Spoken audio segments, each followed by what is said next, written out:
The story starts with our main lead Anastasia finding out that she is indeed a princess on the day of her spirit ceremony. Everyone in ceremony glares at her as she stood there. Then a voice breaks the silence. It is Princess Anastasia's turn. Anastasia standing next to a pool, she thinks, amazing, it's filled with water. She steps in the pool filled with cold water. She jolted saying, it's cold. She thinks, I miss Mama and Papa. I want to go home and have some cake. But now that I'm here in the Imperial Palace, I want to at least have a cup of hot chocolate before leaving. Or maybe a fondant au chocolate with snow-white icing sugar sprinkled on top. I don't care what I get. I just want this to be over quickly so I can go home. Then we saw a flashback of Anastasia's life. Her mother was fixing the roof of their small broken cottage. After completing her work, she shouts in excitement, I'm done fixing the roof. Then she jumps off from the roof. Anastasia gives a towel to her, said, Mama. Her mom asked her, did you come to pick me up? She picks her up saying, my precious little princess. Anastasia said, I didn't do anything. I just sat outside the door and waited for you. Her mom said, that still counts. They comes inside sniffing a delicious smell and said, something smells delicious. Her dad said, thanks for a job well done, Irina. Come and have a seat. Her dad said to Anastasia, now, come to Papa, my little princess. Seeing the food Anastasia's father cooked, her mom said, oh my. Artin brought us some nice quality meat today. Anastasia thinks, wow, today's stew has real meat in it. But, it's only in my dish. Mama and Papa's bowls. Her dad feeding her asked, do you want to take the first bite, sweetheart? She said, Mama, Papa, you two should hurry and eat too. Her mom said, okay, I'm eating. Her mom, having a spoonful of stew, smiled at her. Then she asked Yuri, by the way, Yuri, our Asya should be having her spirit ceremony soon, but I don't think we can prepare it by ourselves. He replied, don't worry, Irina. Maxim offered to help us out with that. Irina said then, will Asya and Dmitri have it at the same time? He said, no, actually, Dmitri. Asya interrupts her dad asking, Papa, what's a spirit ceremony? Yuri replied, oh, well, it means you will have a new friend soon, princess. She tilts her head saying, a friend? But I don't need one. Hearing this, they get shocked at first, and then starts crying. Asya. Her village was in a remote corner of the countryside, and at the furthest edge of that small and insignificant village lies her family's crumbling cottage. They were much poorer than any of the other families in their neighborhood. But poverty isn't the reason why she have no friends. Her parents have the unusual hobby of inviting musicians over to their home for private concerts even when they can hardly afford it. Her father takes time out of his busy schedule to draw and play musical instruments, and her mother is an excellent swordswoman. It's no wonder that they stand out among the commoners, when most of them wouldn't even have a chance to hold a sword or an instrument in their lifetimes. But she actually the weirdest of them all, because she was reincarnated here. The others are too young for her, but obviously, her parents blame themselves and pity their friendless daughter. Even now, her father hugged her saying, unacceptable. Our princess deserves the most beautiful spirit ceremony this world has ever seen. Then I'd like white dandelion decorations. The person he was talking to replied, okay. I will make you a wreath with 100 dandelions. Then suddenly the door burst opens and some knights enters. Her mom drew her sword out. The knight said, please forgive our intrusion. We have an urgent message to pass along. We are. Asya's mom interrupts saying, Yuri, go to the back door. Her dad, while holding her in his arms and running, said, I know. Seeing him running really fast, she thinks, huh? Papa? Wow, is this really the same feeble dad I know? He's acting like a completely different person. She recalled her dad saying, the emperor is crazy. I will curse that man for the rest of my life. Her mom said, you can't even hold your liquor, so why did you drink? She thinks, was my father a rebel? Are they here to arrest him? Did the emperor finally decide to root out the rebels? Then the knights came along with her mother. Seeing her, she thinks, Mama, did they catch her too? She tries to shout, Mama. The knights said, we are here to escort Princess Anastasia back to the imperial palace. Hearing that, she gets shocked and asked, what? Coming back to the day of her spirit ceremony, someone said, the spirit ceremony for the direct descendants of the imperial family shall commence shortly. Prince Ilya, Prince Dmitri. She thinks, this can't be true, right? It's a lie. It has to be. Please, somebody tell me I'm just dreaming. Seeing her, other people standing there starts murmuring, who's she? Judging by the fact that she's here, I guess she's our cousin, but I've never seen her before. She's scrawny and thinner than a twig. She's even smaller than Ilya. She looks like she'd snap in half at the slightest breeze. She thinks, I can't believe that I'm actually the evil Princess Anastasia. This can't be true. The story is about how an ordinary girl, who has the powers of life and stability, falls in love with a man who has the unstable yet strong power of fire. Of course, there are countless obstacles standing in their way, and they overcome the difficulties together. I bet you're wondering if she's that ordinary girl in this story. I wish. The truth is, she is the most formidable obstacle that threatens to tear the couple apart. She is Anastasia, the cousin of the male protagonist, Prince Alexei. In this world, even commoners can make it big if they acquire rare elemental spirits. However, those with weak elemental spirits have little chance of success, even if they are descended from nobility. That is especially true for the imperial family. The one who makes a contract with the best spirit becomes next in line for the throne. Otherwise, they are thrown out of the palace. Because her father, Prince Yuri, voluntarily left the palace, Anastasia grew up poor. But the spirit ceremony granted her a rare spirit, which turned her life around overnight. With both a powerful spirit and a claim to the throne, she committed all sorts of sinister deeds. Before karma caught up to her, and she met a miserable end. She thinks, I can't believe I am the Princess Anastasia who spends the first decade of her life completely in the dark about the secret behind her birth. She was only briefly able to taste the sweetness of life for a short period before heading full speed down the road to misery and self-destruction. Moreover, she read this story more than 10 years before her reincarnation, so she don't even remember the title. She thinks, was it a movie or a book? I would have preferred being reincarnated into a story that I know a little better. That way, I could have overcome the adversities using my prior knowledge and lived happily ever after. Isn't that what's supposed to happen? So, what the heck is this? She experienced all sorts of difficulties in her previous life, and she had hoped that her life would be different this time. Whether in her past life or this one, why is it so hard for her to live out my simple dream of baking delicious cookies? She sighed, and while slapping her face she thinks, no, pull yourself together. You might be a different Anastasia. And this might be a different story. Suddenly a voice interrupts her. Emperor Mikhail and Prince Alexei are making their entrance. She thinks, dang it, that's the male lead's name. Then the door opened and Emperor along the prince came. Seeing the prince she thinks, that's right. I remember this scene. That's Alexei. And you can tell he's a main character just by looking at him. Then he glanced at her. She noticed and thought, whoa, why did Princess Anastasia want to fight a guy like him in the first place? He's just standing there, but there's a cold wind blowing from his direction. The emperor said, let the ceremony begin. The announcer said, the spirit ceremony will now commence. Prince Demir, please come forward first. The spirit of candlelight has granted its blessings to Prince Demir. The spirit of glass has granted its blessings to. The spirit of flowers has granted. Then he said, it is Princess Anastasia's turn. While sitting in pool she thinks, I miss my mama and papa. Even though I'm in the palace, it's so cold. I want to go home and have some cake. So please, I want my spirit to be trivial and weak. I don't want one like Anastasia's. I don't need a fancy spirit of birds or whatever it was in the movie or the book. Then she noticed sparkles coming out of her hands, huh? She thinks, what's this sweet taste? Sugar? Then the spirit of bird appears. Seeing it she freezes with shock. The spirit tilts its head towards her. Seeing it she thinks, it can't be this extravagant, and it even has a material body? If I bring this with me, they'll definitely force me to stay in the palace. Then, I'll end up antagonizing Alexei and suffer miserably. She shouts, no. Then suddenly the spirit becomes a little chick. Seeing this she gets confused and thinks spirits can change forms. She said, why, you are cute, but I need you to be even smaller than that. Well, oh, something like a brooch or a button. For a moment the spirit thinks something. Then it transformed into a button. She puts that on her dress and said, it really changed its form.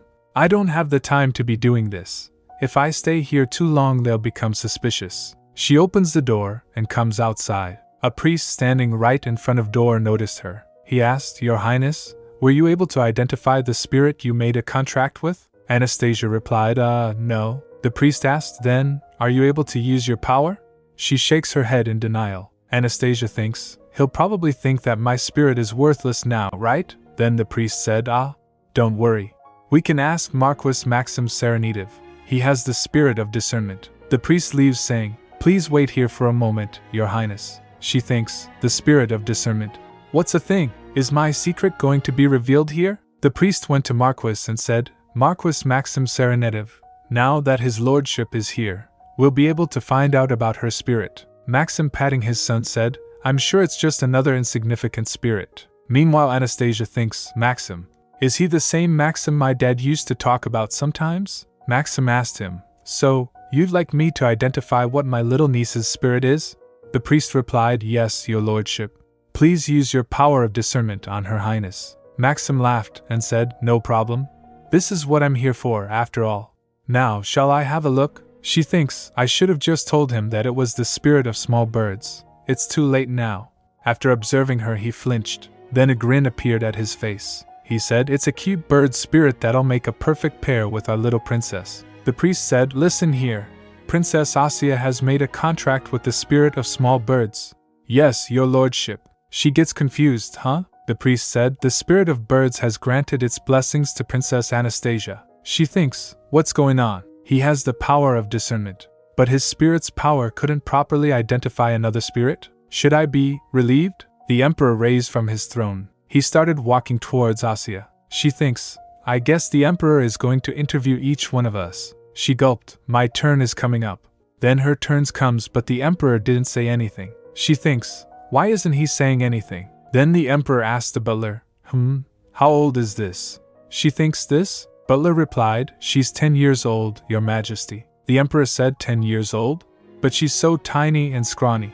If you had told me that she was 6, I would have believed you. Does Yuri not care about his own daughter? I suppose not, given his personality. The butler said, why, your majesty? The truth is, Prince Yuri. Seeing them, Asya thinks, there's no need to whisper. Yeah? My family is dirt poor. The penniless runaway prince is so poor that his malnourished daughter is as thin as a twig. He has so many grandchildren that he must not even think of me as his family. Just look at that cold expression on his face. The emperor asked, So, what did your parents say when they sent you to the imperial palace? Asya replied, they told me to take care of myself and return home safely, as soon as possible. Emperor asked, return home? So, do you want to go home? She replied, yes. He gets shocked by her quick and straightforward answer. Then he said, well, I see. He turned saying, let's go. She thinks, is it over? Was that it? I'm finally done. Now I can really go home. But then she thinks while laying on her bed in imperial palace, never mind. Then a maid came and opens the window. Asya asked her, Riz, the ceremony is all over, so when can I go home? She replied, Your Highness, would you like to go home? But if you stay here, you can always enjoy delicious cookies and wear pretty dresses. Asya said, but I miss my mama and papa so much. Riz said, His and Her Highness will be arriving soon. I thought they would come along with you. She said, right? They'll come after 10 nights have passed. Asya asked, 10 nights? She flustered, replied, No, I mean 5 nights. After tonight, it will be 1 night less. Then, there will be only 4 nights to go. Yay! So you should hurry and get to sleep so that tonight can pass quickly. Asya thinks, maybe I'm really good at acting like a little kid now. Riz is totally treating me like a child. Listen, Riz, it took me 6 days to get here.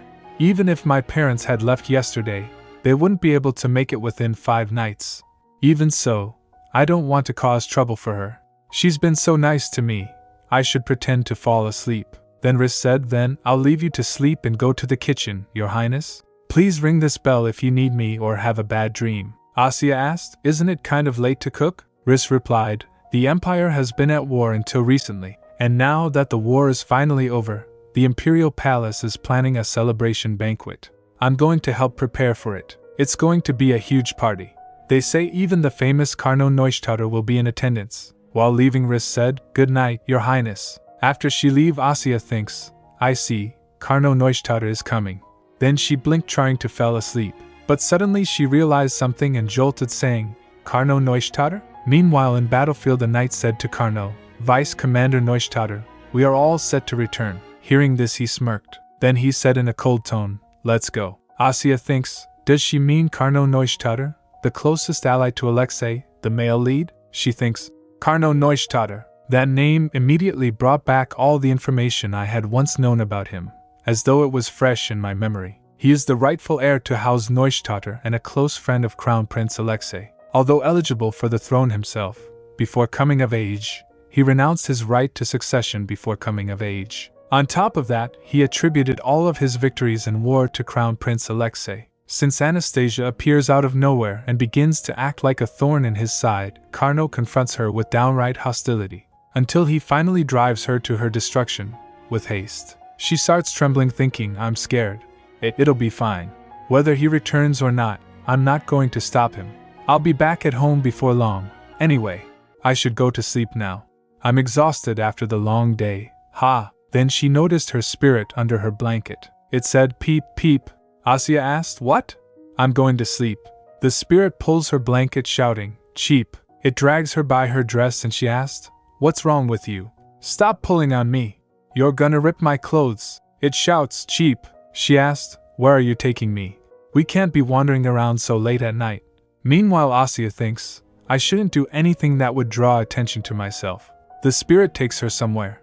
She opens the door saying, where in the world are we? She enters in room. Seeing it, she said, a kitchen. The spirit fly there and came back with a chocolate bar. Asya asked, what's this? It looks like a brick. Chocolate? She asked, where did you get this? The spirit wanders above different food items. She asked, chocolate, flour, butter, and eggs? What's this white powder? Then she thinks, it doesn't make the inside of my mouth sticky, and just this tiny bit is enough to taste the sweetness. I guess it was made from good quality sugarcane that was squeezed, boiled, and dried. This sugar must be very expensive. Oh, since when have I had such a sensitive palate? The spirit shouts, peep, peep. She asked it, what's wrong now? Then she remembered what she thought while being baptized. I miss my mama and papa. Even though I'm in the palace, it's so cold. I want to go home and have some cake. She shouts, are these ingredients for cake? She shakes the spirit asking, do you want me to make a cake in this kitchen? What if I get caught? She thinks, I can't do anything suspicious. I might end up dying like the Anastasia from the original story. But then again, if I return home, I will never have a chance to bake a cake, not to mention, with such rare and expensive ingredients. Then the spirit with innocence in its eyes said softly, cheap. She thinks, maybe, everyone's busy preparing for the banquet, so no one will come here. Then she finally said, fine, I get it. I'll make it okay. Even if I get caught, they might just let it slide if I say that it's for grandfather. She starts making the cake. Alright then. First, I need a scale. What? No, you can never make a good cake by just guessing. Baking is all about exact measurements. Then suddenly the cook came and asked furiously, what the heck are you doing in my kitchen, kid? She gets shocked. Kaya, the cook said, which palace are you from? I've never seen a kid like you in Timur Palace. Asya said, I'm Asya. No, I mean Anastasia. He gets more furious and said, Asya or Anastasia, I don't care. I won't let even the highest ranking nobles enter my kitchen and make a mess without permission. Suddenly the spirit hits him. Peep, the cook asked, where did this baby chick come from? Did you bring it with you? She said, no. Actually, that bird was the one that brought me here. The cook said, you can't bring an animal into the kitchen. The only birds that are allowed in here are dead fowl and pie birds. She said, like I said, I didn't bring it. The cook, struggling to caught the spirit, asked, are you trying to tell me this is a spirit or something? He fell down shouting, rats! You miserable chick! Seeing him, she sighed. Then the cook said, this thing, and get the heck out of my kitchen, right now. She said, well, if you let me bake something here just this once, I'll leave quietly. The cook shouts, you want to bake in my kitchen? Absolutely no. The spirit again hits him, interrupting him. He then sighed and said, okay, just this once, if you promise to make that bird stay still, and clean up the kitchen before leaving. She said, don't worry, I'll never come back here again. Now bring me a scale. She tugged her hairs. The cook asked, hey kid, what is it that you want to make so badly? Whatever it is, I can tell you how to. She interrupts saying, I thought you didn't like making desserts, Pavel. Do you even know how to make them? She said, just bring me some boiling water. The cook said, just because she knows how to bake, that little brat is treating me like a servant. She said, oops. An eggshell got in there. He snatched the bowl from her saying, geez, give that to me. I can at least break eggs for you. Then he break eggs in the bowl. He asked her, what are you making, by the way? She said, I guess it's something like a chocolate cake. I need some hot water in another bowl. He asked, chocolate? she replied, this is chocolate. Aren't you supposed to know what you have in your kitchen? He shouts, hey, don't disrespect me, you little rascals, he asked. How are you going to use that bitter stuff? Of course, I have heard that people in the South grind it up and mix it into a drink with sugar or honey. While tasting it, she said, is it bitter? The cook said, that's right. But Baron Satoru sent it as a gift for His Majesty, so we can't just throw it away. That thing's been giving me a real headache. She shouts, yuck, he said, I told you it was bitter. Haha, that's the taste of life. Do you get it now, you little brat? She said. When are you going to bring me some hot water? He said, you cheeky little thing. If it weren't for that annoying bird, she said, put 220 rassos of chocolate and 220 rassos of butter in a bowl and melt them over hot water, then add cream. 50 rassos. Do you have cake flour? Add 60 rassos of that too. Here, let me do it. You don't even have the strength to mix anything. Now, pour the mixture like this. Then she said, that should be good. I forgot to preheat the oven. The cook asked her, do you think I ever let the fires go out in this kitchen's ovens? She asked. You never put the fires out? He replied. Of course not. What era do you think this is? Did you come from 1,000 years in the past? Do you have any idea how many magic stones are needed to heat up an oven? She tilts her head saying, magic stones? Not firewood? He asked her. How did you learn to bake cakes when you don't even know anything about ovens? This oven runs on the heat generated by magic stones. We use the powder of refined magic stones as the base material to install the wiring. And, she asked, can we adjust the temperature? He replied, of course we can. She said, great then. Please set it to the temperature for baking bread. He said, anyway, heating up the oven takes an enormous amount of magic stones. That's why, in the palace, we keep it on all year round. She said, I see. While setting the temperature, he said, if you don't get it, you don't have to pretend to understand. She said, oh, Pavel? Does this also run on magic stones? He replied, yeah. When the time is set, the sand starts to drop. And when the time's up, the flow stops, and the alarm goes off. She stares at it for a moment. Then she smiled at him. He felt awkward and said, ugh, kids. Then cakes got ready. Seeing them, she said with excitement, what? He asked, what was that, kiddo? Are you that impressed by something you made yourself? She said, these are the first cakes I've ever made. Quick, take them out. He thinks she knows nothing about the oven, and she claims to have never seen sugar or flour before. So, how did she make such a decent dessert? While putting a leaf on the cake, she said, last but not least, once we garnish our cakes with these little leaves. Then they, both holding spoons, said, it's time to taste. They starts tasting them. He said, hey, this is underbaked. She said, gosh, it's supposed to be gooey on the inside like cream. Then she take a spoonful of cake. She found it tasty and said in her mind, yummy. She thinks, of course, things have been this since I was reincarnated, but in my previous life, I would never have been able to dream of eating desserts made with such high-quality ingredients, let alone make them myself. It almost feels like my body is melting. I wish I could have a cup of coffee with. She noticed Pavel beaming with joy after eating the cake. He said, hey little mouse, what did you call this again? She thinks, why are there sparkles behind him?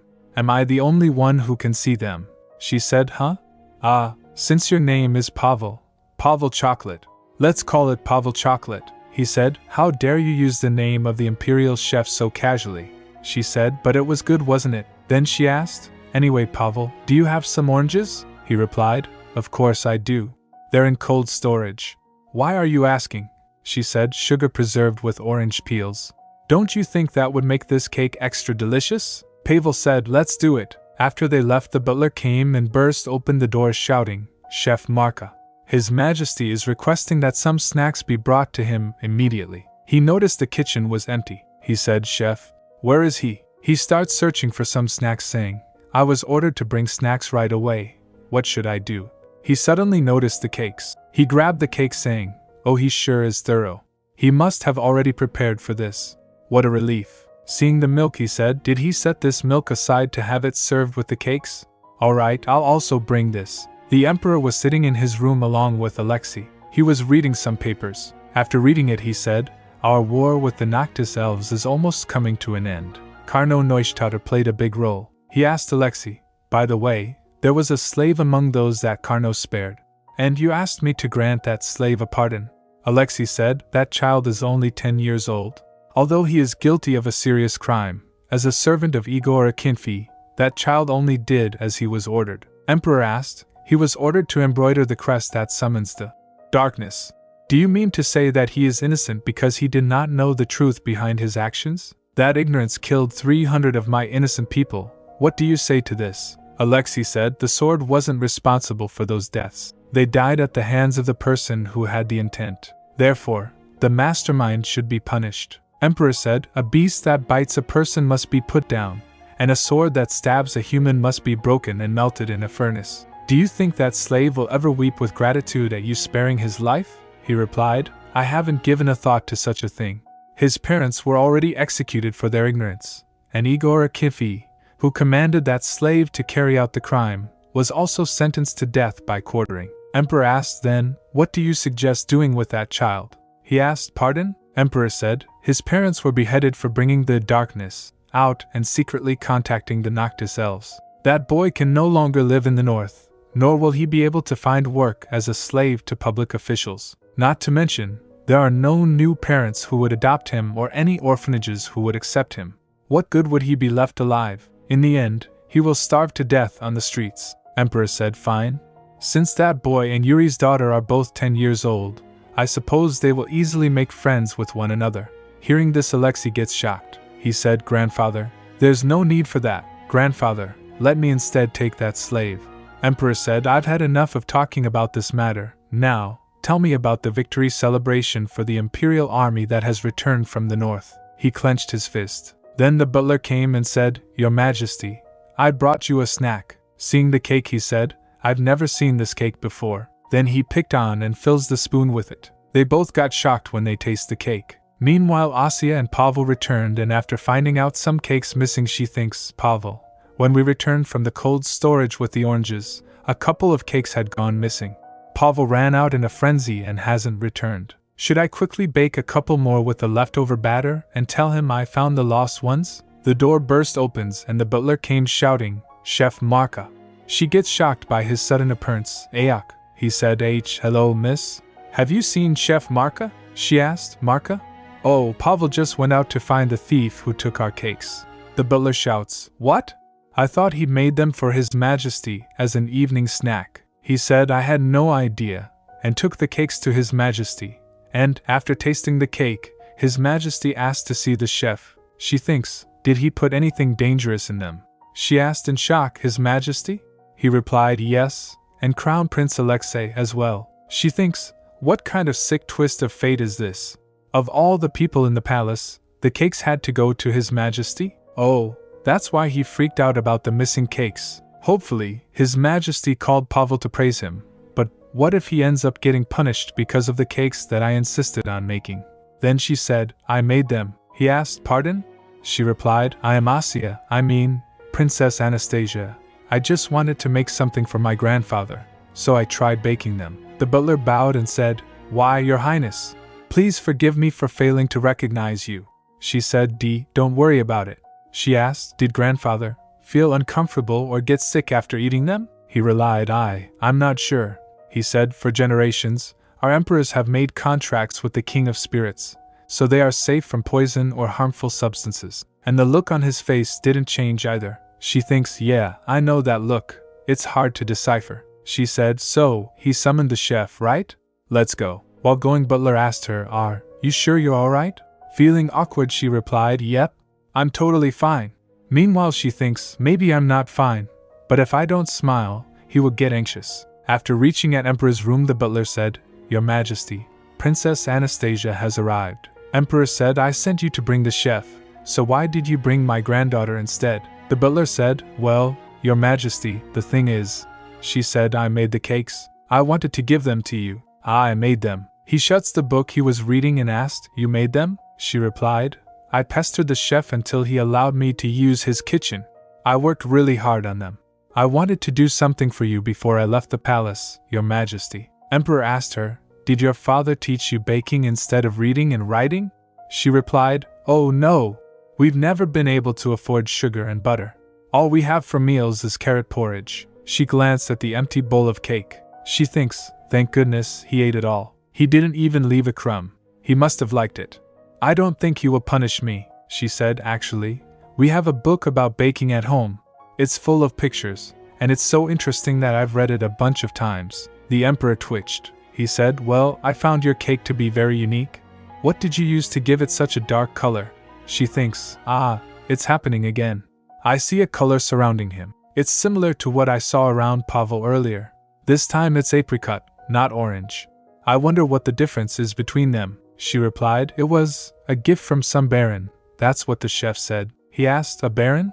Did he mean Baron Sato then? He said, very well, as the emperor, I should repay my granddaughter for her gift. She asked, pardon? He said, I have something that should arrive in a few days, and I will give it to you. She waves her hand saying, oh, but why, you really don't have to.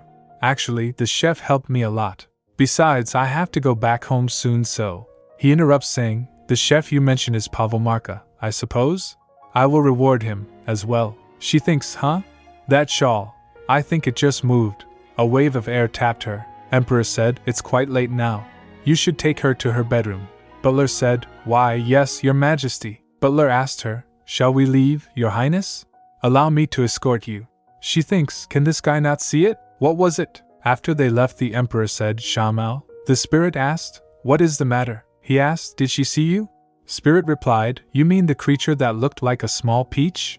He asked, peach? Spirit replied, I saw she had pink hair and green eyes. Doesn't that make her look just like a peach? I got curious, and just tried touching her a little. Emperor asked, what could an eternal being like you find interesting about a little girl? Spirit replied, it is what it is.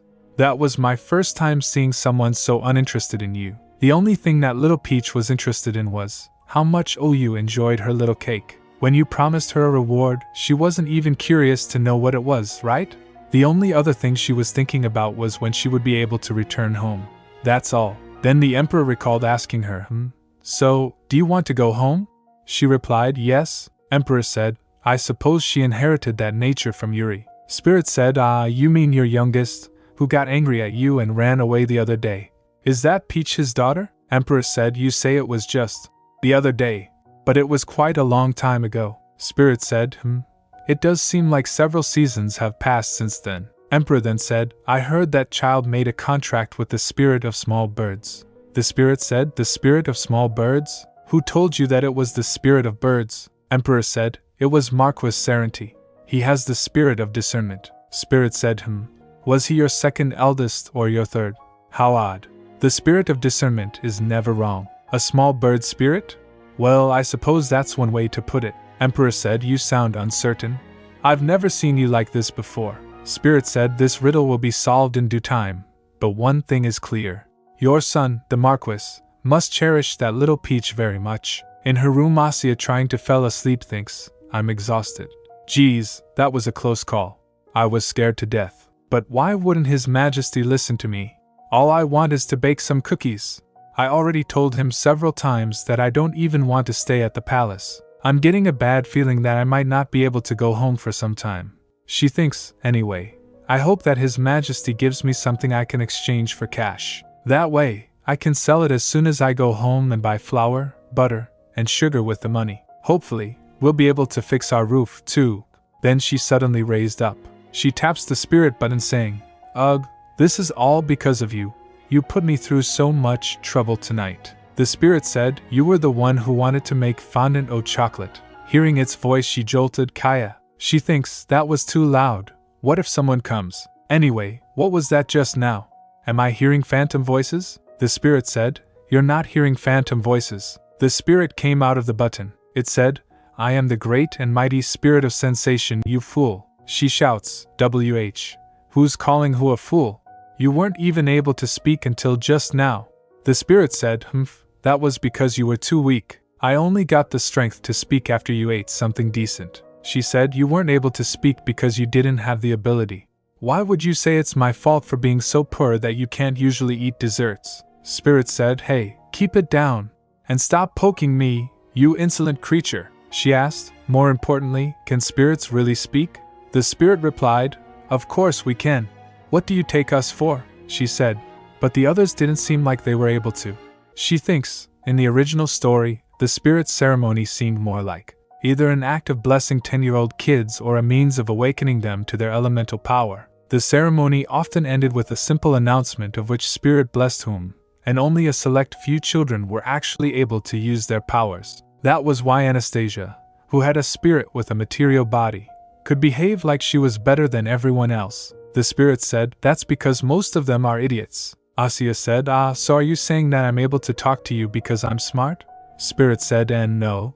It's because I'm the great and mighty spirit of sensation." Asya asked, "You aren't a bird spirit?" The spirit said, "How dare you label me as such a ridiculous and lowly creature?" She asked then, "The colored sparkles I saw around Pavel earlier, did you make those?" The spirit replied, "Oh, can you see people's emotions already? That is one of my powers." She gets shocked hearing this and asked, "I can see emotions as colors?" She starts asking so many questions. Can I only see people's emotions toward me? Or can I see their emotions toward other people too?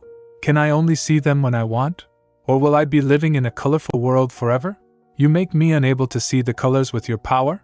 Tell me, what does orange mean, and what about apricot? If different emotions show different colors, how different are they?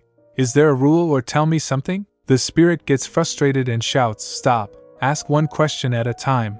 It all depends on you." Asya said, "Ouch, that hurts."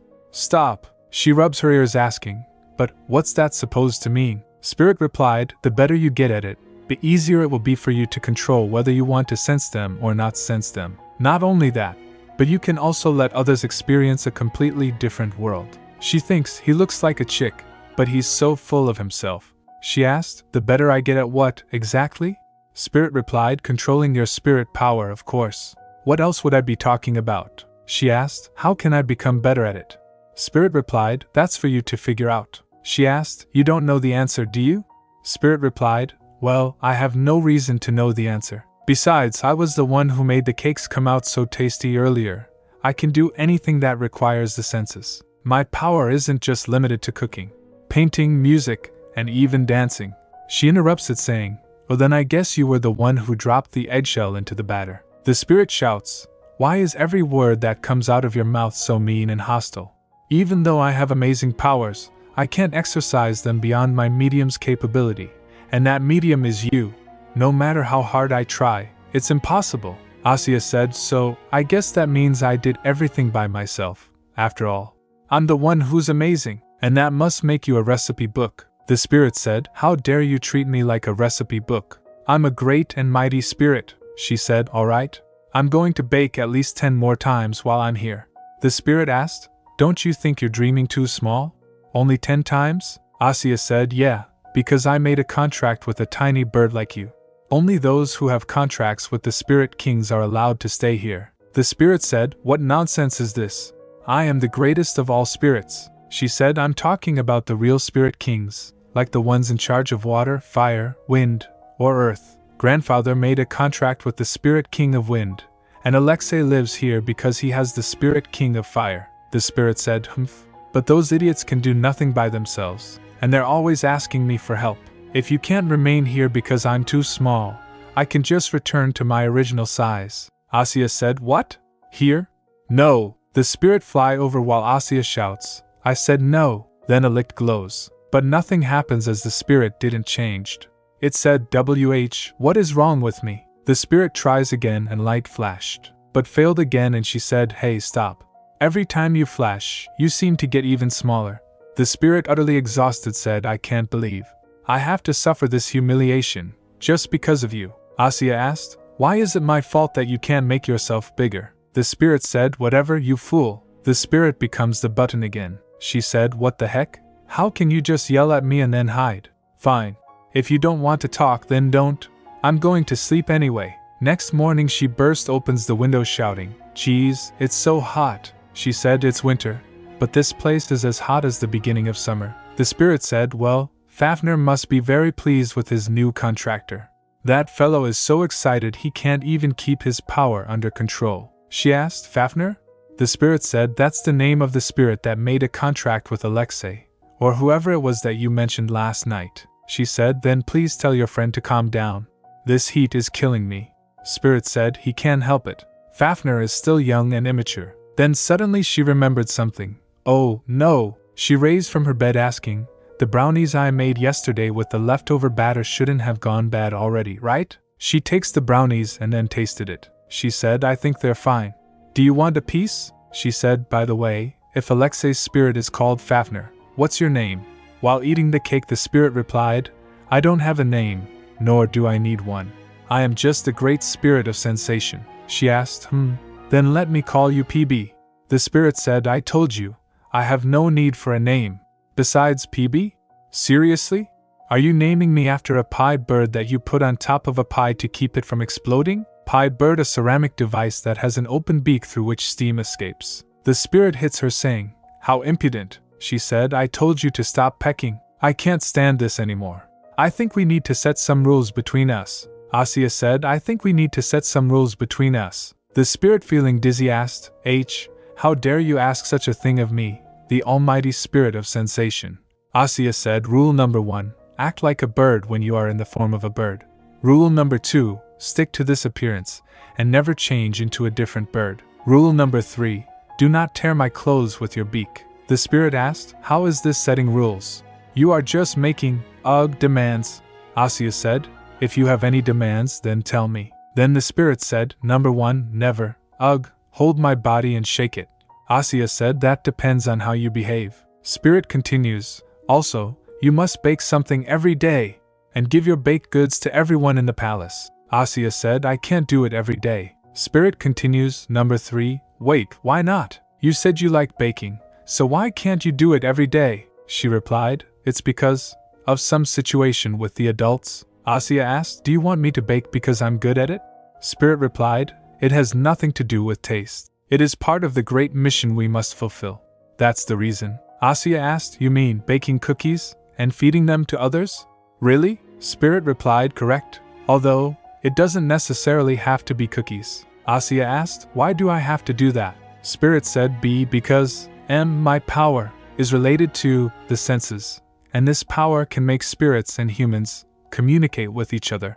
Asya said, So if I use your power to make baked goods, and if others eat them, they'll also be able to communicate with their spirits. Is that right? Spirit said, That's it. Asya asked, So, your wish is to contribute to promoting good relationships. Spirit replied, Well, there might be a greater purpose than that. Enough. You'll understand my grand plan when the time comes. Darn it. I'm doing all of this for your sake. She asked, confused, For my sake? Spirit replied, Forget it. Shut up, and just find me a place to sleep. Asya said, I guess that's your third rule, huh? She thinks, Well, after I sell the Emperor's gift, I should probably start by buying a birdcage. Suddenly the door burst opens and Riss comes shouting, Your Highness. Princess Anastasia, Riss said, His Majesty. Seeing her face, Asya thinks, Is this also my spirit's influence? The look on her face seems to be plainly revealing her thoughts. Riss said, His Majesty. His Majesty has. Asya thinks, No way, it can't be. Riss lifts her up saying, Given you permission to stay and study at the Imperial Palace until you come of age. Asya thinks, What should I do? He ended up not letting me go. Riss asked, Isn't it such great news? Asya thinks, Is it really impossible to fight against fate? I mean, the original story? Riss said, Just look at me. I was so happy that I was rude to you, Your Highness. You must be hungry. After helping you with your breakfast, I'll have to go prepare your new room. Asya thinks, So, will I end up dying here? Riss said, On top of that, your room is next to Crown Prince Alexei's. His Majesty must adore you very much. Still lost in thoughts, Asya thinks, No matter how hard I try to avoid that fate, am I destined to incur Alexei's wrath and die at the hands of Karno Neustadt? Riss, while getting her dress, said, And that's not all. Crown Prince Alexei says he'll personally prepare your room. After brushing her hairs, Riss, seeing Asya dressed in a beautiful dress, said, Oh, that dress is perfect on you. It's almost as though it was made for you, Your Highness. Riss asked Asya, noticing her expressions, Your Highness, you don't look happy. Don't you like your dress? Shall I go get another one? Asya replied, No. I love this one. You're the best, Riss. Riss said, Well, that's a relief. Riss bowed and said, Then I will go help with the preparations of your new room. She said, Get some rest, Your Highness. Asya waves her hand saying, Okay, see you later, Riss. Riss left, closing the door. After she left, Asya sighed. She said, Oh yeah, I have brownies. Nothing cures depression like sweets. Actually, I think I'll just go for a walk. She went outside, walking through hallway. She thinks, I'm supposed to stay here until I reach the age of maturity? I'll probably die before then. Just like the original Anastasia. No, I need to stay hopeful. It's not like anything's gone wrong already, and nobody hates me yet. At least for now. While walking outside the palace, she heard someone shouting, "Why? Why do I have to leave? When that scrawny girl with that puny little animal is allowed to remain?" The butler said to the boy, "Why, your highness, I am sorry." But he interrupts him saying, "Go ask grandfather again. My spirit, the spirit of rainwater is." Asya thinks, it would have been better if someone like him could have stayed instead of me. Why did it have to be me? The spirit comes out shouting, "How insolent! There's an artery here in the human body. I'll strike him in his artery and make that disrespectful child unable to ever run his mouth again." Asya whispers, "PB, you can't just come out like that." Then the boy noticed her. He grits his teeth with tears in his eyes. He runs towards her shouting, Yeah! Do you have any idea how long I've spent preparing myself for this day? How come a little dash like you?" He yelled, "You disgrace the dignity of the imperial family by making a contract with that stupid and obscure piece of dash. So how come you?" The butler who was holding him lose his hold and he dashed towards Asya. The spirit said, "Why are you just standing there? Don't you see he's coming at you?" Asya, shocked, thinks, "What do you want me to do?" He fell on her and she moves her hand to his mouth. The brownie in her hand gets in his mouth. He said, You, what did you just put in my mouth?" The butler and maid runs towards them shouting, Your Highness, are you alright?" Asya said, "It was delicious, wasn't it?" He shouts, "Are you kidding me? What did you put in my mouth?" Asya giggled and said, "It was a brownie I baked." He said, "Who would eat such garbage?" She said, "But His Majesty complimented me on the taste. His Majesty said it was really good. He even summoned me to give me a compliment, and he said he was gonna reward me." She offers him more, saying, "It was good, huh? I'll let you have another one." He said, "Cut it out. Do you really think I'd put that in my mouth, Aga?" Noticing it, he stopped. He said, "I don't want that piece of dash." She said, "It's a piece of cake that His Majesty praised." She said, "You swore just now, didn't you? You cursed at the cake His Majesty complimented." He shouts while grabbing the brownie from her, "No, I didn't." He thinks, since your father always helps us out, I'll let it slide this time. While he was leaving, she said, "Don't forget to give it to Uncle Max. I mean, to Marquis Sarantive, okay?" Another boy came saying, Dimitri, let's just. Dimitri. But Dimitri ignores him, bumping in him. Then he went to his carriage. He sits inside the carriage. Asya thinks, is it because he's a kid? He calmed right down after eating the brownie. Asya's spirit said, "You're the one who baked it. That's why it worked so well." Asya said, "Because it was delicious enough to receive praise from the emperor?" Spirit said, "Who cares what the emperor said? It only worked because you were the one who made it." Asya asked, "Do you mean that my baking can make people calm?" Spirit replied, "Yes, because your baking makes people happy. Humans feel better after they eat something delicious." Meanwhile, Riss comes shouting, "Your Highness, Princess Anastasia." She said, "Your Highness, I was so surprised to hear that you had left your room. My goodness. What's this scratch on your cheek? What happened?" Asya noticed the amethyst color and thinks, I get it now.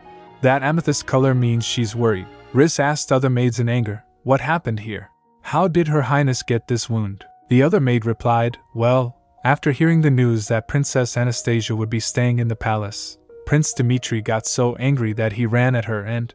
Riss asked in anger, "Then, were you two just standing there and watching?" Noticing a red color now, she thinks, it switched to a dark red color. Riss must be very angry. Asya said, "Riss, I'm fine. Besides, I flicked him on the head as revenge. Can we go now, please?" The color fades away. She said, "You did that, Your Highness?" Asya replied, "Yes. But more importantly, you know what? I can't wait to see my new room." Riss asked, "Shall we go and take a look, Your Highness?" She replied, "Yes." While walking through hallway, Riss said, "You shouldn't wander around by yourself, Your Highness. I was going to go get you once the room was ready." Asya said, "Don't worry. What could happen within the palace?" Riss said, "But something just happened." Asya replied, "Oh, you know how kids can get." Riss sighed and said, "You're still a child as well, Your Highness." Asya giggled. Then she opens her arms saying, "Riss." Riss hugged her. Then smiling she said, "See? You're still a baby, Princess Anastasia." While holding Asya in her arms, Riss walks towards room. Asya asked, "Are we almost there?" Riss replied, "Yes, it's right here." They entered the room. Seeing the room, Riss said, "The room is very large, isn't it?" We're going to bring in more furniture to fill this space. For example, display cabinets, console tables, and chairs with beautiful carvings. Things that will suit you well. Asya glanced and said, more furniture? But I think this is plenty. Noticing a door, Asya asked, what is that door over there? Riz replied, that door leads to Crown Prince Alexei's room. He specifically chose this room for you so that you can visit him whenever you want. His Highness is looking forward to meeting you. I suppose you two will see each other when your studies begin tomorrow. She asked, what? She gets startled and said, what studies? Besides, he'll find it very boring to study with me. Riz said, oh, Your Highness, you don't have to worry about that. She said, His Highness was the one who first suggested that you two study together. Oh dear. Are you sure you weren't seriously injured earlier? Asya flopped down thinking, he's looking forward to meeting me? Why would the future emperor want to study with me? I'm certain that he intends to keep me around so that he can observe me closely. That way, he can decide whether or not to kill me. Asya thinks, no matter how much I think about it, I just don't get it. Is there even a class that my cousin, who is next in line to become emperor, and I can take together? I have no idea what he's thinking. She went to his room and the butler said, His Highness is waiting for you. The door opens and she enters as butler said, Your Highness, Princess Anastasia has arrived. Alexei said, Anastasia? Have you arrived? She said, Crown Prince Al. He interrupts saying, You don't have to address me like that. I'm still the Crown Prince either way. She thinks, how cold. I understand that he has no choice but to hate me. But does he really have to treat me so coldly? He's the one who suggested we study together. But he's reading his book without even looking at me. Well, I have no choice. I should try a little harder, she tries to say, then Prince Al. But he interrupts again, Prince? There's no need for such formalities, Yen, she said, Alexei. He flinched and turns towards her. She said, You don't want me to call you the Crown Prince, and you told me not to address you as Prince either, so… Oh, do you not like Alexei? Then, how about Alosha? Meanwhile his professor came. You, Crown Prince Alexei? He said, Never mind. Please come in. Professor said, Now, shall we begin today's lesson? After the lecture she went to her room and fell on the bed exhausted. The spirit asked, What are you so worried about? She said, I don't know what to do from now on. Did you see him earlier? During the entire duration of our class, Alexei didn't even look at my face once. And I don't understand why His Majesty decided to make me stay. The spirit said, What else could the reason be? It's because he recognized what a great and mighty spirit I am. She shouts, If I at least knew my home address, I would just run away. All I remember is that there's a village nearby. The spirit shouts back, Why would you sit up so abruptly? She looked under her bed. She picks a golden and white box. She opens it thinking, My secret fund for the trip back home. Will I ever be able to use this? Why did he make me stay? I really miss home. Asya starts sobbing and said, It's not like I wanted to remain here, but my cousin hates me for that. How unfair. The spirit asked, Your cousin? You mean the first grandson of the landlord? Asya said, Yeah. He's my father's brother's son. By the way, BP, why do you call His Majesty the landlord? Spirit replied, What do you mean? It's because he owns this vast land and has people farm it. Asya giggled and said, I mean, he's not wrong. The spirit said, It seems like the grandson is afraid that you may inherit the landlord's property. He asked, By the way, aren't you sure that the grandson hates you? She replied, Didn't you see him look at me with those super cold eyes? Spirit said, I'm not sure. That rude young creature from yesterday is the one who hates you. I should have taught him a lesson. Asya said, I know that, but obviously Alexei also. Then she remembered her encounter with Dmitri. She said, Yes, that's it. She went to the kitchen. She peeks inside. Pavel comes and picks her up saying, You little rascal, you just ran away while I was gone the other night. She said, Pavel. She said, I didn't run away. Something urgent just came up. He asked, What urgent thing could have come up for a kid like you? She replied, But everything turned out fine with the cake. Pavel put her down saying, Don't get me started on that.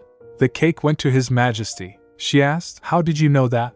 He replied, The attendant told me. His Majesty ate the cake.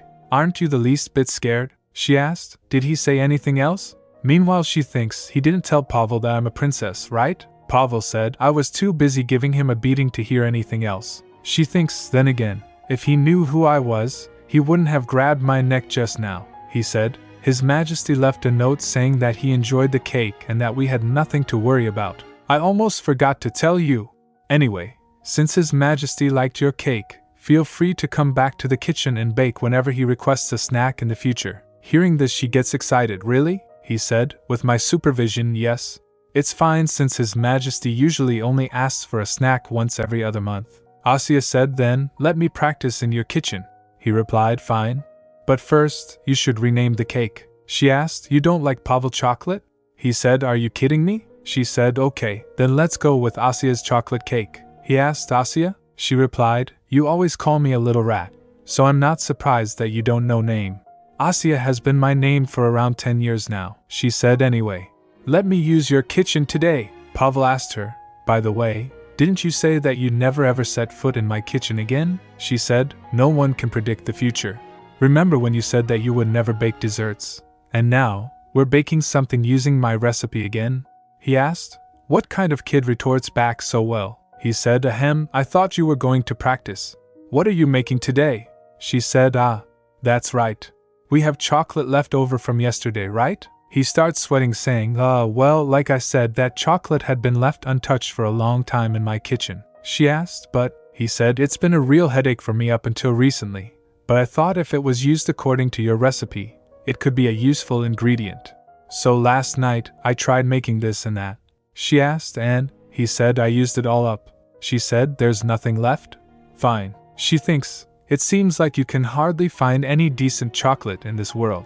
No wonder he thought the cake I baked yesterday was so special. So he used up the rest overnight. Since an entire bag of sugar is also gone, he must have eaten plenty of sweets. Her spirit said. Then, are you going to make something savory this time? She said in her mind, yes, I'd better make something that can replace a meal. She said, I need flour, a bit of salt, cheese, and bacon. And some mustard powder, butter, and milk, too. She thinks, if chocolate is rare here, they may not have baking powder either. Maybe they don't even have baking soda. She asked Pavel, do you have anything that makes cookies rise? He asked, you mean yeast? She said, that's for bread. He said, such a thing doesn't exist for cookies. That just shows how pointless confectionaries are. They have no history. She asked, what was it that His Majesty complimented? Oh, wasn't it the cake I made? She asked, so, what was that about the history of confectionaries? He said, they have a history, a very long history. She thinks, if chocolate is a new ingredient, and there's no baking powder yet, is this world roughly the equivalent of Earth's 18th century? If so, I guess they wouldn't have baking powder. How am I supposed to make scones then? The spirit said, if they don't have it, make it yourself. She said, Pavel, do you have some sort of powdered medicine for heartburn? He asked, are you feeling unwell? She replied, it's not for me. Anyway, do you have it? He starts looking for it saying, give me a second. Then he gives her the medicine saying, this is from the Imperial Chemist. He got it out of Lake Beckel. It's a rare medicine, okay? Why do you need it? She puts some of powder on a paper and then tastes it. She thinks, this is it. This is baking soda. To my knowledge, since baking soda is neutralized when mixed with an acid, it used to be used as stomach medicine. She said, oh, and what about those dregs that are left in the bottom of bottles of old wine? He asked, you mean tartaric acid? She said, yep, that's it. He asked her, these are baking ingredients? Are you serious? She replied, just watch. Meanwhile she thinks, stomach medicine and tartaric acid. If I stir these two ingredients together, it can create the same effect as baking powder. But I'm not sure of the exact ratio. Spirit said, mix 1 part baking soda and 2 parts tartaric acid. Add 1 part starch to act as a cushioning agent. She whispers, wow, you really are a recipe book. I recognized that it was baking soda right away when I tasted it. Was that also because of the power you gave me through our contract? Spirit replied, yes. Asya said, then, what should I give you in return? I mean, it's a contract after all. Spirit replied, it's not about giving and taking. We all live together. What is there to give and take when we are already exchanging words? She mixed the ingredients. After completing, she said, done. Pavel asked, what's this? She said, I guess you could call it a magic powder. It makes cookies rise beautifully. She said, well, I think I should name it first. Spirit said, PB powder. PB powder. She said, okay then. Let's call it PB powder. I made a lot, so you can also use it later, Pavel. Pavel, still confused, asked, the mixture of my antacid and wine dregs goes into cookies? She said, try it and you'll see. Pavel said, give it to me. I'll do the cutting and handling of the fire for you. She asked him, by the way, which spirit did you make a contract with, Pavel? He said, my spirit? It's the spirit of swords, she said. Is that why you're so good with knives? After making cookies they said, done. Pavel asked, how did they swell up like this when they weren't even fermented? Did my medicine really have some special effect? Then he picked the cookie. He tasted it. He gets surprised by its taste and said, it's delicious. She asked, Pavel, can you pack each of these separately for me? He asked, why? Who are you going to give them to? She said, well, I'm not sure if my cousin will like it. I saw him for the first time here at the palace, but he seemed to really hate me.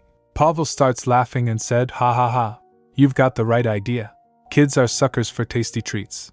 Asya said, it's not as simple as you think. She said, he must have spent his entire life eating super fancy food. I don't think these simple snacks will soften him up. He asked, if your cousin has eaten fancy foods all his life, why haven't you? Never mind. Feeling awkward, he said, these are totally scrumptious. I'm sure that kid will like them, too. I mean, they're really decent. No matter what kind of fancy cuisines he's had all his life, good food is still good food. So, the clock bell rings and she thinks, it's already 5. She rushed to leave with some cookies with her. Pavel asked, Hey kid, what about the rest of these? She said, they're all yours. She thinks, great.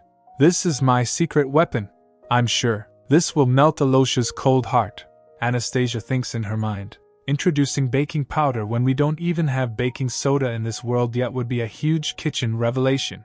It would definitely sell like hotcakes, but to sell a lot, I'd have to make a lot. Would I need a factory to produce it in large quantities? She looked at the funds collected so far, 3 buttons. She groaned thinking, should I work a little harder while I'm in the palace? If I spread the word that it's magic powder used by the imperial chef, I might be able to attract investors. Then, I could set up a factory and make enough money to build a decently sturdy house. On top of that, I'd have more time to spare, and more people to hang out with, right? Mom and Dad wouldn't have to worry about their daughter not having any friends. And if I still have extra money left over, maybe I could even open my own patisserie. But she quickly rejected those thoughts. No, I shouldn't count my chickens before they hatch. I should focus on adapting to my new life at the palace. Right now, the most important thing is Alexei. Then she went to his room with the cookies and knocks it. Knock knock. But no one responded. She wonders, is he not in? Then she came again and again, 1 hour later, after dinner, before bed. But no response came. She tried to peek inside wondering, isn't the room next to mine Alosha's? She thinks, how can I give this to him? Should I wait and give it to him during our lesson tomorrow? Suddenly the door creaked open. She quickly turns. A knight came and asked, what are you doing, Princess Anastasia? Looking at him she thinks, have I been knocking on a stranger's door all day? But Riz definitely said this was Alosha's room. She asked him, who are you? He replied, my name is Cyril Shunin. I am His Highness's guard. May I ask what brings you here, Your Highness? She said. Oh, I just came by to see Alexei. The guard smiled and said, His Highness is studying now. If you have a message for him, I will pass it on to him. She presents him with the W bag of cookies and said, actually, I'm not here to talk to him. I just wanted to give him this. If he's studying, I won't interrupt him. You eat one, and give the other to Alosha. The guard complied. All right, Your Highness, I appreciate your kindness. Then he left, closing the door. Anastasia drooped her shoulders, looking sad. The guard went to Alexei and put the bags on table. Alexei asked, what's this? The guard said, I sensed something behind that door a moment ago, and it was Princess Anastasia. When I told her you were studying, she asked me to deliver this to you. Alexei asked, Anastasia? She just sent me this one thing? The guard replied, yes. What would you like to do with it? He smiled. I'll eat it now. The guard pulls out a endel and said, then allow me to check it with a silver needle first. Then he checked the cookies with the needle for poison. Alexei recalled, following the time I made a contract with the Spirit King of Fire, there have been several spirit ceremonies, but I was always lonely. All I wanted was a close family member within the palace. But the only things the others gave me were fear, grudges, envy, jealousy, flattery, and hatred. But she was different. Her eyes were. As he was thinking, he mumbled aloud, just like those of a kitten standing right in front of a puddle. The guard asked, pardon? He replied, nothing. Can I eat this now? The guard said, yes, it's safe to eat. Then he added after a pause. By the way, the maid said she stopped by 4 times today. Alexei asked. You mean Anastasia? To give this to me? Did she say where she got it? The guard replied. I didn't ask. Shall I go and check? Alexei picked up a cookie and thinks, is she trying to flatter me? No. If that were the case, she would have brought me something fancier, more expensive, he said. No, there's no need. Then he took a bite and the cookies were delicious. 1 week later, Anastasia asked her spirit while walking to Alexei's room. It seems to be working. Don't you think so? PB replied. What do you mean? She said. Don't you think Alosha is becoming a little less cold toward me? I can't say he likes me, but at least he seems to hate me less now. I was trying hard not to be disappointed even if he had thrown it away, but I think he ate it. She thinks in her mind, great, I should just keep convincing him that I'm only interested in baking, and when the female lead appears later on, I'll cheer for her with all my heart. Upon listening to her, PB said, as I said, the landlord's eldest grandson has never. But this stopped as the door started opening to Alexei's room. She gets surprised. Huh! I didn't even touch the door. Alexei peeked from the door and said, Hi, Anastasia. For some reason, I had a feeling you would be out here. That's why I opened the door. Anastasia froze. So this, she anxiously mumbled. This is for you. She thinks in her mind, I always delivered the snacks through Cyril, so I never expected to see him in person. Alexei grabs the snack from her hand and smiled. By the way, Anastasia, I noticed that you always ask Cyril to deliver things to me, even though we live right next to each other. She looked startled. Oh, it's because you're always busy. I've been trying not to disturb you, he added. So I wondered, does Anastasia hate me? He reached for the snacks as he said that. What is he talking about? She thought, stum. He's the one who avoids me, and now he's making it seem like I'm the bad person. No, I don't, she blurted out. I was just afraid of interrupting you. He squeezed her hands together. That's nonsense, Alexei said gently. My little P, it seems like you are rather doubtful. I'm not a little P, and I'm not doubtful either, she snapped, he said. I'm serious. Making time for you is not a distraction for me. But I wasn't trying to play with you, Alosha, she added quickly, then winced, as he gets confused upon hearing that she thinks, I didn't mean to say that. The look on his face, is he disappointed? I mean, she stammered. It's not like I wanted you to play with me. I just hoped the snacks would cheer you up, and maybe you would smile at me a little, Alexei said. But I always smile at you. Not that kind of smile, she muttered. I'm talking about a real smile. After saying that, she regretted it. Oops. Not again. She shoves the snacks to him and quickly said, what I'm trying to say is, eat this and study hard. I'm really sleepy, so I'm going to bed. She dashed off after saying that. Alexei stood there grinning while looking at the snacks. The next day, Anastasia went to Knight's training ground, where she was peeking from a wall. What do you think, PB? She whispered. Will Alosha kill me? You've been asking that since yesterday, PB replied. Where in the world did you get that idea? I don't know, she said. I can't stop thinking about the blunders I made yesterday. While looking at him, she thinks, training in the morning, studying in the afternoon, reviewing and contemplating in the evening. Does Alosha ever rest? He studies and trains from morning till night. The future emperor sure is busy. Just then, Cyril appeared. Princess Anastasia? What brings you here? She replied. Oh, Cyril? Why are you here? Alosha is over there. I only escort His Highness at night, Cyril said. He doesn't need anyone to guard him during the day. His spirit, Fafnir, has the power of fire and the sun. That makes him stronger than anyone else in the world during the day. By the time he comes of age, he'll be invincible at night too. Then she replied. But that means he doesn't have to practice so hard, right? Like you said, during the day, he's strong enough. And at night, he has you.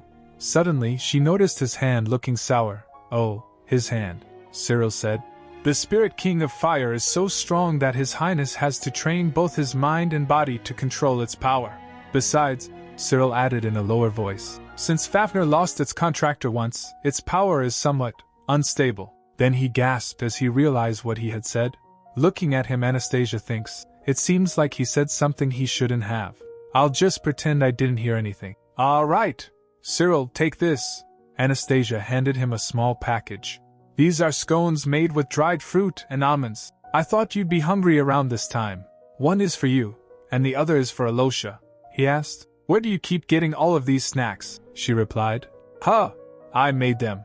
That came as a shock for him. He asked, startled. You made them? She smiled. Yes. I love baking.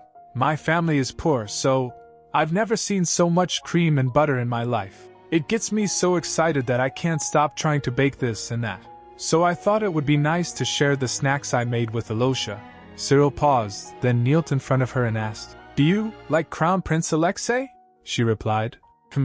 I'm not sure if he likes me very much, he added. I want to know what you think of him, not what he thinks of you, she said while fidgeting. My parents say they can't come right now, and the only family I have here is my grandfather, but I can't just go and see His Majesty whenever I want. That means I only have Alosha. I don't dislike him, Cyril asked. Is that so? She added. Still, what's the point if I'm the only one who feels that way? He replied. That's not the case. You are also the only family His Highness has within the palace. He always smiles at you, doesn't he? She asked. Do other people believe that? What you're saying about Alosha? He thinks for a moment then laughs. Still, you are the only person in the palace that His Highness smiles at, she said. That's because I bring him scones. It's like someone smiling out of surprise when a bird brings them a flower. Upon hearing that, Cyril tried to stop himself but laughed. Pfft. Excuse me, he said, flustered. Then she said, You're always nice to me, Cyril. You can have two, and you can leave one for Alosha. After receiving that, he said, Thank you, Your Highness. 1 week later, Alexei was practicing bow while Anastasia watches. He asked her, Are you bored? She replied. And no, not at all, he asked. Then, do you want to try shooting an arrow? She replied, intrigued. Yes, I'd love to. All right, Alosha instructed. Hold the bow right here, straighten your back. Now, maintain that pose and pull the string back. She tried but couldn't, so Alexei said, I think you might still be too small to do this. She huffed. I'm going to grow soon, he teased. You're the size of a pea right now, so does that mean you're going to grow to the size of a kidney bean by tomorrow? Then he demonstrated a shot. She gets amazed. Alosha, he replied. All right. Aren't you hot?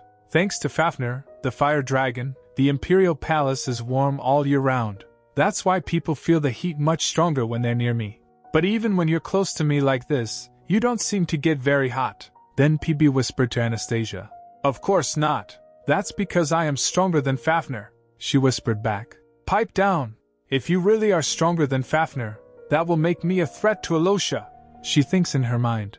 I'm not interested in the throne at all. I just barely managed to get a little close to him. I don't want to grow apart. What answer can I give him to make him feel less anxious? She said. It's only natural that your attack doesn't work on one of your allies, he asked. What? She replied. I guess you've never read a novel before. You must have always been too busy studying. No matter how powerful a wizard's spells are, they always only work on enemies. You can never use magic against an ally. After hearing that, he smiled at her but covers his face. She teased him. You smiled. Alosha, you just smiled, he said. I always smile, you know, she insisted. Please don't hide your face. Please? She tugged him, insisting. He said. Asya, stop. Stop. As she continued, he abruptly shouts and pushes her away. I said stop. She plopped to the ground and thinks. Gosh, I didn't know he would push me so abruptly. It's not a big deal though. Alexei was looking shocked and disappointed. While looking at him, she thinks, but Alosha, is he scared? She said. Alosha, are you angry? I'm sorry. I didn't mean to, he said. I must not get angry. Then he turns and said, I'm not angry. I didn't mean to push you like that either. I'm so sorry for hurting you. After saying that, he started walking away. Anastasia chased her, asking, What do you mean by that? You must not get angry? Wait, Alosha. He rushed and grabs his hand. He said to her, Although I made a contract with Fafnir, the fire dragon, my power is unstable. The fact that I am emitting heat now is proof that I can't keep my power under control yet. If I lose control over my emotions as well, we never know what might happen.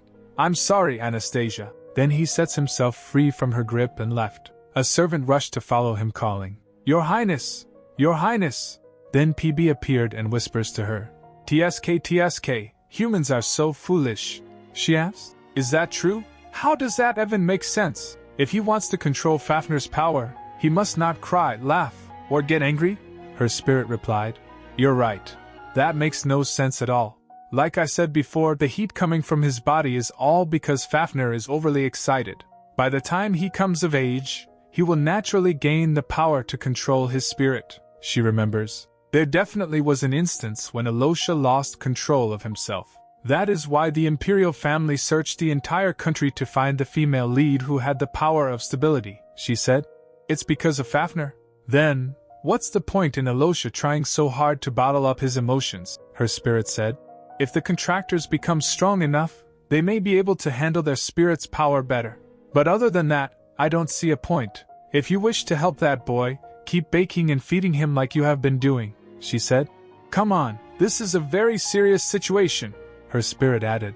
Or you could stay right next to him all day long. Upon hearing that, she fell in thoughts. After concluding, she rushed to Alexei's room and burst opens the door. She was huffing and puffing. Alexei excused the maid to leave. He asked, Anastasia, what are you?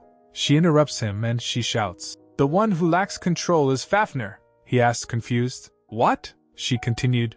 If you weren't qualified or were lacking in talent, Fafnir wouldn't have chosen you in the first place, he replied. That was because I was desperate, she explained. During my spirit ceremony, I didn't see a single person with a smile on their face. You were there too, so I'm sure you also noticed. They were unhappy because they hadn't been chosen by a spirit king. They were as desperate as you, she yelled. But you're the only one who made a contract with a spirit king, because you're qualified. Alexei gets shocked to hear that. She continued, You can't get angry? You can't even laugh when you want to? You already got mad at me, but nothing happened. It's not you. Fafnir is the one who can't control itself. Don't be afraid to laugh or get angry, Alosha. Nothing will ever happen. She stomped towards him while saying that. Isn't it obvious? Where in the world did you get such an absurd idea? He hesitated, saying, My father passed away after making a contract with Fafnir. She looks at him and saw blue fog around him. She thinks it looks like blue fog. Does that mean he's sad? He added. Back then, I was only 5. My father was a man with intense emotions. In the end, he passed away after failing to control Fafnir's power. My spirit ceremony was rushed, held not long after his death. Alexei is completely mistaken. After hearing that, she recalls the story. Now I remember. In the original story, Nikolai didn't die because he couldn't control his emotions. Since he was timid and sensitive, Emperor Mikhail believed Nikolai was unfit to ascend the throne. The emperor cherished my father, Yuri, the youngest prince who, though he hadn't made a contract with the spirit king, was the most brilliant of all his children. Nikolai died while the emperor was in the process of appointing my papa as the crown prince. Not long after learning of his father's change of heart, Nikolai threw himself into eternal flames. Papa was furious. He blamed grandfather for pushing his brother to death and left the imperial palace. Grandfather then expelled all the other princes as well. And when Nikolai's only son, Alexei, became Fafnir's contractor, grandfather named him the new crown prince. She wonders, so, does Alexei mistakenly believe his father died because he failed to control both his emotions and his spirit? Is that why he always tries so hard to suppress his feelings? She walks to him saying, No, Alosha. That's not true. Alosha is Alosha. I mean, you are different from your father.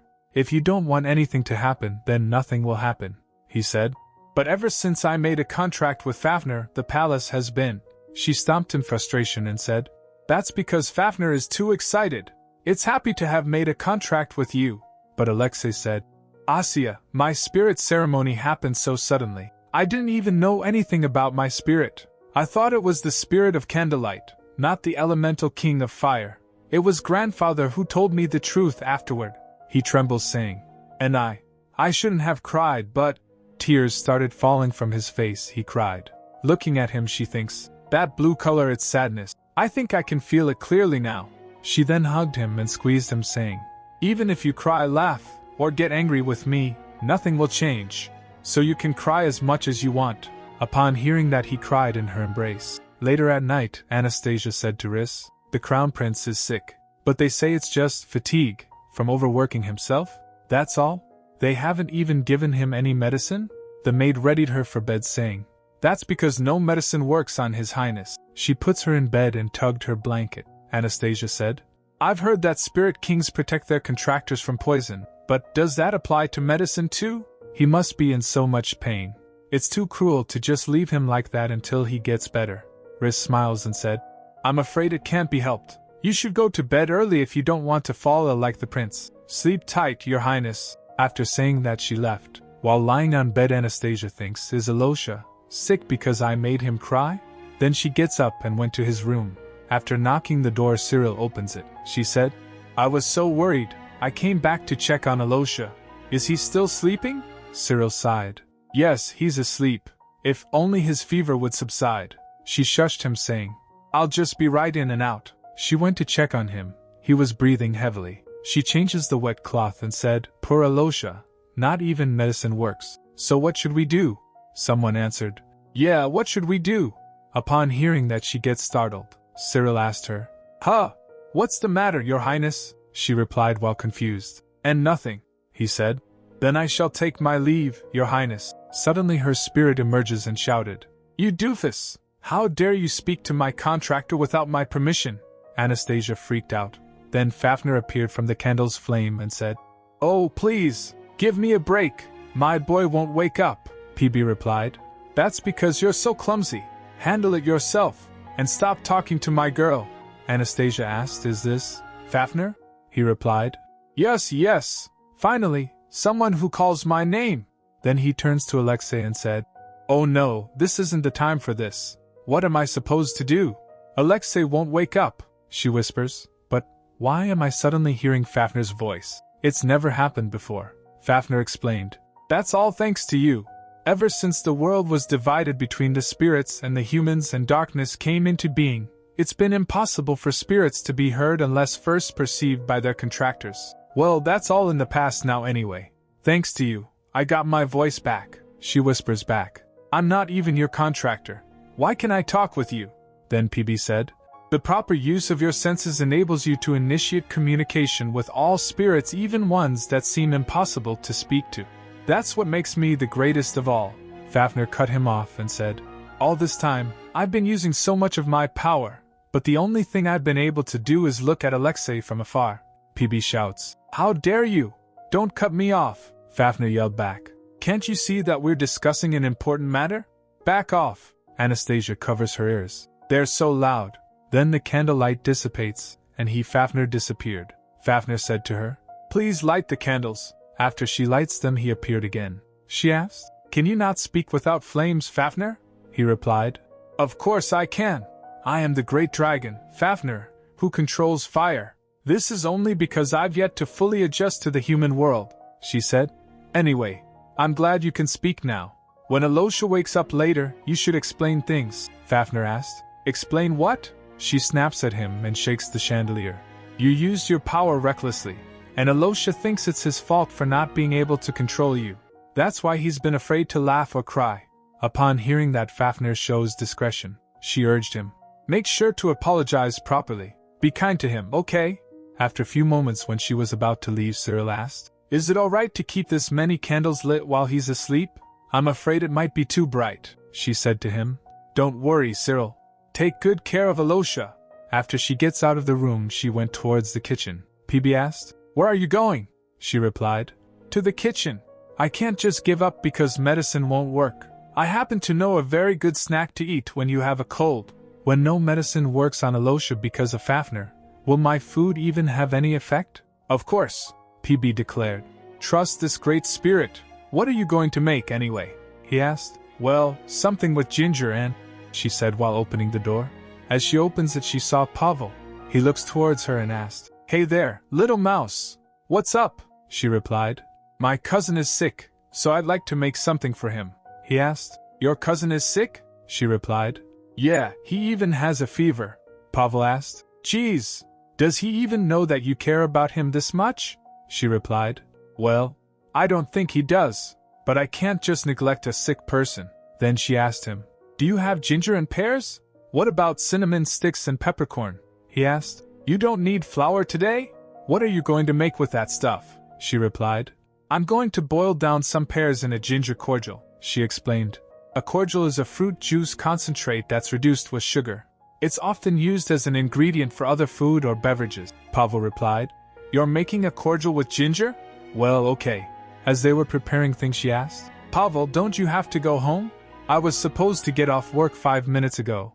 He muttered, then sighed. But I've never seen a cordial made with ginger before. As he was talking, she was got a cut on her finger and groans in pain silently. As he turns to her, she hides her finger and laughed. I won't let this happen again in the future. I'm sorry. You don't have to worry about it, kiddo. He patted her. He asked, You just want me to squeeze the juice out of this ginger? She replied, Yes. After that, we should wait for a while. Pavel, you can just go home. I'll clean up the kitchen before leaving, he said. Didn't I tell you this last time? Everything that happens in this kitchen is my responsibility. As he was squeezing it, he asked, So how long should we wait? She replied, About a couple of hours. It takes that long for the starch to settle. I'm only going to use the clear liquid. And, Pavel said, Okay. Don't worry about me going home. Then he asked, What are these pears for? She replied, Pears are also good for curing colds. He asked, Can I just cut them in half like this? She said, Yes. And do you have a cookie cutter? He replied, No, but I do have cutters for garnish decorations, she said. When it comes to kids, they eat with their eyes first, so he imagined. Your cousin must be very young, she nervously replied. Yeah. After she prepared one, Pavel said, By the way, does this look like it's saying, Please don't eat me? Just kill me, she nervously said. It can't be helped. My cousin is brave. He'll have no problem eating it, he insisted. Didn't you just say that kids eat with their eyes first? After a few moments, she instructed. Now, let's add some sugar and stir it over high heat. Pavel complied. Okay, she then said. And put some cinnamon sticks in, too. Her expression was sour. He said. Your expression makes it seem like it's actually poison or something, she replied. I really hate cinnamon. But what can I do? It's good for colds. After a while, Pavel said. It looks almost done. Try it. She tried his and shows a disgusted look. Pavel asked, What's wrong? She replied. The flavor is too strong. What if he says he doesn't want to drink it? Then PB suggested. Milk. Add some milk. So she instructed him. Pavel, let's try adding some milk. He questioned her first but complied. Milk? In here? Well, okay. After they prepared it, both of them tasted it. She thinks in her mind, This is so good. I can't even taste the cinnamon that I hate so much. Then the realization struck her. Wait, this isn't for me. I should hurry and take this to Alosha. Then she rushed. Well, I'm leaving now. I'll come back to clean up later, so you can go home now. Pavel asked her. Hey, how are you going to carry that all by yourself? When she went to Alexei's room, Cyril said, Your Highness, this is already your third visit today. She presented the ginger milk and said, I made this for Alosha. He asked, Huh, what is this? Then Alexei said from inside, Is that you, Anastasia? Come in. As she went to him, he asked, Anastasia, what are you doing here? She said, You're awake. Now that you're up, drink this. I made it for you. As he began drinking it, she said, Down the hatch. That's a good boy. Make sure you swallow every last drop. Then she presented the other bowl and said, This one too. It's stewed pears, so it's hot. Be careful. After looking at it, he said, Asya, this is... She was feeling embarrassed. I know, sorry. I was trying to make it pretty, but it didn't work out as planned, he said. No, I mean, did you make all of this by yourself? She replied. Yes. I peeled so many pears in order to make this for you. See? I even cut my finger, and it hurts. So, you've got to eat it all and get well soon. Now open your mouth, Alexei said. Could you stop treating me like a baby? She feeds him herself. As he stopped, she asked, Can you not stomach any more? But you have to eat it all, he said. I'm sorry, she then said. Don't worry. Now lie down and go back to sleep. When you wake up in the morning, have another cup of ginger milk, okay? She puts him to bed and said, Good night, Alosha. The next morning as he wakes up, Alexei said aloud, Phew. I haven't been this sick since I was a little kid. It's also been forever since someone's nursed me. Then he looks at the side of her bed. Anastasia was lying beside his bed. Alexei murmured, Anastasia. She opens her eyes. Her hair was disheveled, and her eyelids were heavy. Are you awake? Anastasia asked softly. Do you still have a fever? Alexei blinked slowly. Were you here all night? She reached out to touch his forehead. Your temperature has gone down a lot, but it still feels a little hot. I stayed here just in case your fever spiked again. Here, drink some ginger milk. She yawned as she said that. He said, You're sleepy? She replied, looking drowsy. Yeah, I don't think I can attend class today. Grandfather will scold you, he warned. Humph. It's not like I'm going to be emperor, she mumbled. You're the one who needs to take the class, not me. I don't care. I think you should skip class and get some more rest today, she said gently. I cut my finger while making this for you, so please get well soon, Alexei said while getting back in bed. Didn't it hurt when you fell? When I fell? Anastasia tilted her head. Alexei hesitated while saying, I mean. Oh, right. She suddenly remembered and jumps. Alexei, do you remember what I told you about Fafner? Startled, he looked at her. She said, I told you Fafner is just overexcited. That's all. It's not that you're out of control. I'll tell you again. It's all Fafner's fault. He smiled faintly. Is that so? But Anastasia could tell he didn't believe her.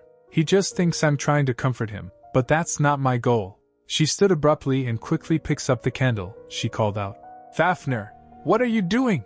Hurry up and apologize. There was no response for a moment. Alexei stared at her silently. Then, something flickered in the air. Fafner's voice. I didn't know what I had to do to get you to see me, the spirit said.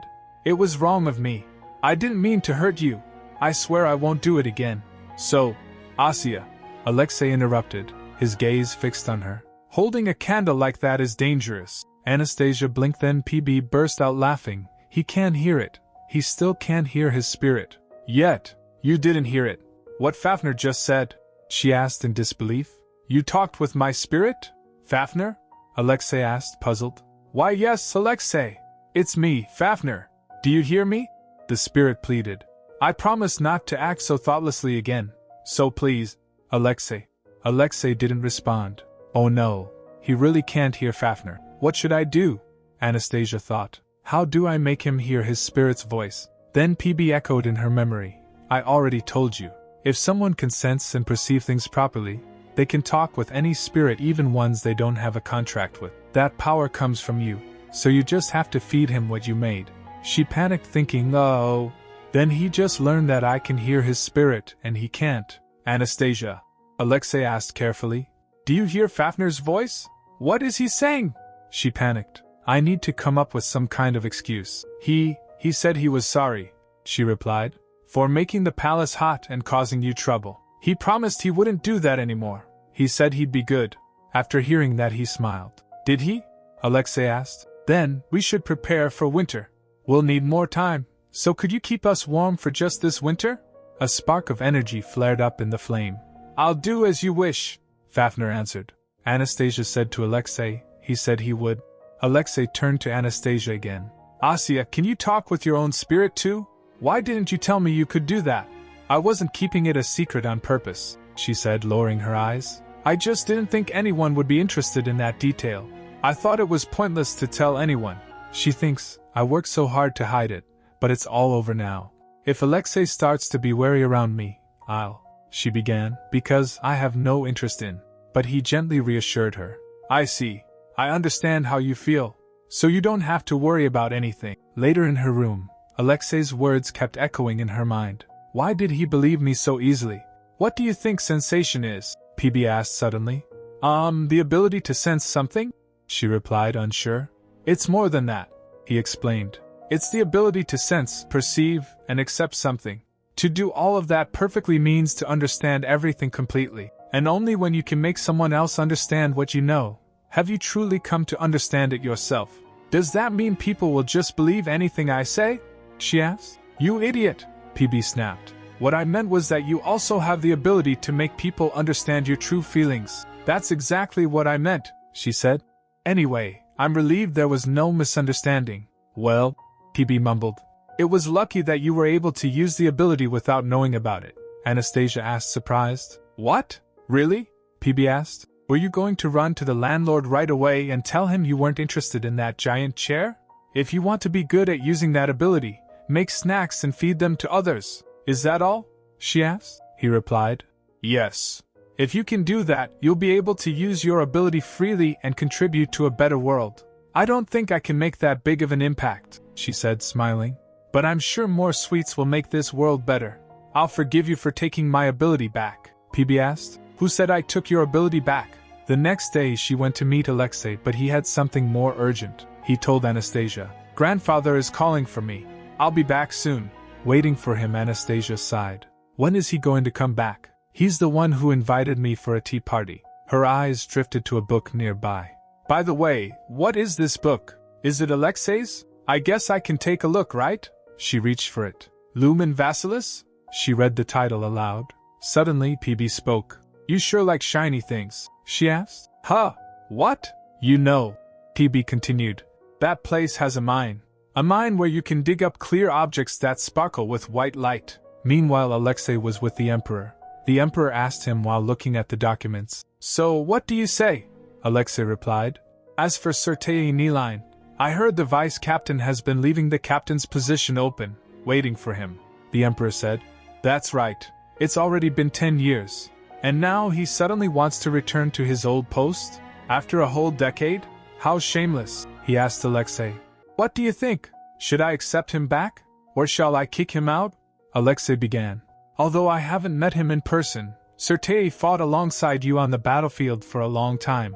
He contributed greatly to the establishment of the northern frontier as it stands today, Your Majesty. I believe 10 years is far too short a time to forget his contributions, the Emperor pressed. Is that all? I thought you'd already know, but if you don't, let me tell you. 10 years ago, my youngest son married his only daughter. They eloped, leaving everything behind. I also heard he severed ties with his daughter at that time. Alexei smiled. I am aware of that, grandfather. The Emperor raised brow. And you still believe he should return? Alexei asked. Grandfather, what was the reason he severed ties with her? I heard it was because she neglected her duty as a knight by developing feelings for her future lord. That shows how faithful Sertei is. Why would a man like him have any motive other than to serve you? The Emperor said thoughtfully. So, you think I should trust his loyalty? That would be too naive, Alexei explained. But we do still need a captain for the Order of the Tingnis. Soon, the Noctis elves will send their peace envoys, and I'm sure they still remember how dauntless Sertei was on the battlefield. With him standing at our side, they won't dare think of betrayal. The Emperor asked. Is that all? Alexei smiled. What other reasons could there be? The Emperor said. I see. You may leave now. Later Alexei told Anastasia. She jolted and asked, What? We're getting land from the elves? Alexei took a sip and said, Since they lost the war, the Noctis elves promised to give us territory as war reparations. We need to choose from the options they gave us. I've been thinking about it. Do you have any region in mind? Suddenly she remembered her spirit's word. A mine where you can find clear objects that shine with a white light. And you know what? They even have pink ones too. Then she points at a region on the map. Alexei asked, Is there anything good about this land? She replied, Not that I know of, but I don't think there are any disadvantages either. I hear the white birds that live on the hills are beautiful. Then she asked him, Is there anything special about the other regions? He said, Not really. Actually, they're all pretty much the same. That's probably why the elves are letting us pick freely. She pointed. Then, what about here? Lumen Vassilis, because you can dig up Dia Hup. She gasped as she realized what was she about to blurt out. She thinks in her mind, Oh no, I shouldn't have said that. There's no explanation on the map, and the elves don't know about it either. What if he asks how I got the information? Alexei asked. Then, shall we pick that place? She asked, shocked. Can we? He said. To be honest, I was already considering that land anyway. My spirit seems to like it too. She gets surprised. Huh! Alosha, can you talk with Fafnir now? What did he say to? He replied. He said he'd wear a suit made of red silk for the triumphal ceremony. She complained. Alosha, are you making fun of me? But he asked instead. What are you going to wear, Anastasia? She shouted. Nothing. I won't wear anything. He gave the book he was reading to a maid while saying, I'm afraid you can't do that. It would harm the dignity of the imperial family, and people would laugh at you. Well, I guess I should prepare a dress for you. You said I'd be able to talk to my spirit soon, so I made a little joke. Are you mad at me? She pouts. He added, By the way, Anastasia, since you helped me decide which land to choose, I'd like to give you a present, she said. You said you'd give me a dress, he replied. That's just what I want to give you as your cousin. She thinks for a moment then asked, Then, can I go home? I mean, I do like living in the palace, but I left something at home. She fidgets as she asks. Alexei asked, surprised. What did you leave there? A stuffed animal you sleep with? A bunny? Or a teddy bear? She remembers. All I have at home are some weird cotton lumps that my dad made, but, she said. It's a unicorn, he told her. I'm afraid you can't go home unless grandfather gives you permission, but I can get you a unicorn toy, she replied, shocked. No, you don't need to do that, he insisted. Please accept it as an apology for not being able to grant your wish. And if there's anything else you want, feel free to tell me. She felt defeated. He won't budge. Anyway, my mouth is always getting me in trouble. I guess there's no way I can turn him down. She wonders, what do I do? Then she remembered and asked, Then, can I have a bird cage? Alexei asked. Do you want to keep a bird? Then I'll go catch a white bird too from Lumen. She cut him off. No, I'm good. All I need is a cage. No more presents. End of story. Now, just eat the scones. They're delicious by themselves, but they taste even better with jam or cream, like this. Then he smiled and asked, Asya, do you know why grandfather called for me so urgently? She replied, oblivious. What? No, why? Alexei told. The former captain of the Order of the Tingnis wants to return to his old post. Then she puts jam on a scone and started eating. Huh! Freshly baked scones. They're so delicious. They're perfect with cream and tea as well. Then he asked, Anastasia, don't you know who the former captain is? She wondered, why is he asking that? Was he an important figure in the original story? I don't remember him, so he must not have been very important. He asked her again. Have you heard his name? Tae Niline? She replied. No. Alexei hesitated while saying, Well, Anastasia, actually, he's a very distinguished man who fought alongside His Majesty in battle. And he's Princess Irina's father. In other words, he is your grandfather. At first she replied. I see. He must be an amazing person. But soon she realized. My grandfather? She dropped the scone in shock and rises up from her chair. She thinks in her mind, I didn't even know he existed. And besides, isn't this bad for me?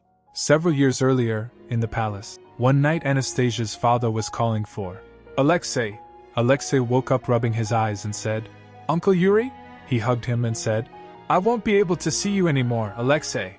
The only son of my brother, my dear nephew. I love you, Alexei said.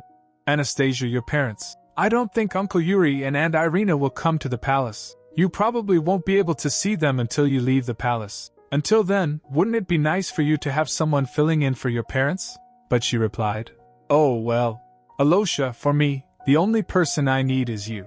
Upon hearing that, Alexei spills the tea he was drinking. She continued, Even though he's my grandpa, I've never heard about him until just now. I don't know who he is or what he's like either. If he's not returning because of me, then it can't be helped. But if it's because of me, can you call it off? He insisted.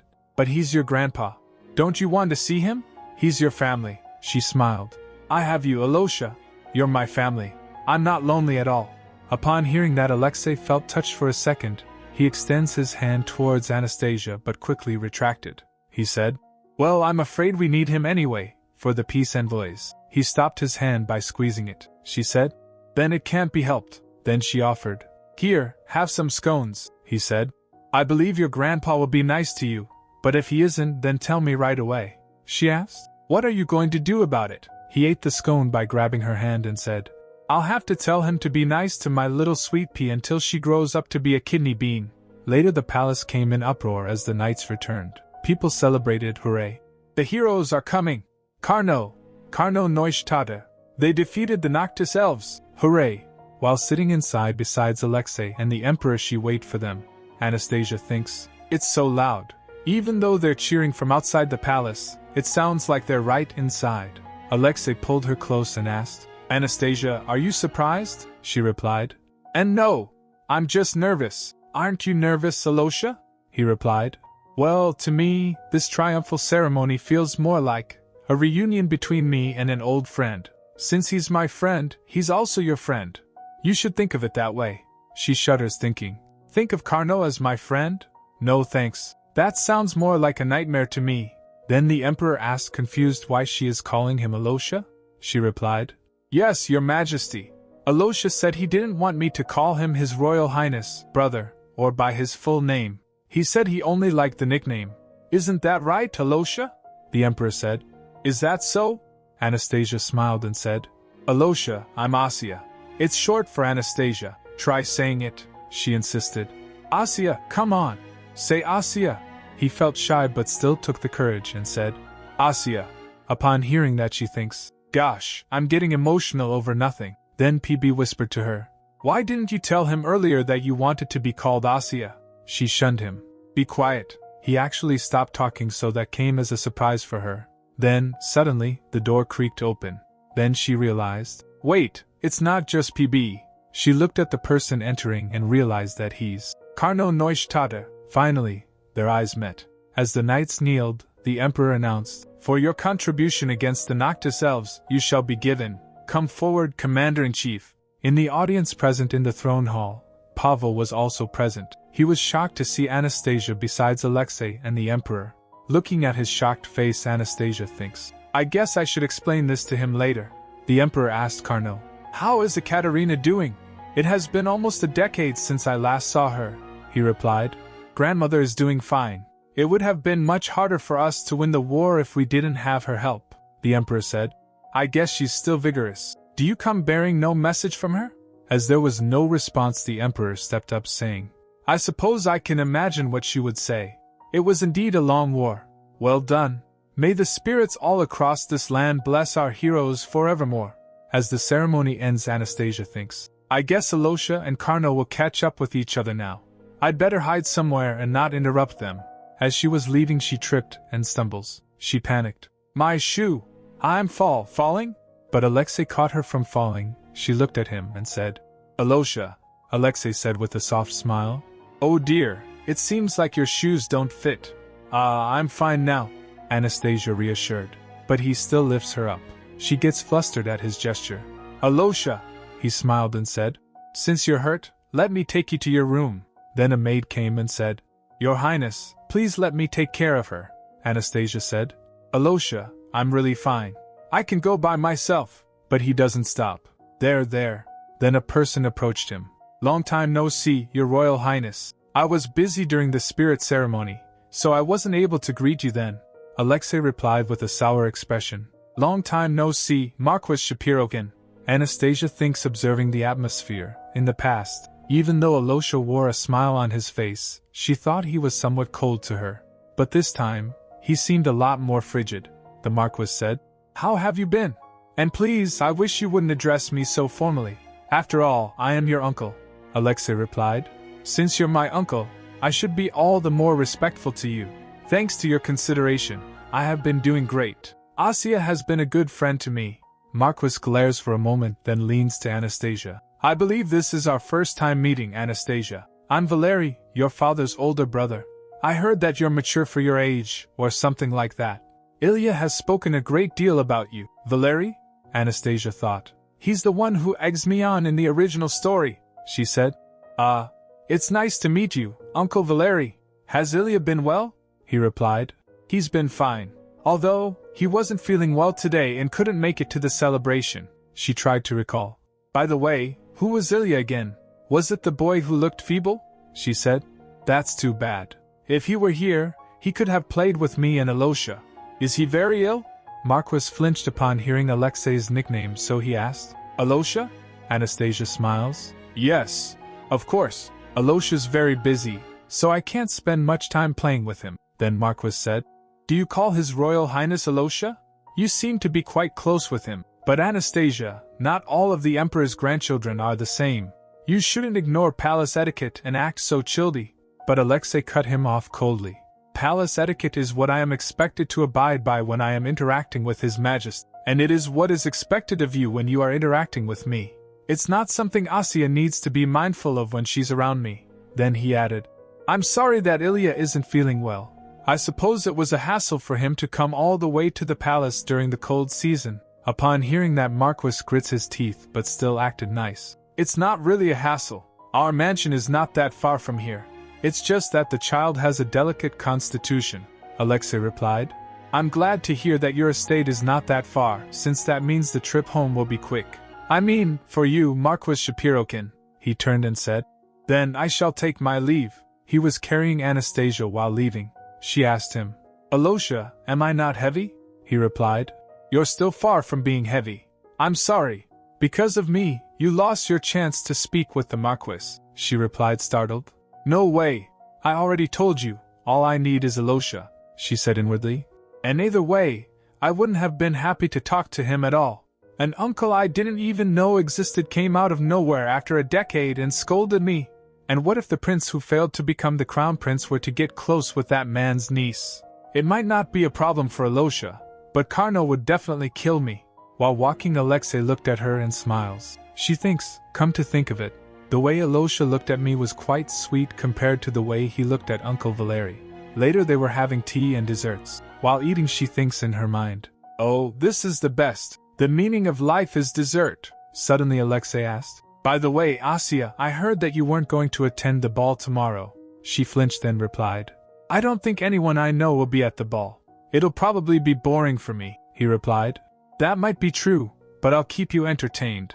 She tried to excuse. But he asked, "Are you worried that you'll see something scary?" She said in her mind, "Yes, I am. Someone scary is going to be there." "Karno Neustadt?" Alexei asked. "Is it because of Marquis Shapirokin?" She replied, "What? Oh, and no," he continued. "Well, you must be telling the truth. I can tell that you had forgotten all about him until I mentioned his name. My friend will be there, too. You could say hello to him." She took a sip, thinking, "That friend of yours is the reason I don't want to go." Then she said, I somehow get the feeling your friend might not like me very moo." Suddenly Karno entered the room. Looking at him, she said inwardly, "Speak of the devil, how can he appear just as we were talking about him?" Karno began, "Your Royal Highness, I just heard in Inters." As his gaze fell on Anastasia, she felt chills. He stopped for a moment, then coldly added, "It seems like I didn't even have to mention it." Anastasia thinks, if looks could kill, he would be a mass murderer by now. Then her spirit whispered to her, "Talk to that person." She panicked. "What? Why should I?" Karno came upstairs and said, "I have something urgent to speak with the Crown Prince about." Again her spirit insisted, "Hurry! Go talk to him, chat with him, hold his hand, and give him a hug." She gets nervous and replied to her spirit, "Wait, what in the world are you talking about?" she said in her mind. "PB, have you lost your mind? What the heck are you talking about?" Alexei said while rising up. Then Karno, "Shall we go outside and talk?" "Asya, I'm sorry, but please wait here for a minute." As Karno was turning, PB said to her, "What are you doing? Hurry." Both of them went to balcony. Karno asked Alexei, "What the heck was that? Princess Anastasia?" Alexei chuckled. "Yes. Isn't she cute?" After a pause he continued, "You must have had a tough time fighting in the north." Karno sighed. "And it seems like things weren't tough for you at all. You look much better now." "Do I really?" Alexei smirked. "Are you bragging about it now?" Karno frowned. "You're not the Alexei that I used to know. Are you his spirit pretending to be him? Or is someone else in disguise? Reveal yourself." Alexei laughed it off. "Stop joking, Karno. Going back to what we were talking about." Karno continued. "What was that thing?" Alexei replied. "That was Anastasia. She's my Uncle Yuri's only daughter. She made a contract with the Spirit of Birds and has been living in the palace since then." "The Spirit of Birds?" Karno repeated. "And His Majesty let her stay?" Alexei replied. "Well, I don't know the reason for that." So Karno asked, "Have you grown fond of her?" He replied thoughtfully. Well, she's my darling cousin," Karno asked. "And does she feel the same way about you?" He replied. "Yes, I think she does." Alexei's expression hardened as Karno said, "Even if she does feel the same way about you, don't you think everyone around you might see it differently?" "That's why I was going to ask you for a favor," Alexei said. "I'd like you to help her stay away from suspicious people." "Of course, I'll be keeping an eye out as well. I know I've been away for a long time," Karno muttered. "But have you really forgotten how I tend to make kids cry whenever I talk to them?" Alexei patted his shoulder and said, "You don't have to worry about that. I should get going. Asya's waiting." Karno watched Alexei go and thinks, he smiles so much now for no reason. After Alexei returned, he said, "Asya, sorry for keeping you waiting." Then Karno came down and while leaving he said, "I'm leaving. See you." He slams the door closed. Then Alexei said while pouring tea, "Asya, he doesn't have a bad nature. He just tends to worry a little too much. He worries too much." she repeated softly. Was that a worried look? Then, snapping out of her thoughts, she huffed. Anyway, I'm not going to the ball, he warned. Asya, if you don't attend the event, grandfather will scold you. Are you okay with that? She asked. He won't kill me or anything, right? Alexei said. If you come to the ball, I'll give you 2 bird cages, she shouts. Forget it. I don't need your dumb bird cages. The banquet day, Anastasia stubbornly said. I said I'm not going. Riz showed her new shoes and said, Look at these, the crown prince sent you a new pair of shoes, saying that your previous pair didn't seem to fit. As the maid puts shoes on her, she said. No, I said I wouldn't go, the maid said. Yes, I know. But you're not going anywhere barefoot, so you must put these on at once. She was fully ready but still pleaded for not going. Then Alexei came and asked, Anastasia, are you ready? She replied. I meant it when I said I wasn't going. He grabbed her hand and said, Even though I gifted you new shoes? She agreed. Fine. Just this once. While they were going towards the banquet hall, a servant said to Alexei, So this is where you've been, Your Highness. His Majesty is urgently looking for you. He turned to her. I'm sorry, Asya. You'll have to enter by yourself, she replied. It's no problem. Hurry back, Alosha. As she was entering the hall, the announcer said, Presenting, Princess Anastasia. As she came down the stairs, the chattering started among the audience. One murmured, Oh, she must be the girl who was left alone in the palace. The other, I hear she's the only daughter of Prince Yuri. Will he come back to the palace this time? Well, if he was going to do that, he wouldn't have just up and left when he was about to be named crown prince. I heard Sertei is going to return to his old post. Since she's his granddaughter, what if he... She remembers, in the original story, Anastasia meets many friends at the ball who can cure her of her loneliness. And it's no wonder she made a contract with such a fancy and extravagant spirit, and she's one of the 2 imperial grandchildren the emperor allowed to stay in the palace. But those people turn out not to be her real friends. They don't stop her when she does bad things, and they never help her in any way. That's why I didn't want to come here. Then Carno enters the hall. One of the person in audience murmured, That ominous scent is even spreading over here. Other whispered, He's a war hero. Watch your mouth. While observing, Anastasia thinks, What's going on? It seems like everyone is scared of Carno. She went to him, so he greeted her while bowing. Greetings, Princess Anastasia. This is your chance, her spirit urged. Start by holding his hand. What? Anastasia blinked. Why do you suddenly start acting like a matchmaker whenever you see him? PB replied, This is all for the good of the world. She whispered back to her, I'm supposed to hold his hand for the good of the world? Are you going to tell me to kiss him after that or something? He said, Oh, that's not a bad idea. Greetings, Lord Carno, she stammered.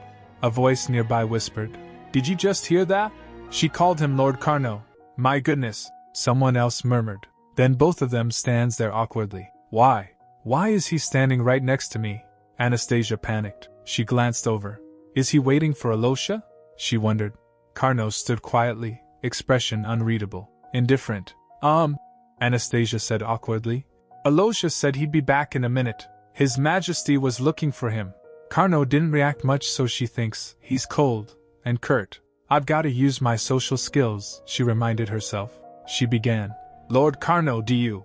Please, he interrupted. Just call me by my name, she asked. Pardon? He said. It's strange for you to call the crown prince by a nickname while addressing me so formally. To be honest, he added, his expression tightening, if His Majesty were to give permission, I'd say it would be better for you to leave the palace as soon as possible. I'm sure everyone who approaches you is scheming to take advantage of you. It doesn't matter if they are your uncle or your cousin. In other words, Anastasia thought, he doesn't want me to cause trouble for Alosha by making a mistake. I get what he's saying, but... And as for me, Carno continued, you'd better keep your distance from... She cut him off. Are you saying that you're worried I might make friends who are closer to me than either you or Alosha? He asked. Pardon? Gosh, she said, smiling. We only met 5 minutes ago. If it bothers you that much, you can just be my best friend. Isn't that right? Carno replied. Your Highness, I'm being serious right now. And you really shouldn't get close to. Oh, I'm a little shy, she said brightly. I haven't had any real friends before. What do people do when they become best friends? Should we exchange diaries or something first? Your Highness, he murmured. Suddenly, there was a loud crash. The ballroom filled with murmurs and chatter. I'll be back soon to resume our conversation, Carnos said curtly. She waved at him. Okay, see you later and take care. Ugh, I have goosebumps. Anastasia shivered. Suddenly her uncle appeared behind her. He leaned to her and said, But the palace is so warm. She gets startled. Oh, Uncle Mac, I mean Marquis Serenite, she exclaimed. You can just call me Uncle Maxim, he said kindly, patting her head. Oh, sorry, that's what I do to my son. I don't have any daughters. Her hair gets disheveled. Let me see. Will this be enough to help? He asked, holding out a pretty accessory.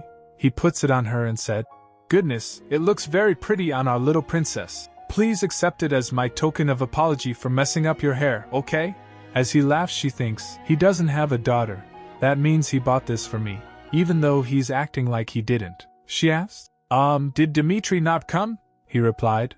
Oh, that rascal. He didn't come. He said he had a stomachache, but I'm pretty sure he was feigning it. Still, I couldn't have dragged him all the way here, could I? Maxim chuckled. Anyway, how do you like the palace, Asya? Have you gotten used to living here? Alosha's been nice to me, she answered. And there are a lot of fun things here. The crown prince is nice to you? Maxim looked surprised. He's never been nice to me. I've always thought there was nothing cute about him. Then he asked, surprised. Oh, by the way, do you call him Alosha? She puts a finger on her lips saying, Oh, yes.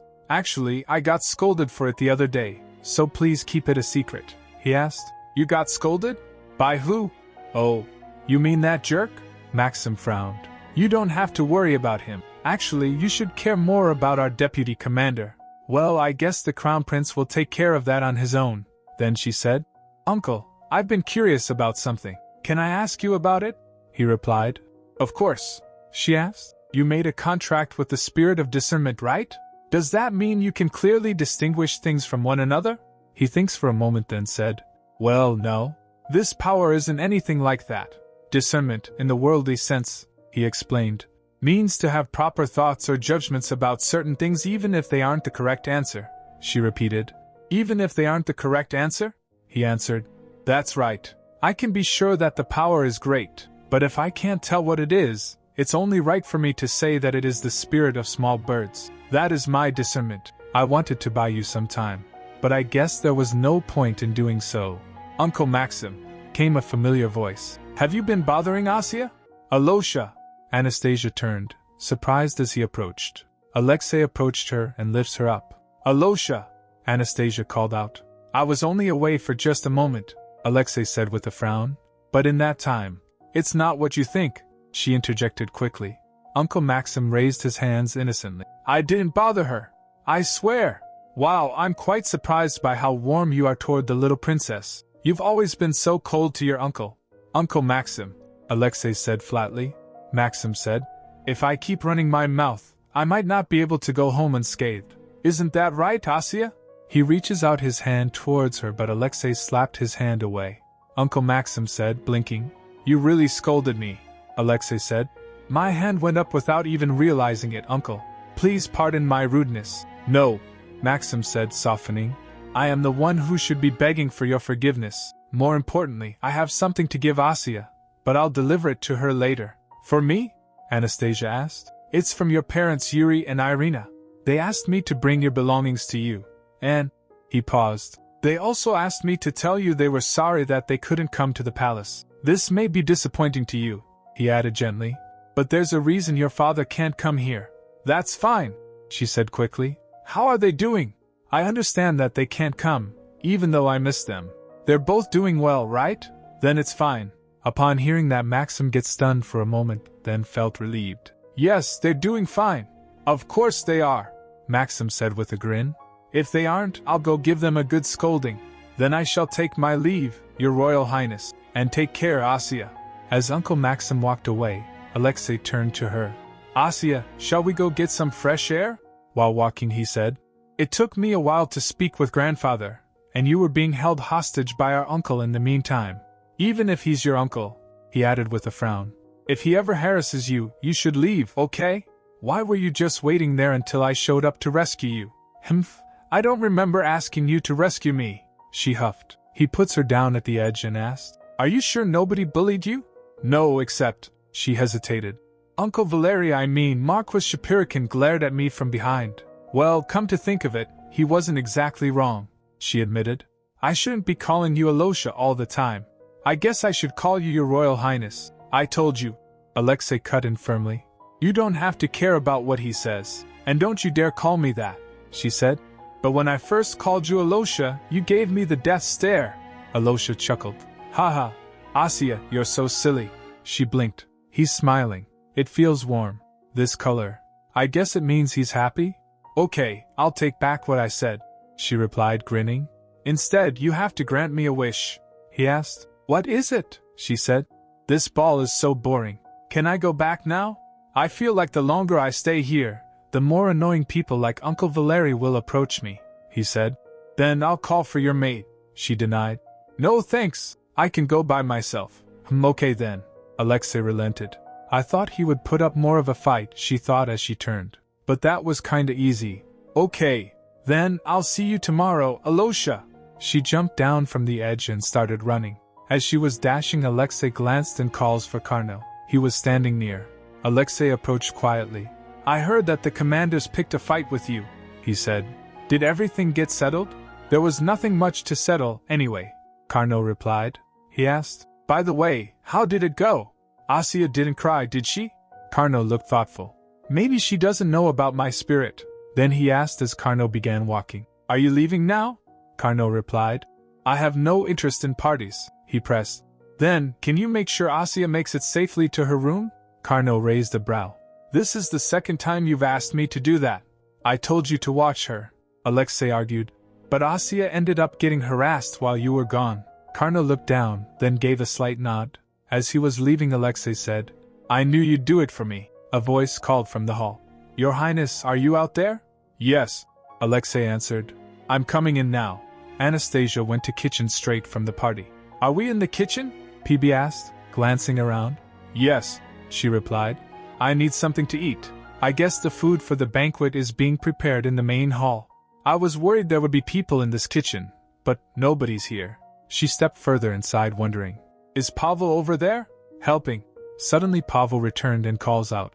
Your Highness? She turned to him. He called out in shock. Are you really? He stepped up asking. Why? Why didn't you tell me? I mean, Princess Anastasia, why didn't you? She replied. I told you. When we first met, I introduced myself as Anastasia Yurievna K. Rus. You just didn't hear my surname properly because you were too busy screaming. You should have told me your last name, your full name, Pavel argued. She replied. I said I told you, he snapped. Why didn't you tell me again after that? You've had so many chances. We made scones, sugared pears, ginger cordial, and so much more. Okay, I get it. She raised her hands to cover her as saying, I understand you're sorry. Ugh, enough of that, just let me use the kitchen. She glanced over at the counter. By the way, what's with those eggs? You have so many. And you're wearing such a strange outfit. Your Highness, Pavel said carefully. I'm afraid that's not what's important right now. And I know you're not used to seeing me like this, but how could you call it strange? My feelings are hurt. I left the ball early because it was too boring, he admitted. Oh, you too? She asked, surprised. He asked, did you do the same? I was hungry. She nodded. Skipped dinner and couldn't eat anything at the banquet. Can I use some of those eggs? Yes, Pavel replied. I got these from the banquet hall kitchen. They said they had plenty left over. Wow. I can't believe I finally have a friend who'll share his eggs with me, she grinned.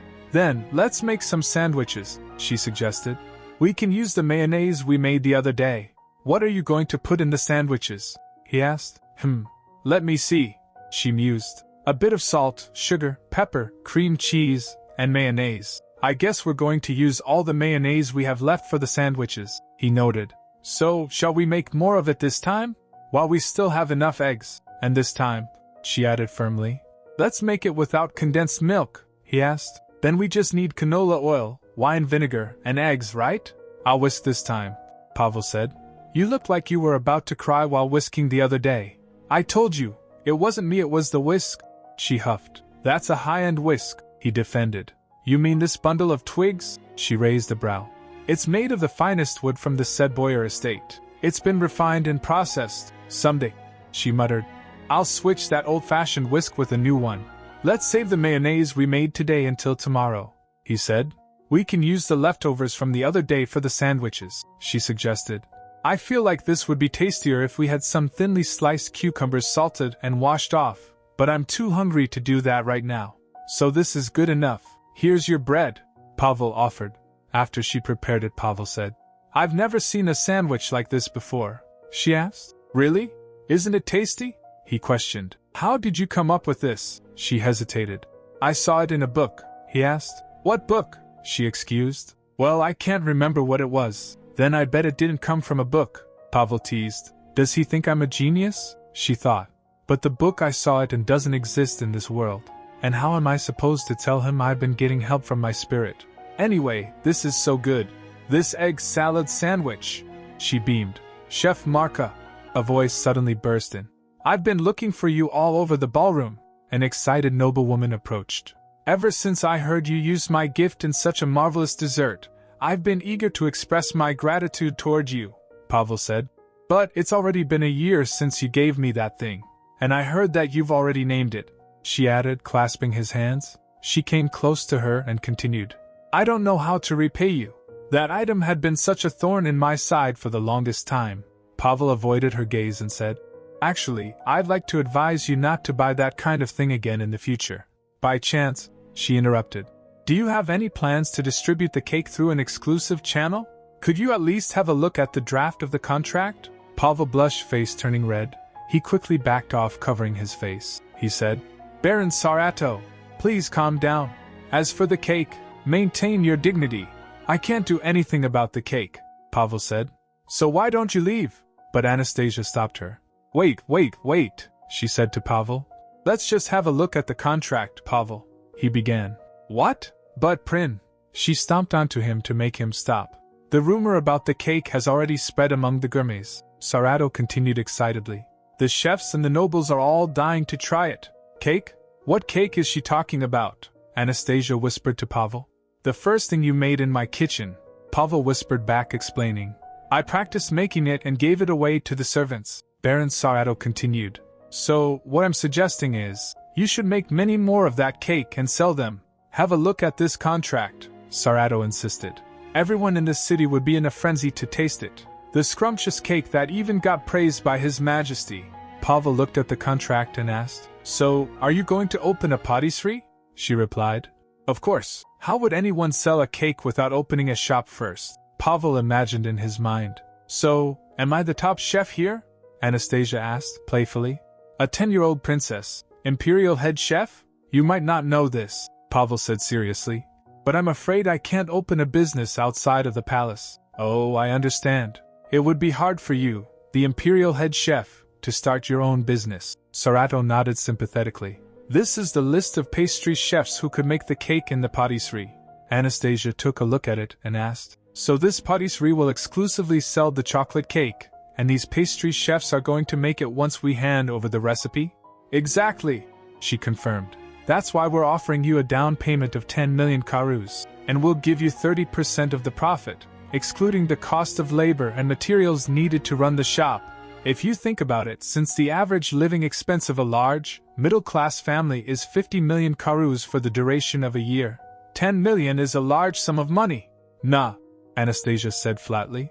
Forget about it. You want us to sign this for a measly 10 million? It's not just any ordinary cake, Anastasia snapped, crossing her arms. The success of your southern trade route depends on it, and you're only offering 10 million karus? She let out a dry laugh. Ha! Ha ha! Baron Sarato blinked. Why are you suddenly bringing up the trade route? Oh, please, she scoffed. The only thing you care about is your chocolate selling well, not the cake itself. Am I wrong? She looked momentarily stunned, but recovered. Of course I can't say that's not important, but what really matters to me is selling the cake and making all of us rich. All of us getting rich doesn't sound so bad, Anastasia admitted, arms folded. But the cake won't sell if it doesn't taste good. And if someone like you who hasn't even tasted it, is offering to market it for us, well, it just seems like you have ulterior motives. I haven't tried it myself, no, Sarato confessed. But so many people have said it tasted fantastic. Whether the cake is good or not, once it becomes known as the dessert praised by His Majesty, Rich nobles and merchants will want to try it, Anastasia said. If it really tastes good, it'll sell like wildfire. And even if it doesn't, they'll try to reproduce the recipe anyway. But, Satoru said, firm and unwavering, there's no way it tastes bad. The imperial chef made it, and His Majesty complimented it. And yet, Anastasia added coolly, you're offering a measly 10 million karus to get your hands on the recipe for the cake praised by the emperor himself? As I said, 10 million isn't a small sum, Satoru replied, trying to stay composed. And people don't usually even buy recipes in the first place. Then we don't need to bother selling ours, do we? Anastasia turned to Pavel. Wouldn't you agree? That makes sense, he said quickly. Ha ha ha. Satoru laughed nervously. But if you don't sell it now, people will study it. They'll figure it out eventually. Study what? She interrupted. The cakes we made in our kitchen? But we're not making any more. Why not? Satoru demanded, panicked. Why wouldn't you? Why would we? She said bluntly. We're not selling it here. And even if we do make it again, it'll only be served to His Majesty. The rumor spread because Pavel gave a few away after practicing, Anastasia added. He's not going to do that anymore. Satoru's face paled. Anastasia continued. Then, are you going to ask His Majesty something like, could you please tell me what was in that cake? Then how about 20 million karus? She offered desperately. Anastasia nudged him. Pavel, is that tempting to you? Pavel gave him a flat stare. Once the chocolate cake gets popular, sure, your chocolate will sell really well. But without the chocolate cake? Anastasia leaned in, voice low. Would your southern trade route be alright without it? Satoru swore under his breath. Damn it, that would ruin everything, she whispered to her, crying. I'd end up jumping into the Vice-Gata River. Anastasia leaned in closer, whispering with a mischievous grin. You know what will save you? Our fantastic chocolate cake. 50 million karus, she cried. Anastasia shouted. Deal, she added with a smile. But if you hadn't bought the chocolate in the first place, we wouldn't have been able to make the chocolate cake. So how about 30 million karus, and in return, we want half the profits from sales. What? Satoru gasped. You're the supplier for the raw materials, Anastasia said. You'll still make a huge profit, so you should at least give us that much. Satoru stared at Anastasia, then slowly turned to Pavel. Who is this girl? Is she your spirit? A spirit of contracts? A protector of merchants? Or maybe, the spirit of chefs? He replied. Don't be silly. He glanced at her and introduced her. She's the one who first made the cake, the youngest Princess Anastasia. Satoru blinked. Oh, come on, chef. Stop joking around. That's not funny at all. Pavel's expression didn't change. Her face paled further. Chef Mark? Which part of what you said was a joke? He replied. None of it. Upon hearing that, she let out a scream in panic. After that, while returning, Anastasia's found. Karno Neustatter? Looking at her, he said. It seems like something fun happened to you. WH, what brings you here? She asked cautiously. He replied. Why do you ask? Am I not supposed to be here? I'm scared. She mumbled, averting her eyes. He said. Please let me walk you to your room. She asked. What? But why? Then the words rang inside her head. You could just be my best friend. That's what best friends do, he said simply. She replied. I didn't really mean it when I said that. He added. Besides, Crown Prince Alexei asked me to escort you. Please come with me. As they were walking, Anastasia asked. By the way, how long were you waiting for me? You should have just told me you were here, he replied. But you were in the kitchen, she urged. You could have just come in and told me. Are future dukes not allowed to enter places like the kitchen? She teased. Karno looked slightly uncomfortable. Well, never mind. He shrugged it off. Then she asked, Lord Karno, did you leave the ball early too? Yes, he replied. I'm not fond of such events, she said. But they're throwing this event for you, he told. Yes. For killing so many people. Anastasia's expression fell. Why is it so difficult to have a normal conversation with him? There's nothing fun about watching people realize who they invited to their party, after they've already invited him, Karno said flatly. What kind of person is he? She asked softly. He halted and then looked at her. He didn't answer, and said, Never mind. Is that your habit? She asked, saying never mind halfway through talking? Again he doesn't respond. Then she offered a sandwich. Do you want to try this? He asked. What is it? She replied. An egg salad sandwich I made a little while ago. In the kitchen you refused to enter. He refused. No thanks, she insisted. Oh, please, he reaches for it. If you insist, I'll try it. He's just holding it, she thought. Well, I guess nobles don't eat while walking. When I get to my room, I'll let him borrow my basket after I take all the other sandwiches out. Is this your room? He asked. Yes, she said. Thank you for escorting me. As he turns, she remembers. Oh, I should give him the basket. She stopped him by grabbing his sleeve. Wait. That didn't sit right with Carno. He instinctively shoves her away, so she fell down. She stared, dumbfounded. She sobbed, thinking, hasn't this exact same thing happened to me before? Her thoughts scrambled as she looked down at the sandwiches lying on the ground. I was going to give this to Riss. Tears welled up in her eyes. As she looked up, Carno was looking shocked. She thinks, I was the one who got knocked over, so why does he look so shocked? There was something strange in his expression, something unfamiliar, the color in his eyes, the way his mouth hung open. She hadn't seen this side of him before. I was just going to lend you my basket, she murmured, so you could carry the sandwich in it. I see, he said after a pause, his voice quiet. Then she said, I guess you were surprised when I suddenly grabbed you. Not at all, he added quickly, bowing his head. I am deeply sorry, Your Highness. Do I grab people too easily? She wondered, a sad thought slipping in. Why do they all keep pushing me away? Her hand clenched around her dress, and why does it hurt so much? No, I understand, she said, sniffling. Anyway, thank you for escorting me. Take care! She said that while turning and then left. Carno stood there stunned for a moment, then left. Later she was in bed feeling sick. Her spirit said, I can't believe how weak you are. That's just because I'm still growing. She shot back, puffing her cheeks. What do you mean? He echoed, confused. She said, I'm growing a little more every day. He raised a brow. You're growing, she explained. When a small acorn gets bigger and bigger until it becomes a tall oak tree, that's called growing. You do even know that? My body is growing like an acorn right now. He tilted his head, skeptical. But you're human, not an acorn. Are you expecting a branch to sprout from your head? He flew away saying, Anyway, since you're sick, you should get some rest. Too tired to stay awake. Maybe I'll sleep just a little longer, she thought, her head starting to droop as she sat in bed. But just as she closed her eyes, she sensed something that color. Had Alosha come? Your Highness, someone whispered. Are you sure this is all right? She thinks, this is too embarrassing. I'd better pretend to be asleep. It's only proper for me to visit my cousin when she's sick, Alexei said gently. I'll take care of her for a while. You can wait outside. Yes, Your Highness, the attendant replied before stepping out. Asya, Alexei said softly, sitting beside her. As she flinched, he asked, Are you awake? She hesitated, then nodded faintly. I woke up just a minute ago. I only let you go because you said you'd be fine on your own, he said, his voice laced with concern. But now you're sick?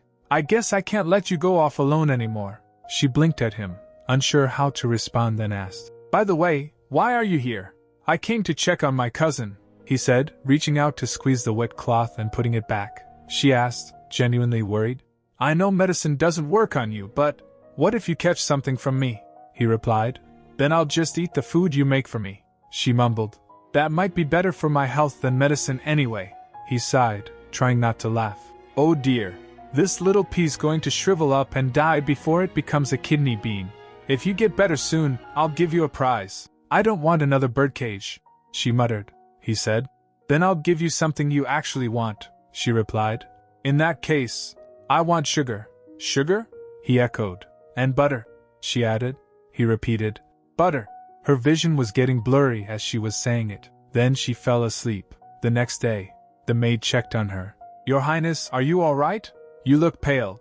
What happened to your cute little face? It's just because I've been lying in bed, she said, giggling. Briss replied, worried. You've been ill for 3 days. You should eat something. Please wait, I'll bring something right away. She thinks in her mind. She doesn't have to do that for me. Then another voice rang out, nervous and breathless. Our Lord Carno Neustadt has come. She jolted upright. What? He stepped inside without hesitation.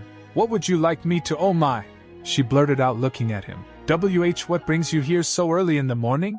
He came with flowers. I heard you were sick, he said, his tone as blunt and calm as always. How are you feeling? Actually, I'm not feeling well at all. She gets straightened. I have a fever, I'm coughing a lot, and my ankles and wrists hurt. I came to apologize for my rudeness the other day, he said. I apologize for interrupting, a maid stammered. But I'll take the flowers and put them in a vase. Why is she trembling so much? Asya wondered. She said, It's fine. Give the flowers to me. Carno held out the bouquet. She said, I know I gave you trouble.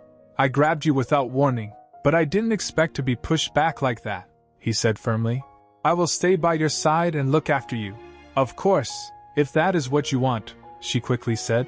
Sounds great. Later she gets ready to head out. A servant whispered nervously, Are you sure you'll be okay?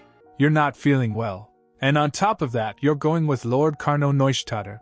I'll be fine, she said cheerfully, already halfway out the door. See you later. A few moments later, while they were walking, Carno said, You're coming to the kitchen with me? I hope you don't regret your decision. Anastasia took a step forward, then winced sharply. Ouch, my ankle. Carno was suspicious for a moment, then he offered. Shall I carry you on my back? That would be great, but, she replied, showing pitiful expression. I'm afraid I'm too heavy. It's probably too much to ask, right? Still, she couldn't help but glance at him, tempted. Although, my ankle does hurt. It's no problem at all, he replied simply. I think I weigh about as much as a bag of wheat, she joked. Are you sure it's fine? I don't want you to hurt your back. He stared at her, and then kneels in front of her, showing his back. I insist. She blinked, surprised. Is he really going to carry me? It was meant to be a joke. Ugh, whatever, she muttered. And just like that, he lifted her onto his back with practiced ease. She murmured, a little stunned. I guess you're stronger than I thought, he asked. Really? She said. Yes, I'm impressed, he replied. I'm also impressed by your willingness to humiliate yourself just to cause trouble for me. What? I'm the one who's impressed, she fired back. By your willingness to strain yourself just to humiliate me. Well, came a familiar voice, dry and mocking. Her spirit appeared and vanished into her dress. I knew you were weak, but now you can't even walk by yourself? Besides, he went on, you hated it when I told you to hold his hand, but I see you'd rather be carried on his back instead. That's not true, she whispered to him. I'm just trying to make him suffer. By the way, her spirit added, changing tone. You're on your way to the kitchen, aren't you? What are you making today? I'm making dakois, she huffed. They entered the kitchen, and just as she entered while carried by Carno, Pavel's eyes widened. Why, Your Highness? Why are you being carried on his back? Are you hurt? But when Riss came to take the soup, she didn't mention anything about your legs being injured. What's going on here? Oh, really? She said, unfazed. Maybe Riss just missed us. Turning to Carno, she said. And I suppose this is... Say hello to him, Pavel. This is Carno Neustadt. He's going to be helping me today. Pavel gasped upon hearing that. She continued, Carno, this is Pavel, the head chef of the Imperial Grandchildren's Palace. I hope you two will get along. Pavel froze upon hearing that. She said, Pavel, we need egg whites for today's. Lord Carno Neustadt. Pavel's voice trembled. Why would you bring him to this kitchen? I can help with anything related to cooking. No, Carno's going to help me too, she cut in. Pavel, please prepare the egg whites, almond powder, and sugar. Carno stepped up. What can I do for you? Start by washing your hands, she instructed, watching with faint amusement as he carefully followed her lead. He looks so weird holding that whisk, she thought. You'd think he was born to do anything but that. What should I do with this? He asked. Whip it, she said. Until it gets foamy, he asked. You mean, the egg whites? She instructed. Yes. Stir it until it becomes stiff like cream. Don't stop fast, or the bubbles won't form. If you go this slow, it'll take a year, she teased. Why, Your Highness? Pavel called nervously. I can make the meringue. Please, let me do that for you. You stand over there, she replied, dismissing him. Carno's doing it. She glanced again at Carno. I don't see why people are so scared of him. Honestly, they should be more scared of me. I'm a princess. You're good at mixing the batter, he said. She replied as she started. I told you I like cooking, he asked. But didn't you say your wrists were hurting? Ouch. She winced. She handed over the bowl. I guess you should do this part for me, Carno. Later, as the sweets cooled, she offered. Carno, since you helped so much, I'll give you some. No thank you, he replied, stiffly formal. She pouted. Wow, another one of your habits, huh? They're not poisoned or anything. We made them together, you should know that. I'm not worried about that. He paused as she suddenly cried out. Oh gosh! Ow, my wrist hurts. She exaggerated dramatically. He sighed. If you insist, I would be glad to eat them. She turned to Pavel. What about you? Don't you want any? You usually taste what we make right away. Here you go. W what? Pavel reached for the treat she offered only for Carno to snatch it from her hand. She asked, Hey, why did you take the one I was giving to? I'm thirsty, he said flatly to Pavel. Could you bring me something to drink? Oh, sure, he replied, dashing off. As he left, Carno's expression softened slightly. Please don't be so harsh to him. What do you mean? This is delicious, she muttered. I'm not talking about the taste. Carno turned his gaze to her. Since it seems like you don't know about my spirit, I'll explain it to you, Your Highness. I know about it, she said without hesitation. It's the spirit of death, isn't it? He flinched, then hesitated, asking, You've known that? Suddenly she observed a violet color from him. She wonders, what color is this? Surprise, awe, a miracle? She gave a smile. Well, your spirit is famous. Who in the Empire doesn't know about it? She added, trying to sound nonchalant. You knew, all this time. And yet, he stopped himself. Never mind. It's just, people usually avoid me. Anastasia's spirit murmured from within. Foolish humans, I can see what kind of life he has led so far. They don't leave behind anything meaningful, yet they're terrified of dying. And the one he made a contract with isn't even the spirit of death. Anastasia gets stunned upon hearing that. What? She thinks. Carno didn't make a contract with the spirit of death. What? She stared, stunned. The thought refused to make sense. But before she could speak again, a loud clunk broke the silence. Your Highness? Pavel's voice cut in gently. I brought some iced tea. The air in the kitchen felt oddly tense now, like something unspoken had shifted. She turned toward Pavel with a smile. Thanks for letting me use your kitchen. Without waiting for a reply, she grabbed the drinks he had made. I have something important to do, so I'll be leaving now. Bring those with you, Carno. You promised to carry me on your back all the way to my room. You want me to carry you while holding this plate? He asked, holding the plate. She huffed. Just follow me, then. You don't have to carry me. As they left the kitchen, she turned and called back. Pavel, I'm sorry for taking all the snacks. Let's make them again some other time. It's fine, Your Highness. Please take care, Pavel replied. Once they were outside, Carno spoke up. Didn't you say you had urgent business to take care of? Why are we out here? They walked slowly, the steps falling into rhythm. I was just aimlessly walking around, she admitted. Anastasia's spirit murmured softly to her. I really don't understand you, little human. Isn't it only when someone is weaker than you that you feel the urge to protect, take care of, and shelter them? He is much stronger than you. I didn't even think of it that way, she murmured back. And I know that I'm not that strong. Carno shifted the plate in his hands. How long do I need to hold this for? Give it over, she offered quickly, then added in a quiet voice. It's just that. I didn't want him to stay there any longer, just in case his feelings were to get hurt, she asked his spirit. By the way, what did you mean earlier?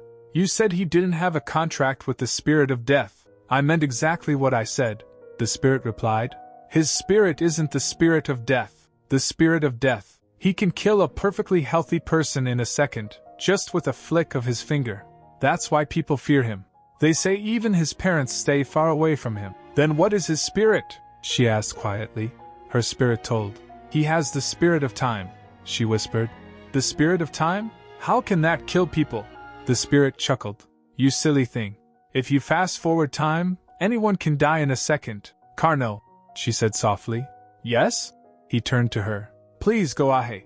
He started, but she suddenly shoved a piece of dacoits into his mouth. He gasped, trying to chew. Ugh, why did you suddenly do that? He yelped, she said. Try it. You made it with your own hands. I can't say I made it, he replied. All I did was whisk the egg whites. Is it good? She wondered, looking at him. Or is it bad? She hesitated, studying his expression. The color around him wasn't vivid, like a mist clouding her ability to read him. Does it taste bad? She asked. It doesn't taste that bad, he admitted. I'm glad to hear that. Do you want to take half of these? She offered, smiling. He blinked. You have only one tray. But how would I carry them? And if you're going to give them to me, give me all of them, he said casually. She replied. Wow, how shameless. I'm sure no one will want to eat them anyway, he muttered. Because I made them. But you only helped me a little bit. You just said you didn't make them yourself, she pointed out. Do you really not understand what I meant? He asked, stopping to look at her. I do understand, she said quietly. Nobody would want to eat food made by someone who has the spirit of death. She looked down. And I'm sure he's seen that reaction hundreds of times. In the original story I remember, it was just another supporting character's tragic backstory. But now that he's right in front of me, it's heartbreaking. Are your hands made of dirt or something? She said suddenly, looking up. As long as you wash your hands before making them, I don't see a problem. She turned with a huff. Anyway, you can't have more than half, so just follow me to my room. I have something to wrap them up, ACK. She gasped as her ankle twisted again. Do you want me to carry you again? Carnot asked calmly. I really twisted my ankle this time, so I couldn't help but scream, she muttered. Ouch. What happened to my ankle? Oh, right. A few days ago. I was hungry, so I made a sandwich. While I was carrying it back to my room, he cut in sighing. Ha! Let me carry you again. Will that do? As he lifts her up, she asked. Aren't I heavy? You're only about as heavy as a bag of wheat, he replied. She smiled faintly, and observed. A delightful blue color. It's clear and refreshing. That night, Carnot didn't hate that she had grabbed him. He was just startled by her touch because no one had ever approached him like that before. At House Neustadter's vacation home in the Imperial City, as Carnot returned, the servant greeted him. Welcome back, young master. As he approached them, they trembled in fear. You're late, Carnot, came a voice cold and familiar. I heard you stayed at Crown Prince Alexei's palace after the triumphal ceremony, his father went on. I know how generous His Majesty and His Highness are to you, but, Carnot cut him off. Now that the war is over, grandmother said she would like you two to return to the domain. She added that she would come personally to take you back if you were to resist. I'm tired, Carnot said quietly, so I will head to my room now, his father urged. Carnot, wait! But he didn't. Even my parents loathe and fear me, he thought. Alexei ordered me to speak with her and escort her, but I thought she would start crying as soon as I talked to her. Unexpectedly, he looked at the parcel she gave. Here, take this, she had said, and held out something as if it were the most natural thing in the world. Later, Anastasia was sitting in the presence of the Emperor. The Emperor asked only the butler. So, she has no particular interest in her studies? That's... The advisor hesitated. Wait, what's going on right now? Anastasia thought, eyes flicking between the voices in the room. The Emperor asked, How is her condition? Has she put on some weight? After she fell ill, she lost quite a bit, came the response. That is why we will be serving her more nourishing food. The Emperor pressed on. I heard that her ankle was sprained, the butler replied. It has gotten better after being treated. Word of my illness must have spread fast, Anastasia mused. Even the Emperor has decided to visit. But what the heck? He's only talking to the Lord Chamberlain, even though I'm standing right here. She sighed inwardly. This is so boring. How long do I have to sit like this? Suddenly she noticed the wind god's spirit approaching her, so she poked him. Then the Emperor called, Anastasia. She blinked, startled. That color, she had seen it before, when Riz was worried about her. And now, she could see it again around the Emperor. Are you really alright? The Emperor asked. She hesitated. Well, would you like to have a snack? After the maid brought the snacks, the Emperor asked, Did you also make these yourself? Yes, I did, she said proudly. The Emperor took a bite, then asked, Anastasia, I heard you left the celebration ball early. Why did you do that? She replied. That was because I was bored, and everyone else seemed so busy, he pressed. Do you find your lessons boring as well? Is that why you don't pay attention? She giggled nervously. I just feel like those should only be for Crown Prince Alexei. Can I study something else? The Emperor asked. Do you really believe those lessons are only for Alexei? She hesitated but still went on. Well, this empire is vast. Its leader must be stronger than anyone else, and be able to make sound judgments without being swayed. But above all else, they must guarantee the future of their people. He looked her in the eye. You and Alexei are the ones who must take up that duty, and those lessons are the first step toward it. I understand, she said softly. But what I'd really like to know is why you're letting me stay here, Your Majesty. By asking that, he replied. Do you mean you don't think you're fit to help shape the Empire's future? She exclaimed. Yes, the Emperor asked. And you have no intention of playing that part? She replied. That's right. Then, his tone sharpened. Do you expect me, the Emperor, To follow your judgment on who should rule this empire? When I have been the emperor all this time? Is he all twisted up inside or something? She thought, frowning. I'm not trying to make any judgments, she answered.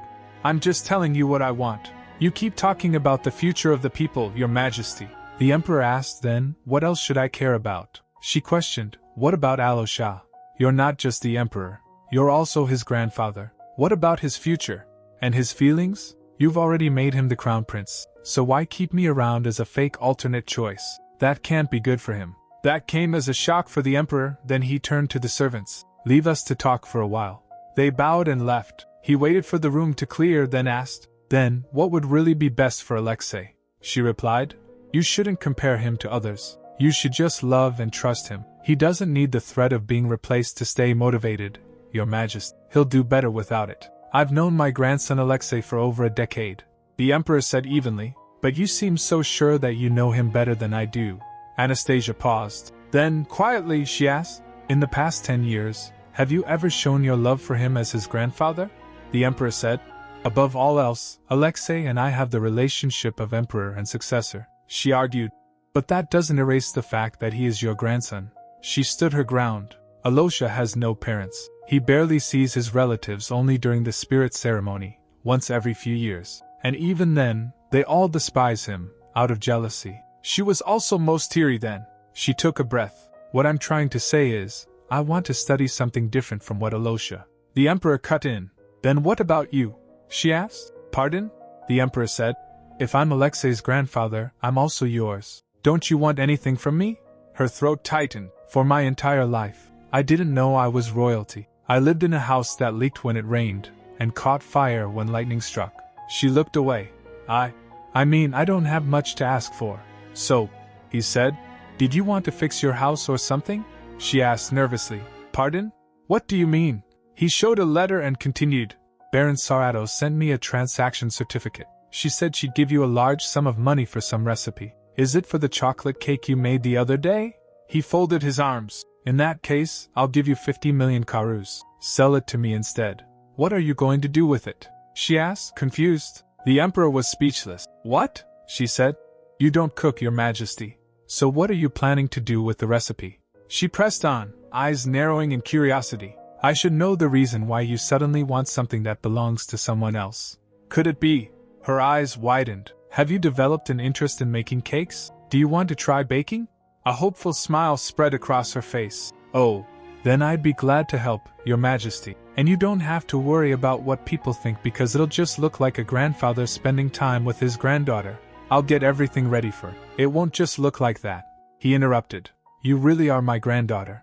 Anastasia blinked. The emperor questioned. You asked me to be a good grandfather to Alexei. So why do you keep calling me your majesty? She drooped her shoulder. Well, that's because your majesty is your majesty, she muttered.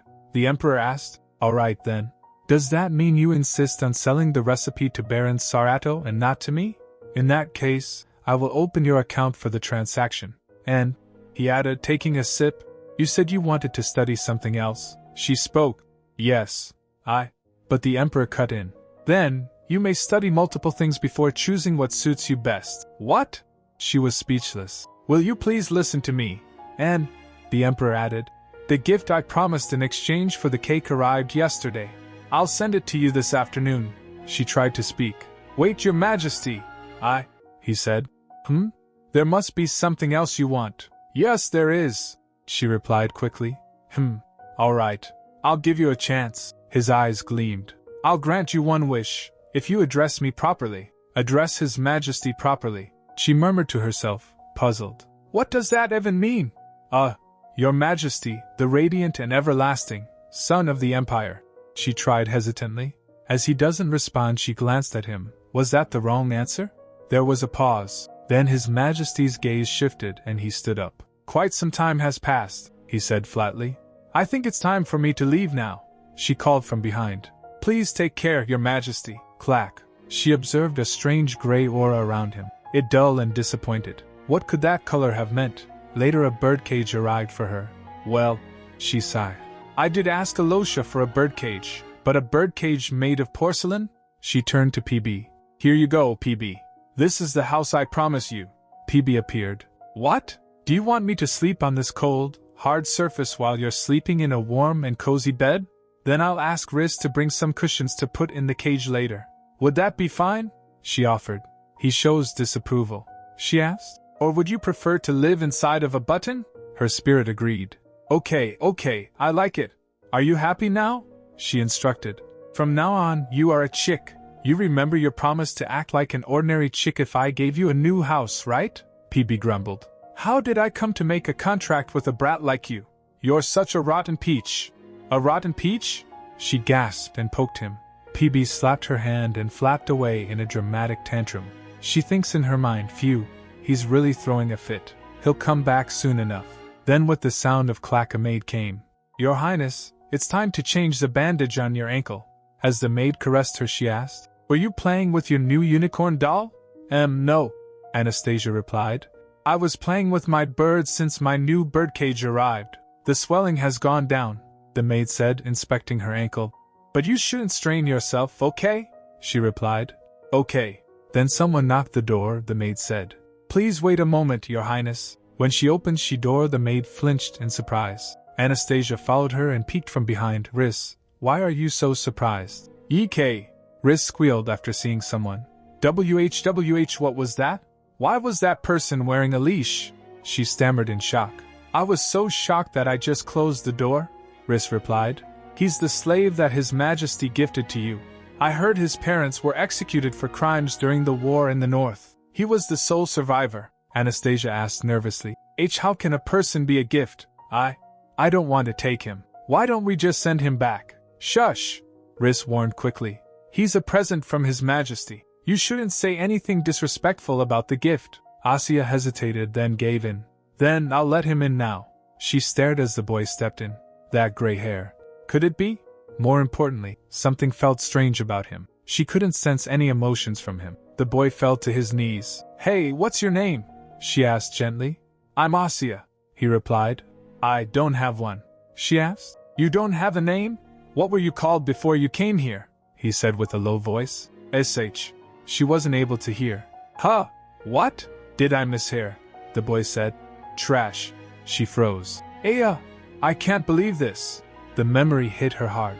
In the original story, it was Alexei and Carno who orchestrated Princess Anastasia's downfall, but the one who delivered the fatal blow was the slave boy she had abused. He had been called trash.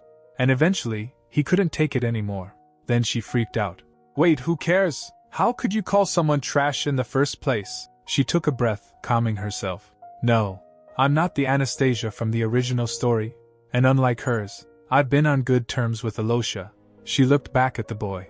Then, I think you should come up with a name.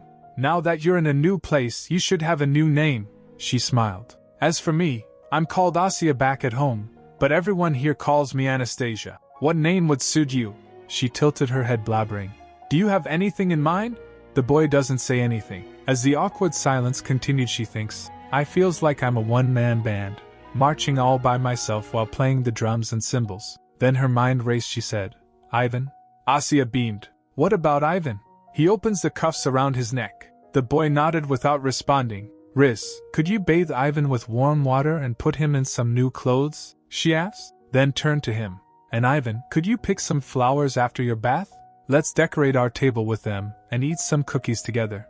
Then Riz asked suspiciously, looking at her. Your Highness, are you going to the kitchen again? No, Asya called back nervously. I promised to stay put. That's what she told her, but it couldn't be helped. She really wants to bake Ivan some apple jam cookies. Later inside the kitchen, PB returned. Anastasia asked him, Where have you been? He replied, I just went to get some fresh air. Then Pavel asked, Your Highness, what are you going to make today? Today's order of business is apple jam cookies, she declared with a flourish. Let's do this, Pavel. They rolled up their sleeves. At the end she said, Now, all we have to do is put this tray into the oven. Suddenly, the door opened again and Alexei came. He asked, Asya, are you in here? Pavel gasped as he looked at him. He exclaimed, Crown Prince Alexei. Alosia? What are you doing here in the kitchen? She asked, turning to see the Crown Prince standing in the doorway. I went to your room, and your maid told me you were here, Alexei said calmly. Then the candle in the kitchen lit up and Fafner appeared. Alexei! Alexei! Look at me! Fafner's voice rang out. Asya, tell him what I'm saying. Did the room just get brighter? He asked. Oh, could it be? Anastasia sighed so he realized. It must be Fafner. I apologize on his behalf. Please don't mention it, Your Highness, Pavel replied hastily. Then Anastasia picks up the tray to put in oven. So it was true you made all the snacks you've been bringing me, but, Alexei said, then pulls out his handkerchief. He wipes her face saying, You're covered in flour. Just look at you. What a mess. Oh, let me finish putting this tray in the oven first, she exclaimed, carefully sliding it in. By the way, why did you want to see me, Alosha? She asked, brushing flour off her sleeves. Grandfather gave you a special gift, didn't he? Alexei said. So I went to your room because I wanted to give you a present too. But your maid said you were here in the kitchen. As he paused, Alosha, Anastasia murmured, touched. Then he lifts her up and placed her on the table. His gaze fell to her ankle, which was wrapped with a bandage slightly swollen. He asked, Did you really want to make snacks that badly, even with your ankle in this shape? It's almost completely better, she lied quickly. I'll go back to my room as soon as I finish these, so please let me get down. Then, after you finish up here, he said gently, promise me you won't come back to the kitchen until your ankle is fully healed. Can you do that? Her expression faltered. Then I won't have any more snacks to give you, he smiled. I'll live. Do you not think my snacks taste good? She asked. Is that why you don't want them anymore? He poked her nose and added, If anyone says your snacks aren't good, I'll make sure to scold them, she said. That's not the point. People like that don't deserve your snacks, he added, poking her forehead.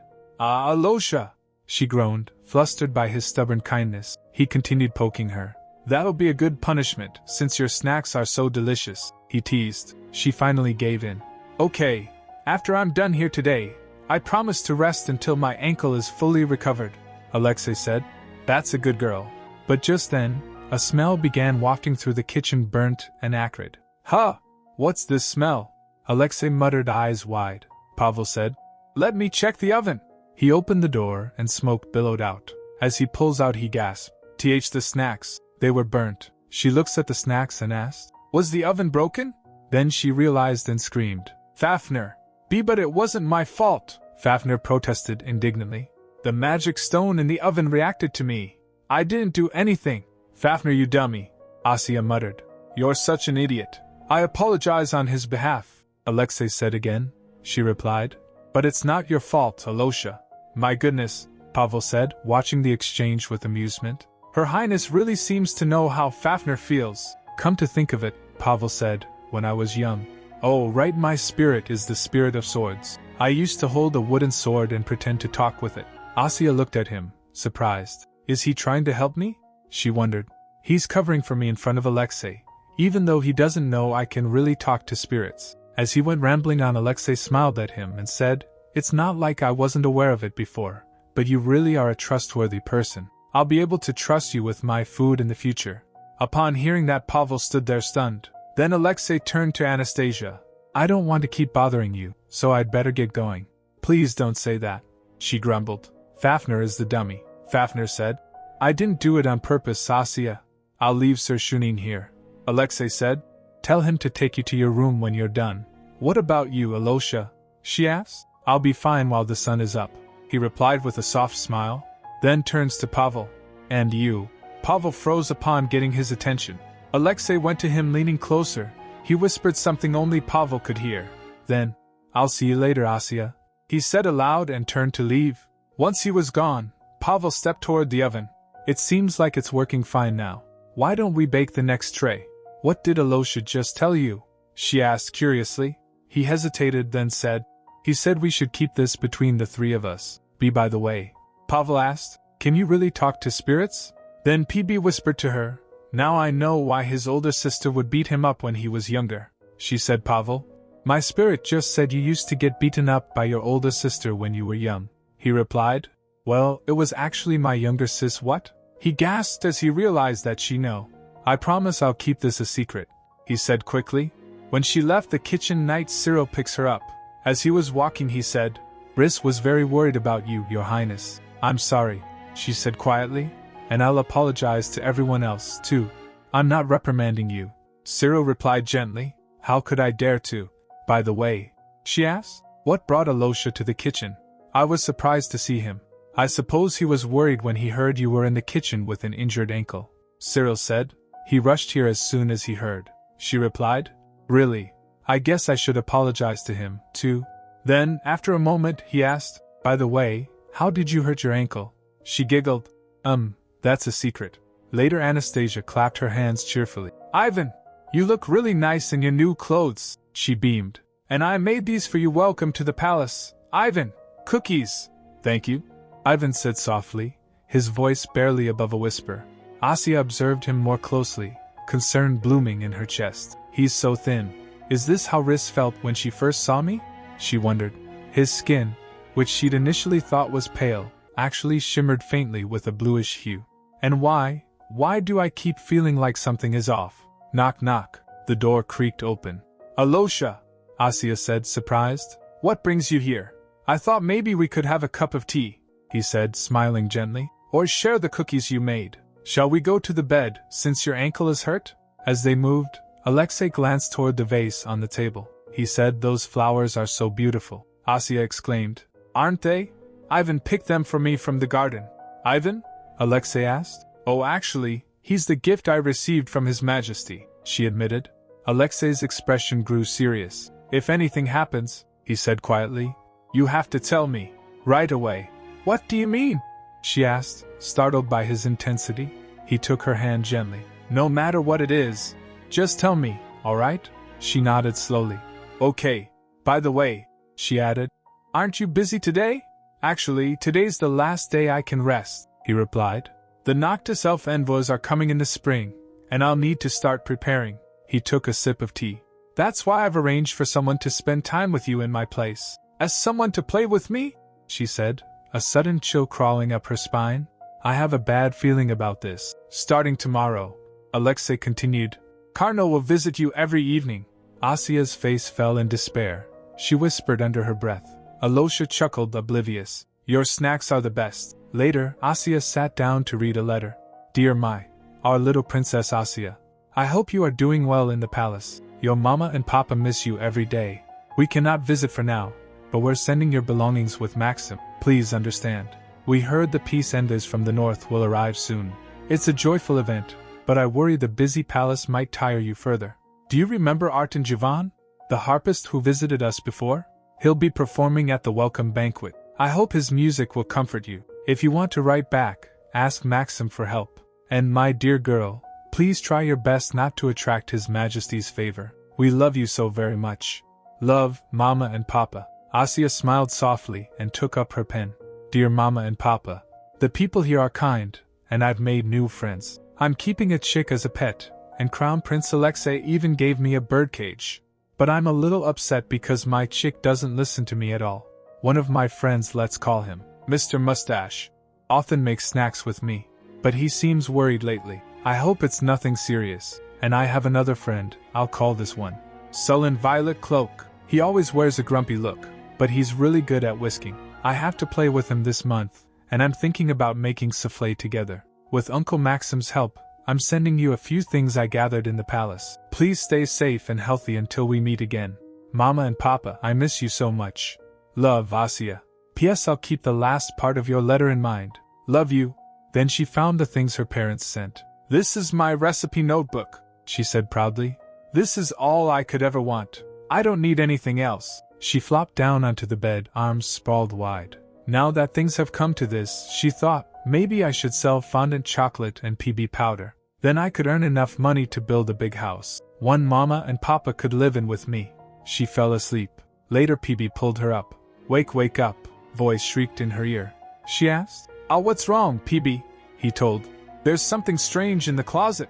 This isn't the time to be napping. Huh? When did you go out and come back? Asya mumbled, still groggy. Wait, did you say something's in my closet? PB urged her. Yes. Hurry and open it. She gets back on bed. No way. Now I am scared. You go check. Then PB pulled her more fiercely. She jolted. Hey, you're tearing my clothes, PB. Then she rise up and went to closet. Asya stared at the closet, eyes wide. The door was locked using chains, she said. I had no idea something like this was in here.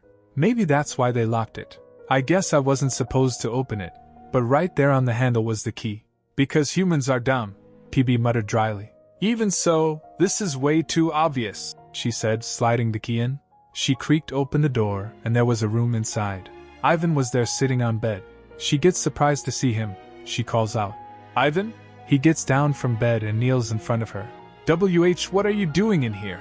She asked. And no, I didn't mean to make you kneel, she asked. Is this your room?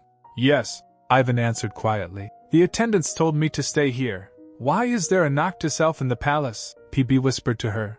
The elves aren't supposed to leave the north, so how? Upon hearing that she thinks, what? Ivan is a Noctis elf? PB replied. Yes. Why is someone from that sinful race here? Asya whispered to PB. I heard he survived the war in the north. His Majesty sent him to me. By the way, are Noctis elves not supposed to leave the north? The peace envoys are arriving this spring. Her spirit questioned. How can you just let one of them roam free? Look closer at him, he snapped. He's not even fully elf. He's a half-elf, half-human. How can such a thing even exist? Then she said calmly. His parents must have been an elf and a human. That's like saying a crayfish and a sparrow could have a baby.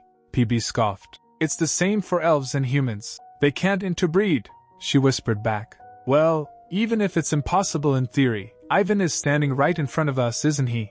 PB took a look at him using his powers and said, My goodness, now I understand. That thing, it's a prasty, she asked him. What are you talking about? The sword of sin was shattered into 5 fragments, he explained darkly. And those fragments are called prasties. I retrieved one. For remain, or so I thought. I never imagined one would just walk up to me. She blinked. Wait, did the genre just change? Wasn't this a cheerful fantasy story about baking? Now all we have to do, he continued, is fix him. She asked him confused. Wait, what exactly am I supposed to do? Are you some kind of pure race supremacist? PB replied. Are you stupid? What I'm saying is that you need to heal his broken, closed-off heart. He's shut himself off entirely, feeling nothing, thinking nothing. And in that void, the prasty took hold. Well, to be more precise, it was the prasty that created this half-breed in the first place. She asked. How is that even possible? He continued. Noctis elves have the ability to stop thinking and feeling. Even though he's a half-elf, he's still part Noctis elf. He must have developed that ability out of desperation. But now, he's lost control of that power. So how can I fix it? She asked, tilting her head. Use your power, PB answered. Stay close to him. Feed him. Heal him through presence, she questioned, wondering. But I already gave him the apple jam cookies. Did they not work? He told. That wasn't enough. Once we take the prasty out of him, I'll deal with it. Just do as I say and help me. That way, this kid will be able to get his emotions back. Okay, she whispered. Then let's at least do something about this awful bed first. Later she went to the emperor. The attendant stepped in with a message.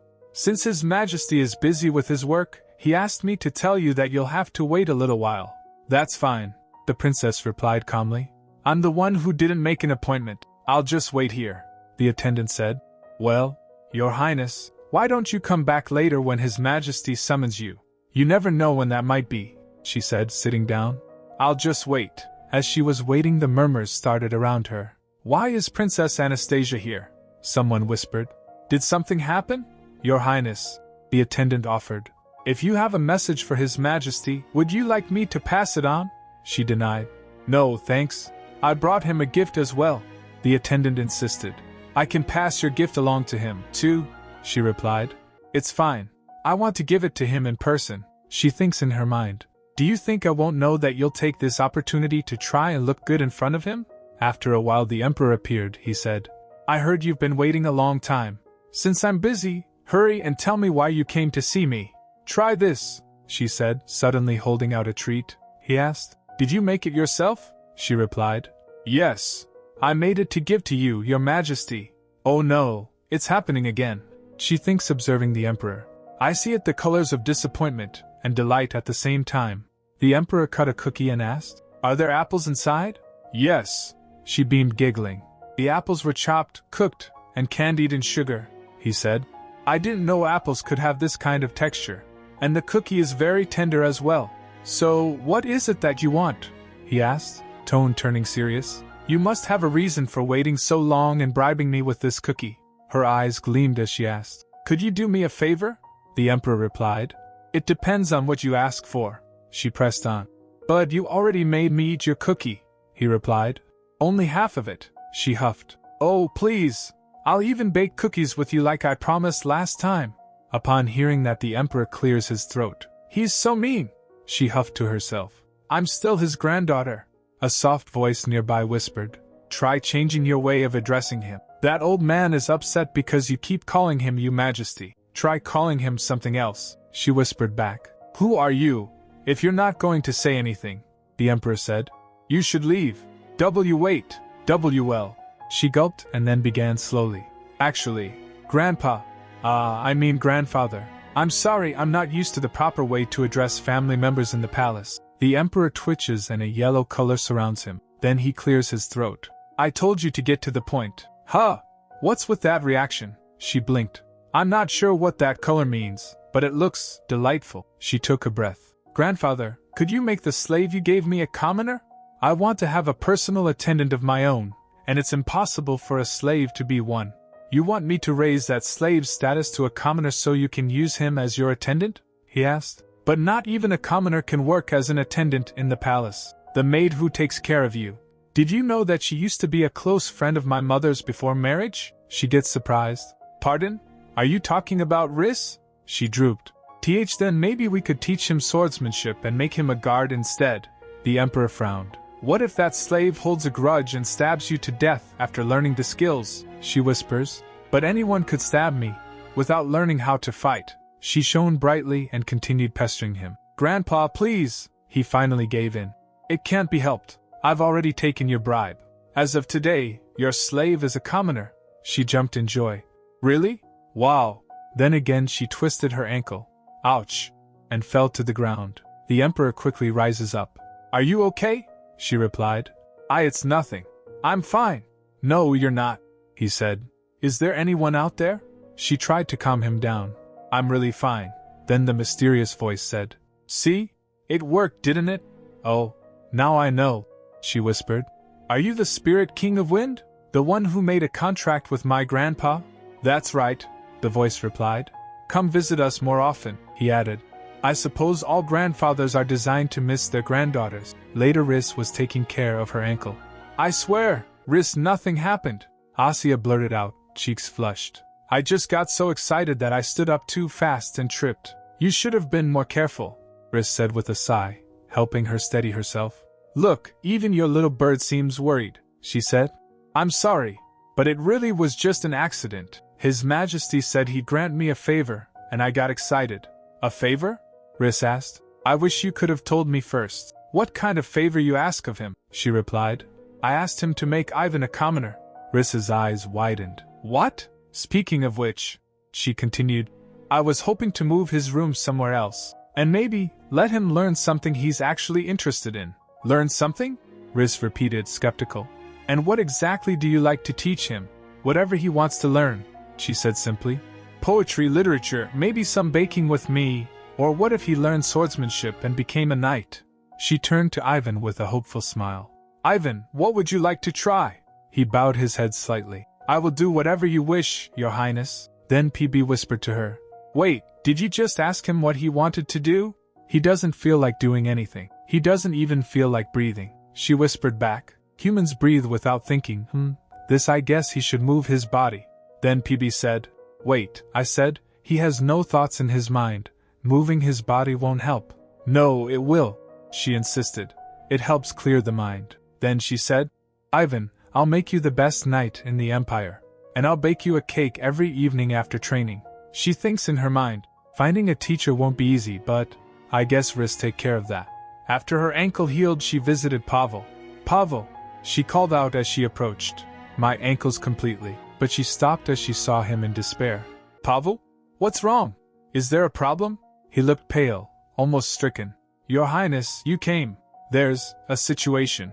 Pavel exhaled shakily. "The Noctis Elf peace envoys will be visiting the Empire soon, and somehow, I've been included among the chefs catering for them." "But I thought that was being handled by the main palace?" she asked, puzzled. And Pavel, aren't you assigned to Alosha here in Timur Palace? That's how it's supposed to be, Pavel sighed. But it's been decided the main palace chefs will handle the main dishes, and I'll be in charge of the desserts. Special request from their head chef. Isn't that good news? She asked. Pavel began. Have you heard of the Noxious period? Well, according to their mythology, the first Noctis elf rode into the north on a sacred cow. So, they worship cows. But during the Noxious period, they strictly forbid eating anything that comes from cows. No milk, no butter, no cream, no cheese, not even yogurt. She asked, and that's when they'll be visiting? He replied, exactly. Asya said they won't eat anything that comes from a cow. Not even dairy. Beef, milk, butter, cream, cheese, yogurt, none of it. So, they pass the job on to you when you can't even use dairy? They're obviously trying to get you in trouble, Pavel said. I'm sure that's not it, she said. You know what we should do? Let's switch the labels on the salt and the sugar. That would get us in even more trouble. Pavel replied, exasperated. She suggested, but I feel like the peace envoys might not really mind. Since they aren't supposed to eat dairy anyway, wouldn't it be fine not to serve them desserts? But I still have to prepare something, Pavel murmured. Then Asya said, clenching her fists determined. You know, if we present marvelous desserts despite the difficult situation, I'm sure we'll put those main palace chefs in their place. Let's make the best dairy-free dessert ever and present it like Tada. It's going to be so delicious that the elves will go crazy over it, and everyone will be surprised, Pavel said. Firstly, this isn't a competition. Secondly, how will we do that? She replied. I'm not asking you to compete with them. I just want to make you happy. Isn't that fine? Just wait, I'll bring you an incredible recipe. Later in her room she was thinking hard. To be honest, if we can't use milk, butter, or cream, I don't really want to bake at all. PB asked her. Are they that important? She replied. Of course they are. Milk, flour, and sugar are the three loves of my life. Butter and cream are sort of related to milk, you know. But the Noctis elves won't eat any of them during the Noxious period. How can they not eat them? PB said. I mean, what can you do? They say they won't eat them, but we still have to serve them desserts. Asya insists. PB questioned her. Did you just say we? But that's the chef's duty, not yours, she said. I just feel like Pavel is being bullied because of me, PB asked. What makes you think that? She explained. I think everyone else assumes Pavel makes my snacks. Alosha didn't believe it at first either. And His Majesty and the Crown Prince praised the snacks. She flips the pages of the book and said, and I also have to learn more about Noctis elves since I have to deal with Ivan now too. After a few seconds she groaned. But I can't really grasp any of it.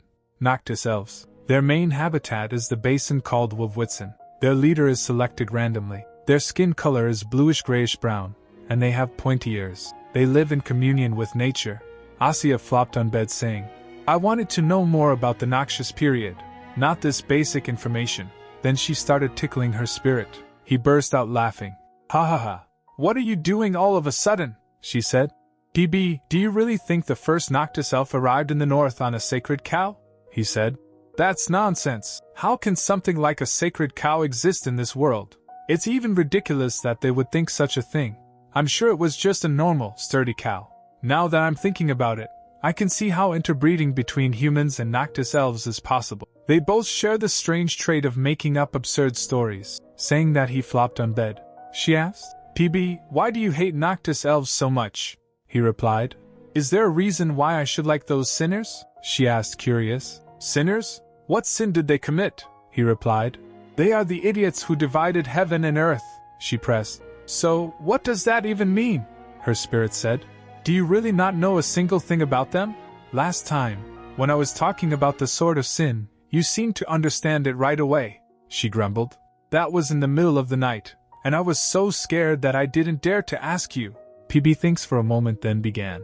In the past, humans and spirits were able to talk to each other, without this stupid contract. But some foolish humans and spirits came up with a silly idea, that Earth belonged to humans and heaven to spirits. Based on that flawed logic, spirits were expected to leave the land, and humans were to stay out of spirit affairs. Asya asked, why did they suddenly want such a thing? PB told, it all stemmed from land disputes between landlords. She asked, landlords? Oh right, that's what you call emperors then. Does that mean they used the power of the spirits to fight over their thrones? He continued, that's right, They got what they wanted in the end. Heaven and earth were split. And at that time, it was sort of sin that divided the two worlds. She asked, how does that have anything to do with Noctis elves? He continued while thinking, well, the attempt was actually only a half success. They had to force one large and whole world into two parts, which ended up creating darkness. She questioned, darkness? He explained, imagine you tried to split a cake into cream and bread. It wouldn't work. You would just get crumbs all over the table. Darkness was like the crumbs. It joined its power with the sword of sin to attack humans and spirits, causing bloodshed all over the continent. They managed to split the sword into 5 pieces and seal the darkness in the north, but they needed someone to take charge of controlling the unstable seal. He concluded, wouldn't it only be natural for the ones who caused trouble to take responsibility? Asya asked him confused, then shouldn't it have been those who decided to split heaven and earth in the beginning? So, why are the Noctis elves living in the north now?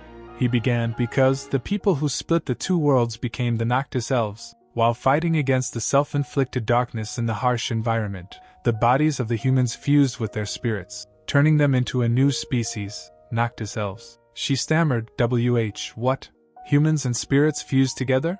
PB replied, yes. How ridiculous. Those who had wanted to separate humans and spirits ended up being joined together.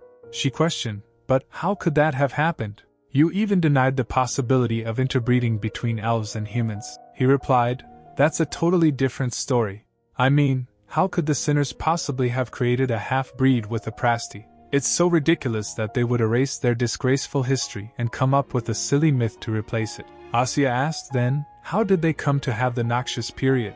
There is no such thing as a sacred cow. And the myth isn't true either.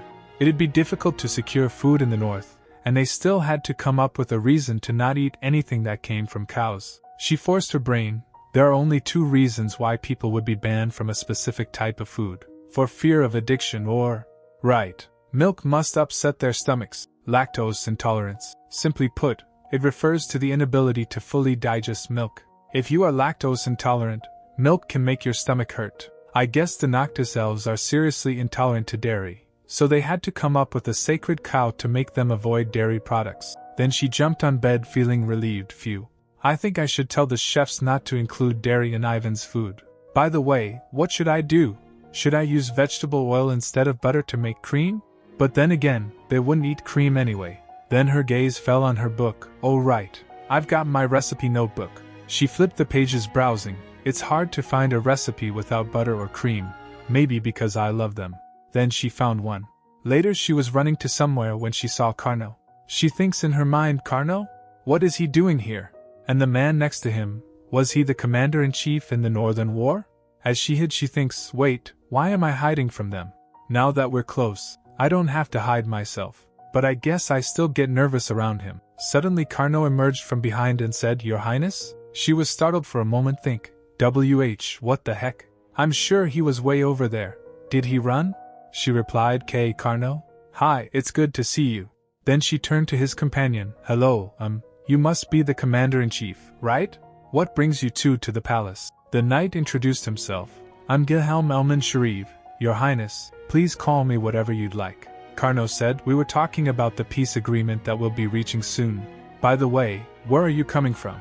She sweated, saying, Me? Oh, just somewhere over there. She said inwardly, to be honest, I didn't even go over there, but I feel like I should lie. Then she asked him, Are you heading back, now that you're done talking?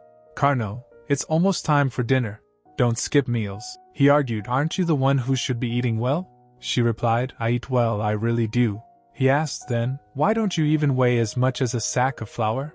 She squabbles, That's normal for kids my age. Gilhelm was observing their bickering. Carno said, When he was your age, I'm sure Crown Prince Alexei weighed as much as 2 sacks of flour. Then Gilhelm said, Oh, I almost forgot that I had urgent business. Carno, why don't you take her to her room? He bowed, saying, I shall take my leave. It was an honor meeting you, Your Highness. Then, I'll be off. I'll contact you later, Carno. As he walked away, Asya said, To be honest, I haven't been anywhere yet. I was going to say that I was heading somewhere that isn't my room, but the commander, Sir Elman, Gilhelm was in such a hurry that I wasn't able to tell him. Carno questioned her, Do you always walk around alone without even a maid? She felt caught but tried to change subject. That's not important right now. I'm heading somewhere else, so we'll have to part ways. Then she looks at him and abruptly grabs his hand. Carnot asked, what's the problem now? She replied, I heard the Noctis elves are sending peace envoys to the palace, but their visit overlaps with the noxious period, which makes it hard to prepare dessert for them. And the chef in Alocia's palace has been tasked with it, so I'm going to help him. She requested, please help us, Carnot. He replied, I wouldn't be able to help. Someone who isn't a professional would only get in the way. She said, smiling, all you need to do is whisk some batter. Carnot said, I wasn't talking about myself, I was talking about Yo. Then she acted, ouch, my ankle. He gets suspicious, how come your ankle hasn't healed yet? It's not like you broke it. Her eyes gleamed as she said, gosh, my wrist too. He gave in and sighed, alright. She quickly turns and said, hurry, let's go to the kitchen. While they were walking towards the kitchen, Carnot muttered with a sigh, if I go, I'll just get in his way. She exclaimed, I'm sure Pavel is more afraid of failing to serve the Empire's distinguished guests than he is of you. And you should see him often so that you can get close to him. He hesitated, then nodded. All right. After all, you did help me out. She asked. Did I? With what? Sir Elman suggested that I lead a special lecture at the academy in Vichegda. He explained. I turned down his offer more than once, but he kept asking me. A special lecture? She repeated. As a lecturer? He replied. Did you think I would be going as a student? Does that mean you're going to become a teacher? She asked, still surprised. You don't look very happy about it though, he said flatly. Why would I be happy about it? She questioned. Why not? He said. Giving speeches to people who believe they'll be killed if they get on my bad side? I've already had enough of that on the battlefield, she asked further. What are you supposed to teach them anyway? Well, probably things about war or war strategy, he answered, hesitantly. She remarked. Those sound like inappropriate topics to teach to growing children, he then said. You don't have to worry about that. Those growing children are almost twice as old as you. She asked, surprised. Twice my age? Didn't you say the lecture was for an academy? Carnot asked. By the way, why do you even care about any of this, Your Highness? After all, it's the chef's business, not yours. Because I think it's all my fault, she admitted. I used Pavel's kitchen so often that it started rubbing his colleagues the wrong way. They practically forced him to take the job. I don't think so, he replied. She narrowed her eyes. Do you know something about it? Ryus Marka. I mean, Count Petrov may be mild-mannered, but he is incredibly loyal to the imperial family, he said thoughtfully. There are always those who look sideways at him. Her mind went blank. Count Petrov? Weren't we talking about Pavel? He continued. Did you not know? Count Petrov's eldest son is the Crown Prince's chef Pavel. Really? She gasped. He told. Pavel Marka wanted to open his own restaurant, but his father, Count Petrov, wouldn't let him. I heard that's how he came to work at the palace. Oh dear, she murmured, almost teary. Now I know why he has no friends. I guess nobody wanted to hang out with a noble, he said. Anyway, my point is, the chef must have his political rivals too. If he is in trouble, it's their problem, so you shouldn't meddle in. That makes it all the more necessary for me to meddle, she snapped, determined. If people looked sideways at Count Marka for being loyal to the imperial family, that makes them the ones who are disloyal and have malicious intent. Right, she added firmly, fists clenched. I'll use this as a chance to teach them a lesson, he asked. Do you have a good idea for doing so? She replied. I'll make carrot cake. Have you tried it? As he doesn't know that, she added. Have you never seen it in the north? Are you asking me about the food culture of Noctis elves right now? He replied, baffled. I guess. I've never seen it. So they don't have it? She said, excited. Then I'll tell you how I'm going to make it. We're going to grind carrots to release their natural sweet flavor. Then we'll add some chopped walnuts. Sugared orange peel will add a sweet and sour flavor. And we'll need brown sugar to make it taste like caramel. Then it'll be done. He blinked. How is that supposed to taste good? Do you only drink water to survive or something? She shot back. Well, since I've never eaten anything like that, it's hard for me to imagine what it would taste like, he said cautiously. But if you already have a plan, hasn't the problem been solved already? But I can't add the icing, she sighed. And I'll have to try it first to make sure it tastes good, he asked. Then, are you going to suggest a cake you've never tried yourself?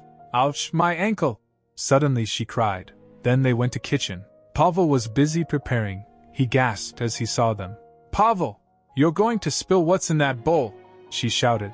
Oh, right, Pavel stammered. Anyway, I see you've brought, she filled in. You met him the other day, remember? Karno Neustadt. He's going to help us today. Well, this is my job anyway, so why would I need anyone else's help? Pavel protested. She huffed. Because you can't even pull yourself together right now, he argued. That's not true, she questioned. Oh yeah? Then, why do you have your hands in that bowl of oatmeal? Then they quickly turns towards Karno, so she realized. Then she dragged Pavel away saying, Karno, wait a moment! At a distance she whispered to him. Pavel, are you still afraid of him like you were the other day? Is it because Karno made a contract with the spirit of death? Maybe a little, Pavel admitted. She asked. Well, you're much older and taller than him. He's no match for you. Why are you so scared of him? Pavel, do you think it's right to discriminate against someone just because of their spirit? He replied. I'm not discriminating, she asked. Pavel, are you that kind of person? He replied. No, this isn't about any kind of bias or prejudice. I'm just scared. She nudged him saying, You're wrong to be scared of him. Go apologize. She pushed him towards Karno. He trembled standing in front of him. She forced him. Pavel, hurry! Pavel stammered. Sir Karno Neustadt, WL. I mean. Pavel trembled, his voice barely a whisper. Suddenly Asya poked Karno and asked, Are you angry? I'm not angry, Karno said gently. Just surprised. Why did you suddenly? She offered. If you think it's unfair, you can do it to me too. She giggled as she said that. Then she looked at Pavel and he gulped. He bowed and said, Sir Karno Neustadt, about my rude behavior the other day, I'd like to sincerely apologize. Karno gets stunned for a moment. He blushed then pulled himself back. Then they shake each other's hand. Good boys, the princess beamed. You both deserve a prize. It's really alright, your highness, Karno said softly. Asya then showed Pavel her recipe book. He looked at it and said, So, this is how you make carrot cake. It really doesn't need milk or butter just like you said. Yeah, she grinned in approval. Pavel hesitated. But your highness, I'm afraid this cake is not fancy enough? She guessed. Yes, that's right, he admitted with a small sigh. If you think about the origin of carrot cake, it's humble. Commoners who couldn't afford sugar started using carrots in their desserts because carrots are the sweetest vegetable. If you put this cake on the table for the envoys, it'd be practically the same as putting the chef on the gallows, Asya exclaimed. Maybe we can convince them? I hear Noctis elves live in harmony with nature. They keep to a simple way of life. I think I've heard that too, Pavel said, nodding. She turned to him. Then wouldn't it be better to serve them something with natural flavors? What do you think, Karno? Karno considered it then remarked. Well, that makes sense. But do you think we'll be able to get permission from the head chef in the main palace? Asya asked. What if we get His Majesty's permission? Pavel stiffened. What? She huffed. If His Majesty says yes, what can the head chef do about it? Pavel asked. Why are you suddenly suggesting that? She suggested. If not, we could just say Princess Anastasia gave permission. Wait, how is that the logical conclusion? Pavel protested, flustered. Karno warned. It's a grave crime to falsely use the emperor's or the princess's name in matters like this. She fumed. What do you mean by falsely? We'll get permission for real. Humph. If we're going to get permission, we should at least try making it first. Let's check for the ingredients. She stomped off with determination. Meanwhile, inside the imperial kitchen, an assistant nervously approached the head chef. Head chef, are you sure it'll be fine? What are you worried about? Is there anything that might go wrong? The chef asked, not looking up from his station. The desserts for the peace envoys. The assistant hesitated. Chef Pavel, as far as I know, he doesn't make confectionaries. The head chef shouts. He doesn't? He snapped.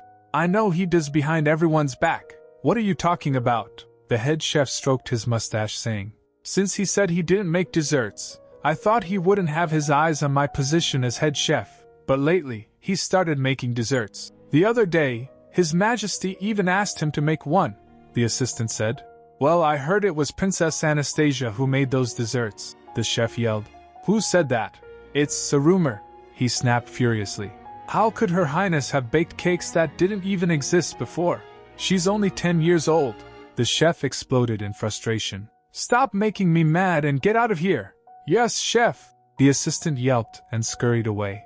The chef sighed deeply and wiped his brow. And that's not even the real problem. Surprisingly, Emperor Mikhail had no interest in food. He didn't care for subtle or varied flavors, and he believed it wasn't proper to savor them.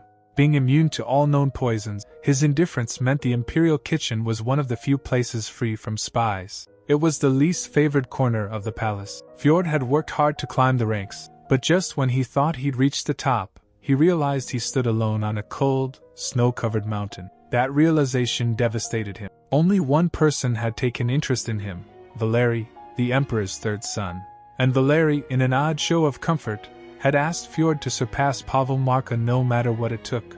To cheer Fjord up, Valery even launched a brand of breadcrumbs under his name, but they turned out awful. Not even Fjord used them himself. How long is Valery going to keep producing those darn breadcrumbs? Fjord groaned, slamming his hand on table. And now I'm supposed to beat Pavel, who doesn't even work in the same palace? I was going to ask him about the cake recipe once he came crawling for help. Darn it. Aya! Valery! Back in the Pavel's kitchen, Asya was busy preparing the trial cake. We'll start by using coconut oil for a refined flavor, she explained. The nutty scent should go well with the carrots and walnuts, right? Pavel, she asked suddenly, have you been in touch with Baron Sayato? She's kind of busy lately, he replied. She's been preparing for the patisserie with the chocolate. Can you please contact her? There's something I need from her. Turning, she called to Carnot. Can you roll your sleeves up and grind the carrots? Please let me do that for you. Pave interjected, a little too eagerly. She blinked. Oh, really? Then, Carnot, can you grind this with the millstone? Pavel gasped as she said that. Later, at a quiet diplomatic gathering, Alexio offered a rare smile. Now that we've reached a peace agreement, you must be delighted as the commander-in-chief. I couldn't be more relieved or delighted, Wilhelm replied. It's all thanks to you and His Majesty. How can our efforts compare to your struggles in the north? Alexei asked sincerely. It wasn't too much of a struggle, Your Highness, he said modestly. Thanks to Deputy Commander Neustadt, it didn't take much effort for us to settle everything. When Carnot Neustadt had been appointed deputy commander at barely 15, people called it madness. They feared his power granted by the spirit of death and treated him like a plague. Wilhelm hadn't objected to the appointment, not because he wanted to remain neutral, but because he had no enthusiasm for war. Yet, the day he arrived in the north, for the first time in his life, he was thankful for that lack of zeal. Everything had gone pitch black before his eyes, and ash scattered in the wind. The fatal erosion had lasted only 30 minutes as Carnot raised his hand from horseback, giving the Noctis elves time to flee.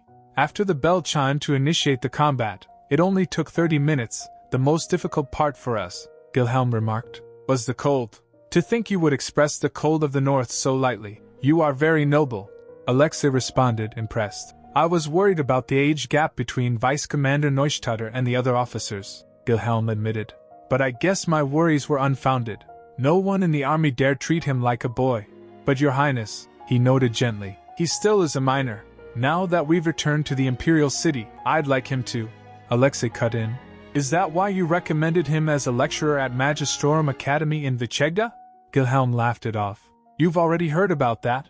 He complained that he would only make the students faint during his class. His gaze softened as he said, That's why I really thought nobody would be able to get close to Sir Carnot Neustadt. He recalled Asya. He said, I've never seen him hurry to go see someone and greet them. You must be talking about Asya, Alexei said, smiling. As you may have noticed, she is an exceptionally clever and lovely child, Wilhelm added. Since Princess Anastasia is the only person close enough with Carnot to approach him freely and vice versa, you don't have to ask me to be generous toward her. Alexei smiled. She's my only cousin. If anybody makes that little pea cry, I will never forgive them. So, don't worry. Your Highness, what are you going to do with cashew nuts and a millstone? Pavel asked incredulously, watching Asya bustle around the kitchen. She didn't pause. Cream cheese frosting goes well with carrot cake, but we can't use cream cheese. It's dairy. Even so, she said with concern, if we completely forego the decorations, it won't pass as a dessert fit for a fancy banquet. Pavel agreed. That's right, she said. So I thought about what we should do with the cake, and I've come up with an idea. We grind cashews into a nut butter, then add coconut cream to it. If we whip the mixture enough, it'll harden just enough to spread over the cake like real frosting, Pavel said, surprised. That actually sounds like a good idea. But it's not good for that person to be sitting on the floor grinding cashews like that. He pointed towards Carno. From across the room came the steady sound of the millstone. Why not? Asya asked, turning. He's doing such a good job.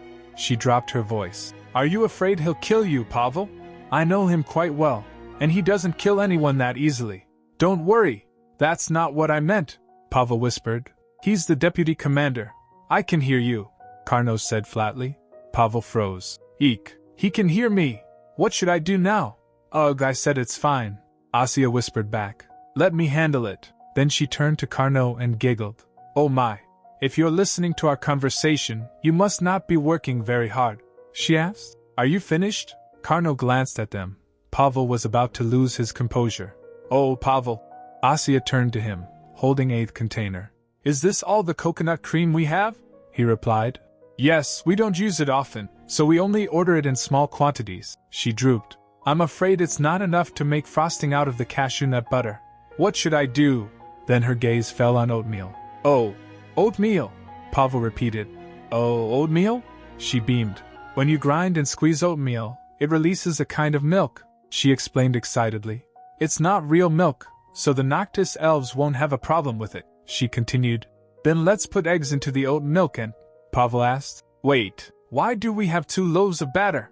One will have cinnamon, and the other won't, Asya replied. This cake will definitely be better with cinnamon, Pavel said. It'll help cover the grassy smell from the carrots, Asya said. But the Noctis elves might prefer the one without cinnamon, so… Your Highness, Carno interrupted. The cashew nuts are ready. Thank you, Carno, she said. Then I guess I should organize the recipe while the cakes are baking. She lifts her book up. Pavel glanced over. What's that? She replied, writing on it. It's my snack notebook, he questioned. Does it only have recipes for cookies and confections? Nothing else? She replied. What will you do if I have other stuff in it? I'm not asking you to give it to me, he said awkwardly. I was just thinking, maybe I could take a look. Unfortunately, she said, flipping it open. There are only recipes for cookies and desserts, Pavel asked. By the way, why do you only make desserts and nothing else? She exclaimed. That's because I like making desserts, he began. But no matter how much you like them. But she cut in. Then let me ask you this, Pavel. Why did you become a chef? You didn't even have to do anything to inherit the title of Count. And why do you not bake desserts? He paused. Well, you know how desserts are typically treated. Cooking is about making the meals we need to survive palatable and presentable. But dessert? It's not a necessity. You know what, Pavel? Asya said gently. This is a secret, but that's why I love desserts. Because they aren't a necessity. She smiled faintly as memories flickered in her eyes. Bakery cakes were special to me. A treat I could only eat on my younger siblings or my father's birthday. The cream was always a little old and crumbly, and the cheap, tinned fruit between the dry cake layers would taste just like sugar and nothing else. So I wonder, why were those cakes so special to me back then? She said. Why do people place flowers on the graves of the dead? It's not like they'll bring the deceased back to life or make things better for them. Carno stared at her as she continued. Don't you think people still offer flowers knowing that because they want to comfort those who are still alive? I believe we should offer flowers to the living as well. For me, a cookie is the same as a flower. And if the cookie I made becomes like a flower to someone else, what more could I ask for? She thought, determined. That's right. Someday, I'll make snacks so delicious that not even my worst enemy will be able to deny they taste good.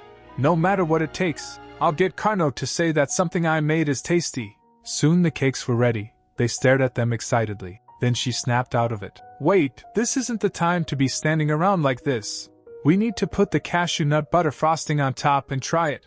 Pavel took a bite and lit up. I've never had such a delicious carrot cake in my entire life. The cashew nut butter frosting tastes fantastic on top. It adds an extra smooth texture to the cake layers that would have been a little too rough without it. The combination of nuts, orange peels, and carrots is the best. She turned to Carno. Carno, you try it too. He tasted. You like the one with cinnamon better, don't you? Asya asked. I didn't say anything, he replied coolly. She said. It's written all over your face, she ponders. The one with cinnamon is definitely more delicious than the other one. But the only thing that matters is what the Noctis elves think. She asked Ivan about it, he replied. I don't really know much about this kind of thing. PB snapped at him. You little brat, Just eat whatever you're given. Asya gently offered a slice. It's okay. Will you at least try this? I made it. Ivan took a small bite. Nibble, nibble. Look at him nibbling at it, PB jeered. If you don't want it, give it to me and let me eat it. PB yelled suddenly. After he puts down the fork, Asya asked, Ivan, did you finish? How was it? Ivan's face twisted. The thing is, I feel sick. Oh no, did the cake go bad? No, that's impossible, Asya said quickly, panicking. Is he having indigestion? Her heart raced. What do I do? Calm down, PB said. He doesn't have indigestion. One of his closed-off emotions has just been awakened. With the help of your carrot cake. What? Asya gasped. Then, finally, as Ivan was trembling, she wonders, are all the snacks I've been feeding him starting to pay off? A groan followed. Ugh, I've got a cramp in my side from flying right after eating, PB said. Anyway, it means that half-elf is now able to control his power a little bit with the help of your snacks. But it took longer than I'd expected. Of course, this cake carried more of your power than the others, but… PB tapped her, asking, are you sure that kid has been eating everything you've been giving him? What? Of course, came the immediate reply. But after a pause, uncertainty crept in. Come to think of it, I never actually saw him eat the snacks after I gave them to him. The door opened, and she blinked in surprise. Carno? What brings you here? I decided to stop by and greet you on my way back from speaking with Alexei. I mean His Highness. Carno's voice trailed off as his gaze shifted. What is that Noctis elf doing in here? This is Ivan, she explained. He says he feels sick now. Maybe I gave him too much cake, Carno said. No, I'm asking why you're with that boy, she continued. Well, His Majesty sent him to me. By the way, do you know Ivan? Oh, he's from the north, right? So maybe you saw him while you were up there? As Carno doesn't say anything, she asked, did I guess wrong? She offered cake to him. Since you came all the way here, take some cake with you. Just wait Carney quickly said. Please be careful not to get too close to the slave. She stared at cake. It feels like we're talking about completely different things. Would you like some cake? Carno said. If you insist. Her brow furrowed. What did you mean when you said I shouldn't get too close to him? Carno hesitated. Crown Prince Alexei seemed to like your carrot cake, Your Highness. You've just been saying whatever you feel like, she retorted, her voice rising. Then I'll do the same. Stop calling me Your Highness and call me by my name from now on. He blinked. What? What do you mean? It seemed like you weren't listening to me, so I just said whatever I felt like saying, she huffed. By the way, you call Alosha by his name, don't you? You can call me by my first name too. Call me Asya. He flinched, then agreed. Then I'll only do so in private. Looking at him, she asked, why are you acting like I'm forcing you to do something you don't want to do? He replied. Because it's not something I should want, she said. Gosh, but you're going to do whatever I want anyway, he replied. I have no choice but to follow a princess's orders, she pressed on. You totally like it. I can tell. You liar, he asked. Who told you that? She snapped, frustrated. Your face. She narrowed her eyes. By the way, did you eat all of the snacks I gave you? Didn't you say you don't like sweets? He replied. I ate them all. Later in the imperial kitchen, head chef was in despair after eating the cake. Delicious, he muttered, barely audible. I ate it all up in an instant. He thinks in his mind. He said he wasn't the least bit interested in desserts, so what's going on? And on top of that, last night, he recalled Alexei saying, you must be busy preparing the feast for the Noctis elves, right? I heard that you put my chef in charge of dessert. I tried it, Crown Prince Alexei had said, and it was wonderful. The implication startled him. Crown Prince Alexei, the strongest candidate to become the next emperor, took Pavel's side. Then Pavel asked, how did you like it? Actually, it was amazing, the chef admitted. When you said you'd serve a carrot cake, I was worried it might be too unsophisticated, but I never imagined you would have such a good grasp on desserts. I really had no idea, he said inwardly. That means I shouldn't make an enemy out of him. Let's go with this for dessert, he added. If you haven't named the cake yet, we should name it after you. Oh, I have something to say about that, Pavel interrupted. To be honest, this cake was made using Princess Anastasia's original recipe. What are you talking about? Head chef blinked. It's true, Pavel said. She watched me agonize over what to make for dessert, and she came up with this amazing recipe. The chef repeated. Ah, really? Pavel said. Yes. I'm glad the cake was approved. And as for the name, since you are the head chef, you should name it. Princess Anastasia isn't the best with names, then the chef replied. Alright then. I'll think about what name would go well with the cake. Later, Asya looked at a dress being held up in front of her. Ria asked, Your Highness, look at this dress. Isn't it beautiful? She pouted. I'm not going. I won't go. Riss asked. You won't go where? She refused. I won't go see the knights, the maid said. But Your Highness, we are just going out for a leisurely stroll, not to see the knights, Asya asked. Then why do we have to go all the way toward the west wing? The maid said. But Your Highness, I heard that the captain of the Order of the Tingnes has returned. They say he's an amazing person. Why don't you go meet him and introduce yourself? She replied. I know that he's my grandpa on my mom's side. The get surprised. Oh, you know about that? She replied. Yes. I heard it, the maid insisted. Then that's all the more reason. I'm not sure, she said softly. It seems like he's had no interest in seeing me for the past 10 years. But if he suddenly feels like seeing me, wouldn't he come here in person? She stands up saying that, the maid said. I'm sure the captain missed you very much. But so far, due to the inevitable circumstances, Asya cut in. That's what I'm talking about. If he really misses me, he should come see me before I visit him. Later she was taking a stroll. She glanced around and saw a bench. She thinks, the weather is nice, so I think I'll sit on that bench and read. She sat down on bench and started reading the book. After a few moments a shadow appeared on book from behind her. She turned to it, then Carno said, I heard you didn't attend the captain's appointment ceremony, she replied. It sounds like you didn't go either, Carno, he said. That's because I didn't want people to faint when they saw me, she said. I didn't go for the same reason, he questioned. Why would people faint after seeing a little pea? She whacked him playfully. Carno winced as she hit him. Then he grabbed her hand and said, Alexei seemed disappointed that he didn't get to see you. She replied oblivious. But I can always see him later at night, Carno said. He said he can't see the little pea at night because she has to sleep. She again tried hitting him. He asked, Seriously though, why didn't you go to the ceremony? Asya said. I was afraid you were going to kill me if I went. Upon hearing that, Carno went silent. She sensed it and called. Carno?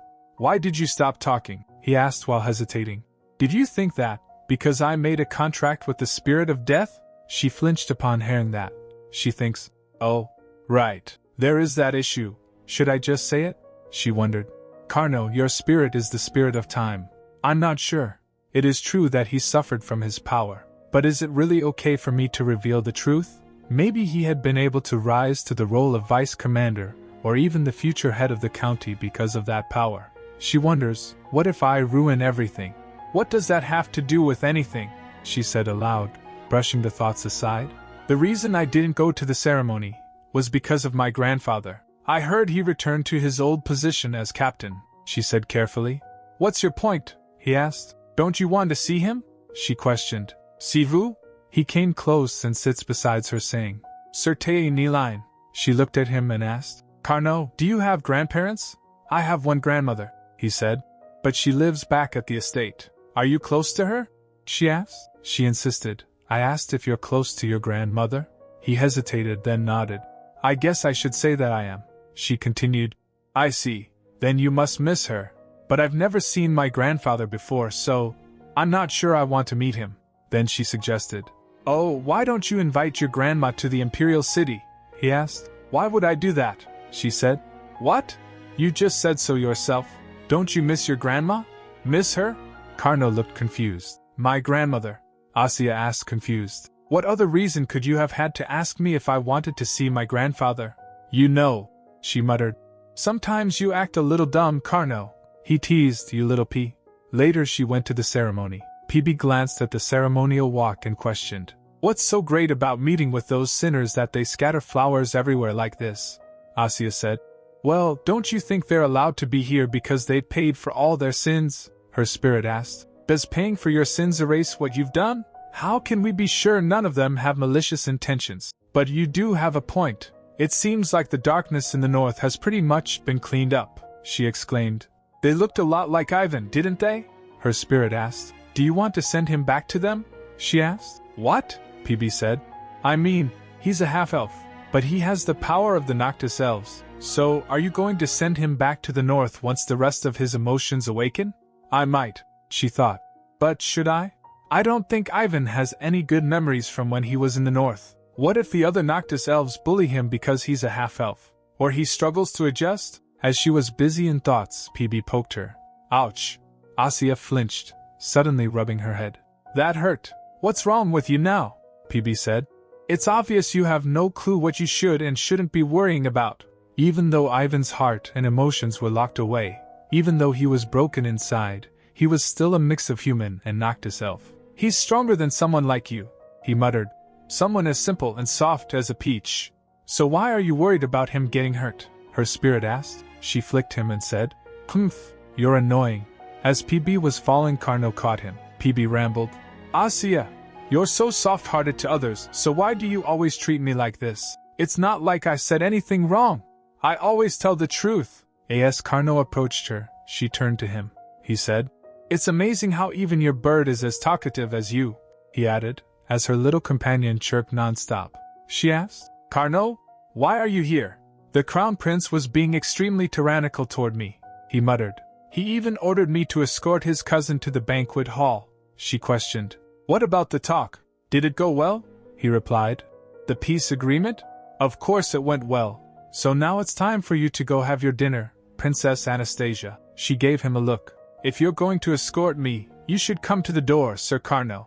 Unfortunately, he said, already jumping. I'm running late, so please excuse me. He lifts her up and said, Now, shall we go? Her cheeks flushed as she was suddenly lifted. She said, Do you really have to do this? Put me down. Then they went to the hall where envoys from Noctis elves and Imperial side were present in the presence of the Emperor. Princess Anastasia is making her entrance, a voice announced. Nervously, she stepped forward. A woman introduced herself. Greetings, I'm Lil Mary, a representative of the Peace Envoy. It's an honor to meet you, Princess Anastasia. And I am Adi, said the boy beside her. Lil Mary's attendant. Both Carno and the attendant looked at each other coldly. Suddenly Asya stepped up, blocking Carno. PB whispered to her, Did you just step up to protect him? Just so you know, he could turn those elves into dust in the blink of an eye. But her concern lingered. That elf called Adi is obviously glaring at Carno, even if it's because of the war, and I understand his hatred. Asya looked conflicted, her thoughts racing. I thought if I met the Noctis elves and asked them about their ability to control emotions, maybe they could help Ivan, but I can't trust these elves to take care of him. PN interjected, That's because he doesn't want a peace agreement. Does that elf named Adi look suspicious to you too, PB?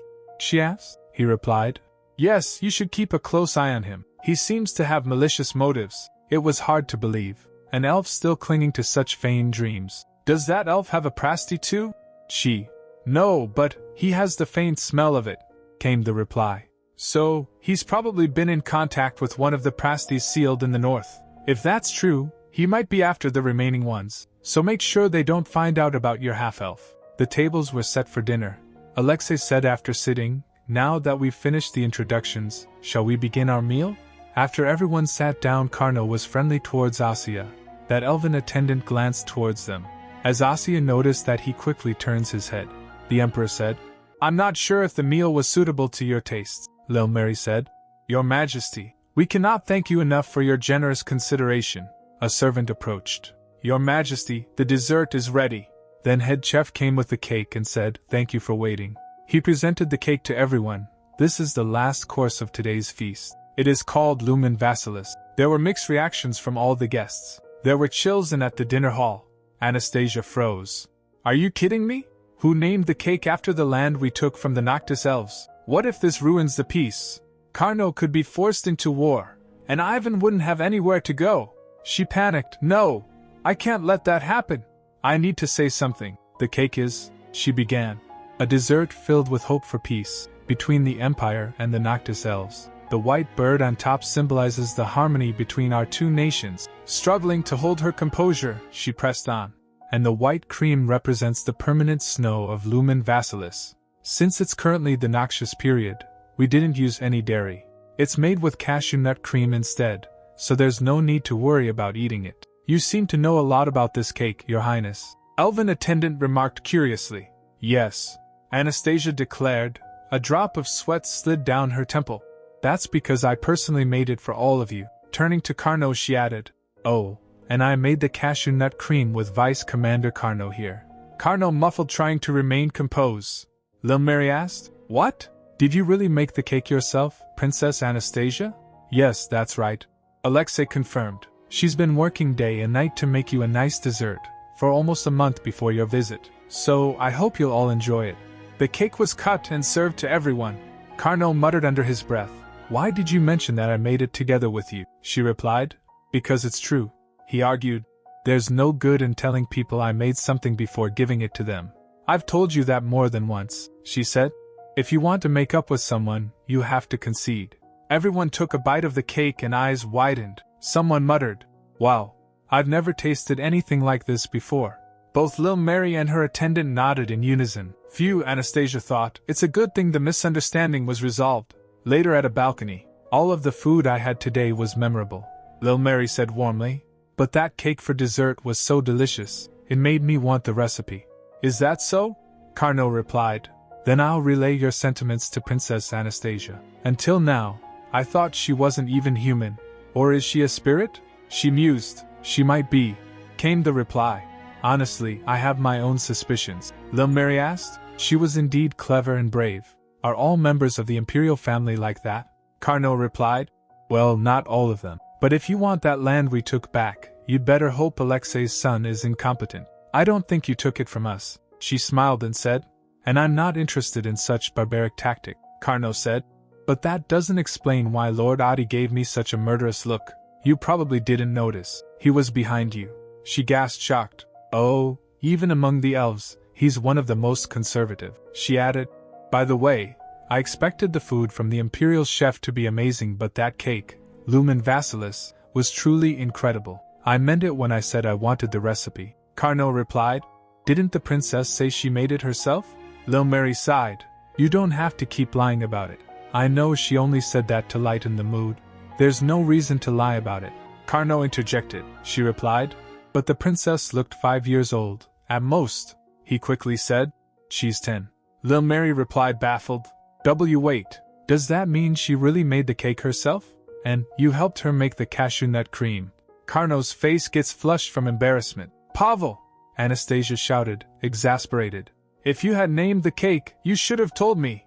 "No, actually, you should have asked me first." Her voice rose in a mix of indignation and panic. "I thought we were going to be in so much trouble." She let out a sharp breath. "Do you have any idea how scared I was?" she gasped, catching herself. Pavel drooped and said, "Your Highness, the thing is..." But she cut him off, circling around him. "And never mind. I'm not mad at you, Pavel. That's right, the head chef named the cake, didn't he?" Pavel began with a low voice. "To be completely honest with you, I was afraid you'd name it something like Asya's carrot cake, so I just told the head chef to name it whatever he wanted. That came as a shock for her. She gets stunned. Anyway, things turned out well in the end, so it's fine, right?" she said with a bitter smile. Pavel said, "I'm terribly sorry," she replied. Forget about it. I have something urgent to do, so stop talking." Pavel asked, "What?" "You should go to bed soon." "What are you going to do?" "They said they liked the cake," she answered quickly, already turning. "So I'm going to finalize the recipe for them." He questioned, "For whom?"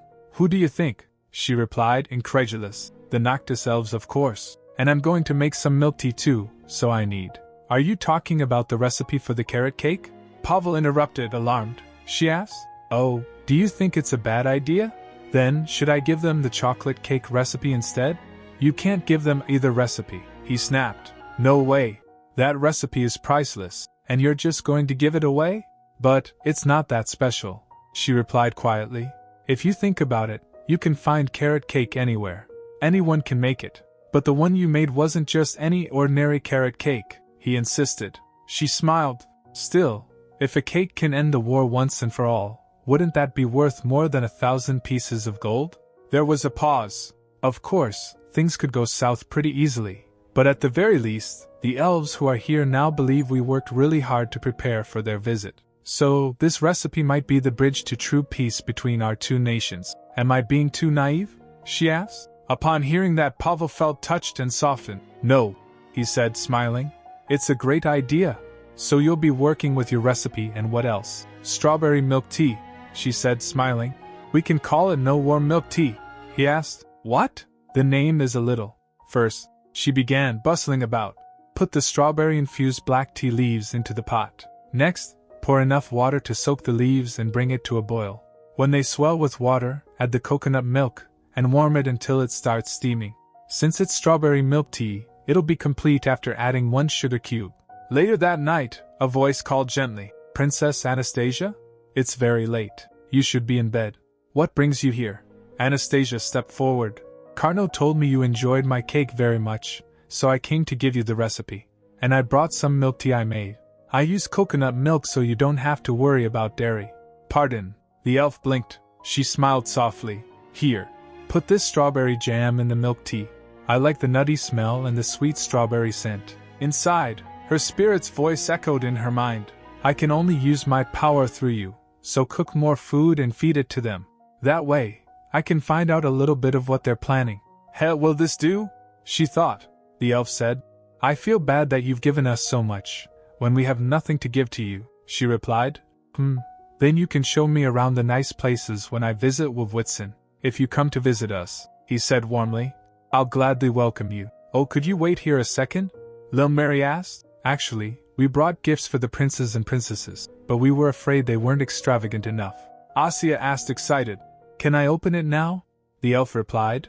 Of course. She opened the box and gasped. Wow, this is so cute. The elf smiled. It's always cold in the north, so we thought the empire would still be quite chilly even though it's early spring. I heard the palace doesn't even get cold in winter. She mused, so I'm afraid you won't have a chance to use it. Asya put them on saying, Oh right, it's quite warm here, isn't it? But starting from next year, she added quietly, it'll get colder in the palace. This will come in handy. The elf asked, What do you mean? She replied, Alosha, I mean, the crown prince is still getting used to his spirit. But this phase will end soon, so the weather will return to normal. I see, the elf said. Please accept my congratulations in advance on such a fortunate occasion. Asya turned, asking Riss, Does it look good on me? A few days later, Asya fell sick. Her spirit said, How can you be so foolish and soft-hearted? I told you to cook for the elves, not spend all your energy on them. She groaned. It's not my fault cooking is strenuous, Your Highness. Riss asked, worried. How are you feeling? His Majesty is so worried about you that he sent someone. Shall I let him in? He did? Anastasia blinked. Well, okay. The door opened. A person came and bowed. Greetings, Princess Anastasia. Since His Majesty is busy with a meeting at the moment, I came here to offer you some gifts on his behalf. She sat up as he bowed. The person present. This is a music box with a glass ballerina, made by artisan Murat Alo. It's one of 2 glass pieces that are part of a set. The other one, a ballerino, is at the said Voyer estate. This one was kept in Lumarin until it was taken by His Majesty to give to you. Lumarin? She echoed. That is where the emperors keep their treasures. And that's not all. I brought rare lace, expensive silk, and… What is all of this? She interrupted. They are all gifts from His Majesty to you, Your Highness, the servant said proudly. The most rare and precious gifts in the… Eek. A chill filled the room as Carno arrived holding flowers. It's happening again, she thought. Whenever Carno shows up, the air freezes over. She turned calmly to the servant. You can go now. Please tell His Majesty I was very happy and thankful to receive his gifts. And Riss, can I have a cup of tea, please? PB interjected. Again. You're having such foolish thoughts again. He's much bigger than you. Why would you bother worrying about him? I hate how awkward it gets, she whispered. I can't stand it. And what does him being bigger than me have to do with anything? Carno asked. Did you send the servants away because you were afraid I might kill them? She asked. Were you going to kill them? He replied flatly. No, she pressed on. Then why would you even bring that up? He asked while putting flowers in the vase. Why are you in such a foul mood? I'm not in a foul mood, she asked. Why are you here? He replied. The crown prince said he'd scold me if I didn't visit his sick cousin. By the way, he added, His Majesty will be disappointed. His Majesty? She asked. Why? He replied. He put so much effort into giving you those gifts, but you sent the servant back with such a lukewarm response. It's not that I'm unhappy with the gifts. That servant, she paused. That person saw you and… She faltered again. Was afraid, he asked. So what? She said. Doesn't it bother you at all? He replied.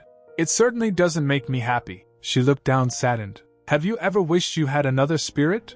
Never, he answered. Without the spirit of death, we wouldn't have been able to fight in the war. If it hadn't been for that power, would the Imperial Army have ever listened to me? She shouts. You wouldn't have had to go to war in the first place. Then the war would have just dragged out for longer, he said coldly. She remained silent. Then he looked at her and said, I didn't come here to talk about that. How are you feeling, Carno? She cut in, voice trembling. I've been thinking about whether or not it was right for me to tell you this. And until just a moment ago, I decided not to. But I can't hide it from you anymore. She reaches out and grabs his hand thinking, I hope revealing it isn't just my way of escaping from the agony of keeping this secret. And I hope it won't destroy the power that's made your life difficult, but also supported you. She hoped, may what I'm about to say become a ray of hope for him. She looked up, voice quiet but clear. Carno, your spirit is not the spirit of death. She holds his hand saying, to tell you the truth, it's the spirit of time. He asked, what are you? Giving a flower, she said. Here, use a little bit of your power on this flower. He clenched his fist holding that flower. The flower vanished except a little overage left over. She said, Carno, you have a precious ability that can even make life bloom. Meanwhile, she said, my energy is fading away again. And then, she fell unconscious. After some time, Carno went outside. He dropped that flower's leftover on ground and then used his powers on it. Suddenly that flower bloomed again. Then a lot of flowers bloomed nearby. He was surprised to see it. Next morning, Asya woke up, noticing flowers placed next to her. She said, Carno sent flowers again. Did he develop a new hobby or something? PB said, I can sense the power of his spirit from those flowers. I suppose he's getting adjusted to his power. Asya said, come to think of it, PB, you don't tell me to hold Carno's hands anymore. PB replied, that's because I don't have to. You hold his hands on your own quite often these days. She shouts, and no I don't. PB said, liar. I didn't ask you to because I thought you were doing it plenty. Asya asked, why did you ask me to do that in the first place? Isn't it good enough for Carno to eat the cookies I make? PB said, the more you come in contact with him, the better he'll get at sensing his spirit. Eventually, he'll be able to talk to his spirit. Asya asked, PB, you're really concerned about Carno, aren't you? Do you like him that much? PB shouts, what are you talking about? Once he can talk to his spirit, he'll be able to pass my words along to his spirit. That's the only reason. Asya asked, can't you just talk to his spirit directly? PB tells, in the world of humans, we spirits can only use our powers through our contractors. Asya asked, but you talked to Fafnir, didn't you? PB replied, that was because you were able to talk to him. Asya then asked, then, can't I just talk to the spirit of time? I don't know what's going on. Oh, come to think of it, I haven't seen any spirits other than you and Fafnir. Why is that? PB tells, there aren't many spirits who have free will, and only the ones you humans call the spirit kings can show themselves. Asya asked, I see then, is Carno's spirit a weak spirit? PB said, nonsense. The spirit of the time is one of the superior spirits, like me. Of course, I'm greater than him. Asya asked, why couldn't I sense such a great spirit then? PB groans. He had to use up a lot of power in the past, so he's currently in a weakened state. Realizing why PB was asking her to feed him more, she asked, that's why you're trying to give Carno more power? PB replied, that's right. Once he gains enough power, his spirit will retrieve his power as well and be able to talk to his contractor. Asya said, then, you should have told me that in the first place. Now I understand everything. PB said, I couldn't tell you. She asked, why not? PB said, it's part of heaven's will. I can't talk about it. Asya said, okay, whatever. What should we do now? Ever since I told him about his spirit, Carno hasn't come to see me. PB asked, but he's been sending the flowers, so what's the problem? And having accurate information about his spirit should be much more beneficial to him. Then Riss came and said, Your Highness, His Majesty is calling for you. Riss hugged her while Asya asked, so early in the morning? Riss replied, it's not early at all. The sun is up. You should hurry and get ready. Asya gets ready and Riss said, oh my, Your Highness. That suits you so well. While walking through hallway, Asya asked, Riss, why has His Majesty summoned me? She replied, you'll see when you get there. Asya said, what? You're making me feel nervous. And we don't seem to be going to Ashtard Palace. Where are we going? Aren't we going to meet His Majesty? Her grandfather was standing with Butler talking about something. She said, "Your Majesty?" Shamel said to Asya, "Oh, it's been a while. I heard you were ill. Are you feeling better now?" PB shouts, "You cheeky little critter. Are you talking to my contractor again?" "Get lost," Shamel said, "TSK. When will you ever grow up?" The Emperor noticed PB and asked Asya, "What's that bird?" Asya replied, "It's my pet chick, PB. It's normally very calm, but it must have been startled by the sudden gust of wind, Grandpa." The butler tries to say, "Your Highness, I'm afraid you can't address." But the Emperor interrupts, "Never mind that, and leave us alone." Butler confused asked, "Pardon?" Emperor said, "I need to speak with my granddaughter alone. Give us some privacy." Butler said, "Yes, Your Majesty." Then Emperor said, "Anastasia?" She asked. "Yes." He said, "Come here." She comes closer. He asked her, "How long have you been able to talk to spirits?" Shocked Asya asked, "How did you?" Emperor said, "I knew Shamel had made silly comments to you, but I didn't know you had actually talked to him." Shamel asked, "Silly comments?" Emperor asked, "I asked you when you started being able to talk to spirits." She starts looking pale thinking, "He caught me. Now he knows everything. Then, there's only one option. I have to be completely honest with him." She hesitated but then said, It's been quite a long time since I started to talk to spirits." Emperor gets shocked. She said, "When was it?" "I guess it was a few days after it was decided that I would stay in the palace." Emperor asked, "Is it thanks to your help that Alexei's power has become stabilized lately?" Asya said, "That was always supposed to happen." "I didn't do anything." Emperor asked then, "Is Alexei also unaware of your ability to talk to spirits?" She said, "Well, he knows about it." Then he said, "So, the Emperor was clueless about something the Crown Prince has known all this time." Nervous and anxious, she said, "I was going to tell you about it too, Grandpa. But the thing is," he asked, "when were you going to tell me? After Alexei succeeded the throne?" She flinched hearing this. Then he asked, "How did you find out that I could talk to spirits?" PB shouts, "Isn't that just obvious? That cheeky little bastard must have told him everything." Emperor said, "How did I find out? Did you think I wouldn't notice it at all, when you were talking with your little yellow spirit loudly every day?" Hearing this, PB gets silent. Shamel said, "I didn't say anything." He asked, "When you asked me not to create a spare button to replace the Crown Prince, were you afraid that I might make you Crown Princess after learning about your power?" She grasped his hand. Then she said, "That was because I didn't want Alosha to get hurt. I'm sorry." Emperor said, "You are so considerate toward your cousin." He said, "All right then. Let's move on now. I didn't call you here to reprimand you. I have a present for you." She asked, "A present?" He opens the door saying, "You were a great help with the peace agreement, so here is your reward." It was a kitchen. She was amazed to see it. He said, "It's a present for you, so don't just stand there. Go have a closer look." She thinks, "This kitchen is a present for me?" She concluded, "No way. This huge kitchen couldn't possibly be my present. Then, what is the gift?" She saw some flowers and thinks, "I found it. There's a ribbon wrapped around it, so I guess that's the gift." She grabs them saying, "I love it." With a smile on her face she said, "These flowers are beautiful, and they smell great." "Thank you so much," she asked. "How do I water them?" "I can ask the gardener." PB interrupts saying, "Asya, look at the landlord." She looks at the Emperor and his face was looking disappointed. She wonders, is this not it? The Emperor clears his throat and grabs the vase from her hand and said, "My gift to you isn't this vase filled with flowers. It's the kitchen. I should have made it clearer." She gets startled. "What? You're giving this kitchen to me?" The Emperor replied, "That's right. If you don't like it." But she cut in, "No, I love it." He looks at her, and she exclaimed, "I truly love it, Grandpa." Then she went ahead examining the kitchen. Then the Emperor's spirit whispered to him, "Didn't I tell you that the little peach would like it?" The Emperor replied, "You did, but this isn't an estate or property. I didn't imagine a kitchen would be enough to make her happy." Then the spirit said, "Let's give her some privacy to enjoy it alone." Saying that, he left. While walking back, the Emperor asked the spirit, "Why didn't you tell me that she could talk to spirits?" Spirit replied, "She didn't want that. Isn't she surprisingly selfless and clever?" The Emperor remains quiet. So the spirit said, "Mikhail, it's not like you let her stay in the palace because you wanted to make her the next ruler. During the spirit ceremony, when she seemed to dislike you, you got cross. That was why you made her stay.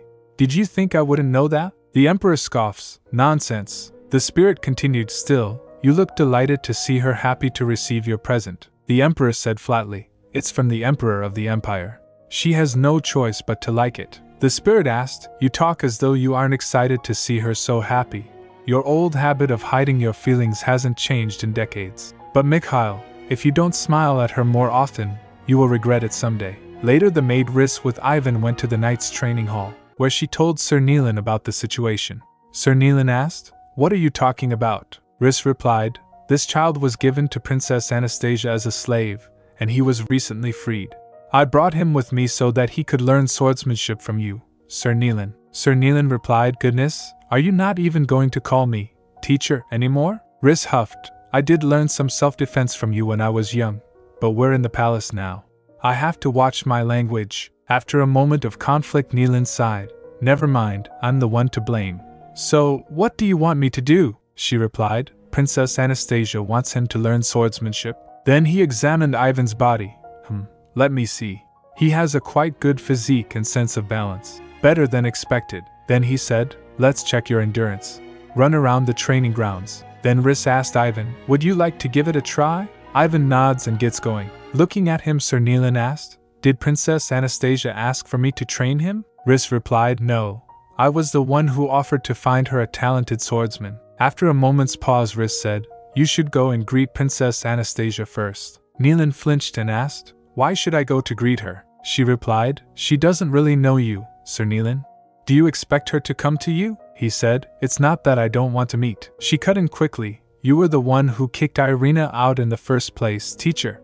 And Princess Anastasia is also anxious about your motives." He asked, "My motives? What do you mean?" She replied, "Her grandfather, who hasn't kept in touch with her for the past 10 years, returned soon after she entered the palace." Then Sir Neelan said, "She's just a 10-year-old girl." Then he called for Ivan, "Hey kid, come back." While running, Ivan glances at them but kept running. Then Riss nods, so he stopped. Neelan asked, annoyed, "Will he not listen to me? You expect me to teach a bastard like him?" Riss replied, "He only listens to Princess Anastasia. And the reason he listens to me is because she ordered him to." Neelan sighed, "Hey kid, starting from tomorrow, come to the training hall by 6 every morning." Without responding, Ivan glances at Riss. She said, "From now on, you may follow Sir Neelan's instructions." Sir Neelan shouts, "Darn it, will I have to tell him what he should and shouldn't do all the time?" Meanwhile, Alexei and Asya were having tea. Alexei said, "You've gotten so many invitations to tea parties. Are there any you want to accept?" She replied, "I have no idea. There are too many." He continued, "I heard Marquis Tatarika's house has a lot of tasty food, but the Marchioness isn't interested in baked desserts." Asya sighed, "Tea parties? Do I have to attend them?" He replied, smiling, "You can make new friends. Doesn't that sound good?" She huffed, "I have you, Alosha. I don't need other friends." He replied, "Well, if you insist, you don't have to go." Then she said, "I have to meet Baron Saretto tomorrow. She's bringing me ingredients." Alexei smiled. "What ingredients?" She replied, "For the cake that is to be sold at her patisserie." She giggled. "After we adjust the recipe slightly and hire the pastry chefs, it'll be ready to open. I'll give you some cake once it's ready." He laughed. "I'll be looking forward to it, so don't forget." She replied, "Of course I won't. I promise." Then he remembers something. "Oh, right. I was supposed to have told Carno to decide which domain he wants to be granted. But I haven't seen him around lately, so I forgot." She repeated, "A domain?" He remembers, since they lost in the war, the Noctis elves promised to give us their land as war reparations. We decided to distribute the land we received from the war reparations as awards. She gets excited. "Alosha, what domain do you think he'll pick?" In her mind she thought, "Lumen Vassilis, diamonds," but Alexei said, "Maybe Linum Yashita?" She gets shocked. "But why?" He said, "It's probably the most favorable for farming, and it also has many other benefits." Flustered, she asked, "Then, who will get Lumen Vassilis?" Alexei replied, I think Marquis Oleg will get it." She asked, "Marquis Oleg?" He replied, "Marquis Oleg is one of the nobles who are hostile toward the imperial family. But since Carno is one of our closest supporters, we need to have balanced the distribution." Her mind went blank. The diamonds will go to a nobleman who is hostile to the imperial family. She decided, I can't let that happen." She abruptly stands up, slamming on the table. "I'll go and pass along your message to Carno." She thought, "I can't just sit back and watch a hostile nobleman get the diamonds. I'll have to persuade Carno to choose Lumen Vassilis." By her sudden action, Alexei gets startled. She looks at her confused face and started rambling. "Well, The thing is, I had something to discuss with him anyway. And I thought maybe I could tell him about picking a domain, as well. Alexei smirked. At first, you hated him so much. But do you miss him now? She replied. It's nothing like that, Alosha. He chuckled. Okay, I'll tell him to come here tomorrow afternoon. By the way, what are you going to discuss with him? Is it a secret? She huffed. We're gonna form a union to fight against your tyranny. He asked. What tyranny? She replied. During the feast with the elves, you were the one who made Carno escort me. Carno complained a lot about how you exploited him. I know everything, so don't try to make excuses. He gets surprised, huh? But Carno was the one who offered to go in the first place. She gets confused. What? Did Carno really say that? She recalled that night and blushed. What? Did Carno voluntarily come to pick me up? Alexei asked, intrigued and laughing. Did he whine about how I forced him to go? What else did he say? She complained. Ugh, I don't know. Just make sure he comes tomorrow, he replied. Okay. Later she invited Pavel to her kitchen. He exclaimed, wow, this kitchen is amazing. I would expect nothing less from the emperor. While stirring she said, right?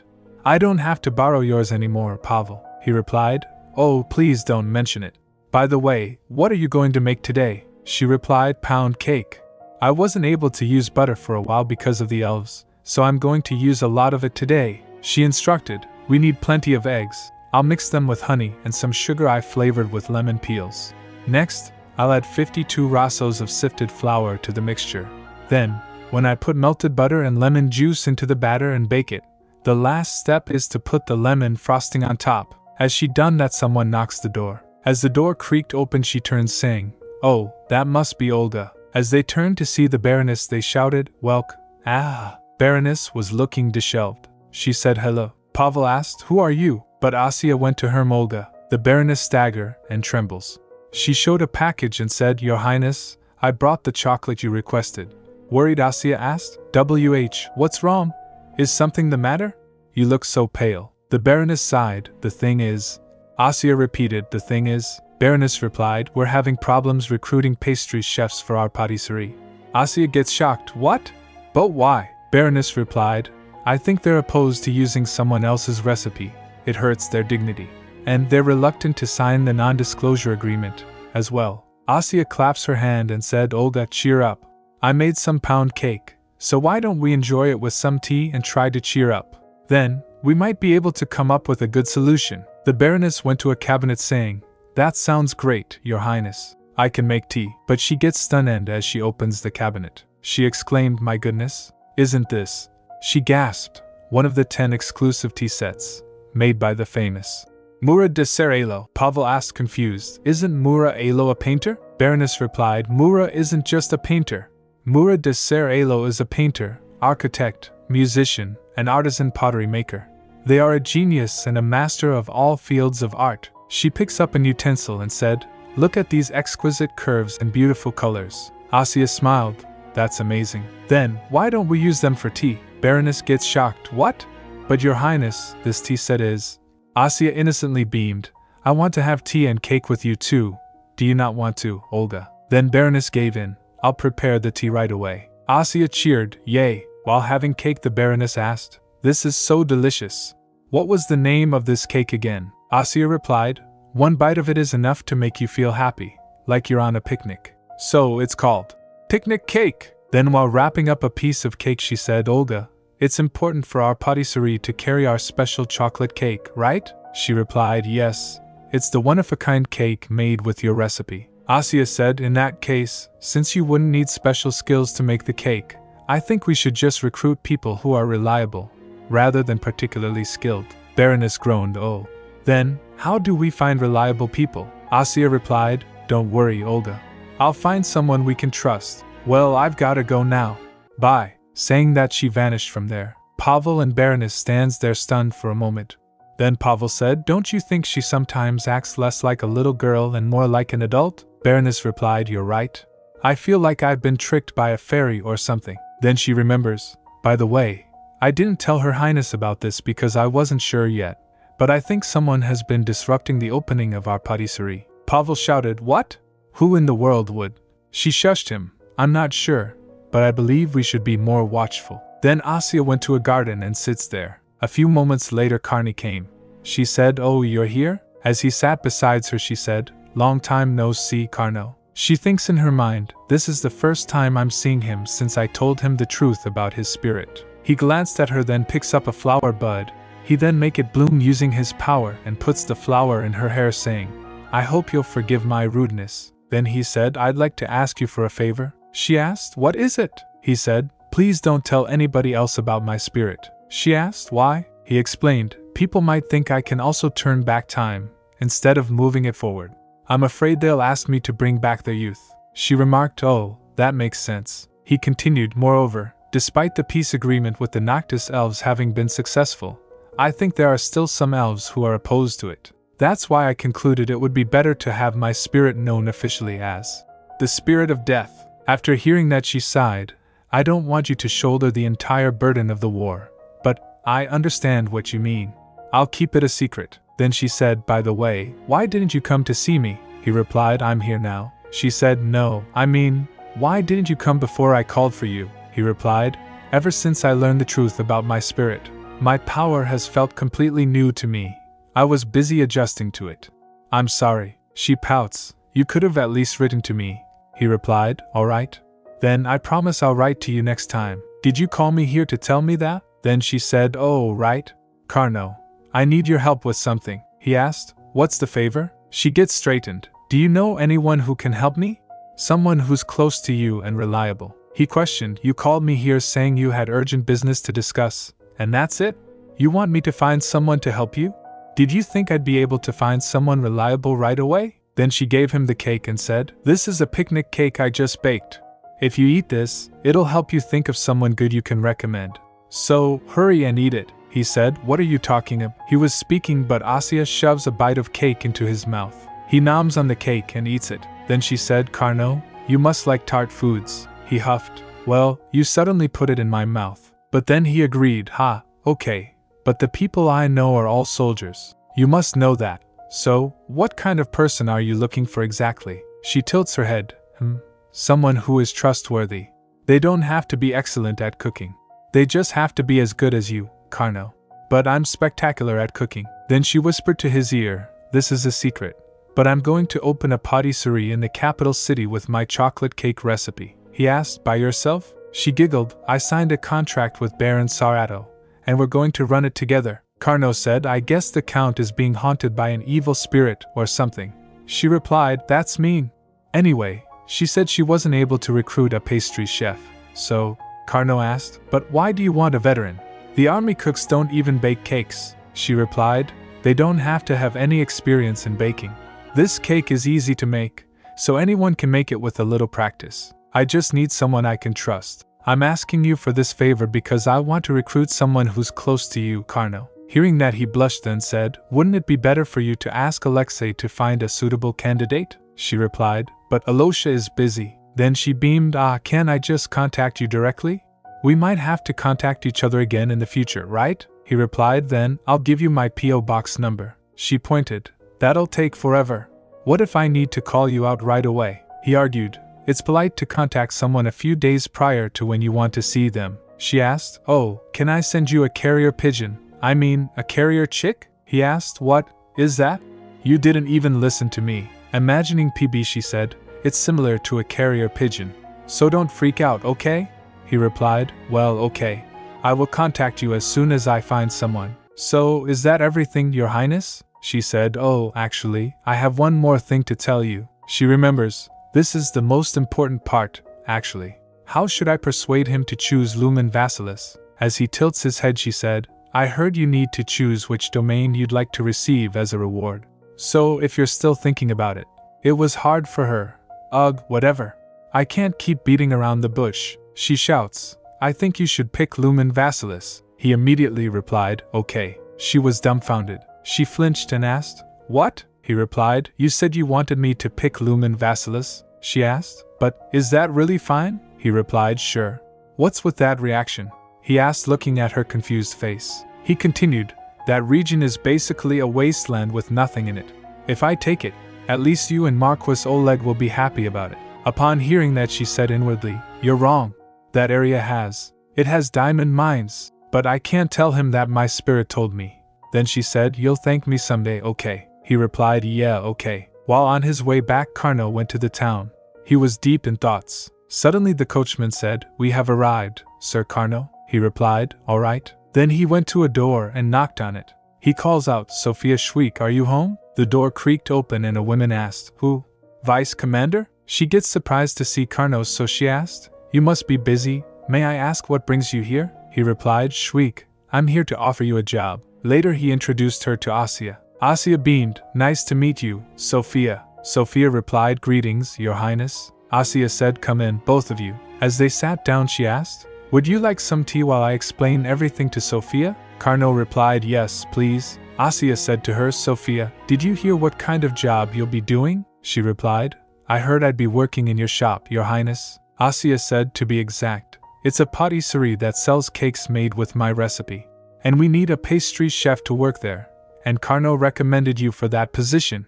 But I guess you've never baked a cake before, so I'd like to see if the job suits you. Is that all right? Sophia hesitated, well, I have time now, but… Then Asya said, great. Let's start by washing our hands. Sophia looks sad a little as she shows her hand that was prosthetic. She hesitated, but Asya handed her soap. Here's the soap. She replied, thank you, Your Highness. After washing their hand, Asya beamed, then, shall we start making cookies together? After they baked cookies, Asya exclaimed, wow, Sophia, I can't believe this was your first time. Sophia picks up a cookie and gulped before eating. Asya tasted one and said, delicious.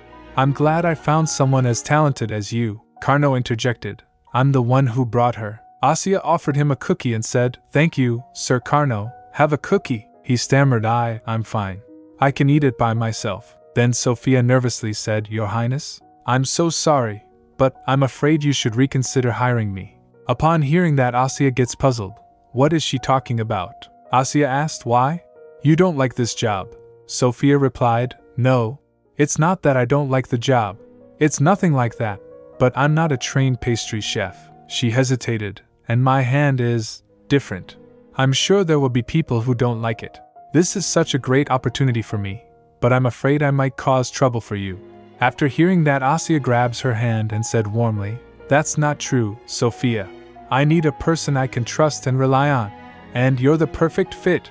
Look at these cookies you made. They're perfect.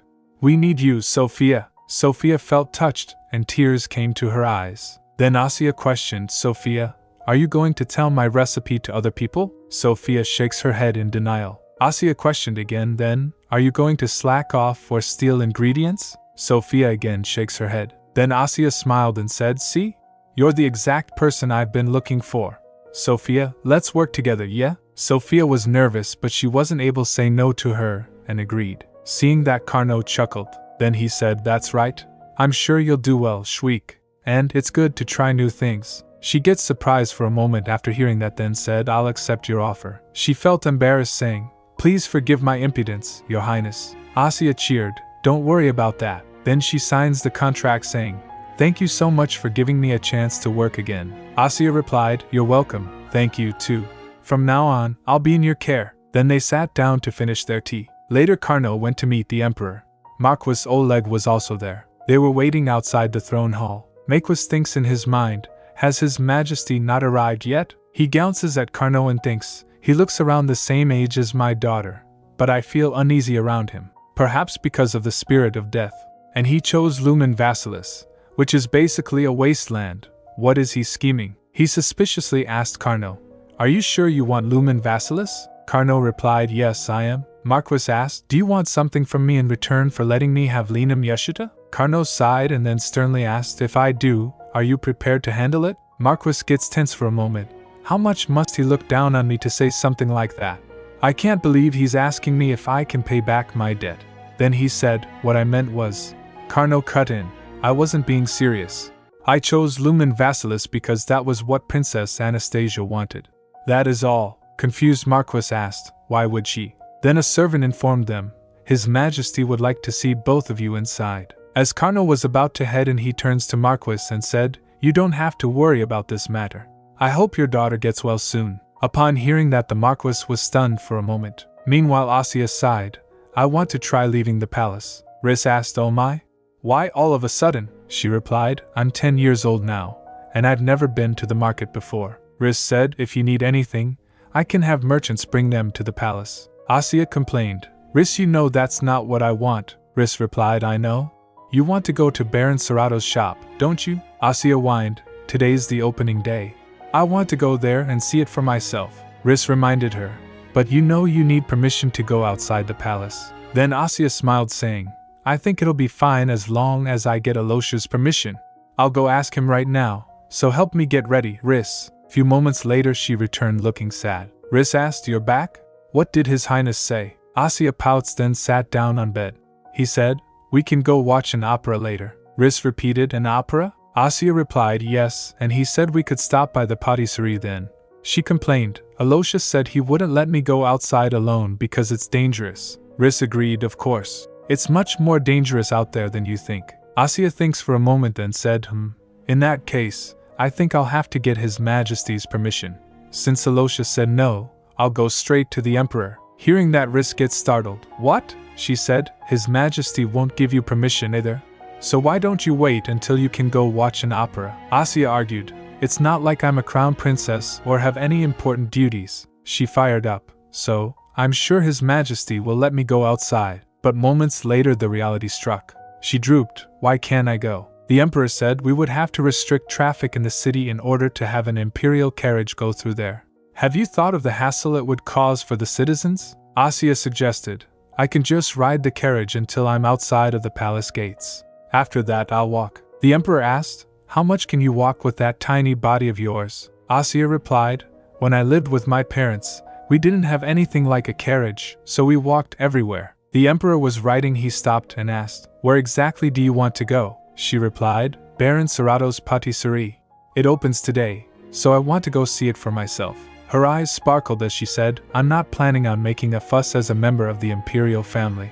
I'll just visit the shop and make it quick. So, please, the Emperor asked, But what if something happens? She replied, It's fine, because we have Alosha. The Emperor asked, Do you think your cousin can protect you no matter where you are? She replied, Oh, that's not what I meant.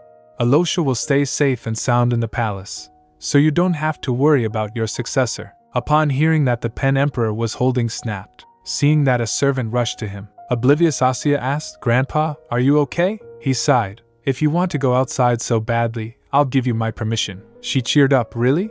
I'm so happy to. But the Emperor cut her off. Instead, since you are a member of the imperial family, you need to take a guard with you. So if you choose a knight and promise to bring him, I'll let you go, he said with a serious tone. Later she told Riss about Ivan. Riss gasped. You want to take Ivan as your guard? She firmly said, That's not going to happen. Asya asked, Why not? Don't you think he's learned enough swordsmanship by now? Riss pointed out, His Majesty was saying you should take an official knight with you, not a trainee who's just started his training. I'm right, aren't I? She added, If you ask the captain of the Order of Tingnes, he'll send you a good knight, so don't worry. Asya yelled, No way. What if His Majesty misunderstands my intent? It might seem like I'm forming a clique with my mother's father. Riss replied, Please calm down, Your Highness. The captain is also your grandfather. I'm sure he'll pick a reliable knight for you, Asya said with a low voice. That's exactly why I don't want to do that. Riss asked, Are you worried about something? Asya sighed but doesn't say anything. Later PB said to her, Why do you keep worrying yourself with such pointless concerns? She whispered, They're not pointless. He flew up saying, The landlord wouldn't misunderstand you like that. Aren't you just making your own baseless conclusions? She still looked down, so PB said, And it's the same for his grandson and Carno.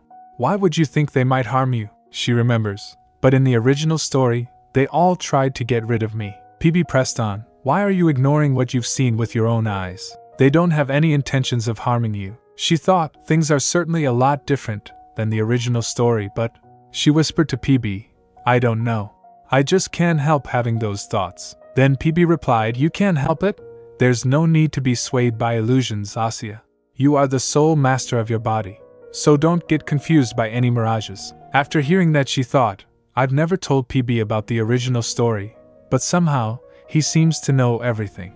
Then Riss came and asked, Your Highness, are you okay? She turned to her, Huh? Oh, I'm fine. Then she stared at her hand and stands up. She asked, All right then?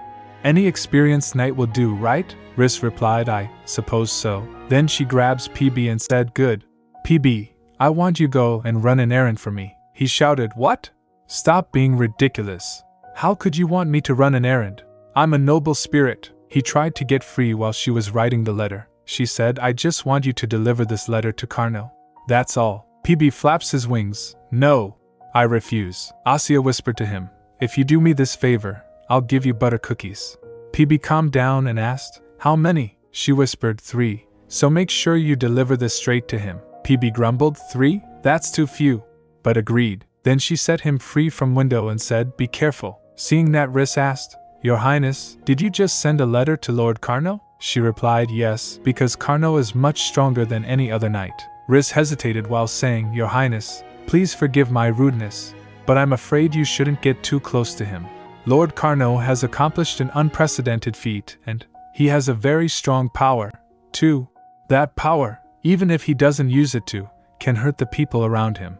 I'm just worried about you, Your Highness. I'm not saying he's a bad person. Asya laughed it off. It's okay, Riss, I should be careful about that kind of thing. She added, you can't blame a rose for having thorns, can you? Then Riss said, I'm sure you're the only one who would compare him to a rose. She smiled, haha, is that so? But they're both pretty.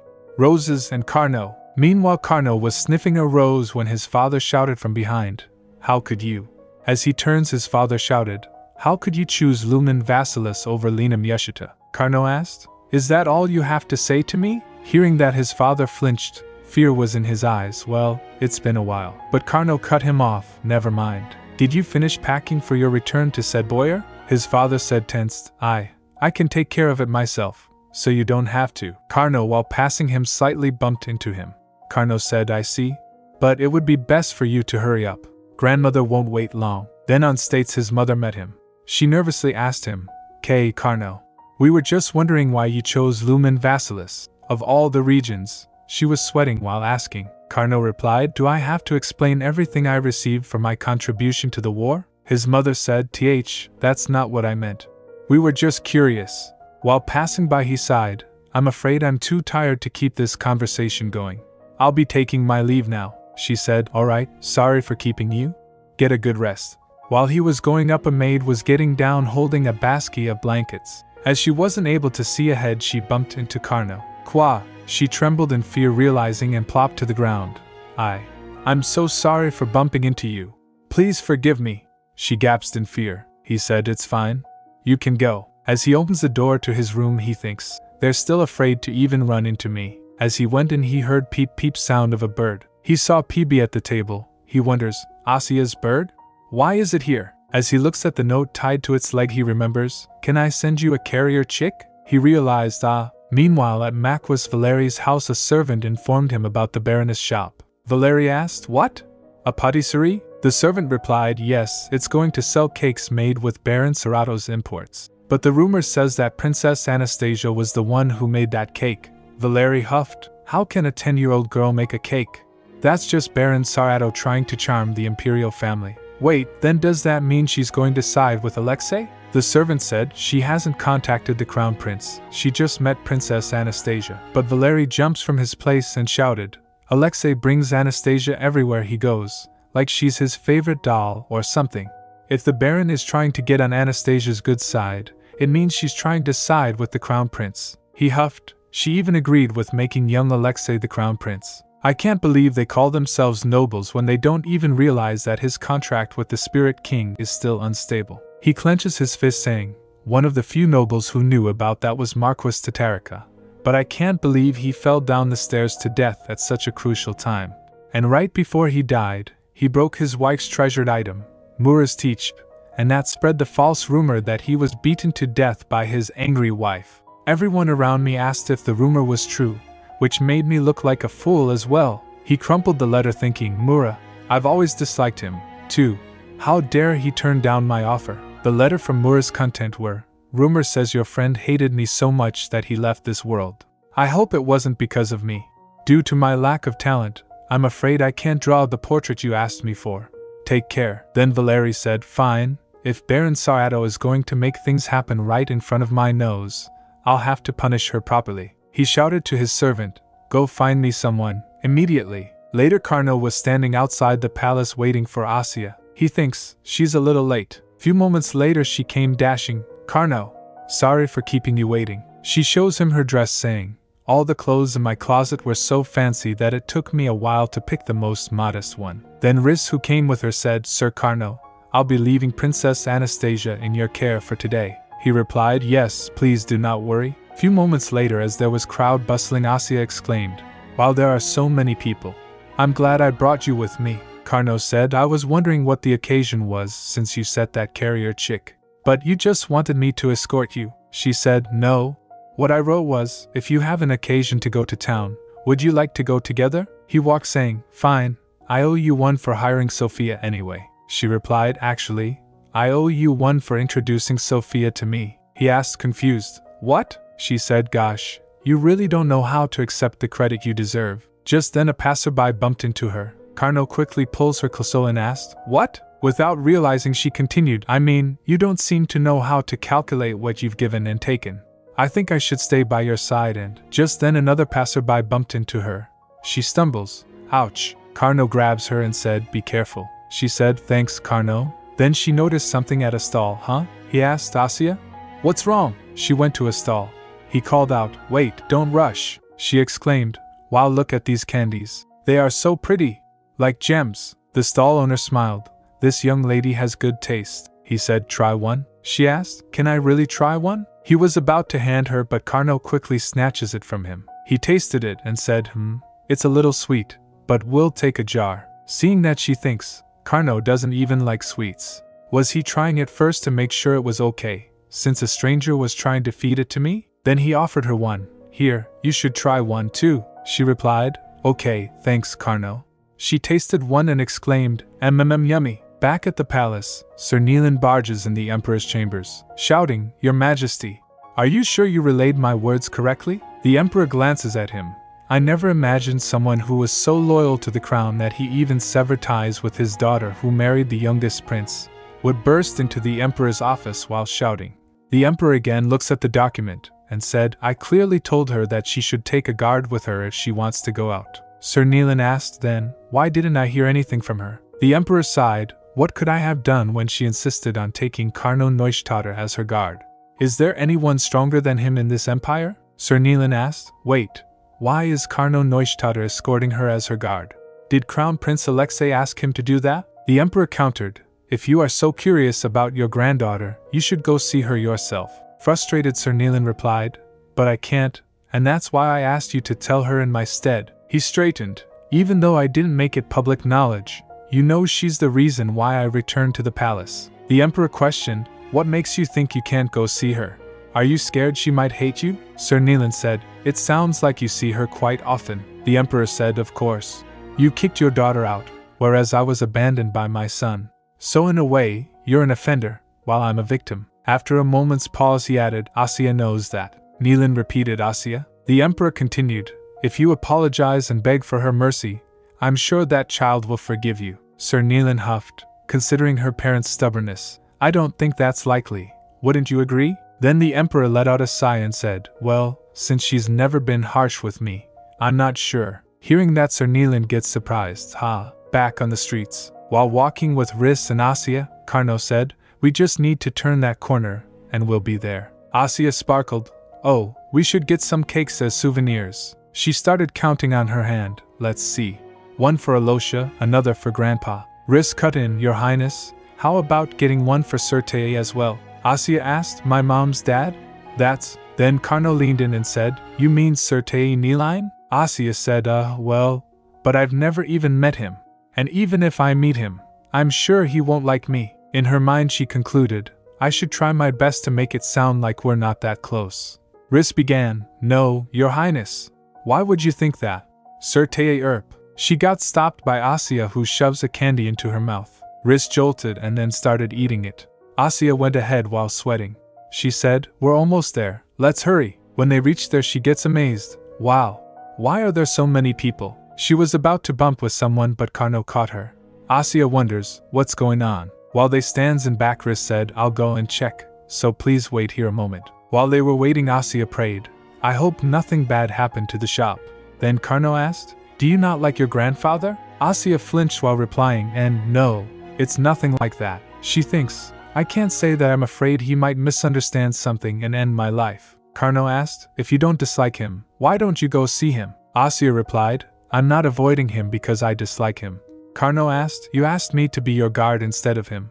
That seems like you're avoiding him. She quickly said, no, I just wanted to go to the pastry shop with you, Karno. Hearing that, Karno turns his head as his cheeks gets red. Asya sighed, but if you insist, I'll buy one for Sertei too. Then she asked, oh, by the way, is your grandmother coming? Did you tell her that you missed her? He replied, yes. She beamed, really? When is she coming? Just then someone bumped into her, and she gets pushed into Karno. He caught her and patted her. He said, when the weather gets warmer, we still have time. Then, we should buy her one later. Moments later, Riss came back rushing. She said, Your Highness, I mean, my lady. All these people are waiting in line to buy the cake. Asya asked, the cake? Our cake? Riss replied, yes. A famous noblewoman already tried it and spoke highly of it. Apparently, that news spread everywhere. Asya said, wow, I guess we should get in line. Riss suggested, pardon? But if we go and ask, I'm sure they'll give us the cakes right away. She denied, no way. We came here as customers, so we should wait too. After waiting for quite a while, their turn came. She ordered, looking haggard, 5 chocolate cakes, please. The servant at the shop said cheerfully, here are your. Asya's crispy on the outside, soft on the inside chocolate cakes. Hearing that, she gets shocked. What's with that super long name? As they returned, Asya said, I wanted to see Sophia, but they look so busy. Let's go back. As she said that, someone from the crowd throws out cake to the ground and shouted, are you kidding me? What kind of flavor is this? The woman was wearing all black and has a big hat on. She shouted, are you kidding me? What kind of flavor is this? A servant from the shop interjected, ma'am, if the cake doesn't suit your taste. But the woman interrupted, yelling, it's not about the taste. How could you put this filth in the cake? Are you out of your mind to be selling this trash? Seeing that, the murmurs erupts in the crowd. One said, she says the cake tastes bad. Seeing that, Asya said, wait. He went ahead and picks the cake from the ground and ate it. Riss and Karno gets shocked. Karno questioned, what are you? Spit that out. Asya gulped it down and said, there's no problem with this cake. What are you making a fuss about? The woman flinched. Who are you? The one I ate was. Asya shouted back. I just picked up and ate the one you threw away. Nothing was strange about it, and it was actually really delicious. So, what's wrong with you? The woman flinched and said, the portion that I ate tasted like trash. She objected. And how could they have hired a runaway soldier instead of a pastry chef? That's why it tastes so disgusting. Hearing that, Asya pushed the woman in rage. Stop it. Seeing that, Riss called out, my lady. Riss caught her and pulled back. Asya shouts, I'm really angry right now. How could you say something like that? Riss requested, please calm down, my lady. The woman lifts her hat slightly and asked, what's wrong with that girl? Then Karno stepped up to her. She said, oh, but he cut her off. How much did they pay you? The woman gets bewildered. What? Karno grabs her hand and said, I won't ask you who hired you. I just want to know how much money you got to cause trouble here. The woman shouts, let go of me. Karno questioned, why? You don't want to answer? The woman gets her hand free, while Karno said, tell your boss that it's a waste of time. After hearing that, the woman ran from the scene. While on their way back inside the carriage, Asya said to Karno, Sophia must have heard everything, right? Karno asked, heard what? That woman's word repeated in her mind. And how could they have hired a runaway soldier instead of a pastry chef? Asya said, that woman complaining about her. She continued, I can understand if she didn't like the cake, but she shouldn't have said that. It must have hurt Sophia's feelings, Karno said, but it's not true that Sophia ran away. Why would she care about it? She pointed out, even if it's not true, it can still hurt her feelings. He said, if it's not true, she shouldn't let it hurt her feelings. Annoyed, she turns her head and said, forget it. I'm not in the mood to play word games with you. He said, I know. You can whine about it until it makes you feel better. That came as a surprise for her. Then she huffed, I'm not whining about it. Hearing that, he smiles. Later in her room, Riss prepared her all dolled up. She said, Your Highness, this is your first time attending an opera. Are you excited? Asya replied, yeah, I'm excited. She flaps around her dress and asked, but don't you think this dress is too flashy? Riss replied, it's a gift from the crown prince, and it's very pretty. Asya thinks in her mind, Alosha, he seemed to be concerned about my feelings after what happened at the patisserie. And he's still worried about me. I feel bad. Then Riss present her with shoes and said, these shoes are from Lord Carno. She asked, Carno? Why? Riss replied, I'm not sure. Shall we put them on? She puts them on her feet. As Asya walked she exclaimed, oh my, they fit perfectly. Moments later Alexei came and asked, Asya, are you ready? She looks at him and calls, Alosha. He leaned in front of her and said, the dress looks great on you. Let me tie your bonnet. She said, thanks, Alosha. By the way, what is today's opera about? He replied, it's titled, The Veiled Princess. The aria is particularly beautiful. She exclaimed, wow, it sounds interesting. Then he offered his arm and said, then, shall we head out? When they reached the venue whispers began in the crowd. One whispered to other, oh, they really came together. The other whispered, did you hear? Princess Anastasia went out to town the other day, with Carno Neustaedter as her guard. Another chattered, what? Is that true? One replied, yes, I was so surprised to hear that. His Majesty must cherish his granddaughter a great deal if he's sending the next Duke of Sedboyer as her guard. Another exclaimed, I heard that the Crown Prince also adores his cousin, and it seems to be true. It's good to see them spend time together. Moments later the opera show began. They seated at their place enjoying it. During the show a performer said a line, I believe you should start by doing some reading. How do you feel about these books? The Shadow of Lilac, Owner of the Winter Forest, or The Tiny Palace. Which would you like to read? Asya noticed and said to Alexei, I think the chorus sings better than the female lead, especially the lady in the center with the brown hair. Alexei replied, you're right. She definitely stands out. The woman caught her eye. She focused on her thinking, actually, I feel like I've seen her somewhere. Who is she? Even among all these musicians with different instruments, I can tell who's made a mistake, so why can't I remember where I've seen that woman? Then she whispered to PB, stop dozing off and wake up. He asked, what's the matter? She whispered to her, see that woman with brown hair who sings really well? I think I've seen her before, but I can't remember. She lifts him up to show him and asked PB, do you remember her? He looks at her then jolted Asya, she's that woman. Asya asked, who's that woman? PB replied, the woman who made a scene in front of your pastry shop. She gets shocked that was her? She's an opera singer? No wonder her voice was loud and clear. She thought, I can't believe that singer was the customer who made a scene at my pastry shop. At the end of the play Asya quickly stands up and rushed out.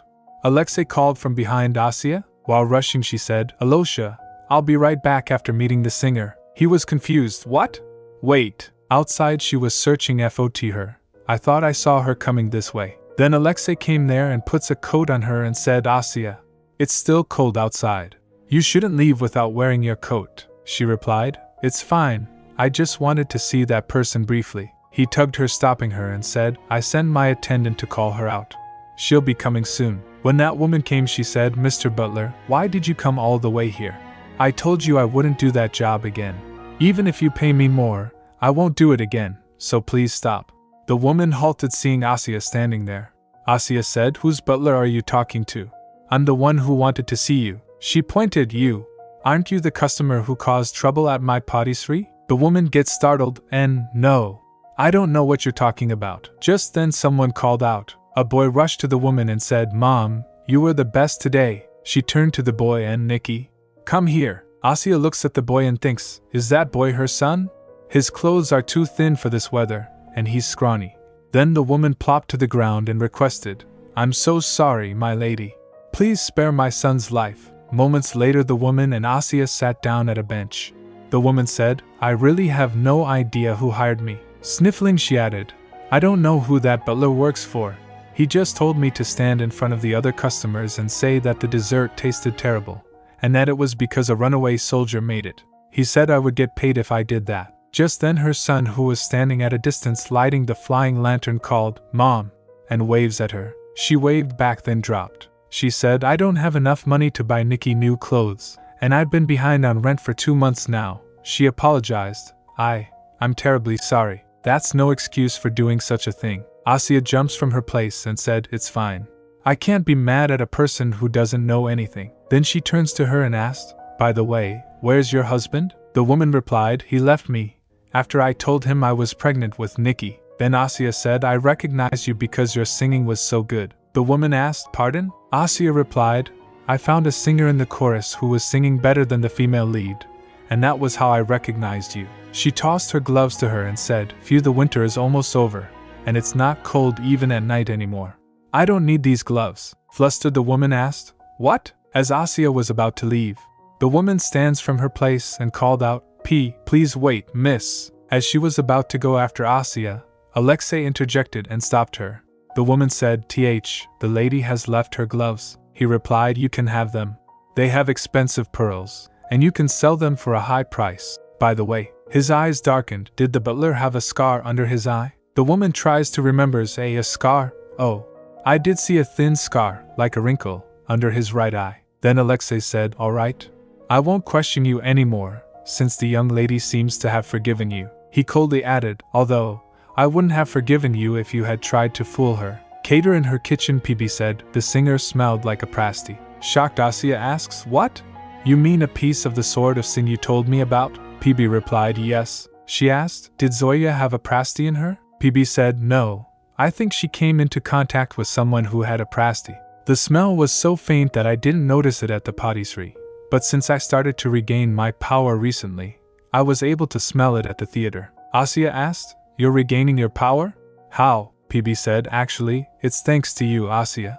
Carnos seems to be communicating with his spirit very well these days. As he was putting pancakes on a cake, she asked, Why would that help you regain your power? He replied, Only the spirit of time is of a similar rank as me. As he regains his power, my power gets stronger for the sake of balance. Upon hearing that, she said inwardly, No wonder you paid extra special attention to Carno. She asked, Then do you think someone in the opera has a pasty? PB said, No, there was that person who forced her to pull that foul trick. It's the power of a pasty to make someone surrender to you. Asya asked, Then, should I just feed my cookies to whoever hired her? PB replied, Yes, because I can do something to people who have eaten your cookies. Then he realized, Wait, do you know who hired that singer? She said, Yes, Alosha told me. But she get interrupted. As a servant came and informed, Your Highness, His Majesty has come to see you. She gasped, What? Grandpa? Why? The Emperor sat down to have tea. She served him pancakes and said, It's all because of you, Grandpa? He asked, What are you talking about? She sat in front of her and said, You heard everything from Alosha, didn't you? He replied, Yes, I heard everything. As it turns out, my son Valery ordered it. But how is that my fault? Are you going to reprimand me for spoiling my son? She shouts, No, I'm talking about Zoya. The Emperor repeated, Zoya? His attendant quickly whispered to him, That's the name of the opera singer. She asked, Why do you think Zoya did such a thing? It was because she needed money to raise her kid. The Emperor huffed, That's my fault? She argued, If one of your people was suffering and experiencing hardship, to the point where they were forced to make a bad decision, whose fault is that? He took a sigh and said, I see. It is my fault. She said, Exactly. So please find Nikki's dad who ran away. The Emperor again repeated, Nikki? His attendant whispers, That's the name of Zoya's son. He agreed, All right, I'll find that man no matter what it takes. And what do you want me to do with him? She said, Make him pay child support. She noms on cake saying, He ran away without taking any responsibility, so he should at least make up for it with money. Then a thought crossed her mind, Oh, but what if he promises to give her money and doesn't pay her afterwards? A piece of cake was on her mouth. Seeing that, the Emperor picks up a handkerchief and wipes her face. He said, Then, I'll just pay her child support and charge Nikki's father for that amount. No one would neglect paying their debt to the Emperor. She cheered up. Wow, that sounds great. The Emperor thought, Is she going to pretend like the singer never caused any trouble at the patisserie? Her heart is so soft. Later, Carno came to her kitchen, where she said, Today, I'm going to make pancakes and strawberry compote. She explained the process, and she does it. First, put some milk in a saucepan and heat it a little. Next, put the heated milk in a bowl of flour, yeast, and sugar. Combine the ingredients into a batter. While we're waiting for the batter to rise, let's boil the strawberries down into a compote. Lastly, make pancakes with the batter. And then you're done. It's easy, you can make them yourself, right, Carno? He asked. Why would I make them? By the way, do you normally make this much food when you feel down? She looked at the stack and laughed. Haha, did I make too many? Then she changed the subject. Anyway, I feel just fine. Who said I'm feeling down? He replied, Alexei. And that look on your face. She turned, saying, What? So you came here because you were worried about my feelings? He asked. Why are you in a bad mood? Is it because of that singer? She glances at him. Wait, how did you know? But he leaned close to her and asked, Tell me. What is it? She backed away a little and said, Then, promise me you won't laugh. He nods, so she continued. It's nothing, really, it's just that I've never heard someone say my desserts are bad. My family isn't well off, so I wasn't able to bake until I came to the palace. Almost everyone's liked what I made so far, and that was the first time someone said it wasn't good. He interjected, But it's not like the opera singer really meant it. She was just hired to make a bad comment. She shouts, That's not the point here. She explained, pointing, for example, let's say soldiers of the Imperial Army take turns writing comments about you. Some leave good comments, while a few others write bad ones just for fun. Why are you always so serious and pretentious? I don't like how you try to be cool. And what if everyone in the army were to read those comments? Even if those people didn't really mean them, they would become true as soon as they spread to everyone. Even toy swords can hurt you if 100 of them stab you at once. Hearing that, Carno fell in thought. She added, I'm just telling you how I feel. Then he said, Well, it isn't fun to hear people speak ill of you, although I haven't felt that way because I never expected anyone to like me in the first place. She questioned, What? Why? He asked, oblivious. What do you mean? She asked, Why do you think people won't like you? He replied, Because they all fear me. It's only natural that they wouldn't like me. Is it possible to fear and like someone at the same time? She blurted out in rage, Of course you can. Even if I was scared of someone, if he saved me in a war, I'd have to like him because he's a good person. Then she calmed down a little and giggled. And about your spirit. If they find out about the truth, I'm sure more people will like you. He asked, What makes you so sure that they'll like me? She replied, It's not that I'm sure, it's just the truth. He cut her off and teased, Wait, or is it that you're biased because you like me so much? She blushed, face flushed, You, then quickly turns her head and said, I don't like you. I'm extremely afraid of you. Then he pulls out a letter and asked, Oh, is that right? Then I don't think you would want the fearsome Carno Neustadt to read you this letter. She repeated, A letter? Then asked, Did you write me a letter? He replied, What? No, this was sent to the pastry shop. It's from a customer who liked your cake, and Sophia passed it on to me to give to you. He teasingly smiled at her. She tried to grab it, but he raised his hand up. She shouts, Really? Stop teasing me, and just give it to me. He said, You just said you were scared of me. How can you accept a letter from a scary person? She yelled, trying to reach it. Who would be scared of a dummy like you, Carno? I'm not scared of you at all. Watch out. Just then a bowl was about to fall on her. Carno noticed that and saved her. He pulled her close to him and said, That was close. She stammered, Thank you, Carno. As he was hugging her, she sensed the letter on her back. She quickly twirled around and snatches it from his hand. He was dumbfounded. He called out, Hey, you. She opened the letter and said, The sender didn't write their name. The letter reads, Dear Pâtissier, I'm a traveler, and I paint as. I returned to my hometown for the first time in a long while, and I smelled something sweet on the street which stopped me. Drawn in by the smell, I walked into your patisserie and ate your chocolate cake. The rich sauce was like a river in heaven, the chocolate was soft like an angel's wing, and the dessert had the perfect balance between bitter and sweet, crispy and soft. Overwhelmed by the emotion, she stumbles. Carno caught her. Asya, she gasped. So, this person wants to paint the pâtissier's portrait, in return for being moved by the chocolate cake? Carno asked her. Are you sure you're okay? She giggled. Yes, I'm so happy. Tell Sophia to accept this person's offer. He questioned. What are you talking about? You made the recipe, so you have to accept the offer. She thought for a moment, but Carno cut in. It's okay. Sophia also said she wanted you to accept the portrait. Just then a servant knocked on the door and informed, Your Highness, the dresses His Majesty ordered for you have arrived. Asya rises up and said, Oh, right. I had a thing to do. Carno asked, Why did he send you dresses? She replied, He sent them as gifts to wear to the tea party I'll be attending soon. It's being hosted by Marchioness Tatarika. Carno asked, So you're going to tea parties now? And did you decide to go to Tatarika's because they praised your cake? She replied, It's nothing like that.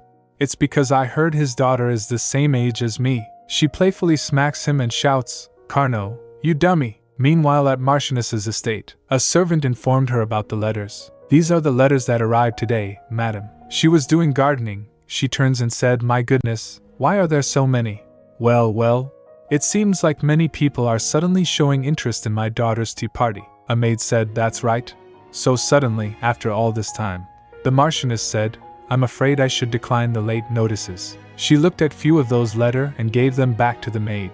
She said, "I heard Princess Anastasia has spent most of her time alone with the Crown Prince, so I'm afraid she will be uncomfortable if we have too many guests." Then a maid asked the other, "By the way, why is she suddenly attending the tea party?" The other replied confused, "That's right, I heard that she's never attended this kind of event before." The Marchioness sat down and said, "I heard His Majesty cherishes her a lot. I suppose he didn't want his only granddaughter going around everywhere and getting in trouble." Then a maid asked, "Then, why would she want to come to our event?" The other replied, "Oh, is it because of Lady Natalia? Since they're the same age." The Marchioness thought for a moment, then ordered her maids, "The night before the tea party, make sure to put all of Natalia's toys into the storage room and lock them up. And make sure to put grease on trees and walls so she doesn't climb up them."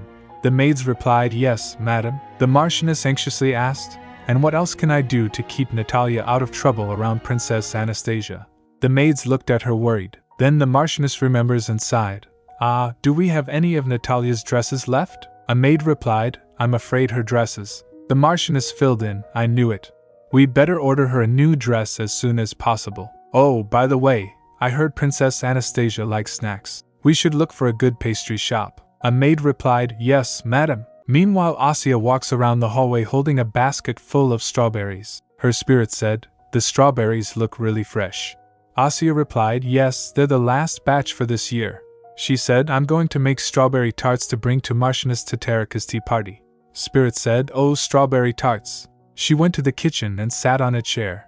Riss came with a letter and said, "Your Highness, there you are." Asya asked her, "Riss, what's the matter?" Riss said, "Before you leave for the tea party, His Majesty asked you to drop by the knightage to personally pick out some guards to take with you."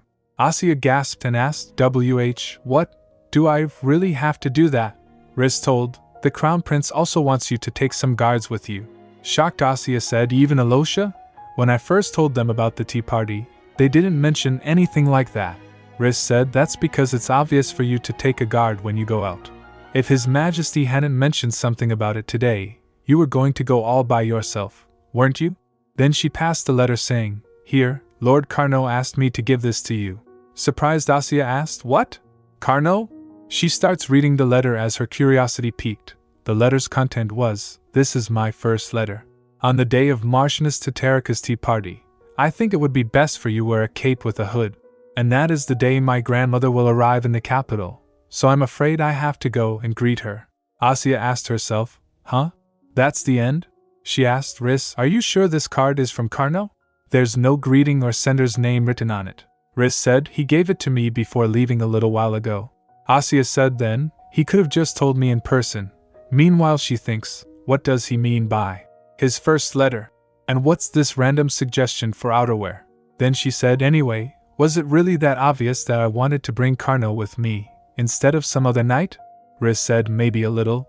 Asya then fell in thoughts, and after a moment she turns to leave saying, "Let's go." Confused Riss asked, "Pardon? To where?" Asya said, "Where else? To fulfill my grandfather's wish." Vice Captain of the Order of Tingleness, and Marka rushed through towards the training ground. She shouts on reaching, "Princess Anastasia's coming, Captain." Captain gets shocked. What? His words scrambles as he said, Why would she visit so suddenly without notice? And said, "She's coming to choose the guards who will accompany her to the tea party she'll be attending." The captain wears his shabby jacket and said, "Damn it, why is this jacket so wrinkled?" Ivan offers, "I'll go take it to the laundry room." Hearing this, the captain gets surprised. He asked her, "Why?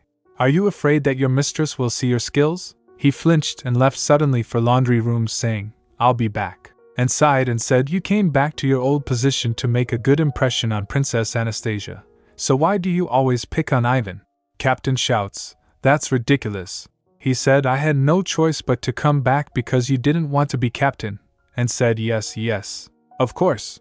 Suddenly they both gasped as someone announced, "Princess Anastasia has arrived." Asya, seeing the guards and captain standing in line while bowing, thinks, "This is too much." Riss said, "Captain Neline? We are here to choose 2 guards to escort Her Highness on her upcoming outing. Asya, feeling awkward, thinks, I didn't expect things to be this formal. She said, being shy, it's nice to meet you, Sir Tay. He stood disappointed while Asya gasped, thinking, what's this dark aura around him? Did I address him incorrectly? But what am I supposed to call him then? Her spirit peaked and said, you can just call him the same thing you call the landlord. Asya, shocked, said, I've seen him from afar, but this is my first time talking to him. Her spirit said, but the moment you called him Sir Tay, that gloomy cloud appeared. Asya groaned, thinking, but it's still awkward for me to call him grandfather. Then she said, so, who do you think I should take with me? If possible, I'd like to take Ivan. Captain interrupts her before she could finish. Ivan is not ready. She asked, why? Captain said, he's just a trainee, not an official knight. And he still isn't good enough to take on the important duty of being your guard. They are all very experienced knights, so please select 2 of them. Well, if you don't have anyone in particular, and interrupts him saying, as the vice captain, I'd be happy to escort you, Your Highness. Asya thinks, seeing her, this person is the vice captain? She looks quite familiar. Her spirit told her, that's the chef's sister. Asya gasped. She thinks, oh, right? Now that I think about it, she looks like Pavel. Asya asked her, are you Pavel's sister? And gets startled and asked, may I ask how you know him? Asya said, Pavel is Alosha's chef. I'm quite close with him, as well. And you look like him. That's why I recognized you. And said, this is my first time hearing someone say that I look like him. Captain said, ahem. Your Highness, who do you wish to take as your guards? Asya ponders, so. After some time, and Captain was sitting inside and was cleaning her sword. The door opens and Ivan comes. I have returned, sir. The captain jolted, shouting, why did you have to go to the laundry room right at that moment? He shouts, you can easily beat other knights 3 or 4 years older than you, so how could you be too shy to come forward before your master? Ivan asked, is something the matter? Captain said, when Princess Anastasia was looking for you, I told her you went on an errand. He imagined Asya extremely displeased, saying, oh, you sent him on an errand? He clenched his claws, saying, and she looked at me like I was a terrible person. Ivan said, I'll explain the situation to her later. And said, oh, come on. When did she give you that look? Standing beside Ivan, she said, and don't take your anger out on an innocent person just because you weren't chosen. Ivan asked, what? The captain wasn't chosen? And said, well, obviously not. But Princess Anastasia made that choice for the captain's sake. Ivan asked, how do you know that? And said, the entire country is talking about her first official outing, so imagine if her guard was the captain of the knights. On top of that, the captain is her grandfather? People would surely think that there was an ulterior motive. Captain shouts, but that's not true at all, so why should it matter? And said, you know they don't care about what you truly think, Captain. She's so smart and considerate. Ivan asked, then, may I ask who she chose to be her guards? And said, oh, the thing is, she recalled Captain asking Asya, Your Highness, so, who would you like to select as your guards? Asya ponders, so, I'd like the vice captain. And suddenly she noticed the guard yawning and thinks, that knight over there looks totally bored. Then she points towards him, saying, and that guy over there. And said, that's how it went? She chose me. By the way, Her Highness has a good eye for talent. Bethelnik isn't interested in anything but swordsmanship.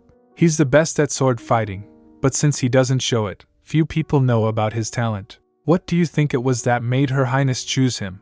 Captain said, she's my granddaughter, after all. And asked, if you were going to act like this, why did you kick your daughter out in the first place? Captain shouts, I didn't kick her out. He recalled the moment when Asya's mom tells him that she wants to get married, and he asked, shocked, did you just say you want to get married?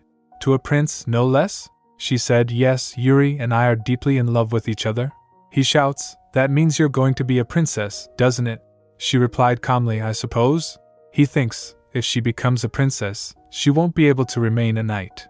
But she's the most talented knight in the entire empire.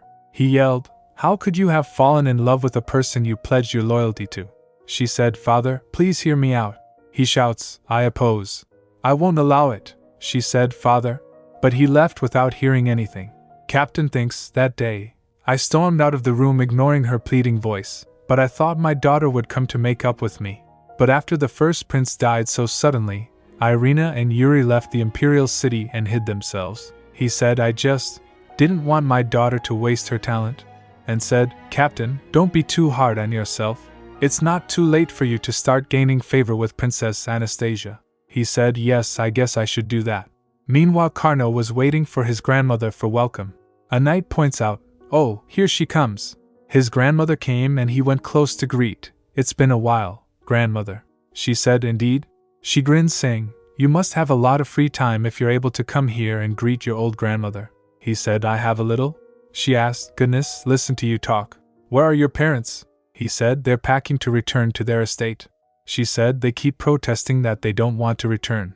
Those weak souls don't have the courage to love the northern land. They went inside while she asked, is everything fine in the imperial city? Carno replied, yes, there's been nothing special. She stares at him. He flinched and asked, is there a problem?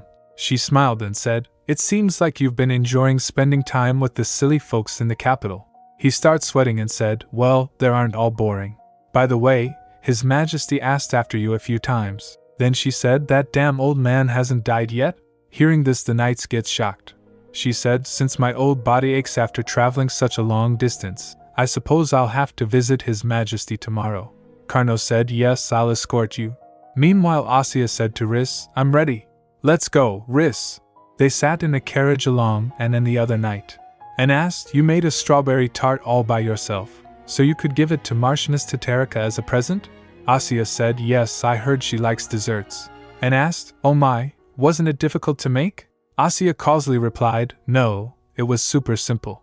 Then she starts telling, first, bake a sweet tart crust with a fluted edge. Then, fill it with rich almond cream, and put a soft blanket of custard on top. Lastly, put strawberries on top. Then, you're all done. And said, I see. I did hear that you were talented at baking. Asya said, I am fond of desserts, but I'm not exactly good at making them. Asya asked, did Pavel tell you that I liked? Did he say anything else about me? And immediately replied, I didn't hear it from him. When the Noctis elves came, I heard people talking about the cake you made for their dessert course. And it has nothing to do with my brother. Asya tilts her head asking, and are you on bad terms with Pavel? Anne's companion giggled, but she hits him, saying to Asya, it's not that, but, and said, you might not understand it since you have a close relationship with the crown prince, but most brothers and sisters are not really close with each other. Asya laughed, saying, oh, I see. After a few moments they arrived at their destination. Asya said, ah, we've arrived. Marchioness Tatarika came to welcome her, Princess Anastasia. She shows curtsy, saying, it's a great pleasure to meet you. Thank you for accepting our invitation. Giving the present to her, Asya said, not at all. I should be the one thanking you for inviting me. I made a strawberry tart to give to you as a present. Marchioness asked, oh, you made this by yourself? She opens the box and said, it looks so beautiful and scrumptious. Could I share this with all the other guests at the tea party? Asya said, yes, of course. Then Marchioness said, my daughter Natalia and the other guests are inside. I'll escort you. They went inside. Marchioness, nervous and anxiously, said, Your Highness, this is my daughter, and Natalia? She was definitely here a moment ago. She called, Natalia, come out. Natalia came holding a ball and said, Mom, I've been here all this time, staying out of trouble. Marchioness said, why were you hiding there? And where did you get that ball? Marchioness said, Her Highness has arrived, so come and greet her. Natalia drops the ball she was holding and said, Yes, Mom. She greets Asya gracefully. It's an honor to meet you, Your Highness. I'm Natalia Bagration. Asya said cheerfully, Thank you for inviting me to your tea party, Natalia. I like your hairstyle. Natalia said, well, thank you. Then a shy boy came to greet Asya. It's a pleasure to make your acquaintance, Your Highness. I'm Grisha Vully from House Silistria. Asya said, Nice to meet you, Grisha. Then a familiar voice came. I didn't know you'd be coming here. It was Dmitri, and he said, so we meet again. Asya cheerfully said, Dmitri, long time no see. But he turns his face. Asya then asked, Shall we sit down and talk? They sat down on table, and Asya said to them, And you can just call me Asya. Grisha asked, How could I dare? Natalia asked Asya. At the same moment her mother arrived, and not knowing the context she shouts, Natalia, you should be respectful toward Her Highness. Marchioness said to Asya, My apologies, Your Highness. She must be tired from playing with her ball yesterday. Asya said, but it's really fine with me. Marchioness left saying, I'll take my leave then. Please have a great time. After she left there was a complete silence. Asya thinks, this is so awkward. I can't stand it anymore. I think I should break the ice. At least I've seen Dmitri before, so... Asya asked him, Dmitri, why did you come here? He's startled. Then shouts, then what about you? Huh? She replied, I came because I heard that the Marchioness has good taste in desserts. I mean, you don't even like sweets. Why'd you come? He replied, I don't dislike them. She asked then, why aren't you eating the strawberry tart? He said, I was just about to eat it. Then they all starts eating the strawberry tart. Grisha and Dmitri was eating gracefully, but in Natalia's case it was different. She grabs the piece with hand and eats directly. Her maid shouts, my lady. Lady Natalia. But she eats it anyway. After having a bite she looked amazed and said, wow, this tart tastes amazing. Asya asked, really? Natalia replied, yes, really. Asya thinks, she's literally glowing. I've never seen a person who expressed their love for desserts so explicitly. Then Asya asked her, do you want to have my piece too? She asked, can I? Asya said, sure. Actually, I made this tart. And I'm so happy to see that you're enjoying it. Dmitri asked, you made it yourself? Humph, are you still into doing kitchen work like a servant? Asya smiled and said, thank you for your concern, Dmitri. I'll make sure to pass your remarks on to my grandfather. Shocked he asked, what? Grandfather? Asya said, oh right. You must be used to calling him His Majesty. Anyway, I must tell him how worried you are about your dear cousin. Dmitri shocked shouts while blushing, who's my dear cousin?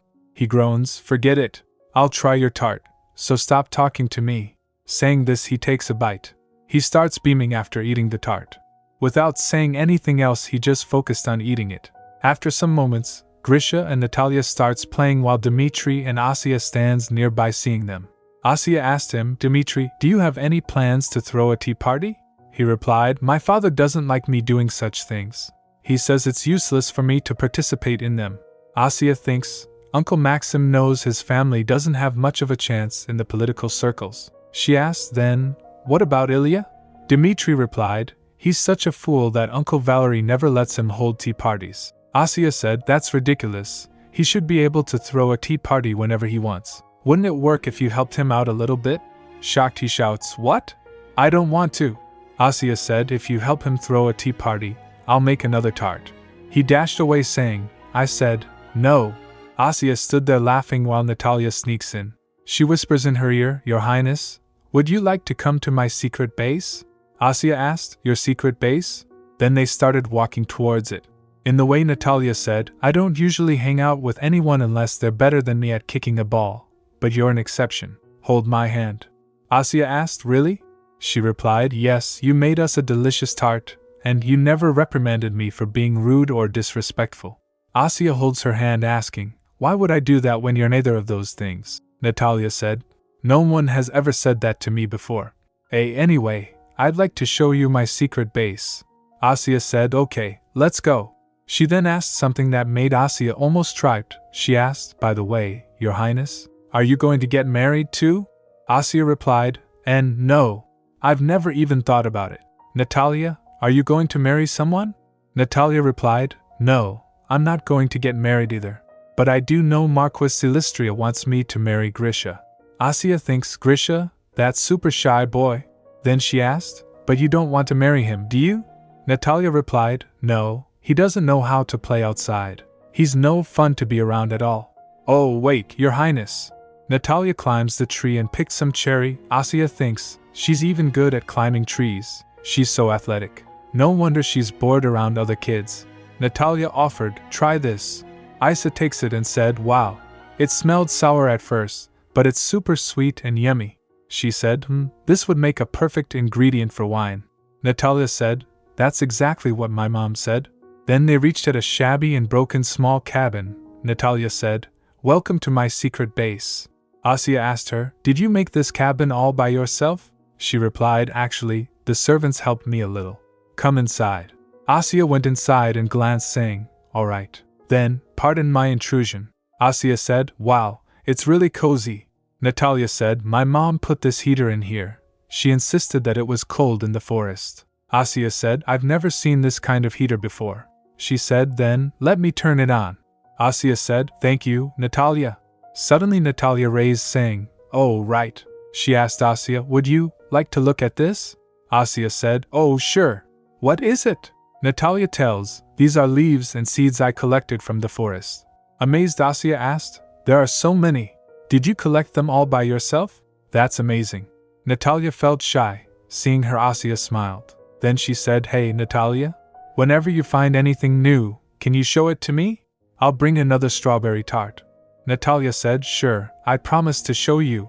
After some time, knights came looking for them. One asked, are Princess Anastasia and Lady Natalia still playing? Others said, it's time they went home. Suddenly Asya sneaks her hand out waving. The guard asked other, is she calling for us? They went inside and asked, Lady Nadal. But Asya shushed them to stay silent. Natalia fell asleep. The guards took her to her room. The Marchioness said, I thought she'd be good today since she'd played more than enough yesterday. I can't believe she fell asleep on Princess Anastasia's lap. She sighed, saying, it's a relief that she didn't reprimand Natalia for being rude. She recalled saying to Asya, I am deeply sorry, Your Highness. Asya replied, oh, please don't apologize, I had so much fun with Natalia. She said, why, Your Highness? And I was so glad to hear that you liked my cake. Marchioness asked, pardon? Your cake. Oh, do you mean Asya's chocolate cake? Asya replied, yes, that's right. Marchioness thinks, oh, I guess she came to my tea party after hearing about that. Asya said, I was worried because we had a small scandal. But your positive review gave me a lot of encouragement. Thank you so much. Back to present, Marchioness asked a maid, no one has ever entered Natalia's cabin before, right? The maid replied, that's right. Everyone else was frightened just by looking at it. Marchioness said, ah, yes. The maid asked, by the way, do you think Princess Anastasia really made the tart herself? Marchioness asked, who else could have made it? The maid said, but the tart. Marchioness said, it was so delicious, wasn't it? I've never tasted such an amazing tart before. The maid asked, but isn't Princess Anastasia still too young? Marchioness said, it is hard to believe such a young girl made that tart herself, but she didn't seem to be lying. The maid asked, well, who wouldn't think it strange for a princess to enjoy baking? Then Marchioness turns, asking, anyway, I heard the pastry shop had a scandal. Can you look into what it was? The maid bowed and said, yes, madam. While in carriage and asked Asya, Your Highness, what is that? Asya replied, Marchioness Tatarika gave me these cookies as a present. She said, let's share them. And said, we're all right, thank you. But Asya insists and gave them, saying, come on, I insist. Thank you for guarding me today. And, here's one for you and one for Ivan. And said, thank you so much. Then Asya gave one to Niline, eyeing, and this is for Sir Niline. Suddenly someone knocked at carriage's window. Asya peeks to see, what is it? Riss asked, what's the matter? A servant said, Lord Carno Neustadt wishes to greet Her Highness. Asya tilts her head, thinking, Carno? Did he finish with his grandmother already? Asya left the carriage, saying, then, let me go say hi. Riss said, yes, Your Highness. Asya said, Carno. He said, I didn't expect you to get out of the carriage. Asya asked, what? You said you wanted to see me. He said, I was thinking of greeting you briefly through the window. She offers him cookies, saying, that's not even a proper greeting. Here, have some cookies. He takes it, asking, did you make them? Asya said, no, Marchioness Tatarika gave them to me as a gift. Then she giggled and said, oh, Carno, do you only want to eat cookies that I made myself? He said, think whatever you want. She asked, by the way, did you go meet with your grandmother? What brings you all the way out here? He replied, yes, I escorted her. I came out for some fresh air. She asked, are you good enough at riding a horse that you go around the city on horseback? He replied, I'm the deputy commander, after all. Have you not ridden a horse before? Nervously she replied, nope.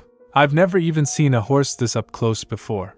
Can I touch your horse? He said, go ahead. By the way, are you cold? She said, am I cold? Why, yes, I'm freezing. It's not that I'm nervous around the horse. It's just the weather. He said, no, that's not what I was saying. He said, if it isn't too cold, I was going to ask if you'd like to ride with me to the palace. She said, oh, well, I think it's a little hot now. He smiled, offering his hand and asking, then, shall we go? Seeing them, and asked, if Princess Anastasia goes on horseback, It would be wrong for us to ride in the carriage, don't you agree, Bethelnik? He replied. I do. Carno said to Asya, please excuse me, your highness. He lifts her up on horse, Carno. Then he also sits on horse and asked her, are you okay? Sit facing forward. She turns confirming L like this, and said, that's strange. Carno Neustadt looks like an ordinary 15-year-old boy. Bethelnik nods, he does. I feel like this could be an article in the gossips section of Vichegda Weekly. Although, I doubt anyone would believe it, and said, yeah. Carno asked Asya, are you comfortable? She replied, yes. He said then, hold the reins and lean back. She asked, lean back? But you're right behind me. He said, yes, I'm telling you to lean on me, your highness. She said, that's exactly why I asked about it, Lord Carno. He said, it's cold. You should wear your hood. She glanced saying, Carno, is this why you suggested that I wear a cape with a hood? He replied, who knows? Then he asked, by the way, how was the tea party? I thought you told Alexei that you don't like that kind of thing. She gets surprised for a moment, and then smiled. I don't dislike them anymore. Then she said, I was a little worried, but the desserts were delicious. Plus, I had so much fun. Oh, by the way, the Marchioness gave me some berries called shoslings. I got close with Natalia and made up with Dmitri too. Carno asked, Prince Dmitri? Did you have a fight with him? She replied, no, I beat him up. But when I gave him my strawberry tart, he let it go. He promised he'd invite me to the tea party he's going to host with Ilya. Carno asked, Prince Ilya? Are you going to finally punch Marquis Shapirokin? She replied, he did kind of bully me, but how could I possibly hit him? Oh, by the way, how's your spirit? Is everything fine? Have you gotten used to it? He replied, yes, I've gotten quite used to it. And I came to realize one thing. She asked, what? He asked, that yellow chick? It's your spirit, isn't it? Your spirit told you about mine, didn't it? And it's not the spirit of small birds or anything like that. Hearing this, she flinched. Her spirit said, wow, he's quick to catch on. Asya said, PB, how can you be so carefree right now? Carno asked, why did you not reveal it to anyone? Was it because you were afraid people would think you were a threat to Alexei? She said hesitantly, the thing is, about this bird, I mean, my spirit. Meanwhile she thinks, this is bad, what should I do? How should I explain this to, huh? Suddenly she felt something and thinks, this aura, is it coming from Carno? It's so soft and sweet. She said to him, to be more exact, if I became a threat to Alexei, I was afraid that you would hate me. He asked, why would I? She asked, who was it that glared at me when we first met? She said, I've been keeping your spirit a secret all this time, so you should keep mine a secret too, Carno. He said, I will follow your orders, your highness. She said, no, it's not an order. It's an agreement. Okay then. I'll tell you another secret. He asked, what secret? She giggled while saying, ever since I came to the palace, I've only done what I wanted to do. But there was one thing I was forced to do when I didn't really want to. He asked, what was that? She replied, it was attending your triumphal ceremony. She said, oh, there was another thing I hated doing. He asked, what was it? Are you talking about the band? She interrupts saying, attending your triumphal banquet. He asked, do you want to get down? She laughed and said, that look on your face is so funny. She said, other than those two things, I didn't do anything against my will. I didn't pretend to like baking just to hide the truth about my spirit. He said, you shouldn't read people's feelings without their permission. She leans back saying, it's only because you're worried for no reason. Then she said, oh, right? Carno, I was going to ask you for a favor. I want to make liquor with the shosling berries I got today, he replied, but I don't know a thing about making liquor. She said, come on. If we put them in a barrel and move time forward, we can make 30-year-old fruit liquor in one night. Wait, Carno, why are you sighing? At Marquis Shapirikin's mansion, Ilya asked Dmitri, but what if nobody comes? Dmitri asked, hey, you're a prince of the empire. Who would turn down your invitation? Ilya aid, but I'm not even His Majesty's favorite grandchild. And I don't have friends. I haven't been invited to a tea party either. Dmitri glares at him asking, so what? We can invite Anastasia. Ilya asked, what? What if we get scolded for inviting someone who's living in the palace? Dmitri said, but she's our cousin too, and she'll find a way somehow. Ilya asked, you think so? Dmitri said, yes, don't worry. Even if no one else comes, we'll at least have 3 people including me, you, and her. Ilya asked, Dmitri, are you coming too? Dmitri said, "You're such a dummy." Marquis Shapirokin and Maxim was seeing them from a distance. Maxim said, "It seems like my son had a great time at Marchioness Tatarika's tea party. He's been making a fuss about hosting a tea party with Ilya." Marquis Shapirokin said, "I see." Maxim said, "I guess he finally gave up his foolish pride and learned to get along with friends his age."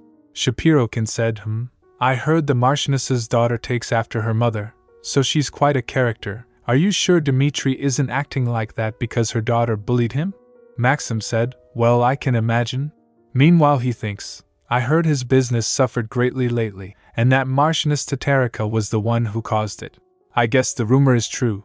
Then he asked Shapirokin, "Oh, by the way, I heard Princess Anastasia went to the tea party as well." Hearing this, Shapirokin flinched. Maxim thinks he reacted at the sound of Anastasia's name. He hasn't changed.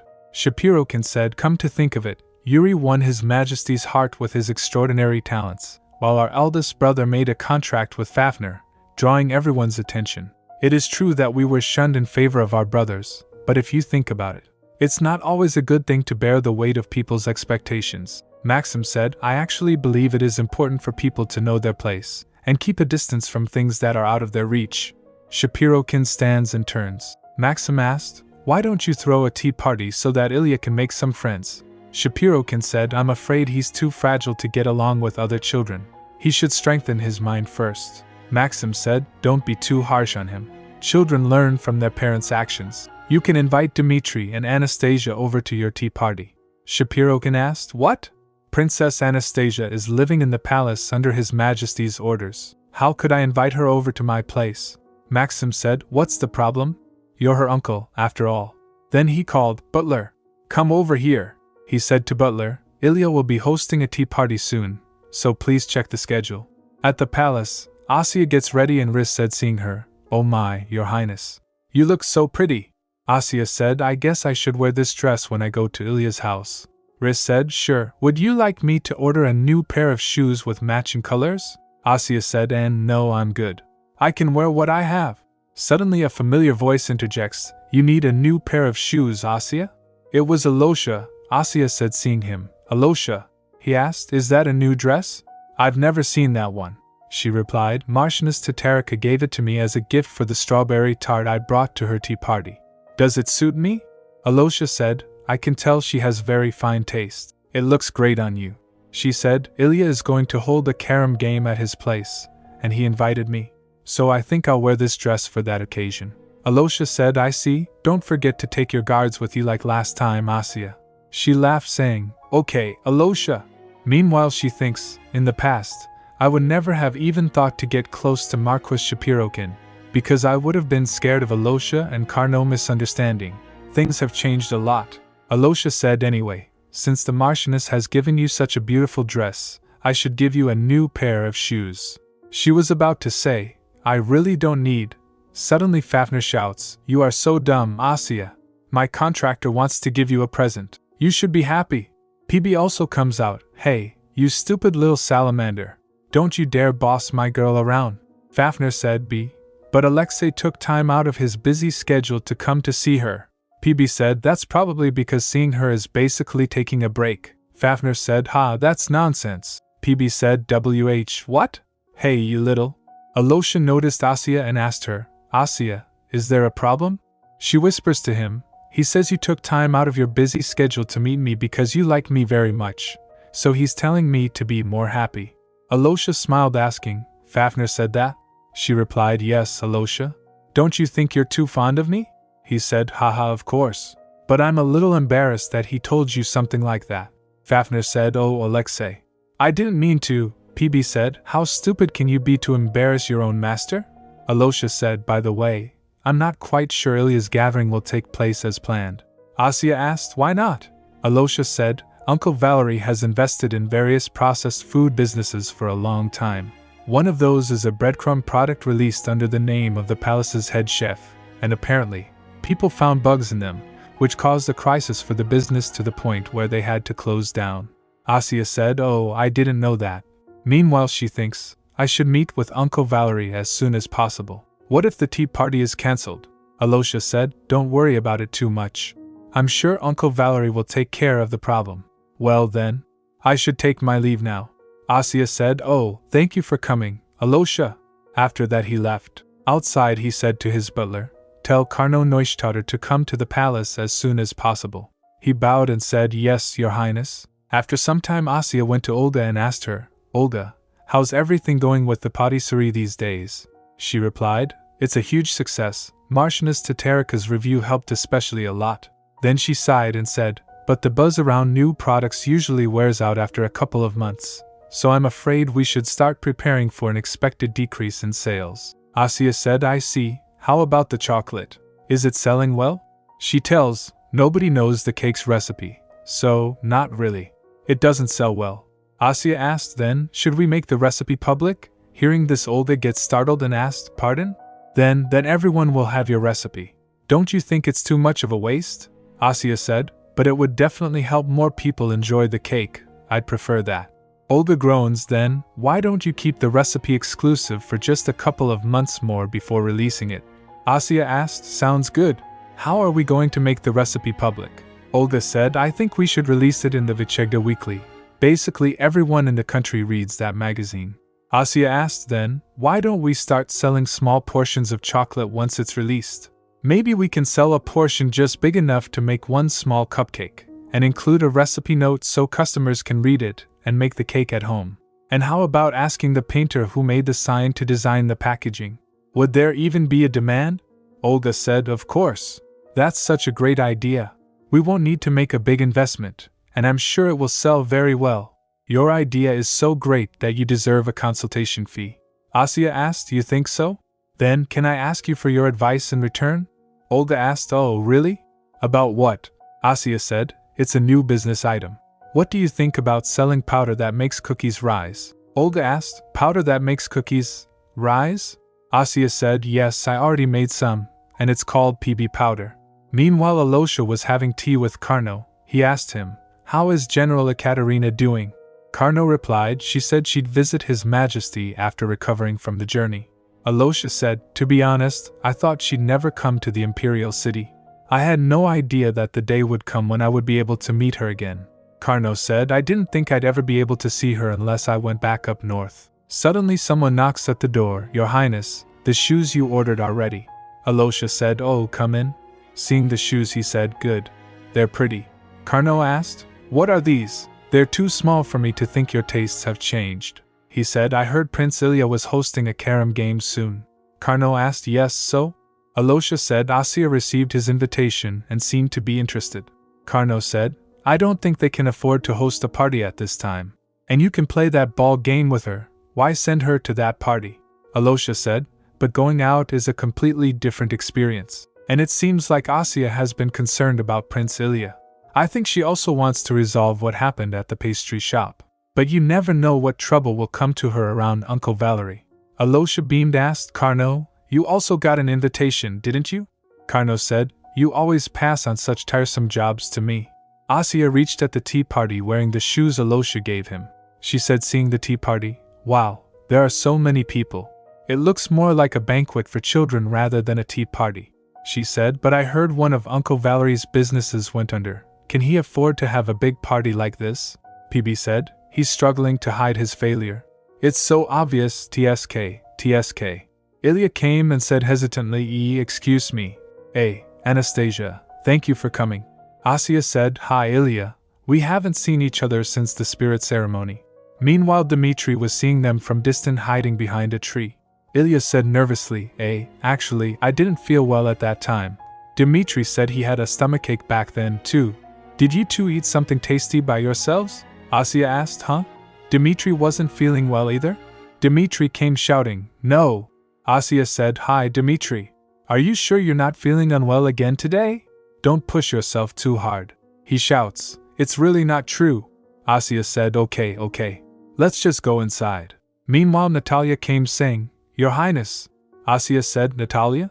I thought you didn't like tea parties, so I didn't expect you to come. She said, that's true, but I came here to play the carom game. Do you like the carom game too? Asya said, well, I'm not sure, actually, I've never tried it. Asya thinks, carom game, I've read about it in a book, but I've never played it before. Carom game. It is a game where you use a long cue to strike balls in order to gain points, on a large table covered with green cloth. It is common for noble children to learn how to play this game at an early age. It's basically the same thing as billiards. And who am I? I'm someone who used to beat all the billiards masters in my neighborhood, Natalia said. Since this is your first time, Your Highness, I'll show you how to do it. Asya said okay. Natalia starts playing to show Asya. The crowd cheers. Wow, she hit the red ball in one try. She's amazing. Asya said, you're really good at anything involving a ball, aren't you? Natalia said, I'm not actually that good. She asked Asya, would you like to try, Your Highness? Asya said, yes.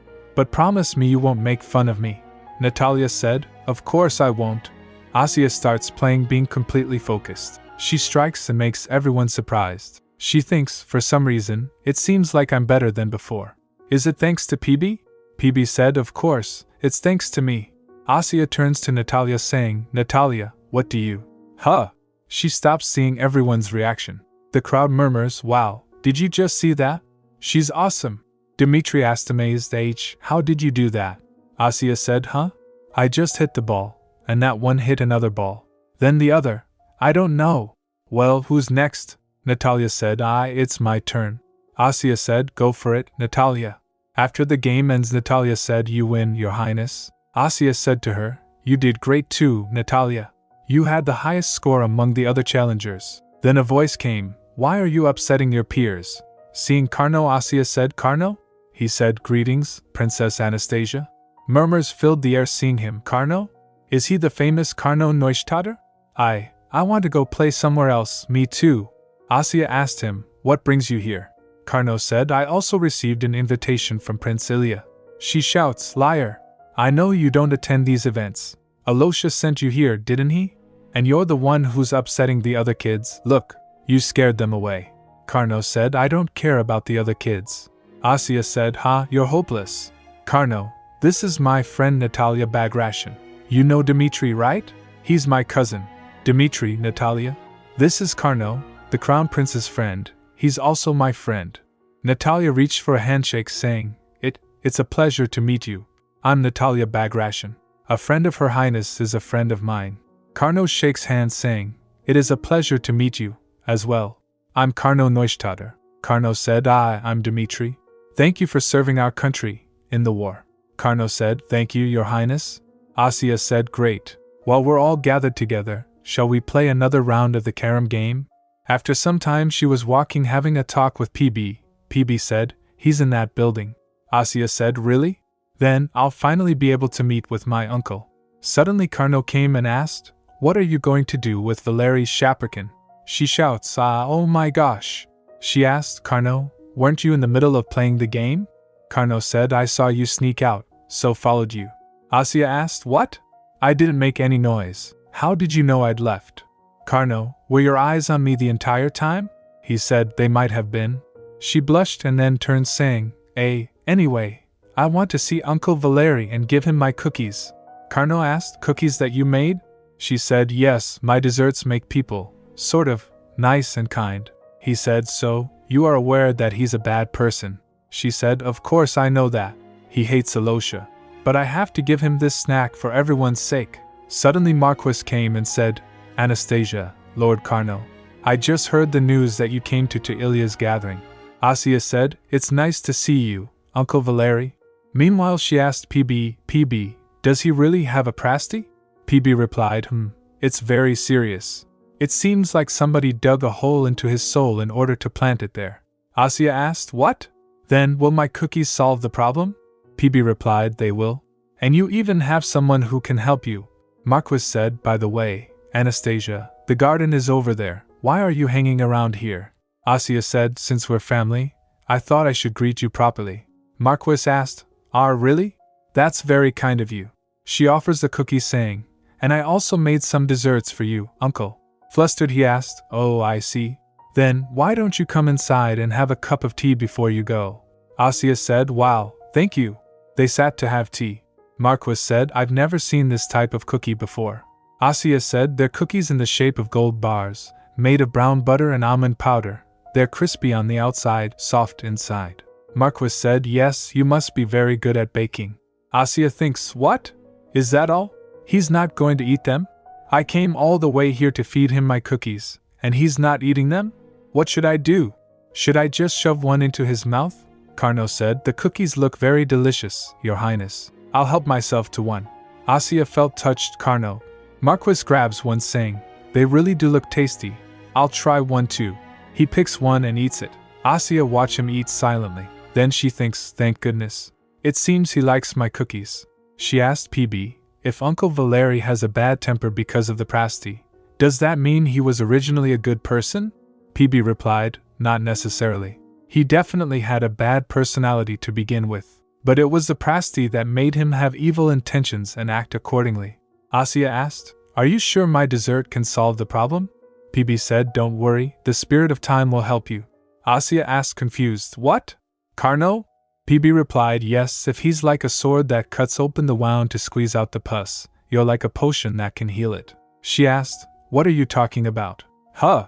After eating the cookies, Marquis asked her, Anastasia, did you say you made these yourself? She said, oh yes. How do you like them? Marquis said, they're very delicious. He picks another one, saying, His Majesty's birthday celebration is coming up soon, so why don't you give him some homemade cookies as a gift? Asya, confused, asked, His Majesty's birthday celebration? Marquis said, oh, you might not know about it since you're still new to the palace. Every autumn, we have a grand celebration for His Majesty's birthday and the Harvest Festival. Asya said, wow, do you think I can give him my cookies at such a huge event? Marquis said, His Majesty will be delighted to receive your handmade gift in front of many other people. Asya thinks, His Majesty's birthday celebration will be filled with precious treasures and fancy food, and he wants a 10-year-old to give the Emperor some homemade cookies? No wonder PB said he has a bad personality. Asya said, thank you for your advice, uncle. He said while having another cookie, don't mention it. He stands saying, I had a great time today, Anastasia. I have some work left to do, so I must leave now. He bowed and said to Carnot, Lord Carnot, it was nice meeting you. Asya said, I'll see you next time, Uncle Valery, he said while leaving. Sure. Carnot sighed, he doesn't seem to have become any nicer. Asya said, it doesn't just work after one time. He asked then, are you saying we have to do this again? PB said, don't worry. Since humans are naturally averse to evil, Valery will develop an irresistible craving for your desserts. Hating others eventually ends up hurting you. Asya, the power that I put in your desserts will remove the pasty. She clenched her hands, saying, right, now that he's tasted my cookies, he won't resist eating more if I send them by mail. If that doesn't work, I can just ask Ilya if we can play the carom game again. Then she asked him, by the way, Carnot, are you busy today? He asked, why? She said, there's something I want to do with you. After that they went to cut some shoslings. Asya said, how do you like it? It's super sweet, huh? These are the shoslings that I told you about the other day, and they're perfectly ripe now. Carnot asked, and you're going to make liquor with them? She replied, yes, it's going to be delicious. She said, when we're all done, I'll give you a bottle to share with your grandmother. By the way, about His Majesty's birthday celebration that Uncle Valery told me about earlier. It's not like I can actually give him cookies, so what should I do? Carnot asked, what about giving him this liquor? Asya said, but it would be better to give him a decent ready-made item, rather than some clumsy, homemade concoction. Carnot said, I bet His Majesty would disagree. Then she asked, what are you going to give him, Carnot? He said, I've already given him my present. Asya asked, when? What did you give him? He said, I led us to victory in the war. She sighed and said, I still have time, so I'll think about the present. While having talked they prepared some liquor. Tada, they're ready to go. Then Asya said, now, it's your turn, Carnot. From left to right, please make each of them 1, 10, and 30 years old. Carnot said, I might screw it up, but I warned you. She asked, it's fine. If you're that worried, should I hold your hand? He asked, how would that help? She grabs his hand, saying, it'll give you encouragement. Don't worry, Carnot. Then he passed time for bottle of liquor using his power. Asya said, wow. Carnot, is it done? He said, yes, for now. She opens the bottle, saying, this is my first time making liquor. I'm so nervous. Let's see. Wow, it smells so good. Carnot asked, and the taste? She groans, let's try. Well, come to think of it, we're not supposed to drink yet. Carnot asked, are you just now realizing that? She said, I just forgot, okay? Then she said, I'll have Pavel or Riss try it later, and if they say it's good, I'll give you a bottle. Carnot asked, can I just try it now? She shouts, no. He asked, why not? She said, you're still a minor, and there are no grown-ups here. Try it later with your grandmother. He leans towards her asking, then, did you just take advantage of me, Your Highness? Asya asked, what are you talking about? He said, I did as I was told all day long, but now, you're kicking me out without giving me anything in return. Isn't that what you call taking advantage of someone? She said, I did give you something. She said, I gave you our sweet memories of having fun together. He remained silent, glaring at her. Asya asked, am I wrong? He still stood silent. Asya asked then, should I make you a lime pie? Or do you want me to walk you home?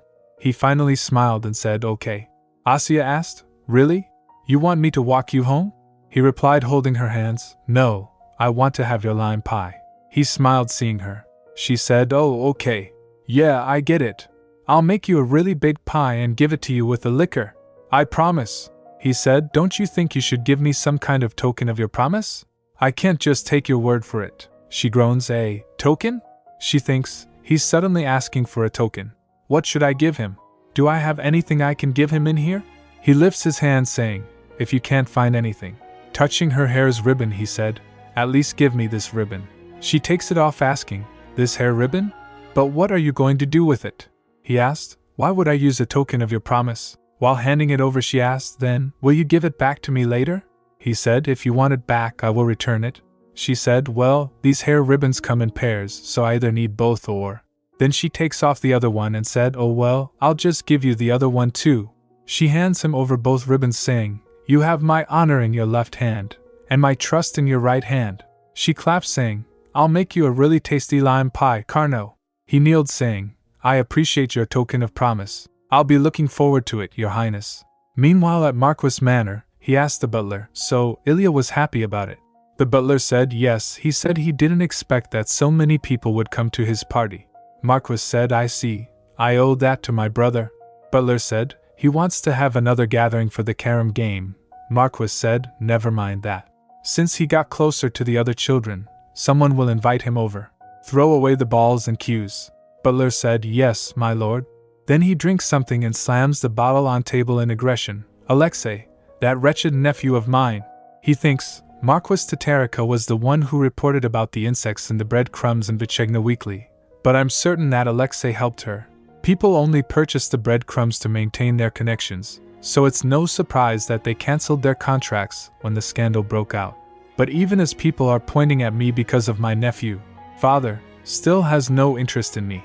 Although I know he rarely expresses his pleasure, anger, or even sadness. He sighed, damn it, he's always been like that, so why do I still? He recalls Asya's words, I made some desserts for you, Uncle Valery. He thinks, why am I suddenly thinking about that little girl? Meanwhile at Palace, Asya gave the liquor to Riss, Baron Sarato and Pavel and said, drink up, everyone. They drinks it and starts beaming. Asya said, I'm glad you like it. Well, I enjoyed making it, but I can't actually try it myself. Riss said, it's so delicious.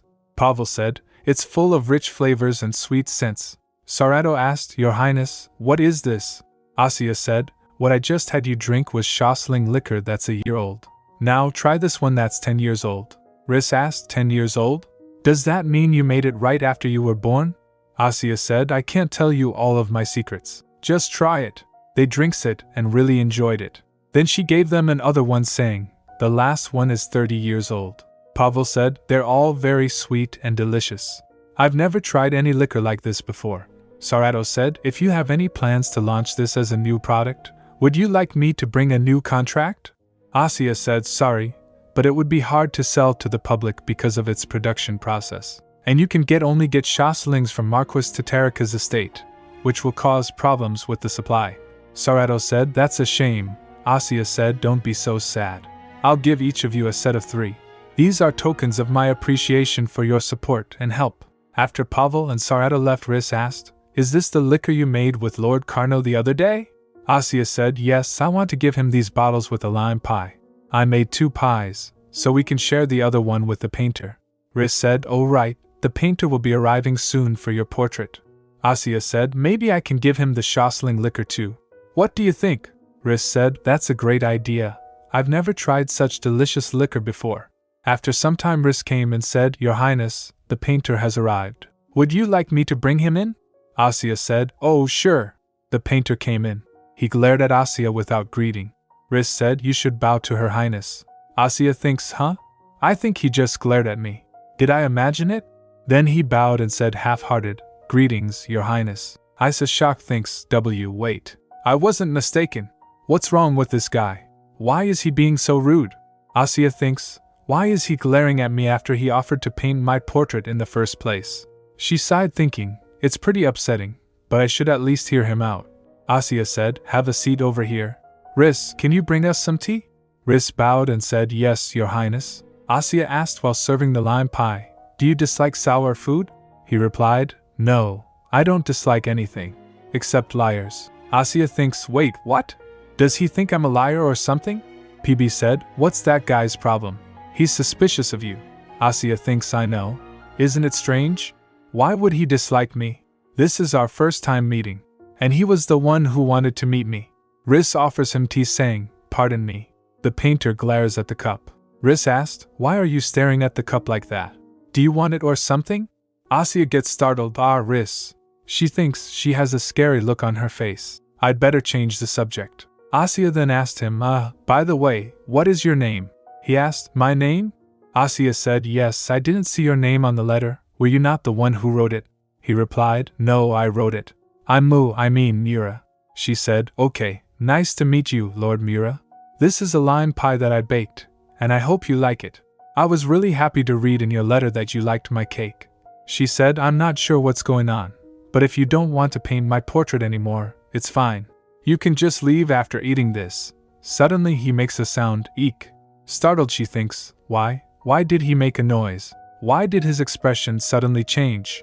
Mura beamed and said, did you really make this by yourself? Asya said, why yes. He said, I heard you invented the recipe for the chocolate cake too. Asya replied, yes, Baron Sarato and I opened the patisserie with my recipe. He said, I really want to eat that cake as well. Riss said, Lord Mura, that's so rude of you. Asya said, fine, I'll bake you the cake. Can you wait until it's ready? He said, sure, I can draw a sketch of your portrait in the meantime. She thinks, he's trying to have everything go his own way. Let's see how good at drawing he is. After baking the caking she offered him saying, here. Seeing it he said, my goodness, you really baked the cake. He lifts a piece with fork and eats it. She said, Lord Mura, I baked this for you because I like baking and you looked upset today. But you really shouldn't act like this anywhere else. I don't need the portrait, so you can just leave after Feeney. Suddenly he kneeled and said, I apologize, Your Highness. I was thoughtless and disrespectful. Please forgive me. Asya gets surprised. Riss and Asya saw each other confused. Shocked, Asya asked, so, you thought I was lying just because I wanted to have you paint my portrait? But the letter didn't even have a name on it. Why would I have wanted your painting when I didn't know it was you? He sighed and said, I thought you did a little digging and figured out who the sender was. He bowed and said, I made a misjudgment, based on my bias of your status and appearance. I sincerely apologize, Your Highness. She thinks, yeah, well, it must have been hard for him to believe a 10-year-old princess invented that cake and opened a shop. He shouts, I'm sorry for being so rude and arrogant. Asya said, forget it. I understand. You just wanted to paint a portrait for the real creator. She asked, now that you've realized you were mistaken, are you going to paint my portrait? He said, if you would like that, I would love to. Oh, and to be honest, I have another thing to apologize for. Asya asked, what is it? He said, my name is not Mura, but Mura. She repeated, Mura? Holding the cup she asked, why, you mean this Mura? Mura Alo? He said, yes, that is my work. She asked, that's why you were staring at this teacup. He said then, please allow me to start on your portrait, Your Highness. She asked, okay, what would you like me to do? While starting to draw the portrait he said, I already have your likeness in my head, so please make yourself comfortable. She eats, sings and felt bored while he was painting. Then he finished it and Asya asked, are you finished? May I look at the sketch? He said, of course. Riss and Asya both gets amazed seeing the portrait. Riss said, oh my, is this really just a sketch? Asya said, this already looks like it's complete. Asya said, "You made me look so pretty." He said, "I simply drew what I saw. It will be around 2 more weeks before the painting is complete." Asya said, "Lord Mura, could I ask you for one more portrait?" He said, "If it's a portrait of you, I'd be more than happy to." She said, "Oh no, I want my grandpa's portrait painted. It's his birthday soon, and I haven't decided what to give him as a gift." "But your drawing was so beautiful." He said, "It would be my pleasure to paint your grandfather's portrait." Suddenly he realized something and asked, "Wait, your grandfather? Isn't that the emperor?" She replied, "Yes, that's right." "Would that be too difficult?" He said, "Well, you may not know this, but His Majesty once ordered me to paint his portrait, but I refused and ran away." Asya asked, "What? Why?" He said, "Well, I thought I wasn't good enough to paint His Majesty's portrait. Asya thinks he's obviously not a good liar." He said, "But since you made a special request, I'll do my best this time." Asya gets happy and said, "Thank you."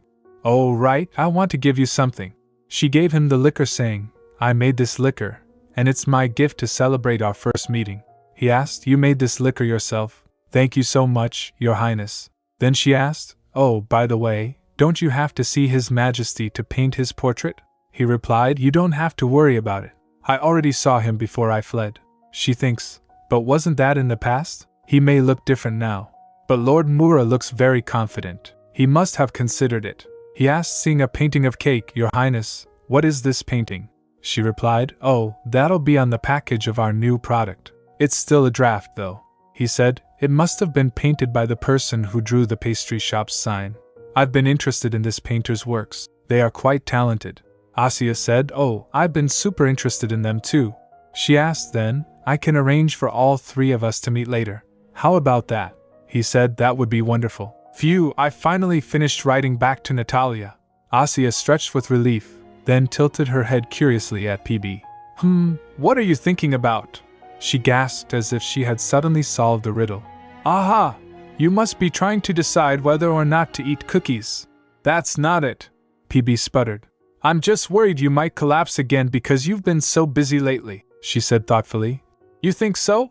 All I did was send a pie to Carno and some necessities to my parents." "Oh, and I'm having tea with Aloysia." "That's not all," PB yelled.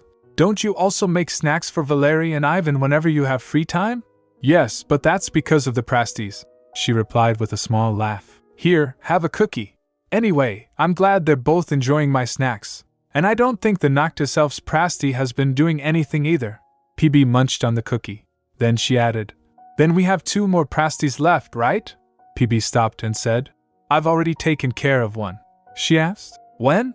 He replied, 10 years ago." She pressed, "Really? Then what about the other one? Where is it?" He replied, "I can't tell you about it yet." Her expression shifted. "Yet? Does that mean there's a right time for you to tell me?" PB avoided her gaze. PB's evasive words made her suspicious. "You're talking like someone who's traveled back in time and can't tell anyone about the future." Upon hearing that, PB gets startled. What are you talking about?" PB stammered, but Anastasia's eyes widened. "Wait, I was right? Then when you told me Carno's spirit became weak after using up too much power, was it because he turned back time?"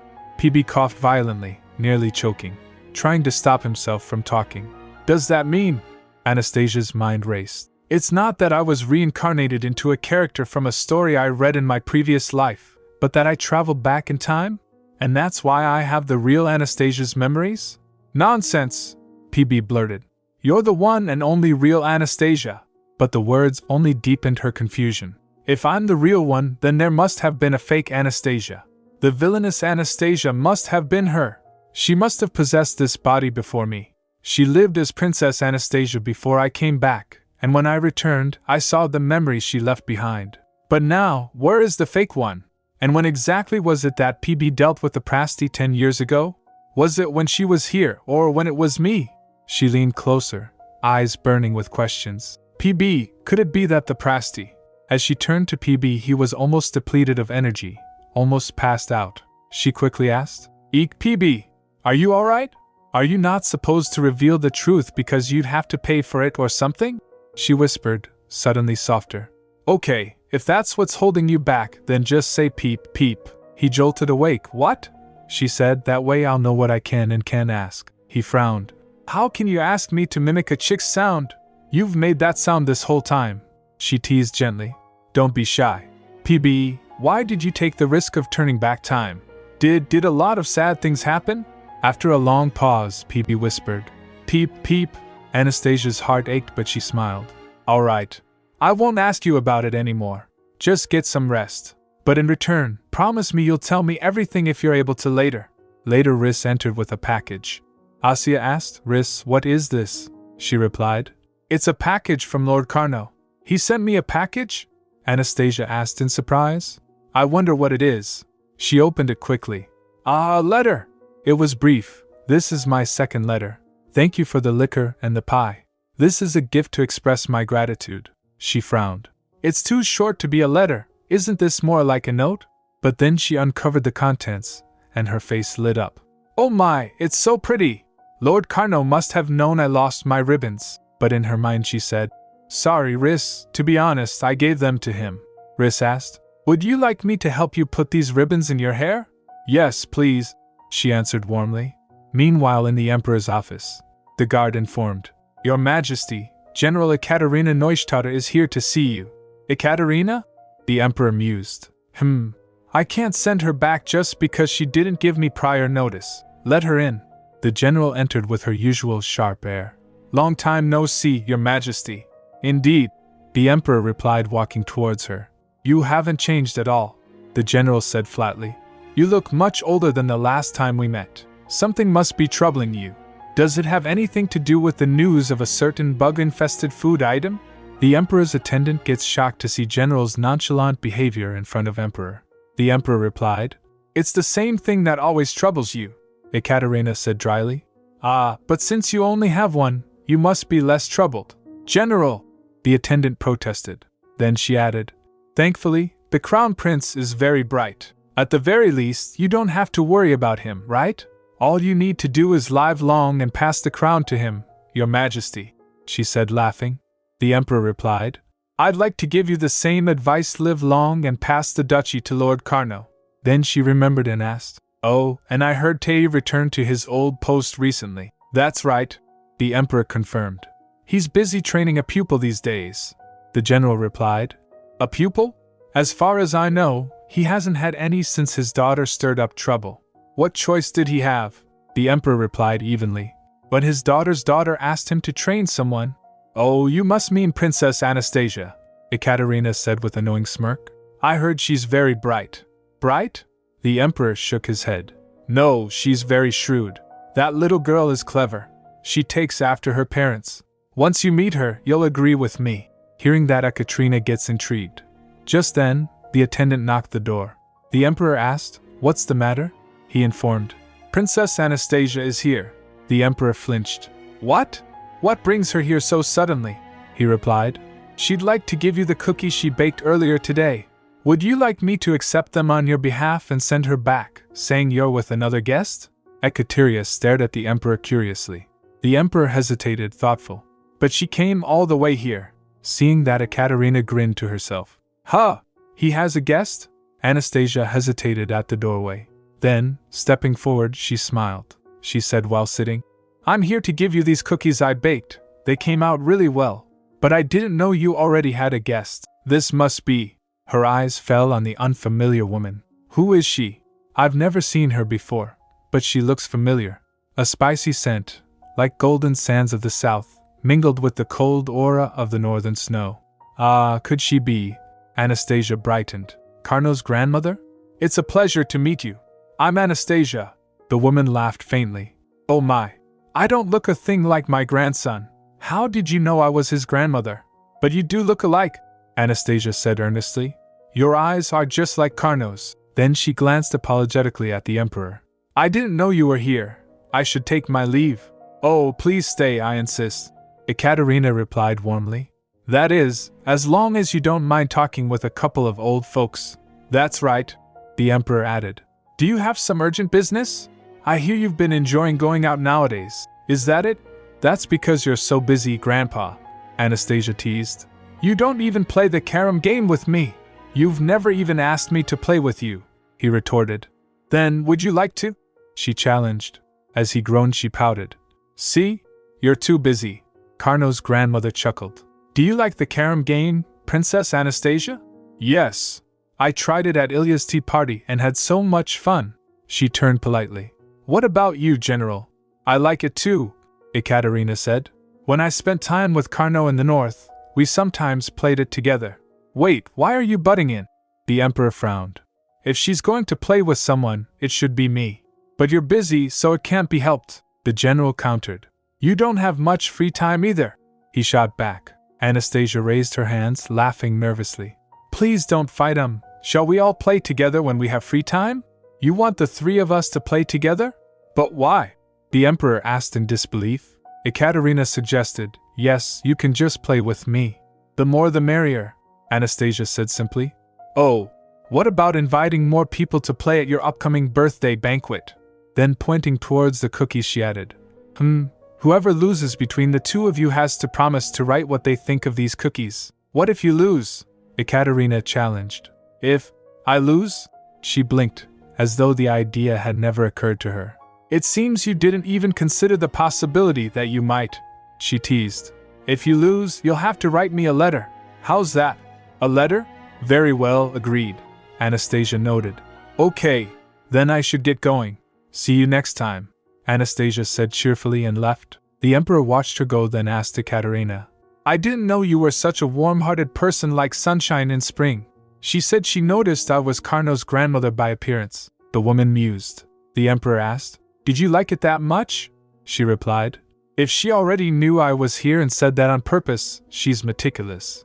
And if she truly noticed just by looking at me, she has a keen eye. Either way, she's brilliant. Don't you agree? I don't think she knew ahead of time, the Emperor replied. They sat in thoughtful silence until the Ekaterina asked, Do you think Princess Anastasia takes after Prince Yuri? No, came the reply. When he said he wasn't interested in the throne, I knew he was lying.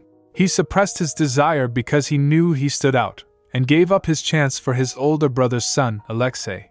It was the right thing to do, but he desperately wanted the throne, that's why he ran from the palace. But Asya is different. She knows what she wants, and she goes for it. She takes after her mother. Ekaterina questioned. Then what does Princess Anastasia want? The Emperor replied. She wants to make desserts. Ekaterina asked, confused. What? The Emperor continued. Other than that, she said she doesn't even care who I am. Speaking of which, we should try her cookies, since they're right here in front of us. They tasted them, and the general blinked in surprise. What is this feeling? Then her eyes narrowed. By the way, the ribbons in her hair looked familiar. Now I remember. Those were the ribbons Carnot was carrying so carefully. Later that day at dining table, Carnot's grandmother said quietly, I met Princess Anastasia today. Did you? Carnot asked. I thought you went to pay your respects to His Majesty, she replied. That's right. But she came in with cookies she baked. As soon as she saw me, she asked if I was your grandmother. I was so surprised. She is quite perceptive, Carnot admitted. Ekaterina laughed. I never imagined I'd live to see the day when someone would say we look alike. Among His Majesty's children and grandchildren, excluding the Crown Prince, she's the only one I'm fond of. We even promised to play carom together at His Majesty's birthday banquet. The loser will write a letter to the winner, Carnot quickly asked. A letter? What kind? She replied. If the princess wins, His Majesty and I will write to her about how we felt about her cookies. And if we win, she'll write to us about anything she wants. Carnot chuckled. I'm sure you and His Majesty will end up writing to her about the cookies, his grandmother asked. You think so? Wouldn't it be a good chance for me to receive a letter from the princess? But why do you even want one? Carnot sighed. She laughed it off. Well, His Majesty seemed to want one desperately, and there might be others who'd also like a letter from her, Carnot said. Then I'll be rooting for you. Meanwhile, Riss fanned Anastasia and asked, Your Highness, are you all right? She replied. It's so hot. I hate summer. You're so weak and fragile. PB sighed. It's because you strain yourself every day making cookies. Seeing him, Riss sighed. It seems PB is worried about you. Haha. Anastasia gave a small smile. The day of the banquet will be much hotter than this, won't it? Of course not, Riss assured her. It's His Majesty's birthday banquet. Ice will be placed all around the hall, so please don't worry. We have ice here too, Anastasia murmured. Riss, thank you, but you don't have to keep fanning me. It'll just make you hot, Riss replied. I'm fine. You must just be sensitive to heat. Princess Irina didn't like heat either. You must take after her. Oh, why don't you try doing some exercises like she did? She suggested. See? You must exercise. She's right for once, PB agreed. Riss, you can't talk to PB, right? Anastasia asked suddenly. Riss asked confused. What?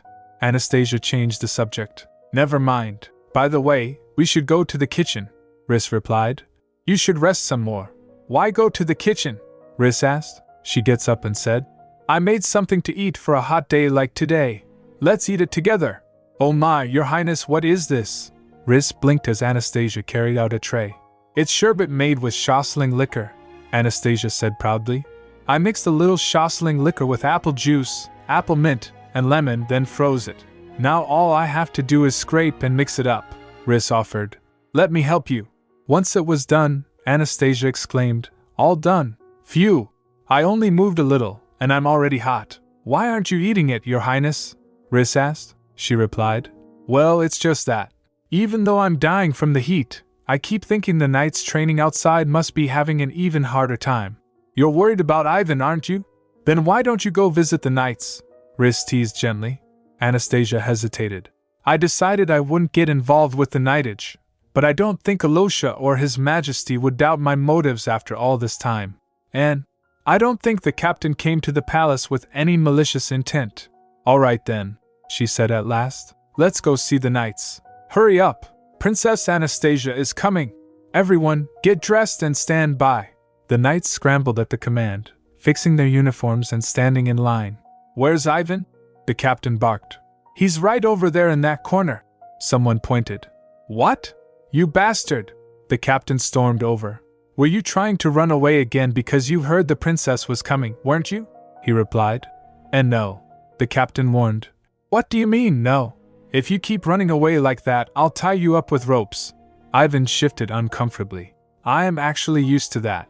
The captain gaped. What are you talking about, you idiot? If anyone says something absurd to you, you should just punch them or something. Pardon? Ivan blinked. Captain, are you harassing Ivan again? Hurry up and get ready. The princess will be here any minute. And asked suspiciously. He replied. And no, I was just. And by the way. Then, turning to Ivan, she softened her tone. I understand you feel shy around her, but you know she's coming here to see you. So you'd better just stand here and behave today. He nods. Okay. Moments later, the announcement came. Princess Anastasia has arrived. She stepped into the courtyard, smiling despite the heat. Good afternoon. It's hot today, isn't it? And may I ask what brings you here, your highness? The captain asked. There was something I wanted to give you. She glanced around. By the way, how's Ivan doing? The captain replied. Oh, right. He's doing very well. I'll call him over right away. Ivan, come over here. Ivan approached, stiff and hesitant. Greetings, Princess Anastasia. Anastasia went up to him and said, Ivan, the weather is hot today. How is your training going? I haven't seen you lately. Are you doing well? He replied. Yes, I'm doing fine. Everyone's nice to me, and the training is hard, but I enjoy it. Really? I'm glad to hear that. She smiled warmly. I've never seen him say more than a couple of words, one knight whispered. He always trains so hard just so he can become useful to Princess Anastasia. Then she turned to Riss. Oh, right, Riss, let's give it to them before it melts. Yes, your highness. Riss handed out the treat. This is a token of Princess Anastasia's appreciation for your hard work. The knights gasped. Is that snow? No, it's sherbet, Anastasia explained. I made it myself very quickly, so it's not very fancy. You made it yourself? And jolted and exclaimed. Why would you go through the trouble? Long time no see, Anne. Anastasia laughed. I thought of you all working so hard in this heat, so I brought it. Let's try it together before it melts. Your highness, she cried reverently. Then turned to other knights and shouted. This is Princess Anastasia's gracious gift. Line up. The men tasted it eagerly. One knight remarked. Gosh, it's so cold. I think I'll be able to make it through this heat. Another murmured. Ah, it's tangy, it's really waking me up. Another said. It tastes like lemons, peaches, and green grapes. So good. Anastasia turned to Ivan. Ivan, it'll melt soon if you don't eat it now. Do you not like sour food? That's not it. I'll eat it. He took a bite. As he took a bite, she asked, How do you like it? Do you like sour stuff too? After tasting it, he said, I think I do. I like anything you give me. Her face warmed. What? You don't have to like everything I give you. Some of it might not suit your taste. That's impossible. Ivan faltered. She added, You'll understand eventually. Then PB whispered to her, Even so, it seems like he's starting to realize what he likes, which is a big first step. Really? Anastasia asked. PB replied, Yes. If he keeps this up, he'll be able to remove the pasty soon enough. Anastasia leaned back at Ivan. How is your training? Is it fun? Don't you want to try other things, just in case? He shakes his head. I like this best. Anastasia asked. You like learning swordsmanship? But why? Because. He hesitated. Because? She prompted gently. I'm not pressing you, so you can take your time, he replied. Someday, I'd like to be of help to you. I would like to protect you, if that's possible. Her eyes softened. But when I came here because I needed a guard the other day, you hid from me. He averted his eyes. That was because I'm not good enough yet. She smiled warmly. Still, it's amazing that you want to protect someone. Even if that someone isn't me, I'm sure you'll. He cut her off. And no, I want to protect you, not anyone else. You in particular. She blinked then smiled. Okay, thank you. I'm sure you'll become a great knight, Ivan. Later, while walking in the hallway, the captain remarked, The sherbet you gave us was very tasty, Your Highness. Anastasia asked. Really? What was tasty about it? He flinched and said, Pardon?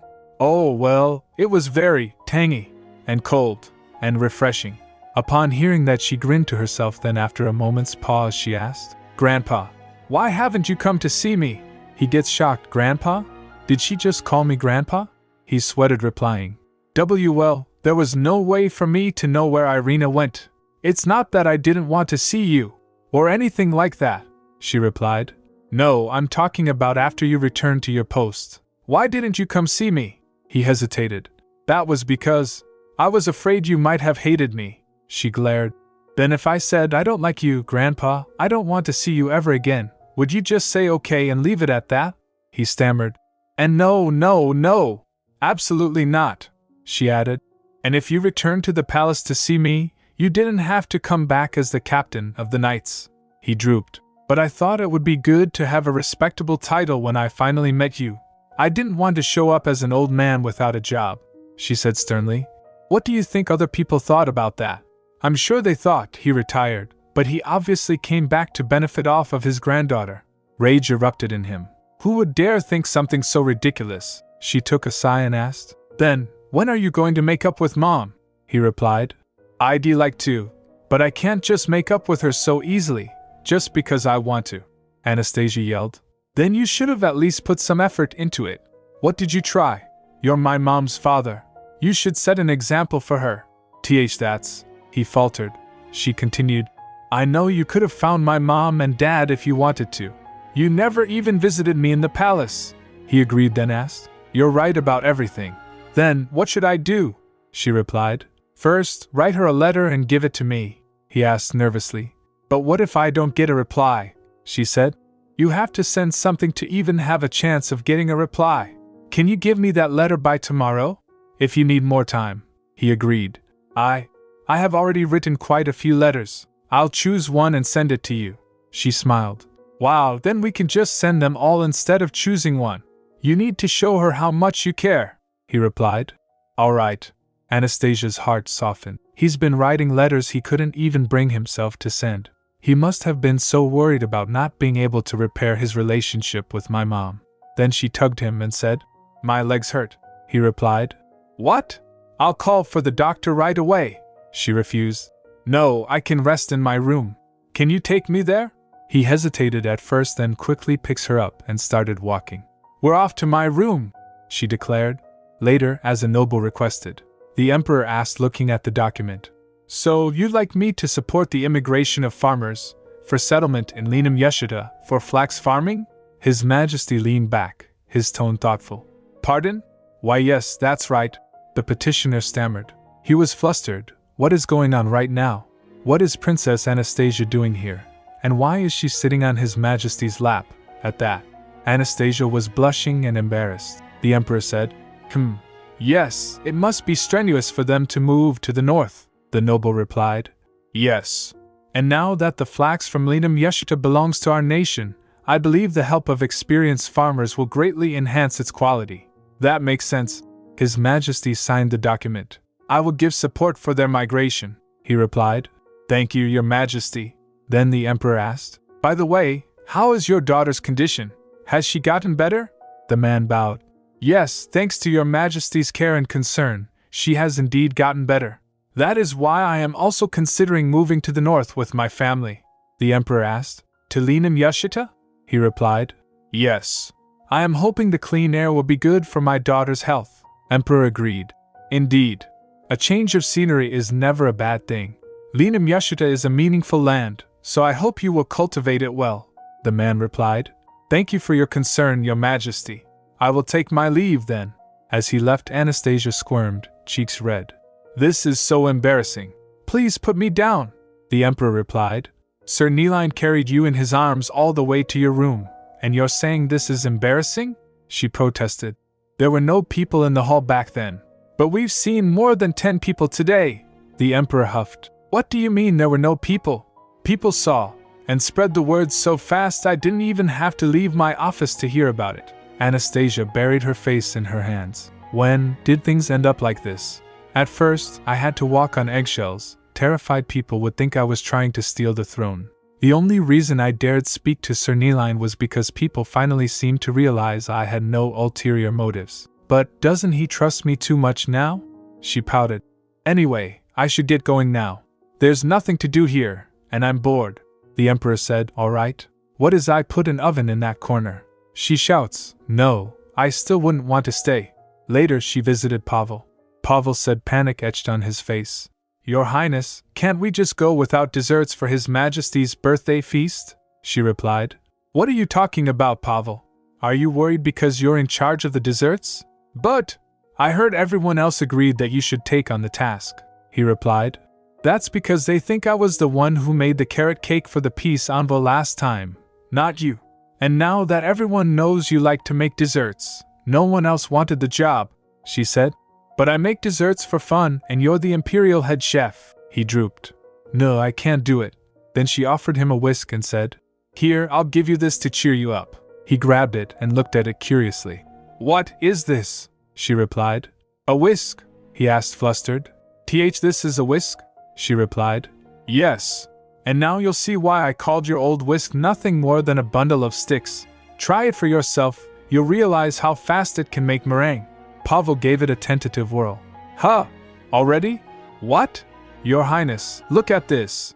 She grinned like a child. What do you think? Do you like it? He exclaimed. Yes, Your Highness. This is revolutionary. It'll open up a whole new world in the kitchen. But what if other people copy this whisk? He asked. It would be good for everyone to have a new tool to help them become better cooks, she insisted. Pavel felt touched. Then she said with expecting eyes, And it'll help you prepare for the banquet, right? He gets fired up. I understand. For this banquet, I'll work hard to make the best desserts. She cheered him. That's the spirit. Go, Pavel. Later in her room, Riss entered. Your Highness, Lord Mura has arrived, she replied. Oh, let him in. A tall man bowed deeply. Greetings, Princess Anastasia, she replied. Long time no see, Lord Mura. You came a little earlier than your appointed time, he replied. Yes. I couldn't wait to give you the painting, so I came early. She gets excited. Can I see it now? She uncovers it saying, Of course. You can. When the canvas was unveiled, Anastasia gasped. Wow, it's so beautiful. It's almost like the light is shining through the painting, he asked. Do you like it? She replied. I love it. I look so pretty in this painting like a totally different person. Riss chuckled. No, this looks just like you, Your Highness. Lovely and elegant. She asked. Really? Yes, absolutely. Saying that, Riss dashed away. Oh, I shouldn't just stand around. I need to order a frame for this painting. Anastasia tried to call her, but she left already. Then she turned to Lord Mura. Lord Mura, thank you very much. I'm glad you like it, he replied warmly. She replied, Of course. It's one of your paintings, after all. Just then, another servant announced, Your Highness, the painter for the patisserie's signboard has arrived. Lord Mura asked, Oh, is that the painter you mentioned the other day? Anastasia replied, Yes, that's right. Let her in.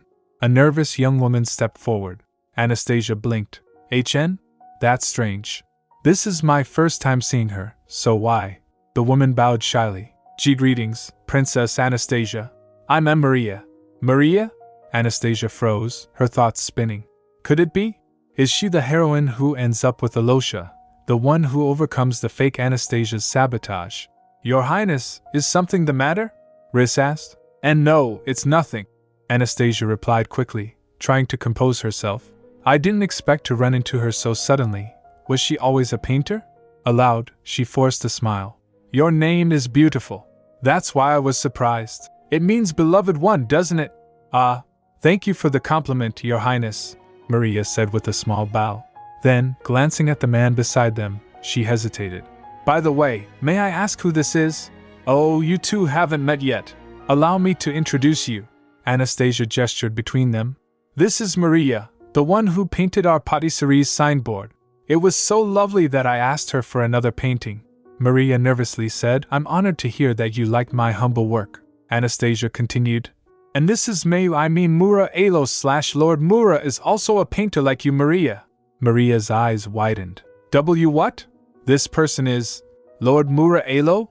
My goodness, it's not even my birthday. Am I dreaming? Are we in a dream? She flapped her hands in disbelief. You're not dreaming, Mura said gently.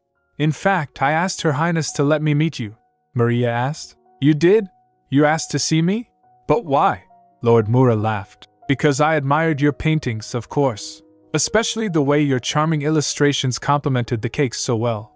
Oh, that's all thanks to Baron Saito, who gave me a chance to try the cake, Maria explained. She said I should know how it tasted in order to draw it better. Oh, you mean the chocolate cake? I love it too, Mura replied with a small smile. Maria replied, Yes, it helped me draw a wonderful picture. The two painters forgot about everything and chattered about the cake. Lord Mura said, the soft, moist, and rich chocolate. Maria filled in, the sweet and complex flavor. Stop! Please stop! The princess burst out. I'm right next to you. It's so embarrassing. Please stop talking about it. Maria asked bewildered, Pardon? Did I say something wrong? Mura chuckled. No, you didn't say anything wrong, Lady Maria. Actually, Her Highness was the one who created that cake. Maria gasped. Pardon? What did you just say? Lord Mura said. After I tried the cake, I sent Her Highness an emotional letter about how much I loved it. That was how I was able to meet her. I recommend that method to you as well, Maria. Oh, sure. Thank you, Maria replied earnestly. What are you thanking him for? The princess interrupted, shoving something into their hands. Just stop it, and take these, Maria asked. Your Highness, what is this? She replied. It's a little embarrassing, but I made those cookies to repay you. Thank you both for coming all the way here. Lord Mura tasted one and said, Today must be a lucky day. You made them yourself? What kind of cookies are these? She replied. They're Kipfro cookies. Don't you think the crescent shape is cute? Mura took a bite, his expression lighting up. Your cookies are delicious as expected, Maria remarked. The crisp yet soft texture is delightful. I'm glad you like them, the princess said softly. Actually, I asked Maria to design the package for the powder that was used to make those cookies. Oh, I can't wait to see it, Mura said with genuine enthusiasm. I'll try my best, Your Highness, Maria promised. And there's something I've been wondering about, Anastasia asked. What is it? Do you want to know the recipe for the cookies? Maria replied, No, but may I ask what that canvas is? Oh, Lord Mura made me a painting. Do you want to see? The princess asked brightly. Riz showed it to her. Maria went dazed as she looks at it. Isn't it beautiful? I was also surprised when Maria? As Anastasia looked at Maria, tears came to her eyes, so she asked, Maria, what's wrong? Are you not feeling well? Please pardon me, Maria whispered, her eyes shimmering. I've never seen one of Lord Mura's paintings up close before. It's so beautiful. It's a great pleasure to hear a compliment from a talented artist like you, Lady Maria, Mura said sincerely. Lord Mura, she breathed, overwhelmed. But compared to your work, mine are just commercial paintings. Just commercial paintings? Mura repeated. His gaze softened. Of course, the art I've created thus far is different from yours. But just like you can't say one genre of art is better than another, you also can't judge anyone's talents and skills along those lines, because your talents stand on their own, and your skills shine by themselves. So you should be more confident, Lady Maria. Maria's heart swelled. Lord Mura. On banquet day, envoys from across the continent greeted the emperor and present their gifts. Wow! PB, don't you think this is even fancier than the Victory Day feast? Anastasia whispered in awe. Of course it is, came the reply. It's the landlord's birthday banquet. Look at how extravagantly everyone is dressed. They must be so eager to impress him, she whispered. I know, and there are so many luxurious presents. I'm worried about Grandpa liking my gift. Just then Dmitri tugged her dress and called her. Hey, Anastasia. She turned. Huh! It's been a while, Dmitri. His tone was urgent. Did you prepare a present? She tilts her head. A present? Why? He said. Are you seriously asking that? Did you forget what day it is today? If you haven't prepared anything, give that to him. He shoved a small box into her hands. She opened it up. A brooch? But didn't you bring this to give to him? Why are you giving it to me? Dmitri yelled.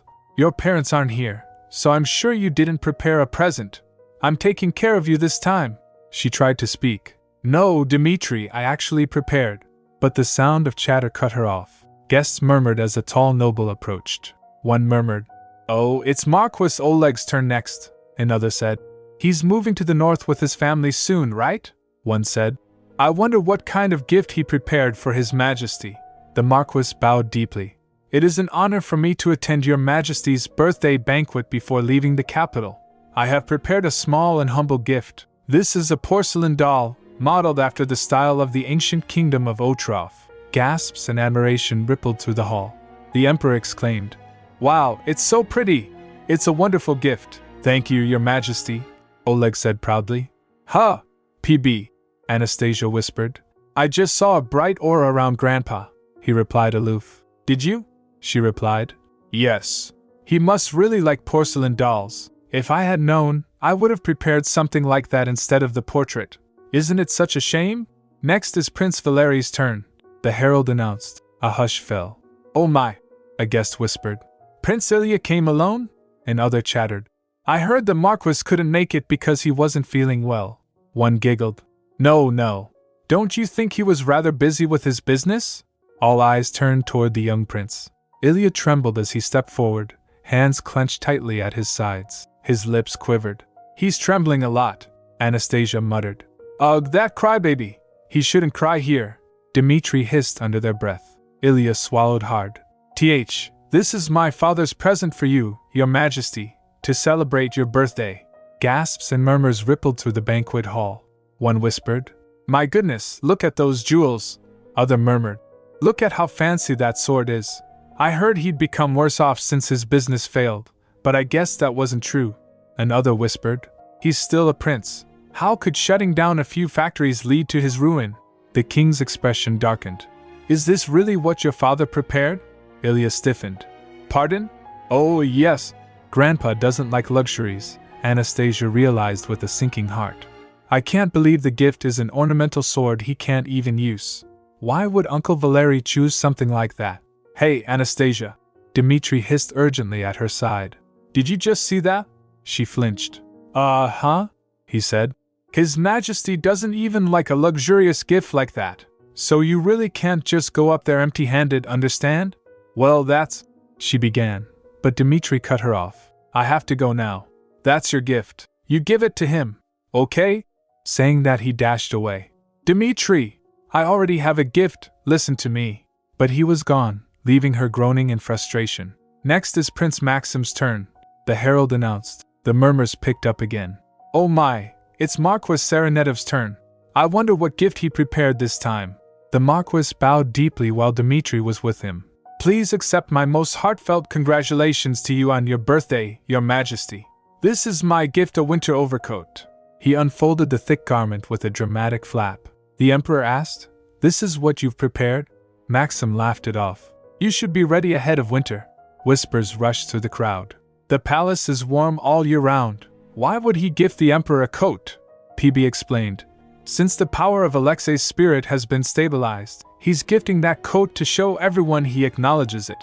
That's pretty smart. By the way," he added, "that coat is part of a set with that brooch His Majesty received earlier." "What? Let me see." Anastasia peeked at the brooch in her hand. "It's true. Why did Dmitri give this to me? He should be giving this to His Majesty himself. Grandpa would really like it," PB replied. "It seems that boy really liked the snacks you gave him the other day. Anyway, that arrogant little kid is acting quite cute this time." Anastasia looked at the brooch and smiled. After that, Alexei came with Anastasia to present his gift. "Happy birthday, grandfather." Alexei bowed deeply, presenting his gift. "Thank you, Alexei," the king replied. The wave of his hand, Alexei ordered, "Bring it here," then brought a cart on which there was a tree. The hall buzzed with surprise. "Oh my, is that a tree? There's fruit hanging from it. What kind of tree is it?" the emperor asked. This is a fig tree," the servant announced clearly. "It's the crown prince's gift for your majesty." "A fig tree?" the emperor asked. "But don't figs only grow in the southern regions of the Kurlet kingdom?" "Yes," Alexei confirmed. "But this tree was bred to grow in the southern regions of our empire as well. It bears fruit much more varied in flavor and richer in taste than the existing kind." Anastasia leaned in, drawn by the fragrant scent. "It smells nutty and sweet. I'm sure it could be used to make some super delicious tarts. Or scones. Pound cakes, perhaps? Jam?" She was looking at it curiously. The emperor noticed, so he chuckled lightly, then said, "If you're curious, you can taste it too," Alexei offered with a smile. She tasted it. It's delicious, perfectly balanced between sweet and sour, with even a slight coconut fragrance at the end. Then Alexei declared, "So, I'm planning to grow fig trees in the palace greenhouse?" The king gave a firm nod. "That's a good idea. Alexei, you did a great job."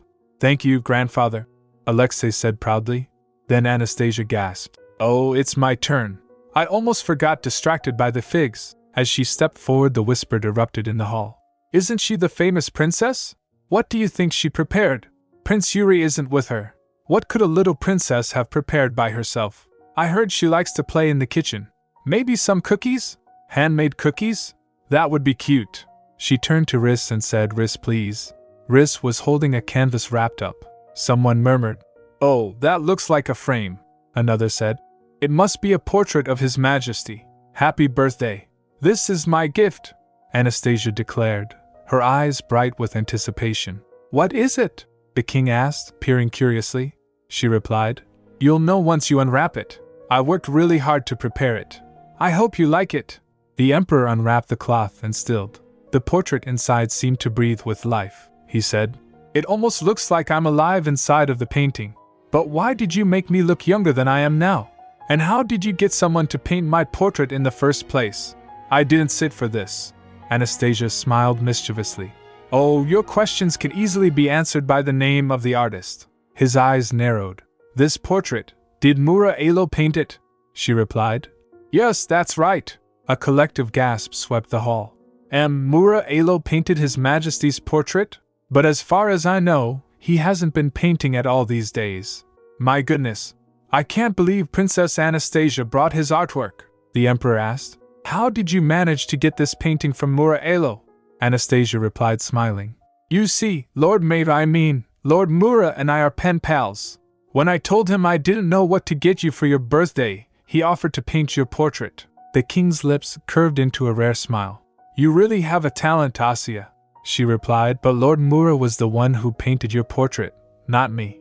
The emperor continued, "So many people tried to make the genius artist hold a paintbrush again, but all of them failed. And yet you were successful." His tone softened. "I can't just receive such a precious gift without giving anything back in return. I'll grant you a wish later. But I gave you this as a birthday gift," she protested gently.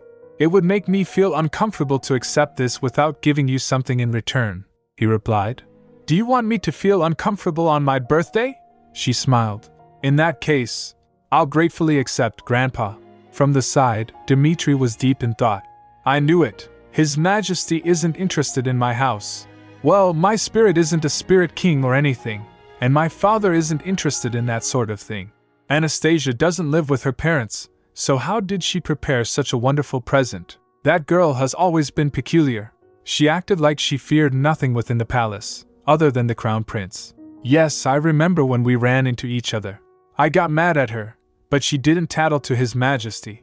She actually spoke to me with a smile, as if the incident had never happened. Come to think of it, the tart she gave me was really delicious. And it's amazing that she continues to bake, no matter what others say about it. Even today, there was no need for me to give her the brooch. Just then a servant appeared and interrupted his thought. Excuse me, Prince Dmitri. Dmitri gets startled. Yes? The servant informed. His Majesty wants to see you. Please come this way. He hurried forward, bowing stiffly. Gee, greetings, Your Majesty. The Emperor nods. Oh, Dmitri. Welcome. Are you enjoying the banquet? He nervously replied. Yes. It's wonderful. I heard from Asya just now, the king said, eyeing the brooch with interest. That you gave her this brooch. He flinched. Pardon? Oh, yes. I did give it to her, but, the Emperor added, I heard you were worried that she would be scolded for not preparing a gift for me. Upon hearing that he jolted. Arg. Anastasia, you dummy. Dmitri nearly shouted in his mind. Why did you tell him all of that? The Emperor asked. Did you think I was such a heartless grandfather? Dmitri gasped in panic. And no, it's nothing like that. I just... Asya told me over and over again, the king said firmly, that you tried to help her. You offered her what you prepared because you were afraid she would get in trouble. That is truly commendable. I'll give you a reward. Tell me anything you want. Thank you, Your Majesty. Dmitri stammered, bowing deeply. A while later the Emperor and the General Ekaterina were ready for the carom ball game. Oh my gosh, how did I end up here? Anastasia's thoughts raced, still reeling from the unexpected turn of events. The Ekaterina chuckled, clearly amused. Did you pass along the task of receiving guests to Crown Prince Alexei just so you could come here? What? The Emperor blurted, flustered. There isn't anything unfair about this arrangement, so don't worry about it, he yelled. And why shouldn't I have fun on my birthday? The general sighed. Well then, since it seems like everyone is here, shall we start the game? We have many contestants, so we'll divide into 3 teams. As Maxim and Dmitri were also present, 3 teams were made. Maxim and Dmitri, the Emperor and Anastasia, General Ekaterina and Carno. Hold on, the Emperor interjected. Wouldn't it be boring if the only penalty for the losers is writing a letter to the winners? Why don't we place bets on the game instead? That sounds fun. I'm in, Maxim declared without hesitation. Father, Dmitri began nervously. But Maxim cut him off and asked, Then what would you like to wager, Your Majesty? The Emperor said. I'll wager the mansion recently built south of the capital. Maxim chuckled. Oh, that's the mansion built as a secondary palace. Then I'll take care of the landscaping for that mansion, General Ekaterina declared boldly. Wow, General Ekaterina's going to do the landscaping? Maxim exclaimed. Carno, is landscaping her hobby? Anastasia whispered. No, came the reply. But my grandmother's spirit is the spirit of sand, Asya asked. But how does the spirit of sand help with landscaping? He replied. When sand crumbles, it turns into soil, and soil governs the earth. She can even control the ground itself. It's a very strong form of her spirit's power. Then I'll take care of the interior decoration, Maxim chimed in. Father, Dmitri groaned. What about something else? You can wager whatever you can afford, the Emperor said calmly. Don't push yourself too hard for a mere game. Then, I'll wager sugar, Dmitri said shyly. Maxim slaps his son playfully and said, Oh son, sugar? Is that all? Oh right. What about the fabric we bought for His Majesty's coat? Wait, then what am I supposed to wear this winter? Dmitri panicked. Don't worry, we'll win this game, his father reassured. Ugh, my winter coat, he muttered. Someone asked, What about you, Carno? What will you wager? He thinks for a moment before replying. I'll wager the wooden knives produced in our domain, Anastasia echoed. Wooden knives? Carno added. The wood from Seboyer is very solid and perfect for cutlery. Wooden knives are useful for cutting butter, cheese, and fruit. Wow, they sound so cool, Anastasia thought brightly. Then he turned to her. And what about you, Princess Anastasia? What will you wager? Well, she hesitated. I'll wager a homemade cake. Then the general said, Everyone's made their decisions, so shall we begin? Then PB whispered to her, Don't go too hard on those poor lambs. She chuckled, I'll go easy on them. The game started, and everyone gasped as Anastasia began. How did you get that in? I can't believe it even fits. Wait, are you sure the balls aren't under some spell or something? I told you to wager something else, father. Dmitri groaned as the Anastasia easily dominated the game. Moments later everyone was in despair because of the defeat. Anastasia laughed to herself. I tried to go easy on them, but… The day ended. The next day while having tea the emperor told Asya about the exhibition. What? An exhibition? She interrupted suddenly. The emperor said, Mura-Elo, who had stopped painting for so long, has returned with a painting of the imperial family. She gasped in shock. But are 2 paintings really enough for an exhibition? Came the incredulous reply. No family in the empire owns more than one of his pieces. And your portrait hasn't been released to the public yet. That's why people are making such a fuss. Mura-Elo makes a grand comeback, a newspaper article quoted. The genius artist, whose whereabouts were unknown, has returned with a dramatic, storybook reappearance. The portrait of His Majesty shown at the banquet looked so real it seemed alive. What's more, he painted 2 works. One of them is Princess Anastasia's portrait, which has never been revealed before, the emperor said. Since everyone wants to see it so badly, shouldn't we show it to the public? I don't mind, Anastasia groaned inwardly. But Grandpa isn't the kind of person who would hold an exhibition in such a small place. Will there be 2 paintings in a vast exhibition hall? That'll be so awkward and embarrassing. Thinking that, she abruptly stood up and asked, Who else has Lord Mura's works? The emperor attendant replied, Marchioness Tatarica, Marquis Celestria, and Duke said Boyer each have one. Marquis Oleg used to, but I heard Baron Sarato purchased it recently, she suggested. Then why not gather them all together for the exhibition? The emperor frowned. Even if I am emperor, I cannot simply take people's property for display. I mean, I'm sure they'd be happy to share his artwork with others, Anastasia insisted. Natalia is my friend, so I can talk to her. And I'm certain Carno will lend his as well. The emperor asked, What about the other 2 families? She replied, I'm not sure about Marquis Celestria, but as for Baron Sarato, if I ask her for help, she'll join too. She's always kind and generous. But what would they gain from this? The emperor mused. What if we charged an admission fee? Suggested quickly. That way, we could share the profit with the lenders and with Lord Mura. The emperor asked thoughtfully. Then where should we hold the event? It won't be easy to find a place that can display so many paintings. I recently acquired a small mansion, she recalled smiling. We can use that place. Don't you think it's a great idea? Anastasia beamed. All right, he said at last. If you insist, we'll try that. Then his eyes softened as he looked at her. By the way, Asya, do you remember when I said I would grant you a wish? She replied.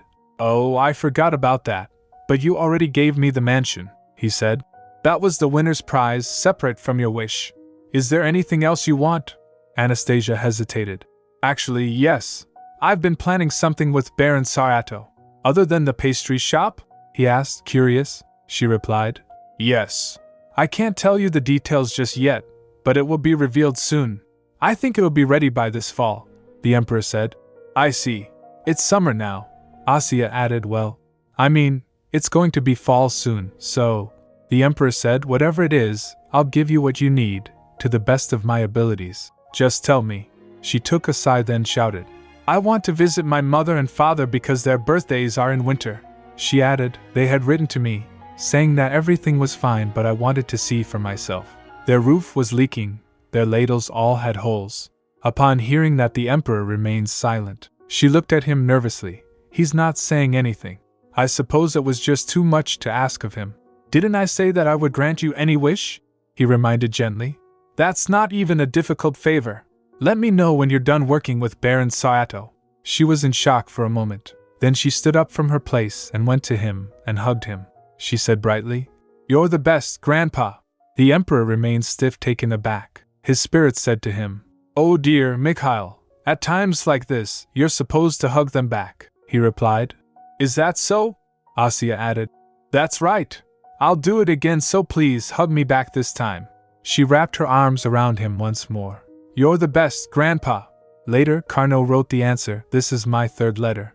If you show me your portrait first, I'll be happy to lend you the painting.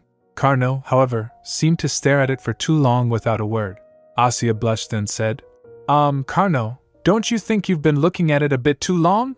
Just say something, anything. Finally, he answered, Okay, I'll lend you the painting. She brightened up. Really? He replied. Sure, I promised. You're also going to contact Marchioness Tatarika and Baron Sarato, right? Her eyes widened. How did you know that? I'm just going to ask them, she said casually. He asked, What about Marquis Silistria? You met his boy at the tea party last time. She groaned. Oh, you mean Grisha? Actually, I spent most of my time with Natalia, so I didn't get a chance to grow close to him. Speaking of which, Carnot, are you close to his family? He agreed. Sure, I'll talk to them. She asked. Really? He replied. Yes. I am acquainted with them, and I'm sure they'll be willing to lend their painting to be exhibited alongside the portraits of the imperial family. Carnot. She was touched. But then he added, almost slyly, But a good deed deserves something in return, doesn't it? She replied without a second. Of course. What do you want in return? He replied. Just a little something, a wish ticket. She gets surprised. Huh, he added. I'd like to have a wish ticket with a signature and a pledge that you'll grant me any wish. She insisted. But you can just tell me whatever you want. I'll grant it right away. A wish ticket? She groaned internally. That's a lot of pressure. I don't think he's going to ask for anything ridiculous, but it feels like falling prey to some predatory lender.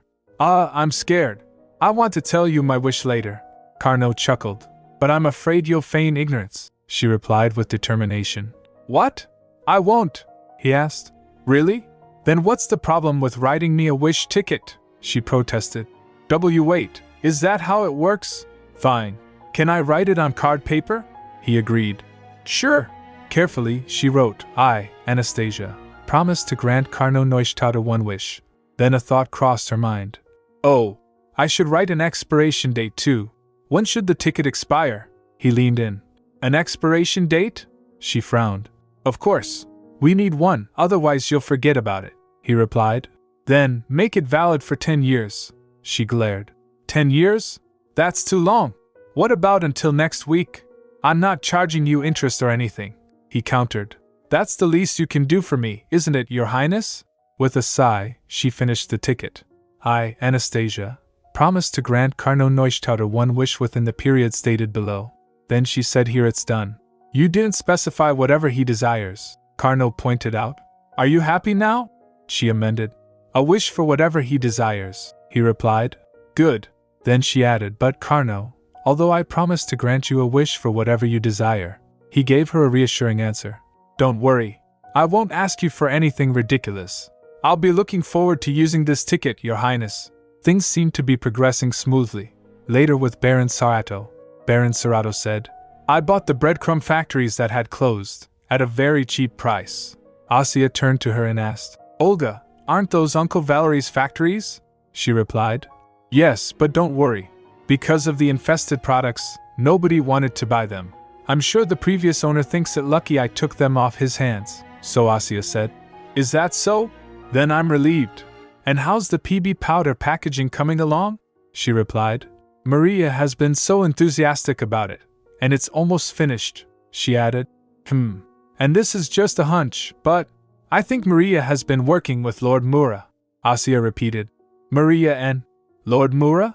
Sarato replied. Yes. Her painting style and use of color have changed lately for the better, of course. I heard she even moved into House Alo's building. Asya asked. What? When did they get so close? Baron replied. It seems Lord Mura thinks highly of her work. Upon hearing that, Asya thought. They hit it off instantly when they first met, Baron Sarato added. And the preservation issue of PB powder has almost been resolved. I think we'll be able to release our product as early as the end of the year. By the way, Your Highness, Olga asked carefully. I've been wondering since earlier, Asya asked. Huh? About what? She asked. May I ask what you're baking now? Asya replied smiling. Oh, this? It's tart tatin. You can think of it as an upside-down apple tart. she repeated. Upside down? Asya began. Yes. First, you boil sugar syrup until it caramelizes. If you put it over apple slices and cook it for a long time, the texture becomes soft and chewy. Then you place the tart shell on top of the apples, cooking them on the bottom. And when you're done, the tart tatin is complete, she offered. If you have the time, you should try it, Olga, Baron replied. Even if I'm busy, I'll always make time for your desserts. Thank you so much, Your Highness, she said with a smile. Asya put some on it. Here it's better with a little whipped cream on top. How do you like it? Baron Satoru tasted it and exclaimed. It's so delicious, Asya offered. I have more, so take your time. By the way, Olga, I have a question. Go ahead, Your Highness, she replied between bites. Asya asked. I heard you did some shopping recently, she echoed.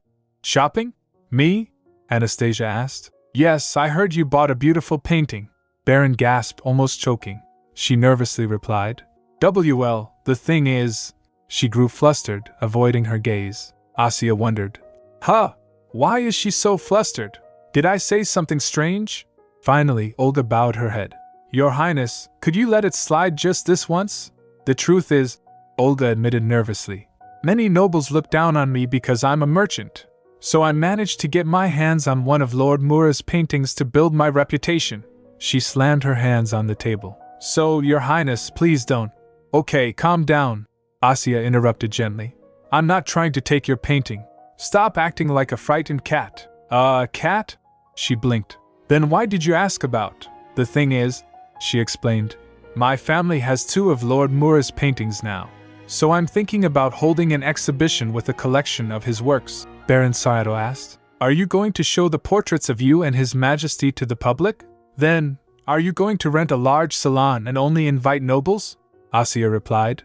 No, I recently obtained a vacation home, and that's where I'll hold the exhibition. I'm planning to sell tickets at a cheap price so everyone can come see the paintings. But Your Highness, Baron Satoru hesitated. I'm afraid there will be people with malicious intent who'd want to damage the paintings simply because they're famous. Asya replied. The knights will be guarding the area, so don't worry. She asked. By knights, do you mean the Imperial Knights? Asya replied. Yes. I haven't asked yet, but at least one of my grandfathers will give me permission if I whine a little. Satoru gave a breath of relief. Alright, then there shouldn't be anything to worry about. And I have something else in mind, Asya added. Have you heard of confetti? Olga replied. Oh, I know what that is. Isn't it a snack made of sugar-coated nuts? People call it the snack for kissing, Asya said. Yes, that's right. And I'd like to make them with chocolate. What do you think of chocolate-covered almonds or hazelnuts, with colorful sprinkles on top? Doesn't that sound delicious? Olga replied. Yes. Just hearing about it makes me drool. But why do you want to make confetti? Asya replied. Oh, I just thought it would be nice to hand them out to visitors when they enter the exhibition hall. That way, they can enjoy beautiful paintings and snacks at the same time. Olga questioned. Wait, Your Highness, are you just going to give them out for free? Asya asked, confused. Why not? She smiled. I want to try making confetti, and I don't want to make just a small amount. It'd be nice to share it with everyone. No, you should sell it, Olga exclaimed. I'd bet your confetti would sell extremely well. Asya laughed. Come on, there's a reason why I want to make chocolate confetti. Think about it, people will try it and then buy more of your chocolate, Olga. Your Highness. Her eyes grew moist, touched. Then Asya asked, So, I'd like to borrow your painting to exhibit at the event. Is that okay? Olga agreed. Of course. I was going to lend you the painting from the beginning. If you need my help, feel free to ask anytime. Asya smiled. Wow, thank you so much. At Marchioness Tatarika's mansion, Natalia was playing with a ball to herself. Anastasia called her Natalia. Natalia turned to her, Your Highness, she greeted. It's been a while, but she stopped in the middle. Asya asked, Natalia, what's wrong? Well, the thing is, she began, only for her mother to cut in anxiously. Natalia! She came and apologized. I'm sorry, Your Highness. Did my daughter make a mistake again? No, not at all, she reassured. I was the one who ran to her first, the Marchioness said. It's been a while, Your Highness. I didn't know you were coming today. I apologize for not being prepared. Natalia was behind her mother, awkwardly looking at her. Asya replied, I'm sorry for arriving without notice, I was in a hurry. Natalia looked at her with sudden eagerness. Would you like to go to my cabin? I added some new things to my collection.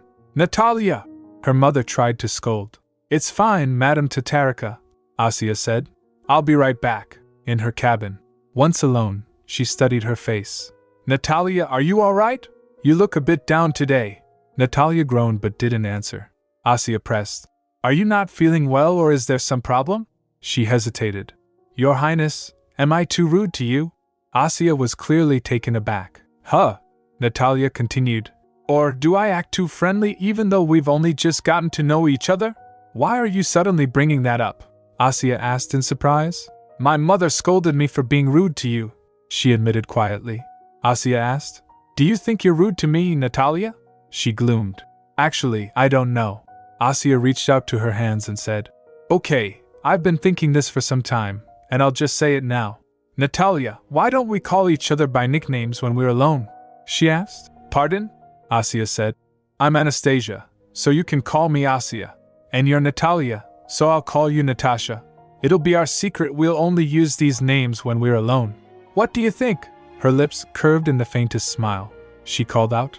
Asya? Asya replied. Yes, Natasha. Asya. She laughed and hugged her. Later, while having tea, her mother said, I told Natalia to change into some clean clothes. Please wait a moment, Your Highness. Thank you, Madame Tatarika, she said. The Marchioness sighed. Natalia is so full of energy. I worry she causes trouble for you. Asya replied. No, not at all. I have so much fun with her, Marchioness said. You'll probably find it hard to believe, but I was worried. Natalia never seemed to like people at all. She's quite different from girls her age, her clothes, her behavior. I thought it was best to let her do whatever she wanted, but she never got along with other children. Yet somehow, she likes you so much. Don't worry about it, Asya said warmly. I like Natalia too.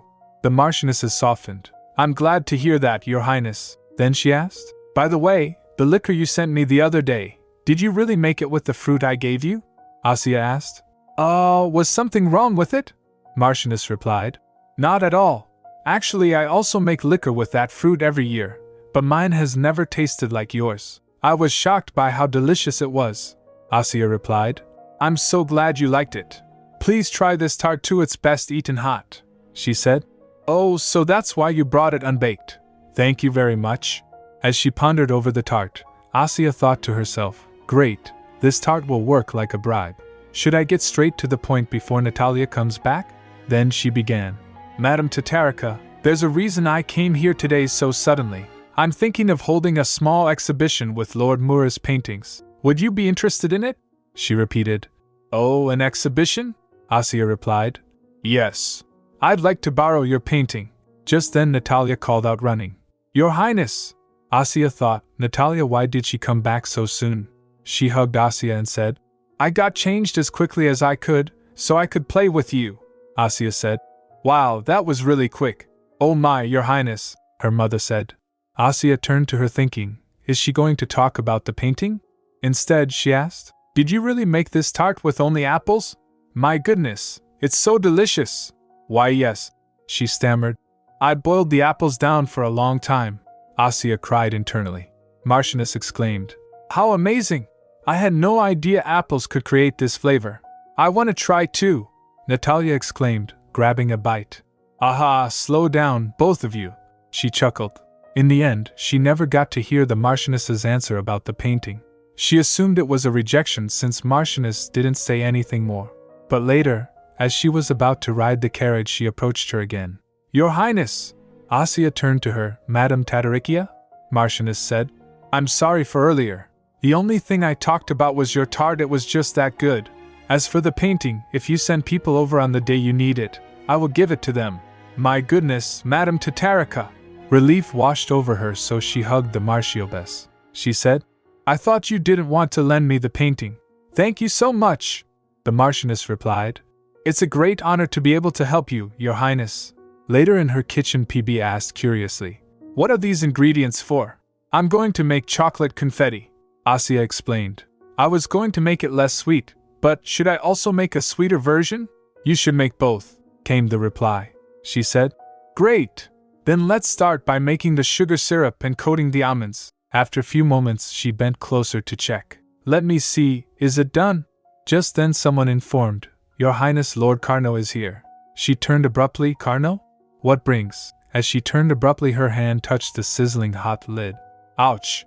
She yelped as the hot syrup splattered onto her hand. Your Highness! Riss rushed forward in alarm. I'm fine, really, Asya said quickly, though the sting made her wince. It just splattered a little. Just then Carno grabbed her and lifts her up. She shouted, Carno? Wait! He carried her to wash her hand. As she was washing it, Carno said, I can't believe your scream was the first thing I heard as soon as I entered the palace. Are you okay? Yes, I'm fine. It was a little hot, and I was just surprised, she insisted, though she caught him eyeing her reddened skin. Then Riss interjected. But your hand has turned red, she reassured. That's because I put it in cold water. I'm fine, as I said. But Carno said, We'd better call the Imperial Doctor. Riss quickly walked away saying, Right, I'll go fetch the doctor. No, really, I'm fine, Asya protested. Then she turned to him. Carno, I'm busy right now. I have to stir that right away. What are you going to do about it? With a long-suffering sigh, he picked up the spoon and started stirring. Then Aziz instructed, Stir it with more feeling. I'm doing my best, he muttered, then glanced over. By the way, what are you making this time? She replied. Oh, this? It's called confetti. Do you remember those candies we bought from the street stall when we went to the patisserie? He replied. Oh, yes, she continued. You said you didn't like them because they were too sweet, so I'm going to use chocolate to make a less sweet version. Then she said, It looks done now, so we can spread it to cool. But then she noticed something odd. A soft, warm aura seemed to spill from Carno, wrapping the space between them. She wondered, wait, why is that suddenly coming out of him? Then she calls him. No! Don't rush me, he muttered. She thought, he must be embarrassed that he let it show that he doesn't like doing this. What a shy boy. Riss arrived soon after, bustling in with worry. She said, Your Highness, the doctor is here. As the doctor was examining her, he gulped in fear and thought, I came as soon as I heard Princess Anastasia was hurt. But why is Carno Neustadt here? It's not serious, the doctor reassured after examining her. You just need a little ointment, Riss questioned. What if it leaves a scar on her delicate skin?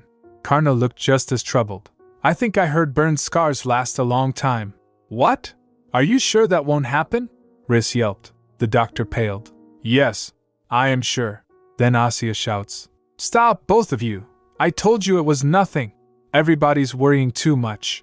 Carno replied, We wanted the doctor to confirm that it really was nothing to worry about it. Still, she softened and smiled. Thank you for coming all this way. What's your name? Do you like almonds? The doctor replied. Pardon? My name is Dant, and yes, I do. Asya smiled. Perfect. I'm making snacks right now, and I'll send you some when they're finished. Flustered, he said. Thank you, Your Highness. Then she said, You can leave now so the two of them can't keep annoying you. Thanks for everything today. As the doctor left the room, the doctor muttered, Did she let me go? To save me from having a hard time? Once he was gone, Asya sighed. See? I said I was fine. But Riss always worries too much. Then she turned to Carno. So what brings you here? He replied. You're treating me poorly, even though I brought good news. She echoed. Good news? He took a sigh, saying. It seems you completely forgot about everything. She yelped. What? Oh, are you talking about Lord Mura's painting? He asked. Mura? His name is Mura. Why are you calling him that? She laughed nervously. That's just my nickname for him. So will Marquis Silistria lend us the painting? Carno replied. Yes. He said he would. Thanks, Carno. Relief rushed through her. That means we have the two portraits from my family, and one painting each from you, Baron Sarato, Marchioness Tatarica, and Marquis Silistria. Perfect. Now I just need to figure out how to sell tickets and give away the confetti. Wait, you're planning to give it away at the exhibition? Why do you keep bringing up things I have no idea about? She replied. What do you mean? She said firmly. It's because Asya has her own life. He sighed. You don't even know how many people will attend. How can you possibly prepare enough? That's why I'm trying to make as much as possible, she explained. Sophia and Baron Sarato already said they'd help. He sighed, then asked quietly, Are you not going to make any more liquor? she replied while thinking. You mean the Shosling liquor? We can only make it during harvest season. It's the same for other liquors. As well, I don't think I can make any this year. Carnot asked. Why not? She replied. By the time I finish my project with Baron Sarato and the exhibition, it will be late fall at the earliest. After that, I'm going to visit my parents. I already have Grandpa's permission. Carnot's expression darkened. There really are so many things that I had no idea about. She hesitated, fidgeting a little. I mean, I thought it would be embarrassing if I told you about visiting my parents but then ended up not going. So, I was going to explain once the schedule was fixed. Yeah, I'm sure, Carnot said quietly. What's going on? She wondered. He's giving off a dark aura, completely different from just a moment ago. Is he upset? Because I didn't tell him about my plans? She gasped. I swear, Carnot, she said quickly. I really was going to tell you later. Well, I ask you for a lot of favors, so what does that have to do with this? He interrupted. She replied. I mean, I didn't want to bother you by telling you every little thing going on in my life. Well then, should I tell you everything? Should we just start an exchange diary or something? Sure, he blurted out. Okay. Then please stop being angry. What? He said. Let's make an exchange diary. Wait. Her eyes widened. He is suddenly happy again, the dark aura completely gone. She thought, actually, it's surprising how clearly I can see his feelings. At first, I thought he was cold and stiff, like a lump of metal. But now, he looks totally different. Why aren't you saying anything? He asked, almost teasing. I was just surprised, she admitted, flustered. I didn't expect you to agree so easily, he asked. So you suggested it without actually wanting it, Your Highness? Wait, that's not what I meant. She panicked. She thinks in her mind Carnot, the one called the God of Death, wants to write an exchange diary with me? That's unimaginable. People would be shocked if they found out. But it doesn't sound like a bad idea. Okay, she said at last. Let's do it. But just to be safe, let's not write anything strange, all right? He asked. Anything strange? She whispered. For example, I won't write bad things about Grandpa, or anything like that. He agreed. Right, she suggested. Good. Now, what notebook should we use? I want a pretty one. Something with a metal frame, diary written in a cool font, and a nice bookmark ribbon. Don't worry, Carnot promised with the faintest smile. I'll bring something you'll like. Later, Asya prepared gifts for everyone. My grandpa's Alosha, Carnot, Ivan, Pavel. Oh, and these are for you, Riss. I picked the best ones. Oh my! Thank you, Your Highness, Riss said warmly. She asked. Natalia and Dmitri should like them too, right? Riss replied. Of course. They'll love them. Then she added. And no, I should give some to Uncle Valery too? Riss asked. You're going to give some to Marquis Shapiro-kin again? Asya smiled nervously. Yes. It would be nice if he could share them with Ilya. I made a lot more than I planned anyway. Riss took a sigh and said. But you put so much effort into making them. Asya put a bite in Riss's mouth and said. That's why we should share them with others and enjoy them together. Riss, while munching, said. You're right. I'll be right back after sending the gifts, Riss said lightly. As Riss was walking away, Asya thought.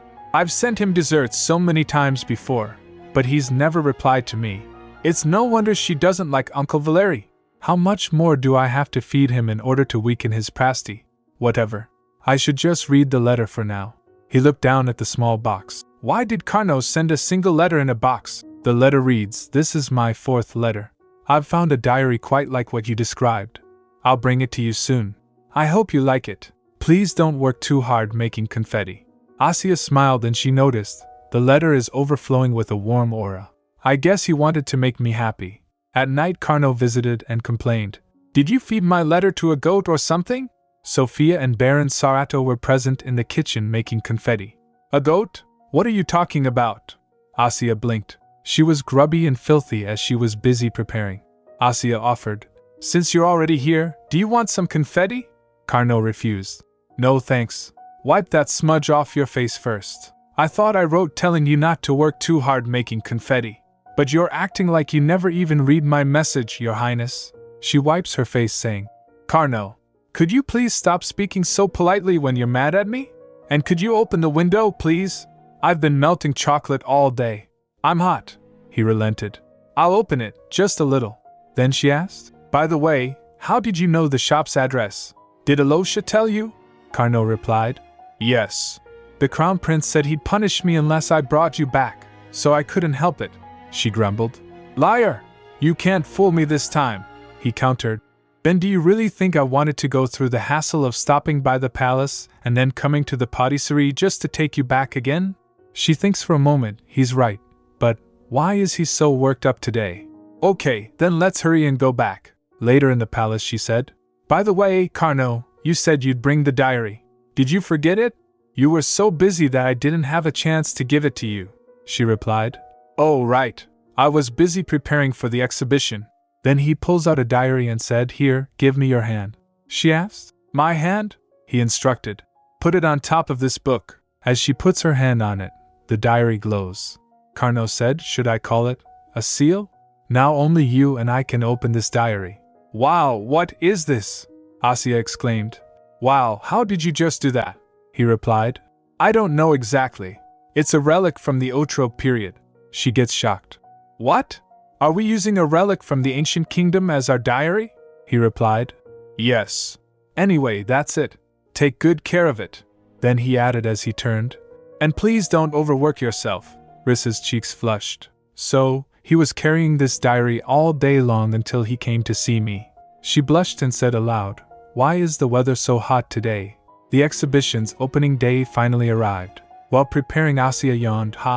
I'm sleepy. Riz said, You've been working too hard. Asya said, Finally, it's the exhibition's opening day. I'm so excited. Just then after a knock, Alexei came and asked, Are you ready, Asya? She turned to him. Alosha, I know you're busy, you didn't have to come, really, he replied. No worries. I came because I wanted to, so why are you making such a big deal out of it? Then his spirit Fafnir whispered, Asya, you dummy! Do you have any idea how much work he had to finish last night to make time for this? That idiot always makes a fuss whenever he's here, PB muttered. Fafnir asked, What? PB replied to Fafnir, You always cause trouble for your contractor by running your mouth. He yelled, Why can't you hold your tongue just once? Fafnir countered, You're one to talk. Soon, sparks of argument flew, even candles catching Fafnir into the mix. PB shouted, I'm not like you. Asya, you tell him I'm not. Fafnir said, I'm not like that either. Alexei. PB chuckled, Alexei, I can't even hear you yet, you poor little idiot. Noticing the flickering of candle, Alexei asked Asya, Is it Fafnir? She replied, Yes. Then Fafnir called, Alexei, they're bullying me, making fun of me, and looking down on me. The little dragon cried. PB said, How dare you say such a silly thing? Asya shuts his mouth and whispered, PB, stop bothering Fafnir. You said he's still a baby. Fafnir groaned. What? How dare you call a fire dragon a baby, you little brat? PB yelled, What did you just say to my contractor? You can't even control your flames yet. Fafnir argued, That just shows how desperately I want to talk to Alexei. Their bickering continued, so Asya pushed Alexei and said, Alosha, let's just go. Fafnir added, You don't understand how I felt because you've been able to talk to your contractor from the beginning. PB yelled, What? Do you have any idea how hard I worked to bring this kid? Hearing that, Asya turned, paying attention. Fafnir asked, What are you talking about? Did you choose your own contractor or something? But that's impossible. PB didn't answer, just chirped, and flew away. Fafnir asked again, Wait, tell me what you meant by that. PB didn't answer. While walking, Asya whispered, PB, if it's a secret that you like me so much that you did something crazy, I won't ask you about it. He grumbled. Who said I like such a silly girl like you?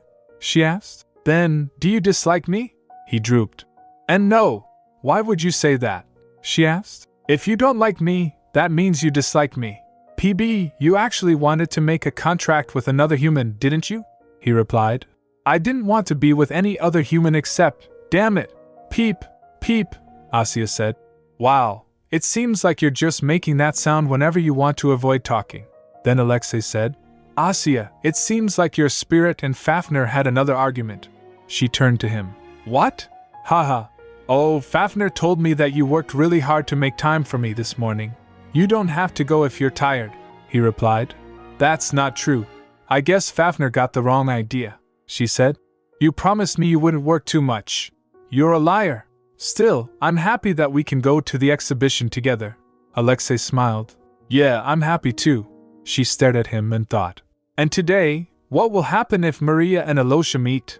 In the exhibition hall, Alexei looked at the portrait and said, People have been saying for years that it was such an immense loss to the art scene when Mura stopped painting.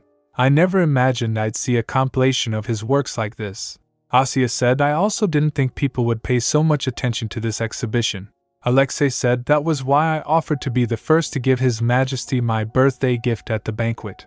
I didn't want my gift to be overshadowed by Mura's portrait. She replied, I'm glad I told you about it in advance. A creak of the doors drew their attention. Alexei said, Have the guests arrived already?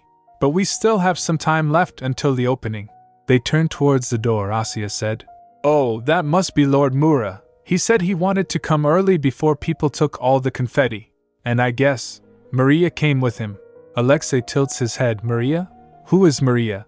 The figure who entered turned out to be none other than Lord Mura. Lord Mura entered with Maria. As soon he entered, he said, My confetti! Maria complained. I know you're excited, but you should greet Her Highness first. Maria smiled and said, Your Highness, thank you for inviting us. Asya replied, Sure, she said in her mind. Finally, the two protagonists of this world are meeting. Then she said cheerfully, Welcome. Thank you for coming all this way. Please have some confetti. You know, I couldn't even sleep because I was so excited about eating the confetti. Mura admitted with a laugh. I tried it when you sent me some, and it tasted so amazing that I wanted to pick up my brush and start painting right away. Asya replied, Really? I'm sure your fans would be glad to hear that. Come here, let me introduce you to Alosha. You must know him already, but this is the artist Lord Mura. Both of them bowed. Mura said with a bow, It is a great honor to meet you, Your Highness. Alexei replied, The pleasure is mine as well, Lord Mura. I suppose you wouldn't remember, but I once saw you while passing by. Mura confessed. Alexei asked, Is that so? He replied, Yes. It has been ages since then, and you look so different now. A lot more relaxed. Alexei looked at Asya and smiled. Really? That's all thanks to Asya, actually. A faint smile flickered. Oh, Asya continued. And this as well, you know the work I do with Baron Sato. She's the painter who works with us. Her name is Maria. Alexei greeted her. This is my first time meeting you, Lady Maria. It is an honor to meet you, Your Highness. Maria replied politely. Asya watched intently. Neither of them is having any particular reaction. There isn't a spark of destiny between them, or anything like I expected. Are they not going to fall in love at first sight? The opening hour of the exhibition is here. We're opening the door, someone announced. A while later during the exhibition, people gathered around Lord Mura. Asya said, Alosha, you must be tired. You can leave early, he replied. No, I'll head back with you after the event. She frowned. I expected him to say just that. But I have an idea. She called out for his knight. Cyril! He came and asked, How can I help you? She said, Actually, Alosha needs you. He wants to go home, but I'm busy. Can you take him to the palace? But when he went Alexei, he refused. Sir Cyril, nothing is the matter. You may return to your position. Alosha! Her voice sharpened. Alexei chuckled. It's quite intimidating to have a little pea glaring at me, she yelled. This is not the time for jokes. Listen carefully. I'll tell you what you must do to become a good emperor. He gets intrigued. Good emperor? She grabs his hand and said, Look, Alosha, your hands are cold because you didn't get enough sleep. A good leader has to take care of himself. Making your guard anxious and worried is something a tyrant would do. Go back, drink, rest, and take a nap. Then he asked, Did I cause trouble for Sir Cyril? She replied, Cyril wants to go back with you. But now that you've turned him down, he's just worried about you. He doesn't even know what to do. Cyril said, Please forgive me, Your Highness, but I can't deny it. Alexei chuckled. I have no idea when you two got so close to each other. Okay, I give up. Then he asked, Are you sure you can go back by yourself, Asya? She replied, Of course I am. I have Riss with me. So he said, Okay then. I'll take my leave. See you later. As he was leaving, Ilya came with his father. As he saw Alexei, he stopped for a moment. His father asked, Ilya, what are you doing? He nervously said, WL, the crown prince. But his father cut him off. Don't get distracted. Just follow me. Ilya dropped his head. Okay. In the hall, Asya was wondering, has Carno not arrived yet? A sudden voice cut in. I see you aren't even coming out to greet your guests. She rushed to them. It's nice to see you, Uncle Valery. Hi, Ilya. She rummaged through her basket and said, this is a gift for the occasion. I'm giving it to all the guests to thank them for coming. She added, you've tried this before, haven't you? I already sent you some of the chocolate confetti I made. How did you like it? Ilya spoke. It was very deli. But his father interrupted. It was not bad. I'm sure His Majesty is pleased that you're so talented in the kitchen. She replied. Right? Maybe that's why he gave me a new kitchen. Valery thinks to himself, hold it together. If I get worked up right now, I'll look like a petty uncle who got mad at his 10-year-old niece. I can't even throw her gift away because it tastes so good. I would never have accepted this stupid invitation if it hadn't been for Mura's paintings. He sighed. How in the world did this little girl win Mura's favor? Then Asya grabs his sleeve and said, oh, the paintings are this way. He gets startled and snatches free his hand. What are you doing? But again she grabbed his arm and said, I said the paintings are this way, not over there. You came here to see them. He groaned. I'll let go. But she doesn't pay any mind and said, come this way, Ilya. Ilya replied, okay. Asya.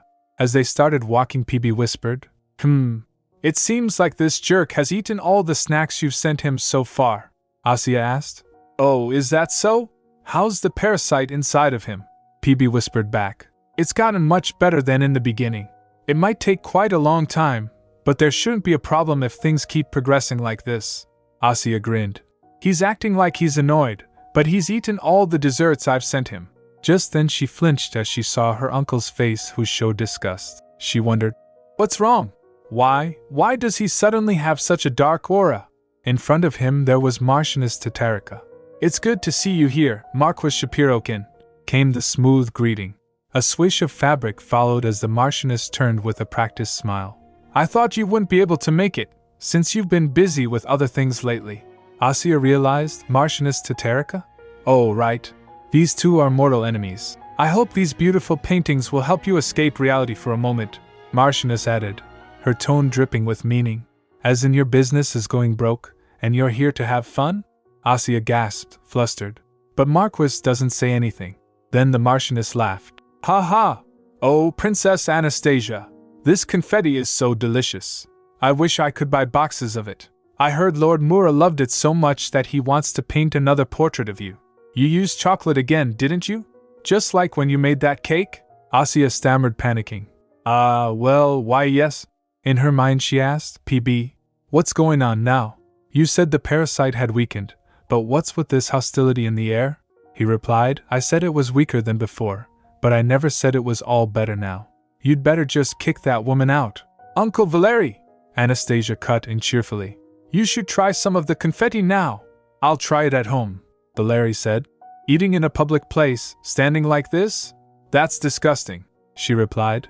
But Grandpa, I mean, His Majesty tried it right away when I gave him some. He ate a lot of it while looking at the paintings. If it's so disgusting, Anastasia muttered under her breath. I believe I should tell His Majesty. Arg, Valery snapped. Stop chattering in front of the painting.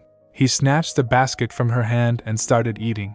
The dark aura around him turned bright. He muttered, honestly, you never know if there are evil seeds inside of you, so you should be vigilant in training your mind and body. You mean like you do, Uncle Valery? Anastasia teased. Anyway, Valery continued, you went through the trouble of inviting me here only to insult me, but I'm not sure if you're satisfied since I arrived late. I have no idea what you're talking about, she replied sweetly. Oh, do you believe I invited you here only to publicly humiliate you, because you hired Zoya to spread the word that my cake tasted terrible? He mumbled. I did no such thing, she replied. That's all over now, since we both exchanged blows. Although, I didn't do anything in particular, he grumbled. Right, the one who gave me that blow was that nasty woman, Asya said. Come on, she didn't do anything to your breadcrumb business. That was just karma, he said, annoyed. What did you say? You evil little thing. Then she urged. Please, hurry and eat more confetti. And I really invited you here because I wanted to see some nice paintings with you. Besides, your feelings would have been hurt if I hadn't invited you. Why would you care about such a thing? Valery demanded. she replied. What do you mean? It's obvious because you're my dad's brother and my uncle. And it had been a while since I last saw Ilya, so I wanted to see him too. Then she turned to Ilya and asked, Ilya, are you enjoying the event? Oh, why don't we play the carom game sometime again? Sure, let's play, Ilya answered quickly. Oh, but we don't have the table for the carom game at home anymore, Asya suggested. Then we can play it at Natalia's or Dimitri's. She turned to Valery and asked. That's fine, right, Uncle Valery? He replied. I don't care what kind of plans you make. Do what you want. Let's go home, Ilya. Asya waved from behind. Ilya, take care. Bye, Uncle Valery, Ilya replied. See you next time, Your Highness, someone murmured. It seems your best skill isn't baking, it's using your sharp tongue to leave people speechless. Carno. Anastasia turned startled. When did you get here? He replied. Almost at the same time as Marquis Shapirogan. She asked. Then why didn't you come say hello to me earlier? He tilts his head. I just waited until you were done beating up the Marquis. She nudged him, saying. Beating him up? It was nothing like that. I never imagined I'd see him so dumbfounded, Carno admitted, almost amused. I didn't say anything much, she muttered defensively. By the way, General Ekaterina must not have come, Carno replied. She did want to come to this event, but she had urgent business. Anyway, I think it's time we went back. Let's leave, Asya asked him. Do you not want to look at the paintings? He replied. I had enough time to appreciate them while you were beating up Marquis Shapirogan. She frowned. I didn't beat him up, he replied. Okay. When they came outside to leave, their carriage was not present. Asya said aloud. Oh, my carriage! Riss, the carriage is gone, she replied. Your Highness, the Crown Prince left earlier, remember? She said. Oh, right. Alosha must have taken it. Then she turned to Carno and asked. Where's your carriage, Carno? He asked. What? Asya said. I sent back Alosha earlier because he seemed so tired, and I don't have a carriage to ride back to my place. So, where's yours? He asked. Are you trying to say you want to borrow someone else's carriage? She said flatly. Of course I am. She poked her forehead, saying.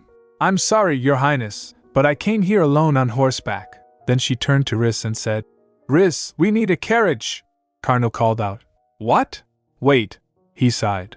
It seems like you changed your mind even faster than I can turn back time, she asked. What do you mean? He offered. You can ride my horse, she said. Then you'll have to walk, won't you? He grumbled. Did the option to share the horse never occur to you? She shot back. But if you think about it, we're actually 3 people. You, Riss, and me. Can 3 people ride the same horse? Why, Your Highness, I'm fine, Riss stammered. I suppose the knights who are guarding the paintings also came here on horseback. You can borrow one of their horses, Carno suggested. Asya replied. Aha! Then you should have explained that to me earlier. He took a sigh again. So it's my fault again? Then Asya said. But if we can borrow one of the knights' horses, you don't have to share yours with me, right? I can share one with Riss. Your Highness, I'm afraid I'm not good enough at horseback riding to take you with me, Riss admitted nervously. Is that so? Anastasia sighed. Maybe I should have learned how to ride a horse, Riss suggested. If you don't want to, we can send a message to the palace to send another carriage for you. No. Then Alosha might feel like it was his fault. She smiled, eyes bright. It can't be helped. I'm looking forward to seeing how good you are at horseback riding, Lord Carno. While on the way back, Asya was drowsy due to exhaustion. Carno asked. You said the exhibition would only last for 2 weeks, right? Are you going to visit your parents in your hometown after that? I guess so, she murmured drowsily. Carno offered. Are you sleepy? I'm fine, so you can lean against me. While dozing off, she thought, his body is warm, and it's making me even drowsier. Then he asked, have you decided which of your guards you're going to take with you? She murmured. Well, do I have to? He replied. Of course you do. You're a princess going on a long trip. What if Marquis Shapirokin has another wicked scheme planned against you? She yawned. I don't think he'll ever do that again, she said inwardly. He ate a whole basket of chocolate confetti today, Carno said. You can just pick a few knights to take. Why do you hate that idea so much? She replied. I don't feel comfortable using the knights for a personal matter, he sighed. Then it can't be helped. I'll have to go with you. She flinched. What? Why would you do that? He replied. Why not? Do you not want me to? Haven't you already worked me to the bone, Your Highness? You even made me work in the kitchen as your assistant. Carno, she said firmly, her lashes fluttering. I asked you a question, so why are you answering me with one of your own? He pressed on. Or do you simply not want me to be your guard? She said, annoyed. Carno, just answer my question, he replied. Because Prince Yuri was His Majesty's choice to be his successor until the very end, she asked sharply. Wait, what does that mean? He replied. It means Alexei needs to check what Prince Yuri is thinking. Since I'm his friend, I'm willing to do it on his behalf, she questioned. So you're going to check if my father would be a threat to Alosha's succession? He replied.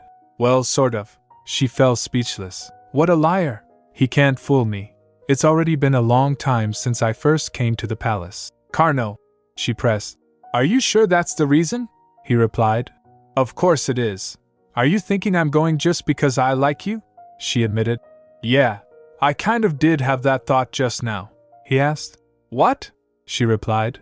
I thought you offered to go with me because you like me and are worried about me. But never mind, since you obviously don't. He gets flustered. Wait. She went on. I know very well how much you care about Alosha. If you insist that you're going to check my father's intentions, then I'll take you with me. He tried to retract. Wait, Asya. But she continued. Oh, we're almost there. I'll get off here. Thank you for the ride, Lord Carno. Then she said. Riss, I want off. Riss stammered. Why, Your Highness? Don't get down by yourself. When Asya left with Riss, Carno took a sigh and said, It's too hard. The exhibition came to a close with a flourish. The newspaper article reads, An art exhibition has opened for people from all walks of life, the price affordable. It contains 6 paintings in total, which may seem small, but to everyone's surprise they are all works of Mura Alo. This incredible event is hosted by Princess Anastasia, whose portrait is included in the collection, titled A Smiling Girl in the Sunlight. And don't forget the chocolate confetti, given free to all who attend. The editor of Vichegda Monthly still can't forget the taste and stays up all night craving it. Look at this article, Your Highness, Olga said, handing it over. The exhibition was a big hit, even until the last day. Asya asked. Wow, that's great. Was there enough confetti? Olga replied. There was no problem. Sophia worked really hard to make enough. She did? That's a relief. Asya smiled. How are things going for the launch of the PB powder? Is everything good? Speaking of that, I brought this to show you. Olga placed a small box on the table. This is the final packaging sample, Asya exclaimed. My goodness, it's so pretty, Olga asked. Do you like it? She replied. Yes, it's amazing. Maria is a genius, Olga replied. Maria would be flattered to hear that. Then Asya said.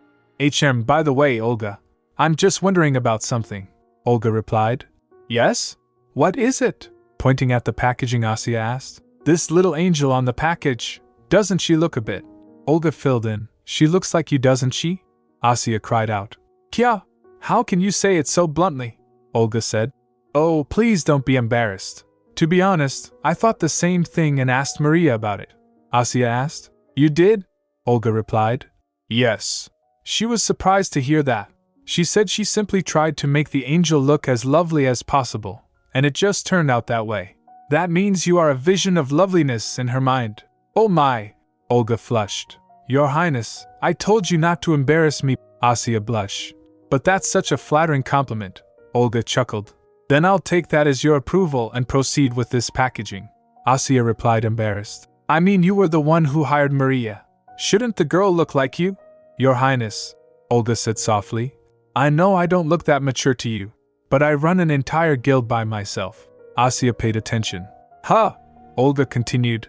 You were the one who treated the nameless painter Maria the same as Lord Mura, and gave her your sincere trust. Those who paint beautiful things never mistake their angels. Later, Asya was packing her stuff when the Emperor visited. He said, Look how excited you are. She flinched and turned. Ha! Who? Grandpa, when did you get here? I just arrived. His sharp eyes drifted to the luggage stacked near her. By the way, why did you pack so many clothes for just a few days? She replied. It might look like a lot, but the clothes are actually just thick, and I'll have to sleep outside during my trip, so I tried to prepare in advance. The Emperor asked. Wait, what? Why would you sleep outside? She replied. Because my home is far away from here, he said. No matter how far your home is, how could a princess sleep outside?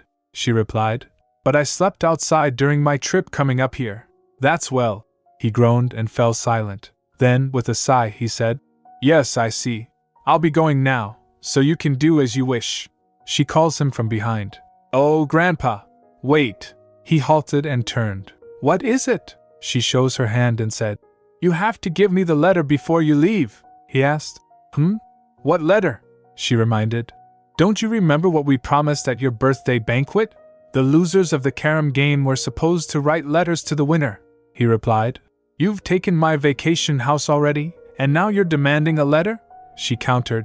Oh, please, Grandpa. I know you've already written one, and you've brought other people's letters, haven't you? She tilts her head as she said that. The Emperor replied, I have no idea what makes you so sure. Did you dare send someone to spy on me? She said flatly. I don't need a spy to read your mind, Grandpa, he grumbled. What? You audacious child, she huffed. If I'm audacious, then what are you? A letter thief? He frowned.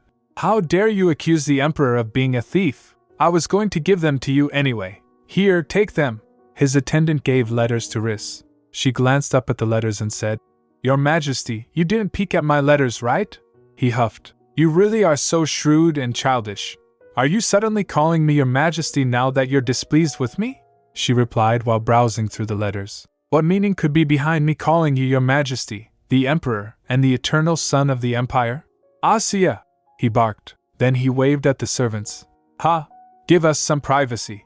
Yes, Your Majesty, the Chamberlain and Riss said, withdrawing. She looked at him. This is your last chance. If you tell me the truth, I won't get mad at you, he replied. How ridiculous. How dare you threaten the Emperor with an ultimatum? She asked. Then should I just get mad at you instead? He countered. Stop twisting my words. So she asked again. So did you read my letters or not? Finally he gave up. Yes, I did. But only the ones from Maxim and Dmitri, she replied, frowning. I knew it. You got suspicious again, didn't you? You read those two particular letters because Uncle Maxim and Dmitri are higher up than Carnot or General Ekaterina in terms of succession. You must be thinking it could cause a big problem if those two join hands with me, he shouts. Nonsense, then she said. Spare buttons are still spare buttons, even after they come together. What makes you so suspicious? He looked at her portrait and said, I wasn't suspicious. I was worried, she pouted. You were just worried? Don't lie, he sighed heavily. Let's say that during a meal one day I said I don't want to eat apples. Then sometime in the next year, a noble who owns an apple orchard could be arrested for treason. And even if I said I like those apples, it wouldn't make a difference because the noble would come to the capital bringing his daughter, or even adopting one, to marry her off to Alexei. The Emperor controls everything in the empire. No wonder so many covet the throne. And I know Maxim isn't among them. But Dmitri is different. He has greed, Asya replied. But that's only because he's hungry for your love and attention, the Emperor said.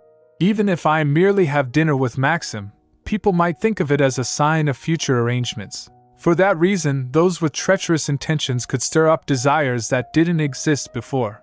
Once the spark touches you, it may cause a fire that isn't easy to put out. Do you really not understand? She questioned. So what? The Emperor gets taken aback. What? She replied. I understand why you opened my letters. So, what do you think you're supposed to say after that? He groaned. Do you really want me to apologize to you? She replied. If you don't want to, you don't have to. After all, how could I force you to apologize to me, Your Majesty? He called her. Asya. She turned her head huffing. I'm Princess Anastasia, not Asya. Do you really want me to call you that? He stepped closer and then said, Asya, I was wrong. I'm sorry, she said. Right?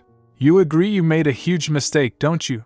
Don't forget to apologize to Uncle Maxim and Dmitri later, he replied. Well, I already told you, Asya. She hugged him and said, If someone tries to stir up trouble, you can protect me. And you have Shamal with you, Grandpa.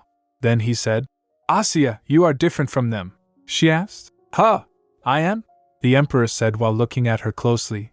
You're an impudent little child who doesn't even care about the throne. And you would even push the emperor aside for matters that are more important to you. She smirked. Wait, I didn't push you aside, he added.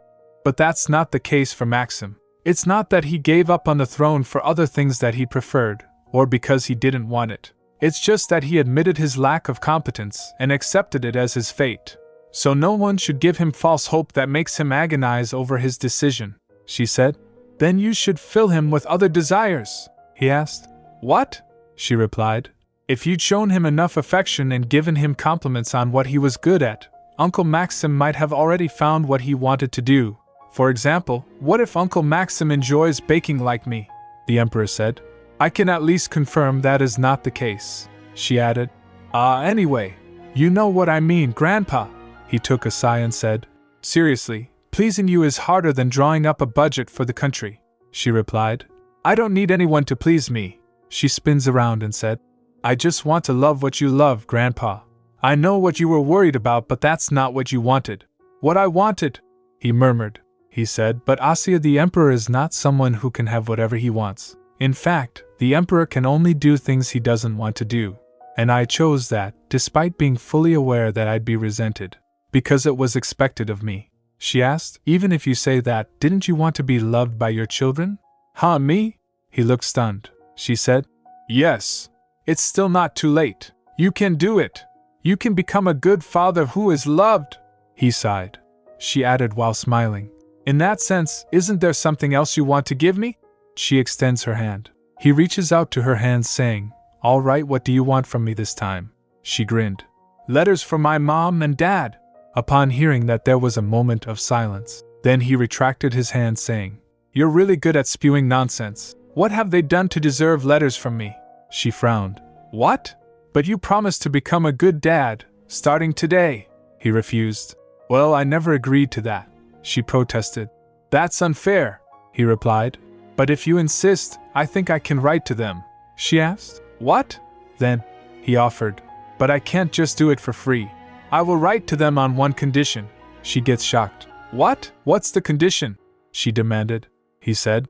If you promise to bring me their replies, I'll write to your parents. She asked. You want their replies?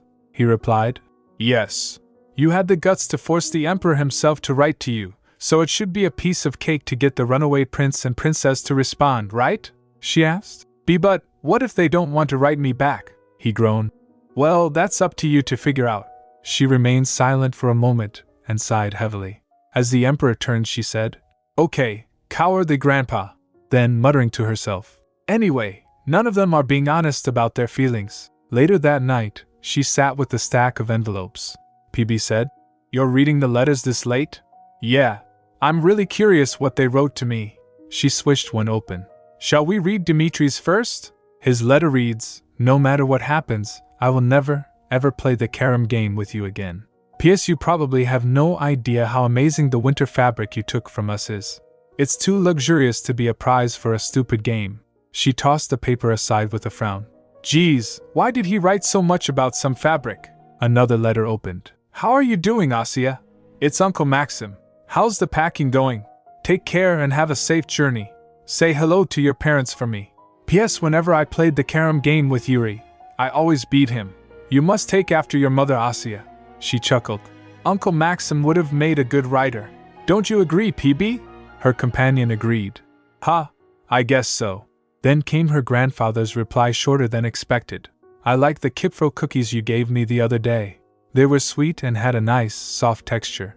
P.S. Granting you wishes is not the same as letting you do whatever you want. You must take at least 3 knights with you on your trip. What? She gasped. I didn't tell anyone but Carno that I didn't want knights with me. How did Grandpa know? It seems Carno told the landlord's first grandson, who then told his grandfather, PB said wisely. She grumbled.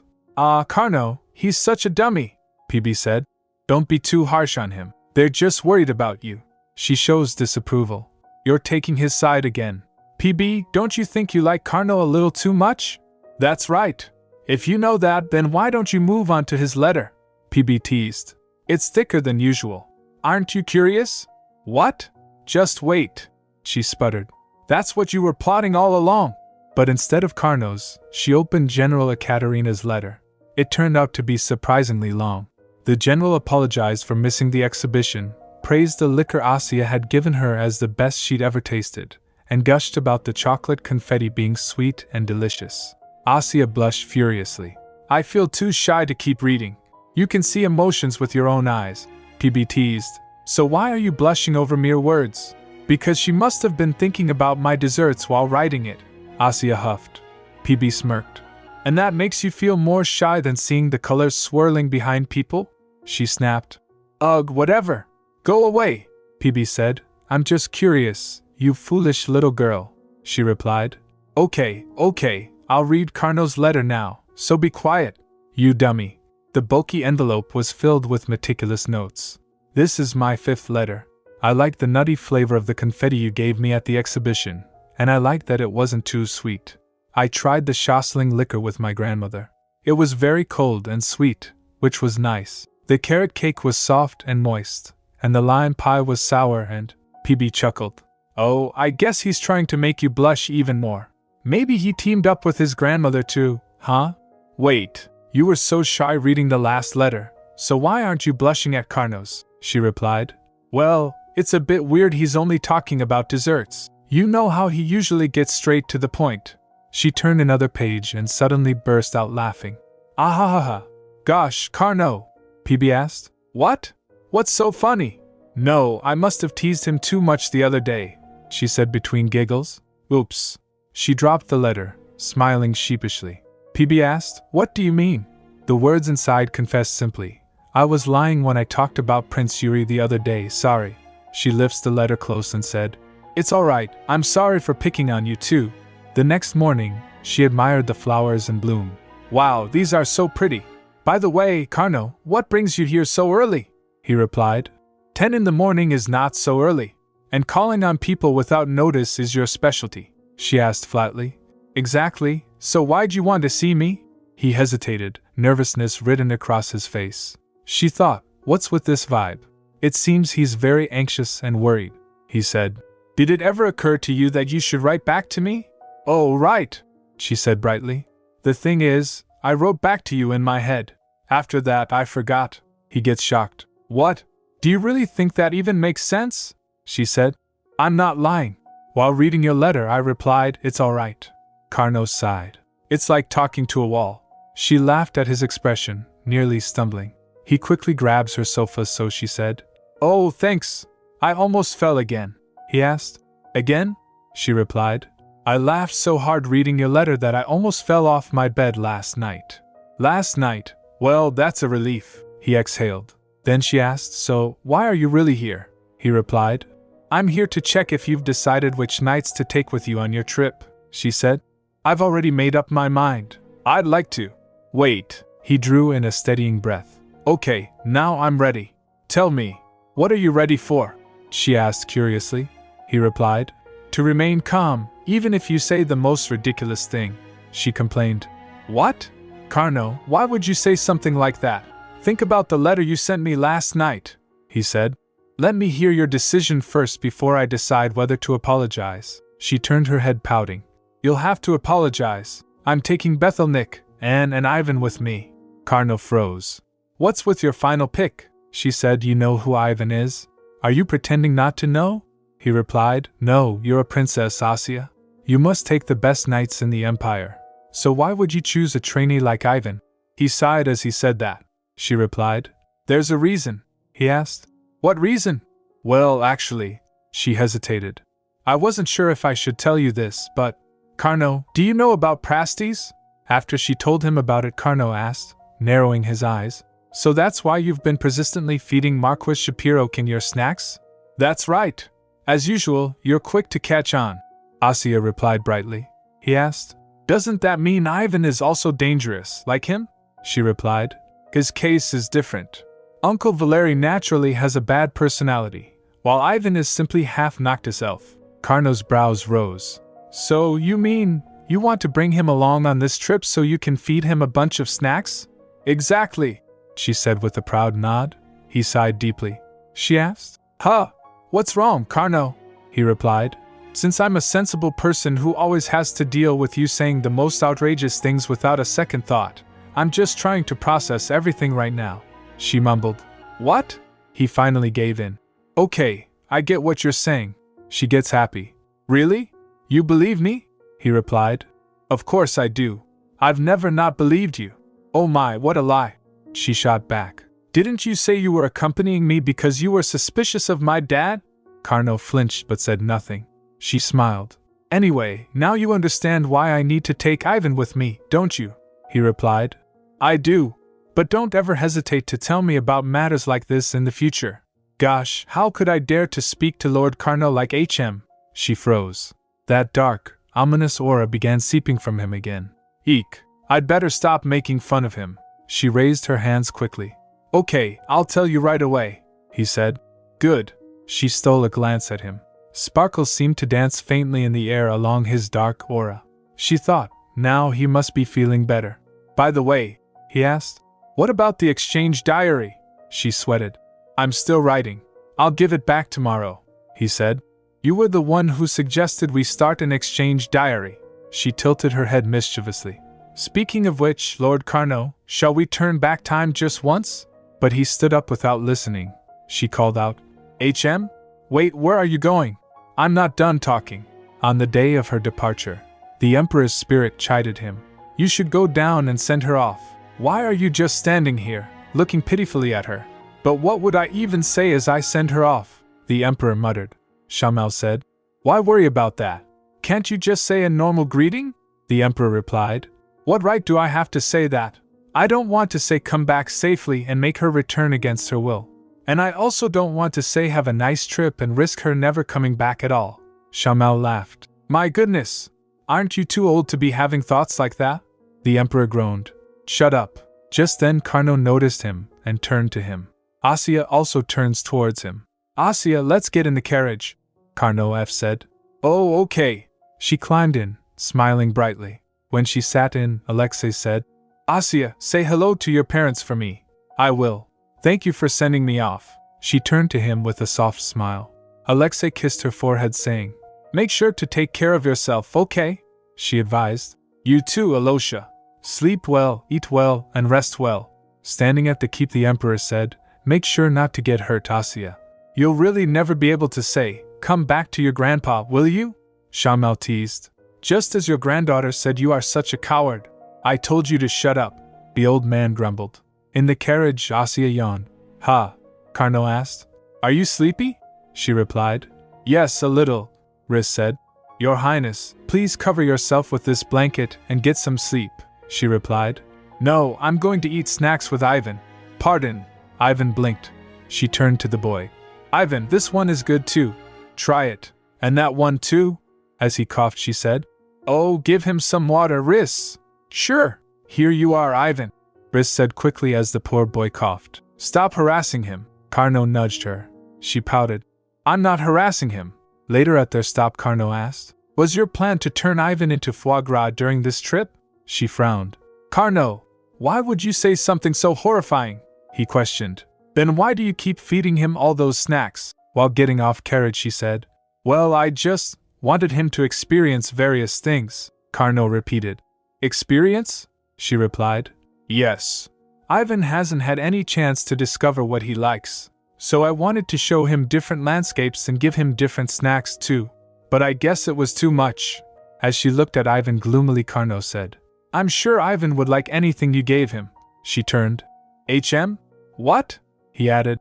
If you want to feed someone else, you should start by feeding yourself, she replied.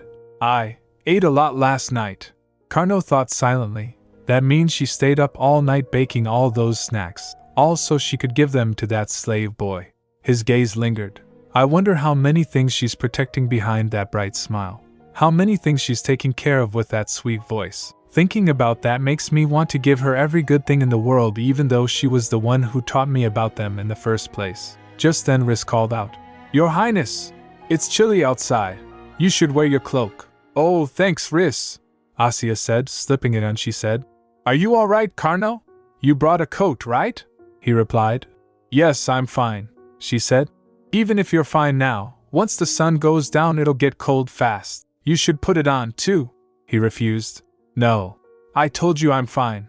Ivan's gaze caught up them when they were talking. He looked towards them. Asya said. But it would be bad if you caught a cold. You'll regret it later.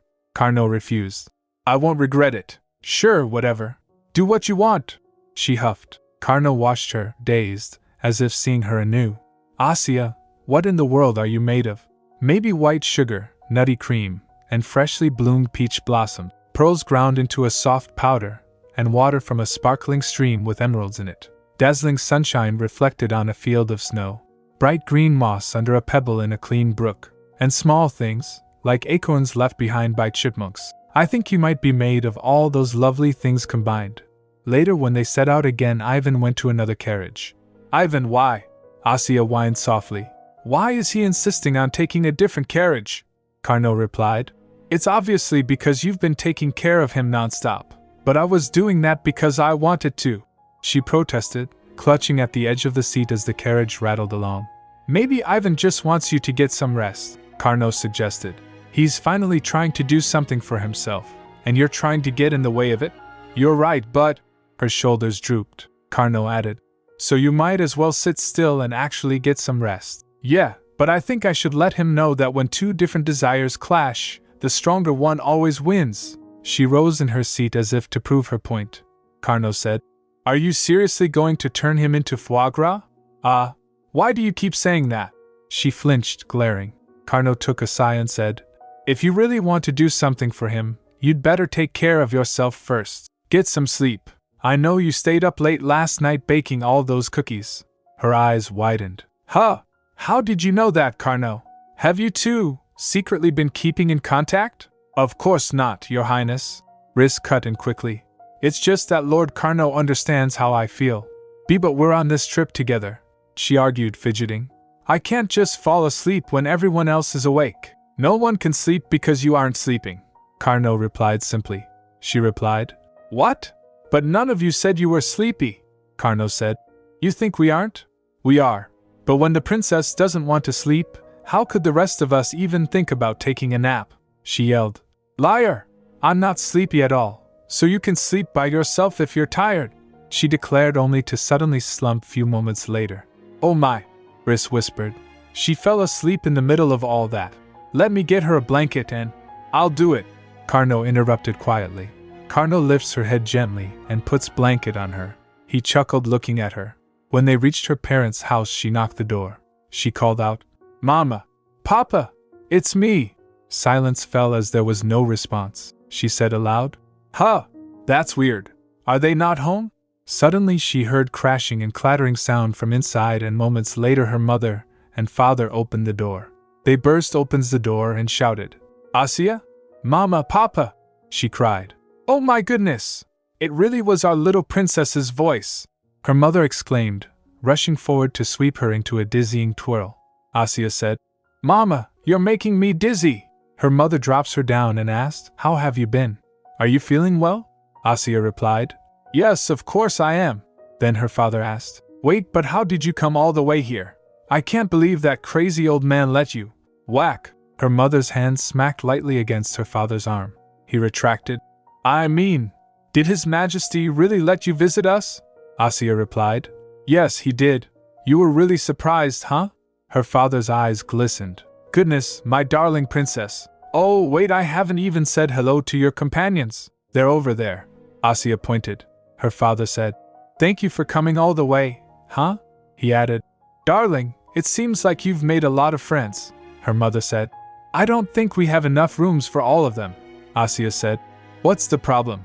I can sleep with you guys, and they can stay in the other 2 rooms. Her mother said. The thing is, we already have a guest here. Artan froze. Asya? I mean, Your Highness. Asya greeted him. Artan? It's nice to see you again after such a long time. Everyone, this is Artan, the most talented harpist in the world. He even played at the banquet for the peace treaty. And nice to meet you, Artan said nervously. Why don't we finish introductions while we're at it? This is my mom and dad. She beamed proudly. Mama, Papa, this is Carno, my friend, the vice commander of the Imperial Knights and the future Duke of Sedboyer. And you already know Riss, right? She's Mama's friend and my guardian in the palace. And these are my guards, and Bethel, Nick, and Ivan. Welcome, everyone, her father said warmly. I'm afraid our house isn't very big, but please come inside. Asya, let's go inside, her mother urged. Okay, she chirped. Your Highness. Artan bowed again. I'll take my leave now. She turned. What? So soon? Weren't you going to spend the night here? He replied. There are too many guests, so. She stared. Does my status make you feel uncomfortable? And no, not at all. He stammered, flustered. She said. I see, you're not comfortable around me, he replied. That's not what I meant, he said, determined. Okay, I'll stay the night. But before that, could I play the harp outside for a little while? I have a habit of playing when my feelings are conflicted, Asya replied. Yeah, that's fine. Play as much as you want. Later at night, Asya went to Karno and said, Karno, here's a blanket to keep you warm, he replied. Thanks, she asked. Is there something interesting outside the window? He replied. No, I was just watching to see if people were still looking at us, she said. Oh, you mean the townspeople? Well, as you can see, we're extremely poor. But I showed up in a carriage with guards, which must have been a big surprise to them. But you were the one who drove them away earlier with that fierce look in your eyes, he teased. If you keep acting like that, I'll turn you into a grandma. Grandma Asya, she replied, thinking. Grandma Asya, that doesn't sound too bad, he asked. What? She replied, smiling. Wouldn't I have become the best pastry chef in the empire by then? Ha! He was speechless. He sighed. Now that I'm here, I think I finally get how a strange girl like you came into being. She asked. What? What does that even mean? He replied. I'm not going to tell you. Then she asked. Then can you tell me what you thought about my mom and dad? Did meeting them clear up all of your suspicions, Lord Karno? He joked. I want to jump out of the window now, Your Highness. She rolled on his bed laughing. He said. You were the one who told me not to act so formal whenever I was cross with you, she replied. I did a good job picking up your habit, didn't I, Lord Karno? Then he said. Yes. So please, go back to your bedroom, Your Highness. It's late. Okay, she replied. While leaving, she asked. Oh, Karno, you're okay sleeping alone, right? He replied. Why? Are you going to tuck me in if I'm not? She asked, surprised. Do you want Grandma Asya to tuck you in? He replied. I'm fine. Ha! She laughed, finally curling up. Meanwhile, outside, Ivan was awake looking at the sky while Artan was playing harp. Ivan recalled the scene where Karno helps Asya to get down from carriage. Then he closes his eyes. I should just sleep and stop thinking about it. On the other side, Riss assured her father and mother. The princess has been doing very well. Did she not cry or get upset because we weren't there with her? Irina asked, grasping Riss's hand. She's such a bright girl that she seems to understand everything, Riss replied. Is that so?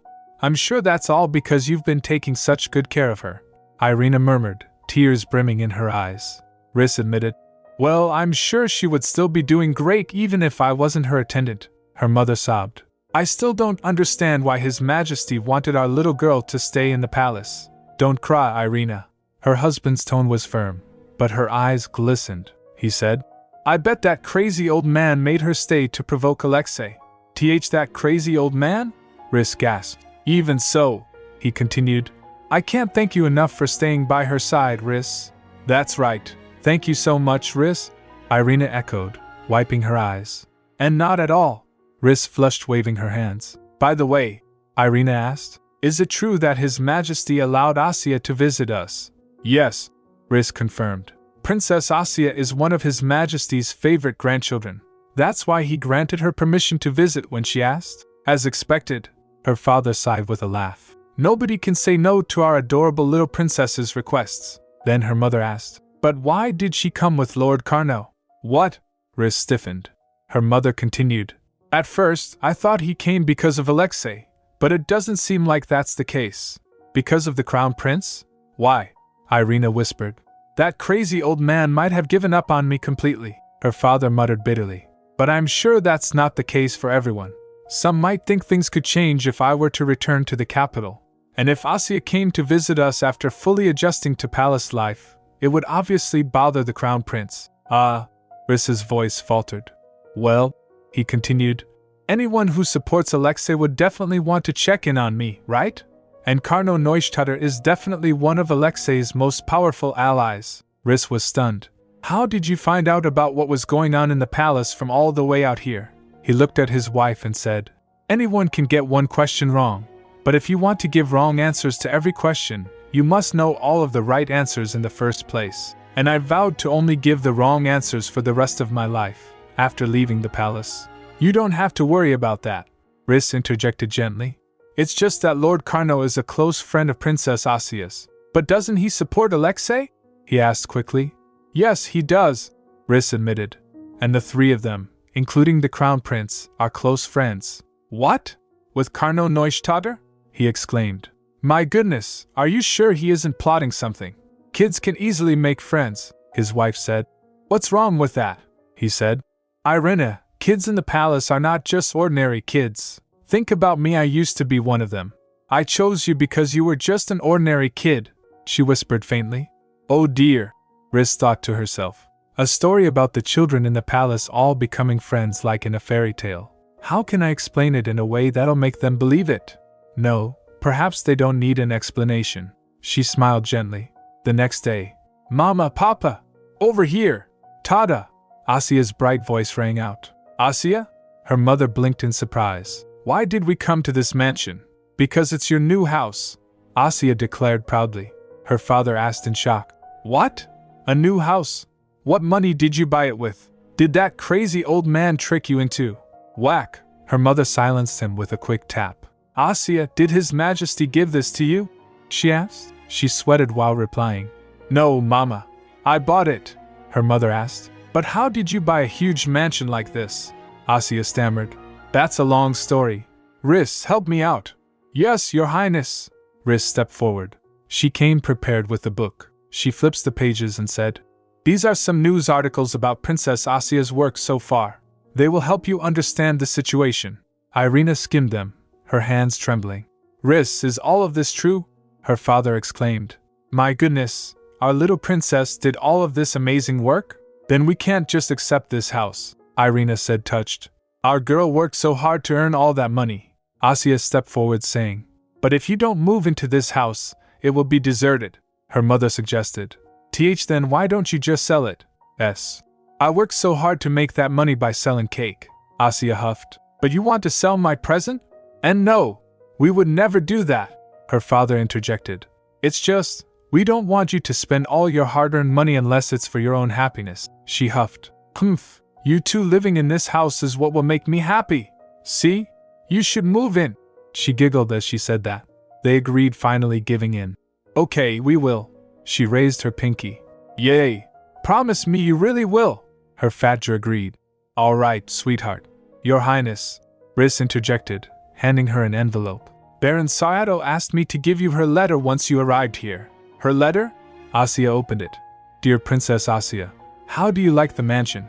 I ended up deciding on a slightly bigger house than expected in order to express my gratitude. Please don't feel any pressure, and please think of this as my present to the prince and princess as well. I hope we'll be able to make many more business contracts going forward. Love you, Carno said. So you prepared this house with Baron Sayato? Oh yeah, Asya admitted. Congratulations, Your Highness. You got a love letter from Baron Sayato, Carno teased.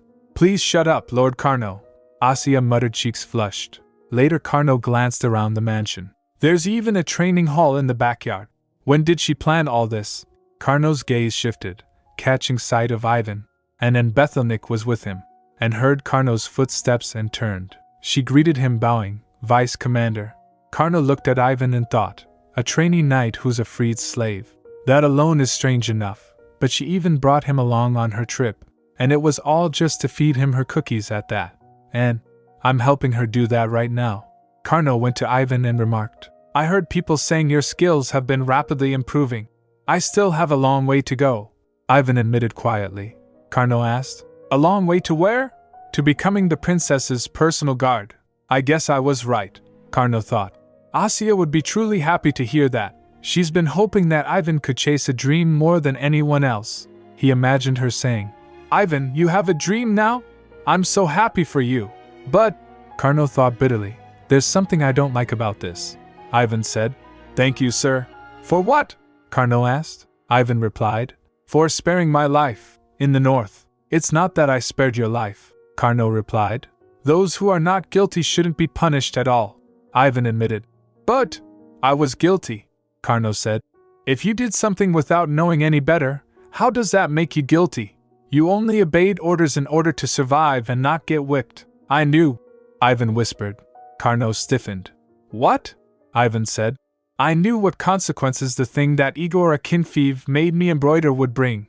The darkness Igor Akinfeev had forced his slaves to summon had taken countless lives, accelerating the war between the Empire and the Noctis Elves. How did you know that?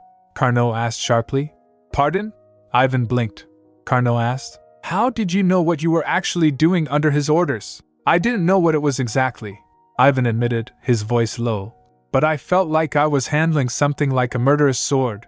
But I wasn't able to tell anyone about it, Carnot questioned. So even if you did know, what could you have changed? Who would have listened to a mere slave? And how would you have stopped it? Ivan flinched. But, Carnot continued, if you had told anyone, you would have been killed immediately, and another slave would have replaced you. That means you are not guilty.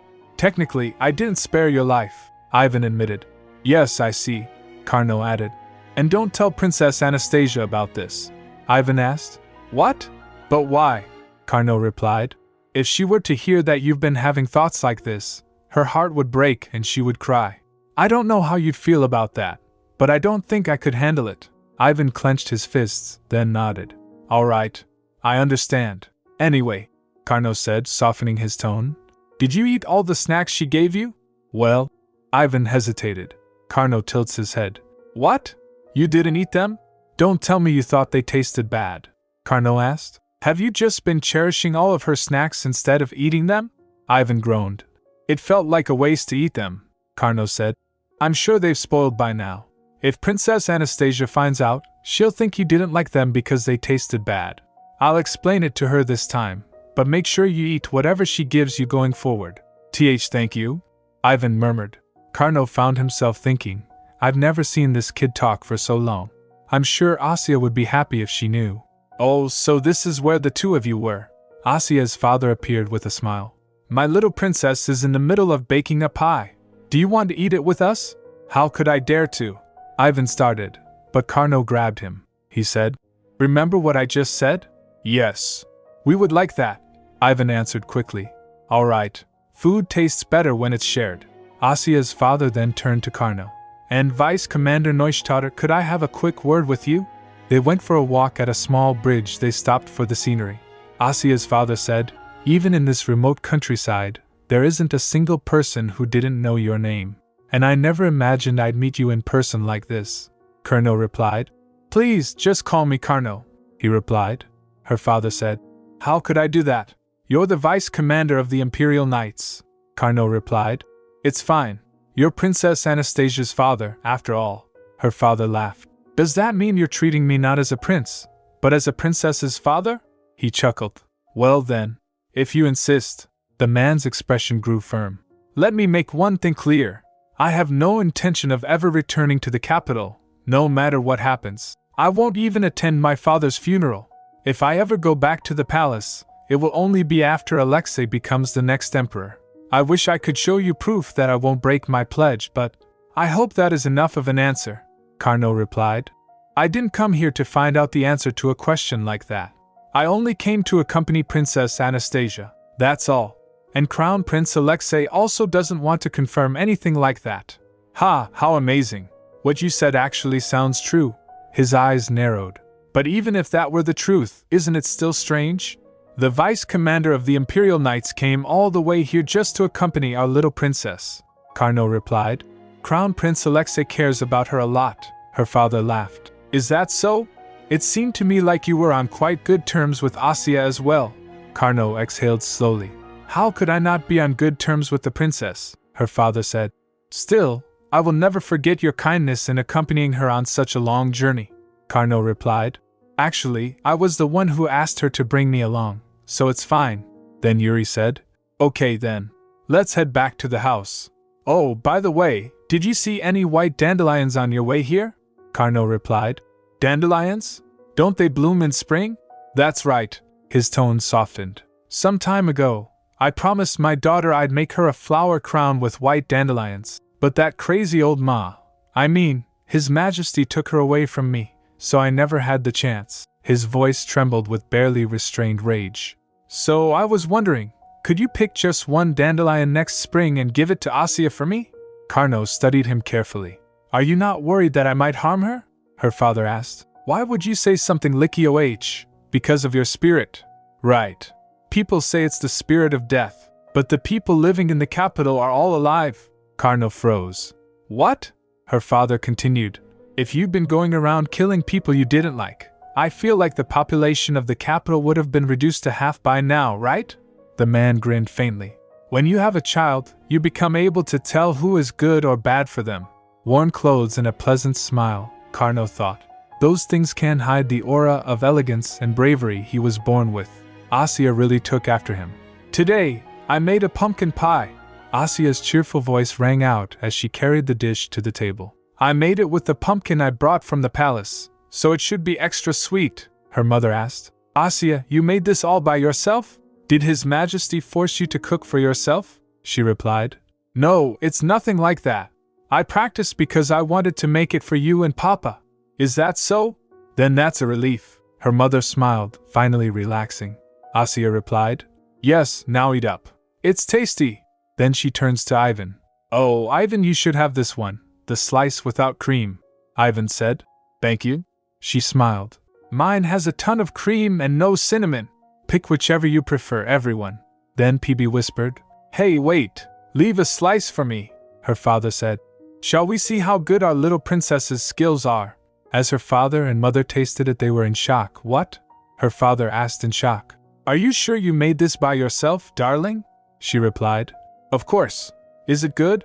"Yes," he declared, tears pricking at his eyes. "This is the most delicious pie I've ever had in my life. Thank you so much, our little princess." Later, Asya leaned towards Carno with a curious look. "You were late because you were talking to my dad, weren't you?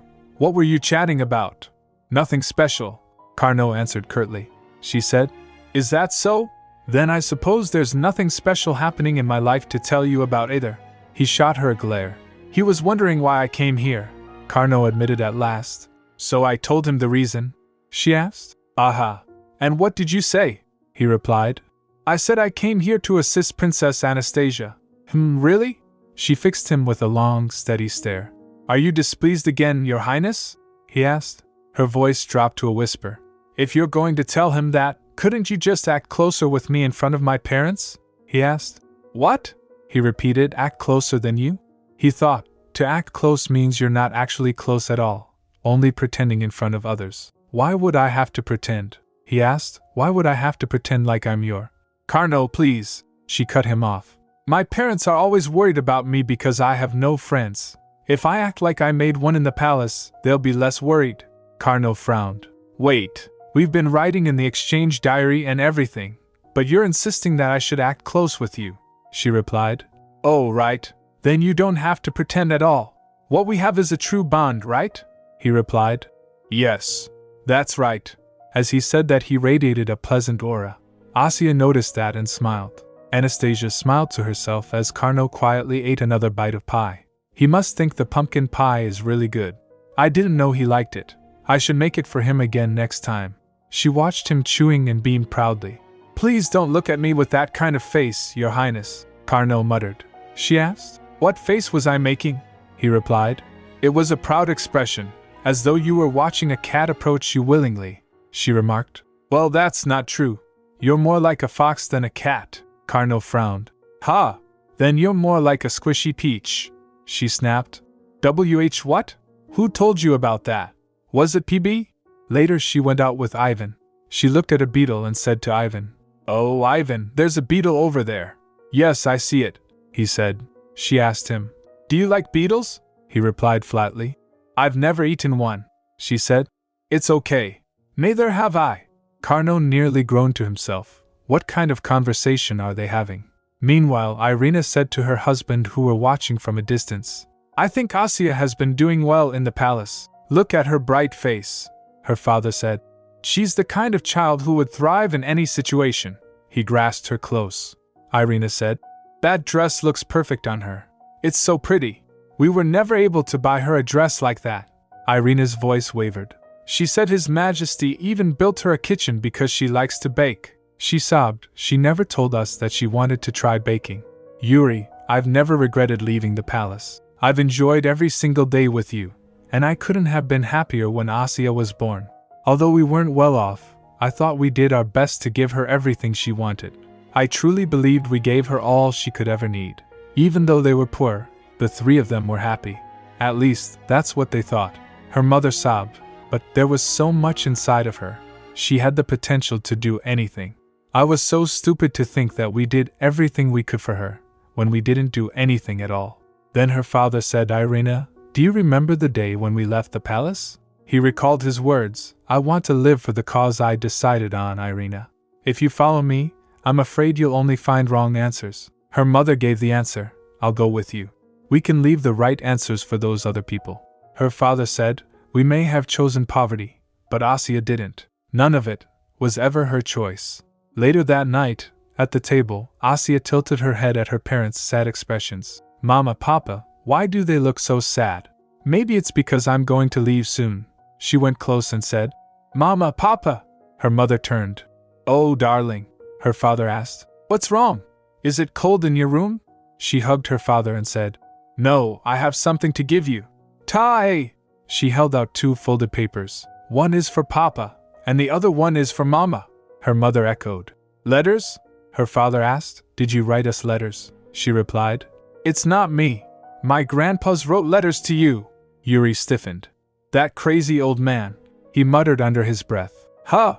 Irina blinked. Asya said. They both treat me very well. When I scolded them for treating you poorly, they said they were sorry and wrote these letters for you. And oh, right. Soon, something called a train will be created. It'll run using magic stones and be faster than any carriage. Her father asked. What do you mean by? Asya added. Then I can come to see you more often than before. Isn't that great? Asya. Her father's voice trembled. Asya continued nervously. Or do you just want me to live with you? Grandpa made me stay in the palace at the beginning, but maybe he'll let me leave now. I'll ask him, so… No, Asya. Her mother interrupted softly. It's not that we want you to stay here. She clasped her hands and said, How could we not be sad to send you back to the palace? But it's okay. He pulled her close. Mama. Irina smiled through her tears. We're so happy and relieved that you found dreams and aspirations in the palace, and your grandpa and your other relatives seem to be treating you well. Isn't that right, honey? Right. Yuri agreed. While you're at the palace, you should just ask them to give you everything you want and need. Her mind went blank. What? Everything I want? Her father leaned and sit in front of her. He added, Whatever you wanted to have, but couldn't tell us about. Now, our darling princess should enjoy everything she wants. Asya's face became sad. But I already have everything I want and need. You two gave me all of that. Even though she hadn't chosen her life for herself, Asya was grateful simply to be their child. She felt blessed to have such sweet parents who would give anything pretty or kind they owned to their daughter. This was the end of Season 2 of The Evil Princess Dreams of a Gingerbread House. The next day Asya asked her father, Papa, are you sure you're okay? Of course, he replied with a gentle smile, but his eyes were puffy. I'm perfectly fine. Her father patted her saying, Asya, our little princess. Do you know? For your papa today is… He retracted. No. Everything that's happened since last night has made today the happiest day of my life. There's no one in this world happier than your mama and papa. Her mother leaned down toward Asya's face. Asya, if anything sad ever happens, reach out to us instead of holding it in, okay? Asya replied. Yes, mama. Then her mother gave her 2 letters and said, Now it's time for you to go back to the capital and deliver our letters to your grandfathers. Asya ponders at the letters then said, You should also write to us if anything happens, okay? Promise you will. Her father replied smiling. I promise. Yes, darling, her mother whispered. Then her parents went to Carnot and bowed their heads. Carnot flinched at their gesture and asked, Why? Asya's father said, I heard you took on the entire burden of fighting the war in the north. That should not have happened. All the people of the empire are deeply indebted to you. Please don't mention it. Neustadter replied calmly. My participation in the war allowed me to establish myself as the next duke, And my contribution gave me the authority to become a close ally of the Crown Prince. And thanks to that, he hesitated, then retracted. Anyway, you don't owe me anything. I'll take my leave then. Saying that, he bowed and walked away. After that, Asya left for capital with Carnot and others. A while later, Asya was sleeping in carriage when PB called out, "Asya! Asya!" She stirred in her sleep. PB shouted to her, "You little peachy sleepyhead! Wake up!" Asya jolted and woke up. She asked, "PB, why did you wake me up all of a sudden?" He said, "Look outside the window. What a sight!" Asya glanced outside. "Outside the window? What's happening out there?" Her eyes widened. "Gah! What's that?" She quickly tries to cover the window with curtain while she blushed. Carnot asked, "Asya? What's wrong?" She pulls the curtain and shouted. "And no! Don't look!" she yelped. Riss asked, "Your Highness? What's out there?" She shouted again. "I said no! Go away!" Then Carnot snugged her inside the blanket tightly. Then they looked outside. "Oh my gosh, what is that?" he exclaimed, staring out the window. Riss exclaimed, "It's unbelievable. That's why I said you shouldn't see it." Asya snapped, feeling embarrassed. She asked, "But Carnot, what's with that reaction of yours?" He replied, "Who wouldn't react like this after seeing that?" Outside, the streets were plastered with huge posters, each one depicting Princess Anastasia's face. PB remarked, "That young painter should have known better. If she had put me on the poster, it would have been even more eye-catching." Asya took a sigh and said, "You're telling me." But PB cut in, "Maybe it's still not too late to replace." Then Carnot turns to her and said, "It looks like your face is going to be up all over the capital. I told them not to do this." She covered her face. "If you look closely, the girl looks nothing like me except for her hair color anyway. She looks too cute for." She paused, then asked, "HM? Carnot, are you even listening?" "Yes, I am," he said absently. She asked, "What are you thinking so hard about?" He replied, "I'm wondering if it's okay to take one of those posters." "What? Oh, Carnot, you must want my poster." "That's not it," he said quickly. "I just see people taking them off the walls." "What? Where? Where?" she cried, running to the window. Later that day, when Carnot reached his house, he saw his grandmother there. Hikaye. "So this is where you were, grandmother." "Oh, Carnot, you're back?" she greeted warmly. "How was your trip? Did Princess Anastasia return safely?" "Everything was fine," he said, sighing. "And yes, she returned safely to the palace. By the way, what is that?" "I asked Baron Sarato to give me some posters," she explained cheerfully. "After all, it's rude to take them off the streets." "No, I mean, why do you have those posters in your room?" Carnot asked, blinking. "Doesn't the angel in the poster look just like someone we know?" she teased. "I don't know who painted it, but they're clearly very talented." "You're not particularly interested in painting," he said suspiciously. "So why do you suddenly care about that?" "Haha, I know," she chuckled. "But the poster made me curious about what the angel was promoting, so I bought the item." Carnot asked, "Does that mean you bought that baking powder?" She replied, "Yes. Isn't it amazing?" He sighed. "You could have just bought the powder. Why did you want the poster?" "I wanted to understand what about the poster made me want to buy the powder," she said simply. He asked, "So, do you realize what it was?" She replied, "Well, firstly, the model must be beautiful." "What?" Carnot blurted out, utterly shocked. "Baron Sarato gave me a lot of these posters," she added mischievously. "Do you want one?" He refused. "No, thank you," she offered.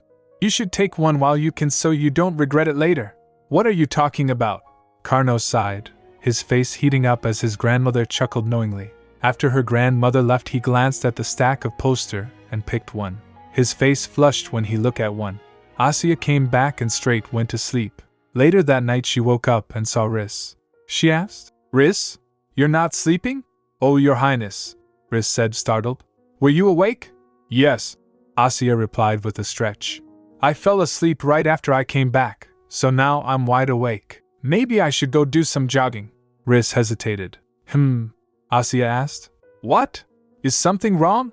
"Well, the thing is," Riss began carefully, "the Lord Chamberlain visited a few times." "The Lord Chamberlain?" Asya repeated. "Grandpa must be cross with me because I didn't visit him during the day." Riss sighed, covering her mouth as she coughed softly.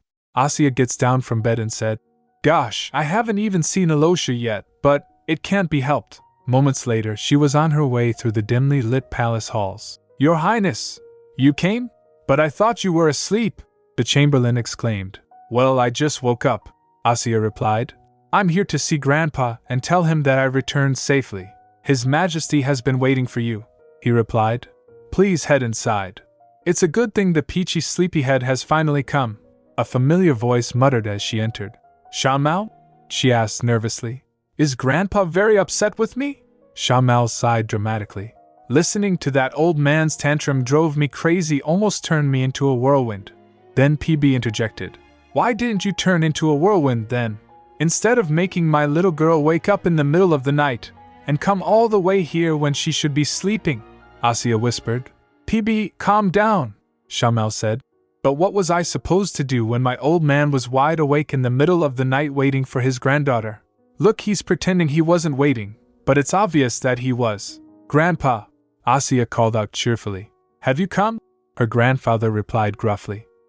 He looks super upset with me, she whispered under her breath. But the sparkles around him tells another story, so she observed. He's actually not upset with me. Why aren't you answering me? Mikhail said sternly. Asya replied. You didn't even look at me, so I thought you were very busy and just kept quiet. The emperor replied. Do you even know it's been almost 10 hours since you returned to the palace? Asya said thoughtfully.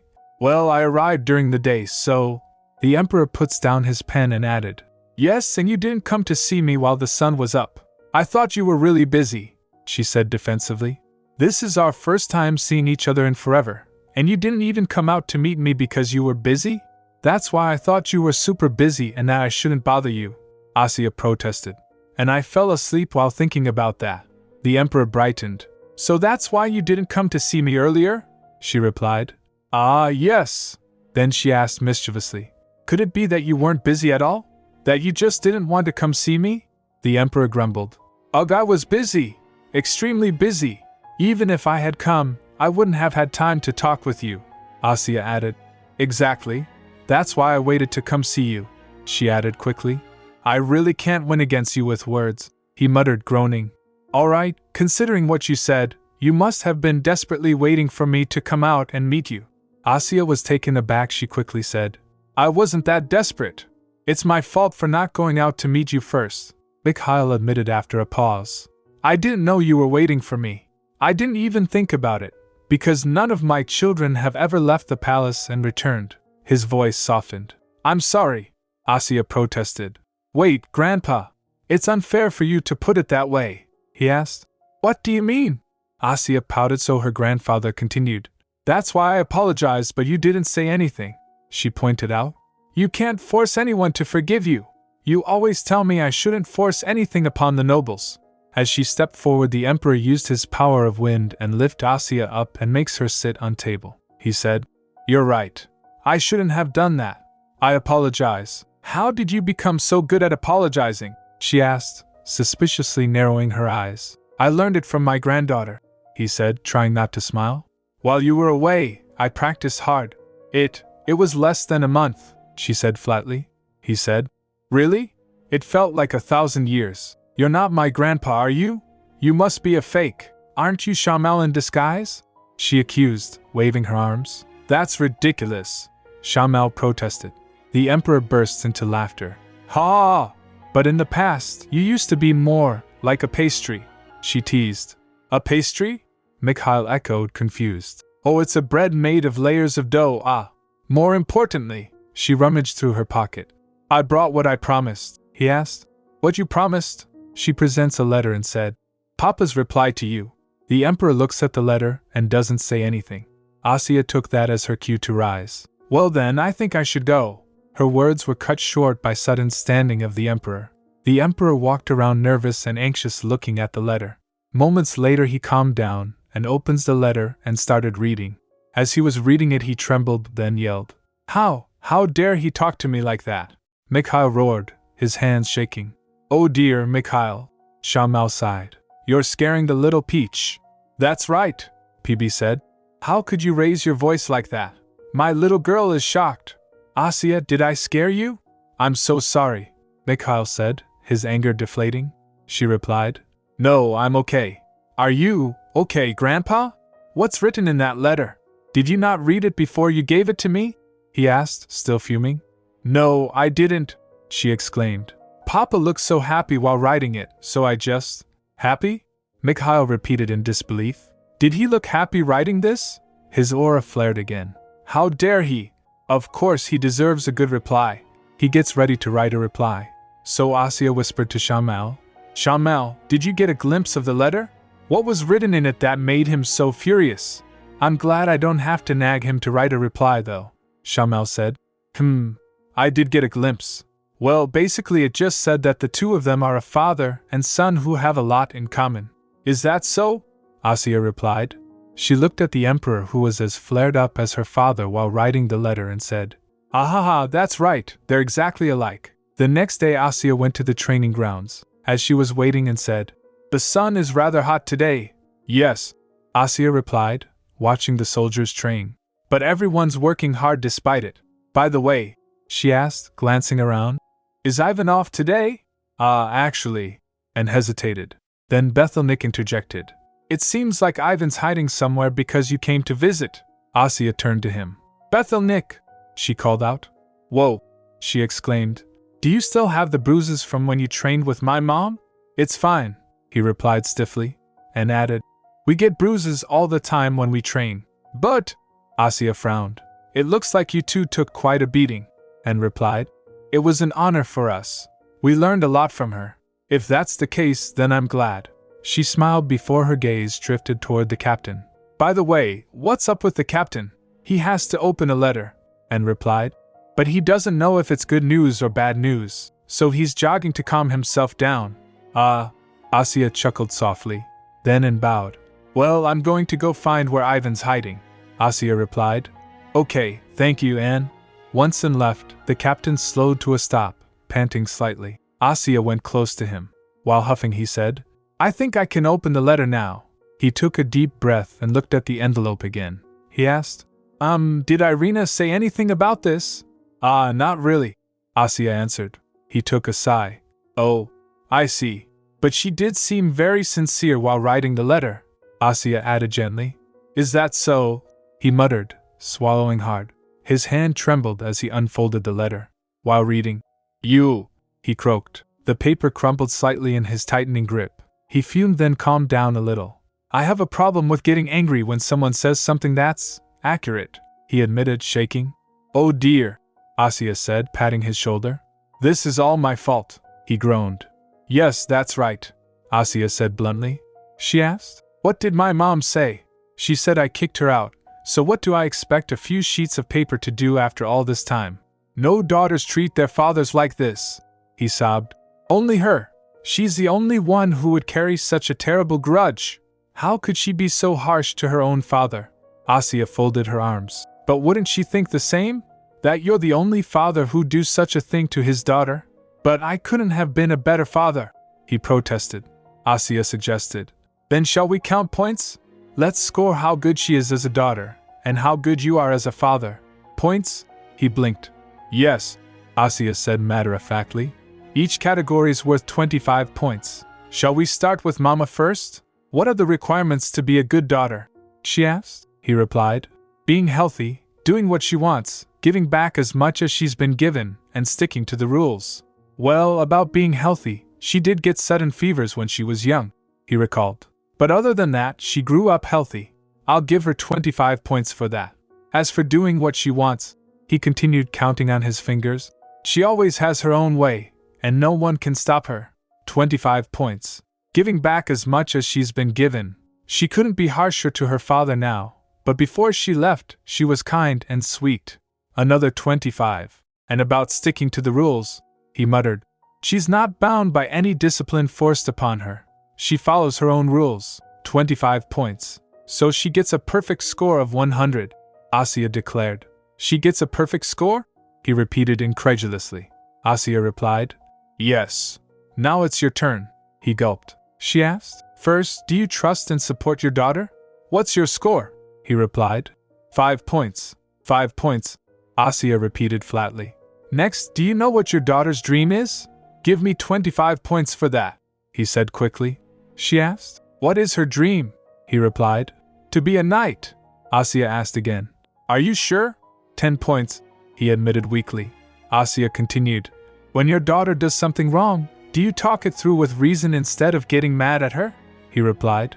1 point. Asya asked again. When you have a fight, do you try your best to make up with her? He doesn't answer. Asya added. You wrote a long letter to her, so I'll give you 10 points. I'm being generous. Let's see then in total. Please don't tell me the score, he groaned. You got 26 points, she said brightly. He sank into his chair. Grandpa, Asya's voice said softly, grasping his hand. In order to have a nice cup of tea, you need to wait 3 minutes. It takes 30 minutes to bake a delicious cake, and some bread takes 3 days to make. But no one thinks that time is wasted, because some things require extra time. She smiled gently. You and Mama have only exchanged 1 letter so far. There's still plenty of time for you to write back. His Majesty has already written back to Papa. You should hurry and write back to Mama too. You can't lose, right? I will, he said firmly. After that, Asya went to meet Alexei. About time, you sluggish little peach, a booming voice interrupted. While you were away, Alexei barely slept. He only studied and read all day. He was exhausted from meeting all kinds of people, and he didn't even eat any baked goods. Why are you blaming my girl for that? PB bellowed back. It's your fault for not being able to talk to your contractor. Oh, you're so loud, Asya muttered under her breath as Fafnir and PB were bickering. Are Fafnir and PB saying something again? Alexei asked. Fafnir just told me everything, Asya said, leaning closer to Alexei. He said you didn't sleep or eat well, Alosha. That's not true, Alosha protested quickly. I enjoyed the snacks you made for me. You cherished them so much that you hardly even touched them, Fafnir barked. Of course he should cherish them, PB shouted. They were made by my girl. My boy is so kind and sweet, Fafnir growled back. He'd have cherished cookies made of dirt if she gave them to him. So Alexei asked Asya. Did Fafnir say something again? Asya replied, cheeks red, nothing much. Then she added, if you keep snacks for too long, they'll go bad. Don't cherish them, just eat them up. Okay, I will, Alosha said, smiling softly. Your wish is my command. Liar, she muttered. You didn't listen to me last time. He chuckled and said, I will from now on. Then he asked, how are Uncle and Aunt doing? They're doing great, Asya said. Actually, they were worried about you. They said you shouldn't push yourself too hard. They were always kind, Alosha murmured, his voice low. Maybe that's why you... Stop, she cut him off, flustered. Sometimes you blurt out the most embarrassing things. What did you think I was about to say?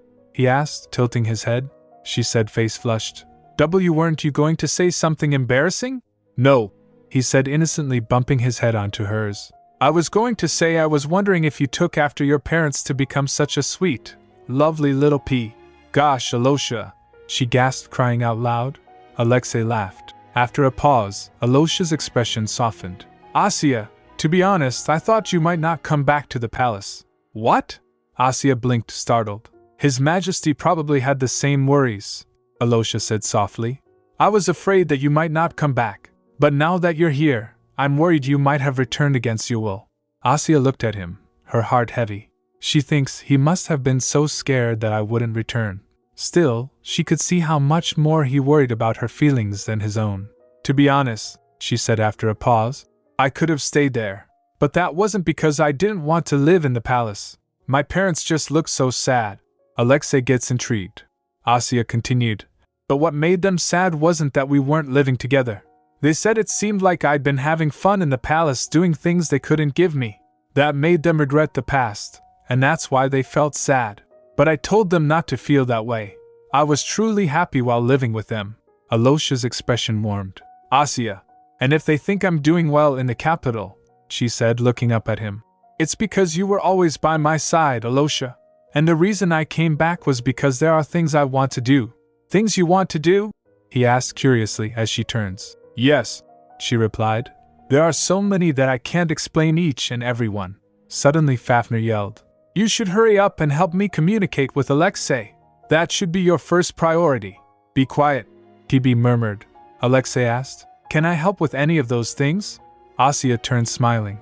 Actually, there is something you can help with, Alexei tilts his head. Oh, what is it? First, she said seriously, you have to swear you'll help me, he replied. Of course, I promise, she said. But you don't even know what I'm going to ask. Well, he teased lightly. You're no fun, she pouted. He laughed. So what can I do for you? She said thoughtfully. I want you to sleep early and get up late. If it's possible for the next 5 years? 5 years? He repeated. She replied. You'll be an adult in 5 years. You can do whatever you want then. He started thinking, in 5 years, 5 years. Asya huffed. You promised me, didn't you, Alosha? Sure, he said with a small smile. If that's what you want, I promise. After that there were exchanges of diary between Karno and Asya. Dear Karno Neustadt, I heard a rumor that a PB powder poster was found in your room. What happened? You said you weren't interested in it, but maybe you actually wanted to keep one. He replied. Dear Princess Anastasia, it's not like that. My grandmother gave me one without asking, and I couldn't throw it away. But how did you know what I have in my room? While in her room, PB said, That's ridiculous. I saw how he was treasuring it. Let's just pretend we don't know, Asya whispered. He'll get angry if he finds out we peeked when we returned the diary. Dear Lord Karno, the palace is in a frenzy over the first snow in years. The garden is covered in white. It's beautiful. Do you want to come see it? Dear Princess Anastasia, the garden truly was beautiful, but I'm afraid you'll catch a cold again if you keep staring at it so late into the night. Be careful. The palace isn't as warm as before. Dear Lord Karno, why did you send me so many white dandelions? They surprised me. They were so pretty that I pressed a few between the pages of a book and put the rest in vases. Thank you, Karno. Karno smiled as he reads that. The next exchange. Wait, Karno! You turned my entire room into a white dandelion garden. Karno froze. Did I go too far? Stop it! Stop it! She shouted through laughter. Dear Asya, my grandmother got into a fight with someone about the liquor you gave her. Dear Karno. What? Was she hurt? My grandfather suddenly sprained his back recently, by the way. Dear Asya, it would have been more relevant to ask if she had killed anyone. But no, she wasn't hurt. You should only give her one glass next time. I hope His Majesty is fine. Dear Asya, you should stop bothering Ivan. He's shy and always avoids you on the training grounds, and if you keep trying to feed him your cookies, he might never eat them again. Dear Karno, but I'm worried that Ivan is too kind-hearted. What if he lets other people take all of my cookies? Karno laughed as he read. Sometimes she still acts like a 10-year-old girl. By the time they had exchanged 5 diaries during the Otrope period between the palace and the Neustadt mansion. Your Highness, a servant called. Lord Moor's painting has just arrived. Oh, I'm coming. Asya hurried to the door, nearly bumping into a messenger. You've got a letter. Thanks. She beamed, taking it eagerly. Dozens of letters had been exchanged between the capital and the mansion near Lake Bishti, so many that the post office eventually opened a new branch there. What did Asya say? Her father asked, stacking the latest letters. She said she won at the carom game again. Her mother replied with a laugh. Of course she did, he said proudly. Our daughter wouldn't lose to those fools. The amazing baking powder had become a household staple, selling like wildfire throughout the capital.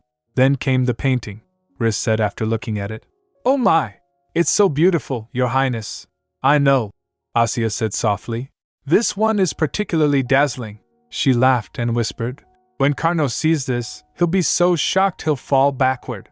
By the time 11 of Mura Alaw's paintings adorned the palace walls, she had already turned 14. After some time, in Asya's kitchen, Karno asked, Do picnics normally start right here? Like this? She blinked. We need to pack a lunch before we can go on a picnic, she said with mock seriousness, hands on her head. He sighed. So why are you? Never mind. His eyes fell to the mountain of oranges she had piled onto the counter. Why did you prepare so many oranges? You're going to squeeze them all into juice, she declared proudly. He asked. And what are you going to do? She replied. I'm going to make sandwiches.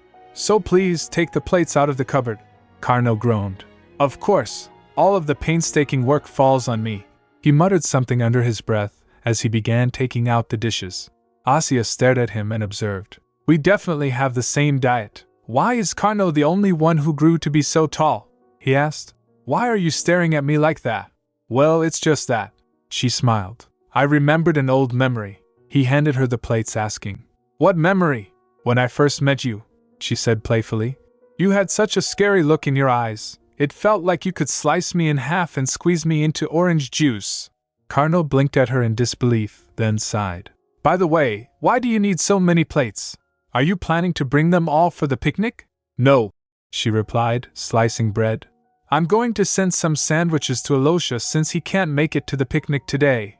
Oh right, Carnot recalled. Someone from Marquis Oleg's household was supposed to visit him today, wasn't it? Yes. He sounded so sad. She mimicked Alosha's voice softly. I'm fine. You two can go and have fun, Carnot suggested. Then you could have postponed the picnic and sent your carrier chick to let me know, she replied. Then you would have been disappointed, Carnot, he said. I wouldn't have. What? You wouldn't be sad if I cancelled the picnic on the day we were supposed to go? She gasped, half teasing, half incredulous. No, I wouldn't at all, he replied flatly. She was shocked. I see. Well, I'd be very, very, very disappointed if you invited me over and then sent me a letter the morning of our appointment telling me not to come. Remember that I'd be super sad and mad. Carnot froze, then said, turning his head away. Okay, I get it. Meanwhile, in the capital, Alosha sat in his office, half listening as a report was read aloud. Since Marquis Oleg succeeded in weaving linen last year, one of the officials said, he wishes to formally visit His Majesty this summer to present the product. Alosha nodded absently. He's thinking about something else again, his aide thought, watching the prince's faraway expression. Ahem. He cleared his throat to alert Alexei. Alosha straightened in his seat. Right.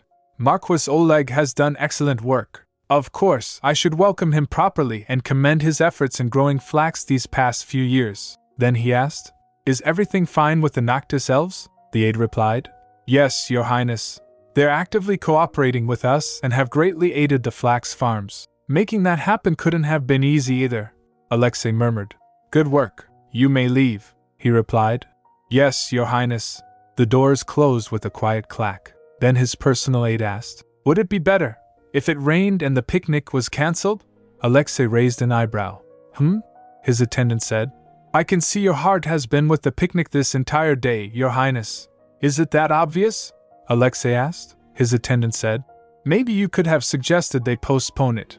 Alexei stands from his place saying, Asya's been looking forward to it. I'd have felt terribly sorry asking her to wait. He asked, Has Carnot arrived yet? Not yet, the aide replied. I'll let it slide this once, Alexei said. I did torment him enough the other day, his attendant said. Oh, this is my first time hearing about that. Then Alexei said, By the way, I heard Marquis Oleg's daughter had been ill and frail. But since she's accompanying her father to the capital this time, I suppose she's recovered, his attendant said. That's wonderful news, since she's turning 17 this year. Perhaps the Marquis hopes she'll make friends. Alexei replied, Friends. It seems like Duke Seboyer from the north has the same thought. Their domains should be quite close to each other. This might bring a new twist to the situation. The Oleg estate, Linam Yashita. My lady, the Marquis has come, a servant announced. Marquis Olev called, Rudimila. She looked up from her mirror, adjusting the ribbon. Yes, father? You'll have to meet someone when we arrive in the capital soon, he said. I know, she replied. You mean the next Duke Carnot Neustadt, right? Don't worry, she added with quiet confidence. I'll make sure to leave an impression he'll never forget. I'm not like those who are afraid of him. At their picnic spot. Asya. Carnot's voice was unusually stiff. I think this is a little too close. Just stay still, she said, leaning toward him. Her tone softened. I have something to ask you, Carnot. He swallowed. What is it? The thing is, she whispered, almost conspiratorially. You still can't talk to your spirit yet, can you? He replied. No, I can't. Really? That's strange. Her expression brightened suddenly. Alosha's starting to catch on these days. He said he can feel Fafnir somewhere nearby. Carnot blinked. For some reason, that sounds like you're accusing me of being incompetent. Maybe a little bit, Asya teased. Later PB suggested. Maybe you need to do more than just feed him your cooking. Asya asked. Then what should I do now? PB said. What else? You should have more physical contact with him, Like I said the other day. She groaned at the suggestion. Carnot asked, What's wrong? What did you chick say? She stiffened. Well, it did say that I should do something that's societally inappropriate. Carnot sighed. How inappropriate? Asya's eyes sparkled with mischief. Oh my. That makes it sound like you would do something inappropriate, depending on how severe it is. It's a vice commander's duty, he said with mock gravity, to make sound judgments about what's necessary and when. He leaned closer. So, what did it say you should do? She fidgeted. Well, the thing is, it said we should hold hands, and stuff like that. Upon hearing that, Carnot jolted and jumped from his place. He shouted, Ah, seriously? I told you not to say things like that in that tone and manner, she replied. Well, how else was I supposed to say it? Physical contact? That sounds weird, so I chose my words carefully. What's weird about it? That's exactly what it is, she protested. He blushed, hiding his face, then said, Your choice of words just makes it sound more suspicious, like you mean something seriously inappropriate. He glared at sleeping PB and grabbed him. Hey, chick, he called toward the spirit. Stop joking around and tell us what we actually need to do. I was being serious, PB squawked. Physical contact really will help you. Carnot kept squeezing PB. Asya quickly reached out toward Carnot's arm and snatches PB away. She shouted, What are you doing? It's not like you can talk to my spirit. If I'd known earlier, she said, I would have touched you more when we were younger, Carnot replied. I told you not to say things like that. She laughed it off. I mean it. Back then, I was innocent. It wouldn't have caused any trouble. He cut in. You were not that innocent when you were young. Still, she insisted, it would have been better to try it then than now. Think about it, if we did it now, when it's just the two of us, it'd be super awkward. It's not like we can boldly do that sort of thing around other people either. She imagined a few of their attendants watching from a distance began whispering.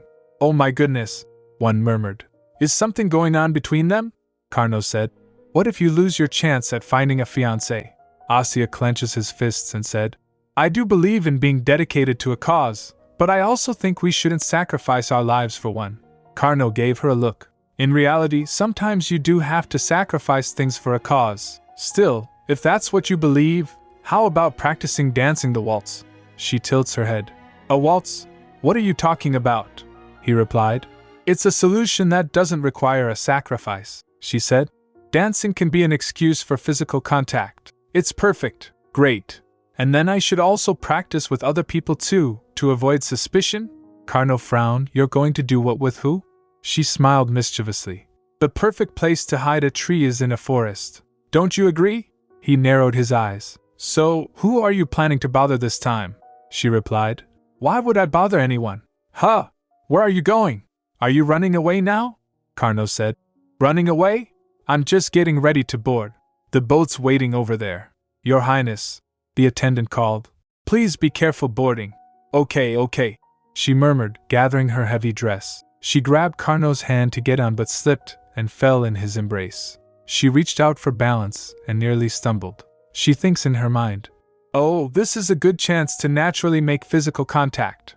I told you to be careful, he said, catching her as she teetered. I'm sorry.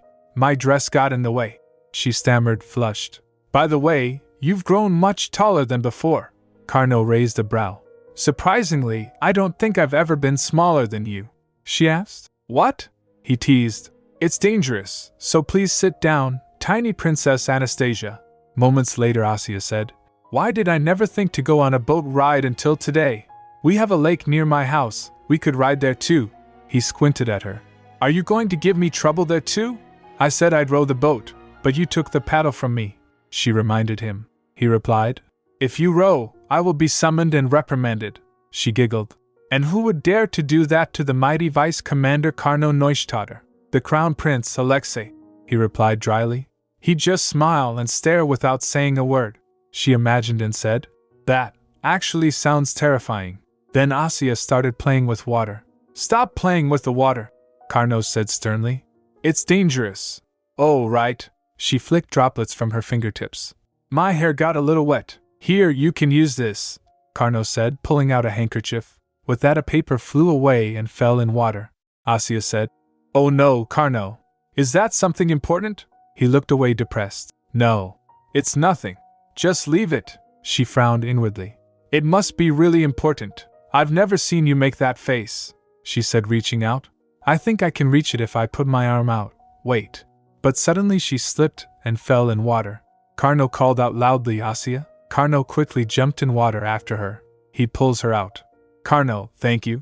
Asya murmured weakly, shivering. Carno was also dripping wet. He said, I think I'll need to start keeping spare hearts handy. Are you okay? Carno asked quickly, his voice tight with worry. Did you swallow water? Can you hear me? And no, I didn't swallow any water. I'm fine and my ears are fine too, she said, though her voice trembled. Looking at him, she thought, he's completely soaked too. Then, noticing their surroundings, Asya blinked in confusion. Huh! By the way, the water's shallow? It sure took you long enough to notice, he replied flatly. He teased, Your face is red, are you sure you're okay, tiny Princess Anastasia? I'm totally fine, she said quickly, trying to stand. If you catch a cold again, he began, but his words were drowned out by a shout. Riss called out, rushing towards them. Your Highness! She asked, Your Highness, are you alright? Then PB scolded. You silly little peach! I can't believe you almost drowned! She spoke. I'm really fine. Achoo! You dumb peach! PB cried. You should have swum out instead of just floundering around in it. I'll get a blanket, Riss yelled, running off. Asya, Carno said softly. Let's hurry back to your room.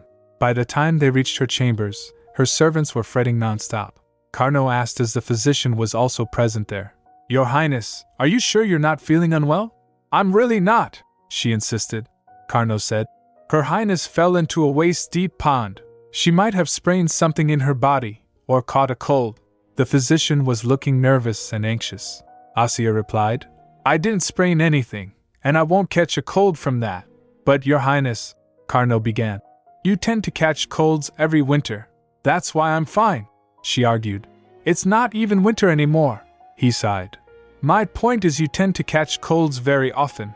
Anyway, Dante, she said, leaning closer to him. If His Majesty asks about me, could you tell him I'm perfectly fine? Dante hesitated. Well, the truth is, His Majesty is already on his way. Just then the door burst opens and the Emperor came. Asya gets shocked. What? I must fill in all the ponds in this palace, thundered the Emperor. Seriously, Grandpa, Asya exclaimed. What did I say about resorting to extreme solutions for every little problem? PB also galred. That's right. You could fall into another pond at any time, the Emperor said. You always make me so worried. I'm sorry, she said softly. But I swear I didn't do it on purpose. Who said you did? He asked. She said. Then please don't be mad, just be worried. The Emperor's face softened slightly. He sighed. That was because I'm worried about you. What in the world did you do to fall into a small pond like that while riding a boat? I tried to touch the surface of the water, she admitted, giggling. It looked so pretty, and then the boat tipped. That's why Carno fell in too. He exhaled heavily. I've given him a reward every time he's had to help you. There's nothing left to give him. What are you going to do about that? You gave him that much? Asya turned toward Carno. Carno, what did you get? Carno looked away, expression unreadable. My point, the Emperor continued, is that you've gotten yourself into trouble far too often. At that moment, a dry voice spoke up from the side. Shamal whispered, What's all this fuss about? She only played in some waist-deep water. What? Asya's chick spirit chirped indignantly. Let's see if you stay calm when your contractor slips on ice or something. Don't say things like that, Shamal scolded.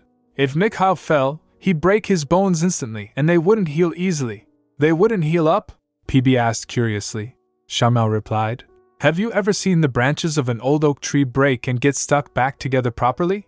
PB asked. Wouldn't it just grow new ones? Humans don't grow new ones, came the flat reply. Asya waved a hand, exasperated. Goodness! The air is so stuffy from the heater. We need to air this place out, the Emperor ordered. Open the window and get the princess an overcoat. As the attendants rushed to obey, he said, If you fall into a pond one more time, I'll fill up every pond in the capital. You always have to have it your way, Your Majesty, Asya said. Ah, there it is again, he sighed. Whenever you're cross with me, you call me Your Majesty. You always have to have it your way, Grandpa, she said, pouting. While leaving, the emperor said, "Anyway, remember the fate of every pawn in the capital depends on how you behave." As he swept out of the room, Asya said, "He's so dramatic, isn't he?" Then she pulls out the paper and asked, "Oh, Carno, by the way, what is this?" Carno looked down, startled. "You," she said, offering it to him. "I grabbed it right away, but it was already soaked." "Is that okay?" he replied, reaching out for it. "It's fine, don't be sorry." "But I should be sorry," she murmured. "It's all my fault. I dropped it," he said quietly. "So why is it your fault? You didn't do anything." "Isn't it partly my fault?" she pressed gently. "Just a bit?" "No," he said firmly. "Not at all," she pouted. "Then what is that piece of paper?" He hesitated, then looked at her with a faint smile. "It's a secret." "That's not fair, Carno!" she cried, swatting at him. He laughed as she chased him around the room. "Tell me what it is! Tell me!" Time passed by in the blink of an eye. Soon, the summer roses began to bloom, and then a tea party invitation arrived from Natasha. Natasha came dashing towards her, calling, "Asya!" Asya barely had time to brace herself before being enveloped in a fierce hug. "I missed you so much!" Natasha squealed, spinning her around. Dmitri and Ilya were also present there. Dmitri said, "She must be used to doing that. I heard she's been practicing it every day, waiting for Princess Anastasia to visit." After that, Asya said, "Natasha, I'm dizzy." "Aha! Do you want me to do it again?" Natasha teased. "Enough!" Asya gasped, wobbling. "So, who'll be at the tea party today?" "Well," Natasha hesitated. "I was going to tell you anyway, but the truth is, there'll be a rather strange guest at today's tea party." "Oh, right," Natasha said suddenly as they approached the garden pavilion. "Asya, there'll be somewhat of a strange guest at today's tea party." "Ah? Do you mean Marquis Oleg's daughter?" Asya asked. "You know about her?" Natasha blinked. "Yes," Asya replied lightly. "Marchioness Oleg told me in advance." "That's great," Natasha sighed in relief. "I was worried you might not like it." "Gosh, why would you worry about that?" Asya laughed. Then Natasha said, "We've already made it here. It's this way." Inside the sunlit terrace, a girl in a pale lavender dress rose and curtsied gracefully. "Greetings, Princess Anastasia," she said with a serene smile. "I'm Ludmila Sedrin." "It's nice to..." Asya began, but PB gets alarmed. He questioned, "Wait, what? What is that? Why does she have a prasty?" He whispered, eyes wide. Asya thought, "She didn't have one when she left the Imperial City." I think I heard she was weak and frail," PB murmured. "Perhaps that attracted the prasty." Asya whispered back, "Does that mean her health will deteriorate if we get rid of it?" PB replied, "That's nonsense. Do you think removing the prasty from your mixed blood servant would somehow split his blood in two?" Asya reasoned. "Then, we can get rid of it comfortably. But I thought we'd gain the ability to monitor the prasties when the Noctis elves came? And I fed Adi a bunch of my desserts," PB replied. "That's true. They were being monitored, but there was no reaction from that elf," Asya said. "So that means this has nothing to do with Adi?" PB replied. "That's not what matters here. We should deal with her prasty right away." "I'm tired of this too," Asya huffed. "If she refuses to eat my dessert, I'll just stuff it into her mouth." "Humans open their mouths if you grab their jaw and pull down," PB suggested unhelpfully. "You could just do that." "And no, that's going too far," Asya protested. PB muttered under his breath. "The landlord was right. It's hard to match your rhythm." Asya leaned close to Natasha. She whispered, "Natasha, do you know what Ludmila came here for?" "I don't know either," Natasha admitted. "I heard she suddenly begged her mother to let her attend this tea party, and that's how she ended up here." "I see, thank you, Natasha," Asya said quietly. Moments later, a maid entered with a tray. "This is a special pastry," she announced. "Princess Anastasia personally made it for today's tea party." "Her Highness made this?" Ludmila blinked, clearly taken aback. "Does that mean she toils away in the kitchen?" "The thing is, Natasha, wait." Asya started, but Natasha had already taken a bite. "Wow, this is so delicious!" she exclaimed, beaming. Dmitri offered her handkerchief, saying, "Lady Natalia, please wipe the cream off your face." Then he turns to Asya. "And Princess Anastasia, did you really have to make this kind of pastry to bring to a tea party?" "If you don't want to eat it," Natasha said, "then give it to me." She snatched Dmitri's plate before he could react. Then Dmitri turns to Ilya and smugly said, "Give me yours." He snatches his plate away. Ludmila frowned, thinking to herself, how unrefined and inappropriate. Is it a trend for people in the capital to lack etiquette these days? I've never attended such a vulgar tea party before. Just then Natasha came to her and asked, "Are you not going to eat yours?" "What?" "Well," Ludmila hesitated. She said to herself, I don't want to eat this unrefined food, but I can't refuse something the princess made herself." She reluctantly lifted her fork. "I'll just endure it, until I meet Karno Neustadt," she thought. She took a bite and realized how good that was. "So," Asya said expectantly, "how does it taste, Lady Ludmila?" It's delicious, of course," Ludmila stammered. "Since you personally made it, Your Highness," she thought to herself. "Honestly, I'm surprised. A princess messing around in the kitchen? I thought it would be nothing more than an immature girl's amusement." Murmurs rippled through the guests. Someone's footstep came. "Oh," Asya said suddenly, turning toward the garden path. "I guess Karno's here." "Karno, welcome," Asya began, but Ludmila had already turned, rushing to him. "It's a pleasure to meet you, Vice Commander Karno Neustadt," she said with a graceful curtsy. "I'm Ludmila Sedrin." Her heart fluttered. Finally, "I've met Karno Neustadt a few months ago, during a conversation. Someone suggested Ludmila would make a good match for Lord Karno. Another said if only Karno could make up his mind, they would happily proceed with the marriage between them." "That's great news, actually," someone said warmly. "We were planning to spend this spring and summer with Ludmila in the capital city." A few polite laughs followed. "I think it will be a great opportunity for them to meet and get to know each other," they added. Ludmila thought. Even though there was no house more eligible for marriage than House Neustadt, people feared Karno Neustadt's spirit of death. Because of that, no families wanted their daughters to marry him. But I'm different. I've encountered the spirit of death countless times while on my sickbed, but I didn't lose to death. I'm not the least bit afraid of something like that. I bet he's never had anyone like me around him.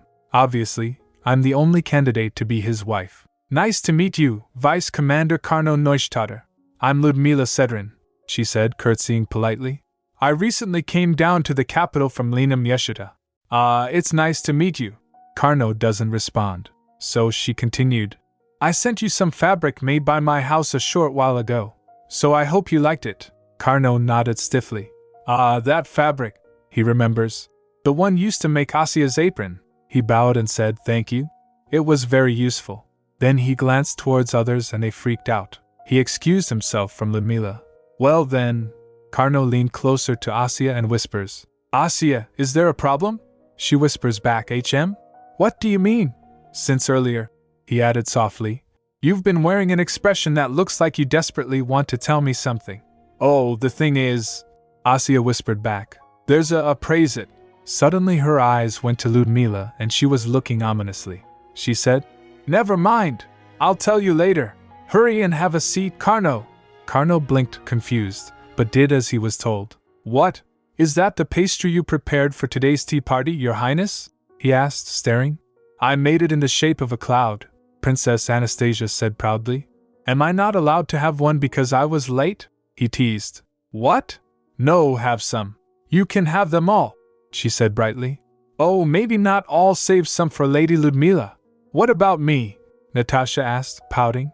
"You should eat a lot too, Natalia," Anastasia said cheerfully. Karno murmured, "Lady Natalia, shouldn't you speak more politely to Princess Anastasia?" "What do you mean?" Natasha replied sharply. "I didn't even talk in a passive-aggressive way like you just did. What about me was much more passive-aggressive." "Ugh, seriously," Dmitri sighed. "What are you two doing?" Then Ilya suggested with a beam. "Then how about playing the carom game after we're finished eating the shoe?" Asya began, "That sounds," but got interrupted by abrupt response of both Dmitri and Natasha. "No! My goodness," she gasped. "Why not? It sounds fun. Why are you even asking?" Dmitri snapped. "It's because of you." "That was harsh, Dmitri," Anastasia cried. "Your skills are harsh," he retorted. "That really hurts. I'm never playing another game with you ever again," she huffed. Moments later, while having tea, Ludmila said, "It seems like Princess Anastasia isn't quite used to playing the carom game, seeing as everyone else seems reluctant to play with her." Meanwhile, Asya and Karno were at a distance. Whether or not she's used to playing, Dmitri muttered. I simply don't want her to grab a cue. Oh my, is it that bad? Ludmila asked, surprised. She thinks in her mind. Playing the carom game is a basic qualification for nobles. She should have practiced the game rather than messing around in the kitchen. Still, she helped me confirm that Lord Carnot isn't altogether cold-hearted. After all, he's sweet and kind enough to spend time with such a clumsy princess. Did he refuse to meet me all this time because he's shy? The teacup clattered softly as she set it down. I heard Lord Carnot only attends your tea parties, Lady Natalia, Ludmila said casually. The two of you must be rather close. You, Natasha grimaced. What's with this mood? A chill passed between them. Are they not close to each other? Ludmila wondered.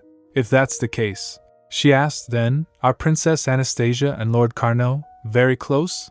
Natasha replied. Well, they're pretty close. They go on outings together every day. They even fell into the lake while riding a boat the other day. By the way, she added, tilting her head, why are you suddenly interested in Princess Anastasia? Did you have a change of heart after eating her dessert? A change of heart? What do you mean by that? Ludmila stammered. Dmitri said. Gosh, weren't you acting dishonestly at first? I didn't even refuse to eat it, Ludmila protested inwardly. I did the natural thing for a noble to do in that situation. How can they blame me for it? Approach her first, Natasha advised, and ask her to invite you over for a tea party. Then she'll forgive you. Forgive me? Ludmila sputtered. You're acting like I did something to offend her. Her hands trembled slightly. They want me to ask for her forgiveness just because I wasn't honest about a measly piece of bread? How dare they try to ridicule me? How dare they tell me to ask for her forgiveness just because I wasn't honest about a measly piece of bread? Ludmila clenched her fists, her breath quick and shallow. Then, forcing herself to exhale, she sighed. No, I should calm down. I can say that's against court etiquette. She smiled and asked Natasha, I only met Her Highness for the first time today. How could I ask her to invite me over for a tea party so easily? Natasha nods. You're saying that's the problem. She quickly stands and shouts, Asya, Lady Ludmila wants to have a tea party with you. Ludmila shot to her feet. Lady Natalia, have you lost your mind? Asya raised her hand with delight. Sounds great. The roses will be blooming soon. Let's have another tea party. Ludmila thought, all right. If I can get closer to the princess, it will give me another chance to meet Lord Carnot. This is an opportunity. Her resolve hardened. Even though everyone else tries to mock me, I will overcome it all. Are you going to invite Ludmila Sedrin over to the palace? Asked a calm voice later that day. Oh yes, Anastasia replied cheerfully. I think I should feed her more desserts too. She somehow reminds me of Ivan, which makes me more concerned about her. Still, I'm glad I fed her a lot of choux pastries today, Carnot said dryly. Don't you ever think that your approach could be a little too much for some people? But it's for Ludmila's sake, Anastasia protested. Still, she continued, don't you think she gets along with Natasha quite well? I was wondering how I could arrange to meet her again, but Natasha made everything work out. Do they get along well? Carnot asked himself, almost absently. And it seemed like Ludmila wanted to get close to you too, Carnot, Anastasia added, studying him. I don't really know, he muttered. Come on, she teased. Don't you think maybe both of your parents had a little talk? You're from nearby regions, after all, he replied. Our houses being near to each other doesn't mean anything like that would have happened. Are you sure? Anastasia said, her eyes sparkling mischievously. Because Lady Ludmila seemed to be thinking otherwise. Carnot sighed deeply. Our parents could have discussed something about us. Then I guess you wouldn't know anything about it, she replied. But you'll have to explain everything clearly to Ludmila. What do I need to explain? He asked flatly. She might think you also know about whatever arrangement they might have made, she said. If you're not interested, you need to tell her so. That way, Ludmila can also. Carnot cut in. Do you want me to be clear with her? She nodded firmly. You mean you want me to make it clear that nothing will happen between me and Ludmila Sedrin, right? He said, smiling. Ho ho ho. Anastasia laughed suddenly, covering her mouth with exaggerated grace. Little baby Carnot, it seems you want permission from this old granny to do everything, She teased. Be a good boy, Carnot, and make yourself clear so there's no misunderstanding between you and your friend. Don't do that, he groaned. Please stop that. Why? You were the one who said you'd turn me into a grandma, she said with a teasing smile. He replied, embarrassed. That was ages ago. How could you forget our lovely memories from 4 years ago? She continued, dramatically patting him. I guess love between children doesn't last long. But don't worry, this granny remembers everything. After a pause, she asked, By the way, has there been any news from Lumen Vassilis? Oh, you know, Lenum Yeshida's flax has seen a lot of progress lately, and maybe it's time there were some results from Lumen Vassilis too. Oh, the results, Carnot replied thoughtfully. We did discover a new mine, she asked. Really? What did they find in the mine? Something sparkly? He replied. Yes. They'll bring it to the capital soon. They said it took some time to process. Anastasia's eyes widened. Diamond, she said. Carnot, you should thank me for that, you know. He raised an eyebrow. Should I repay you or something? All I want are some of the scraps from that mine, she said with a grin. Scraps? He echoed dryly. Anyway, he continued, I'll talk to Lady Ludmila at the next tea party. What? You need to talk to her in private, she insisted. I don't have time for that, Carnot replied. I've been busy with matters in Lumen Vassilis, and the celebration for Imperial Guard Day is just around the corner. Anastasia blinked. Come to think of it, he must be really busy preparing for the celebration. After all, he's vice commander of the Imperial Guard, she thought, a pang of guilt passing through her. That must be why he was late for today's tea party. Now I feel bad. Noticing her groaning, he asked, What? Carnot, she said suddenly, her eyes gleaming. Give me your hand. She grabs his hand. He stiffened. What are you doing? She pressed gently against his palm. I thought about it, you're super busy. You probably don't have time to practice horseback riding or the waltz. But I can help you from time to time, she said softly, so that you'll be able to talk to your spirit. As she was pressing his palm, sudden sparkles appeared. She paused, feeling something faintly warm. What's this super sparkly powder? She called Carnot. Carnot said gently, his tone shifting, face red. What I meant was that I didn't have extra time to spare for Ludmila. Because I can't skip dance practice with you. Okay. Asya replied, dazed, unsure what to make of the situation. She asked, Then should I not do this? You should, he said quietly. Because I want to hear my spirit's voice, she grinned, blushing.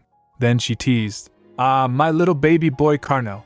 Be a good boy and say please, he said, I beg of you. That sounds too stiff, she muttered. As if anyone wouldn't know that you're the vice commander.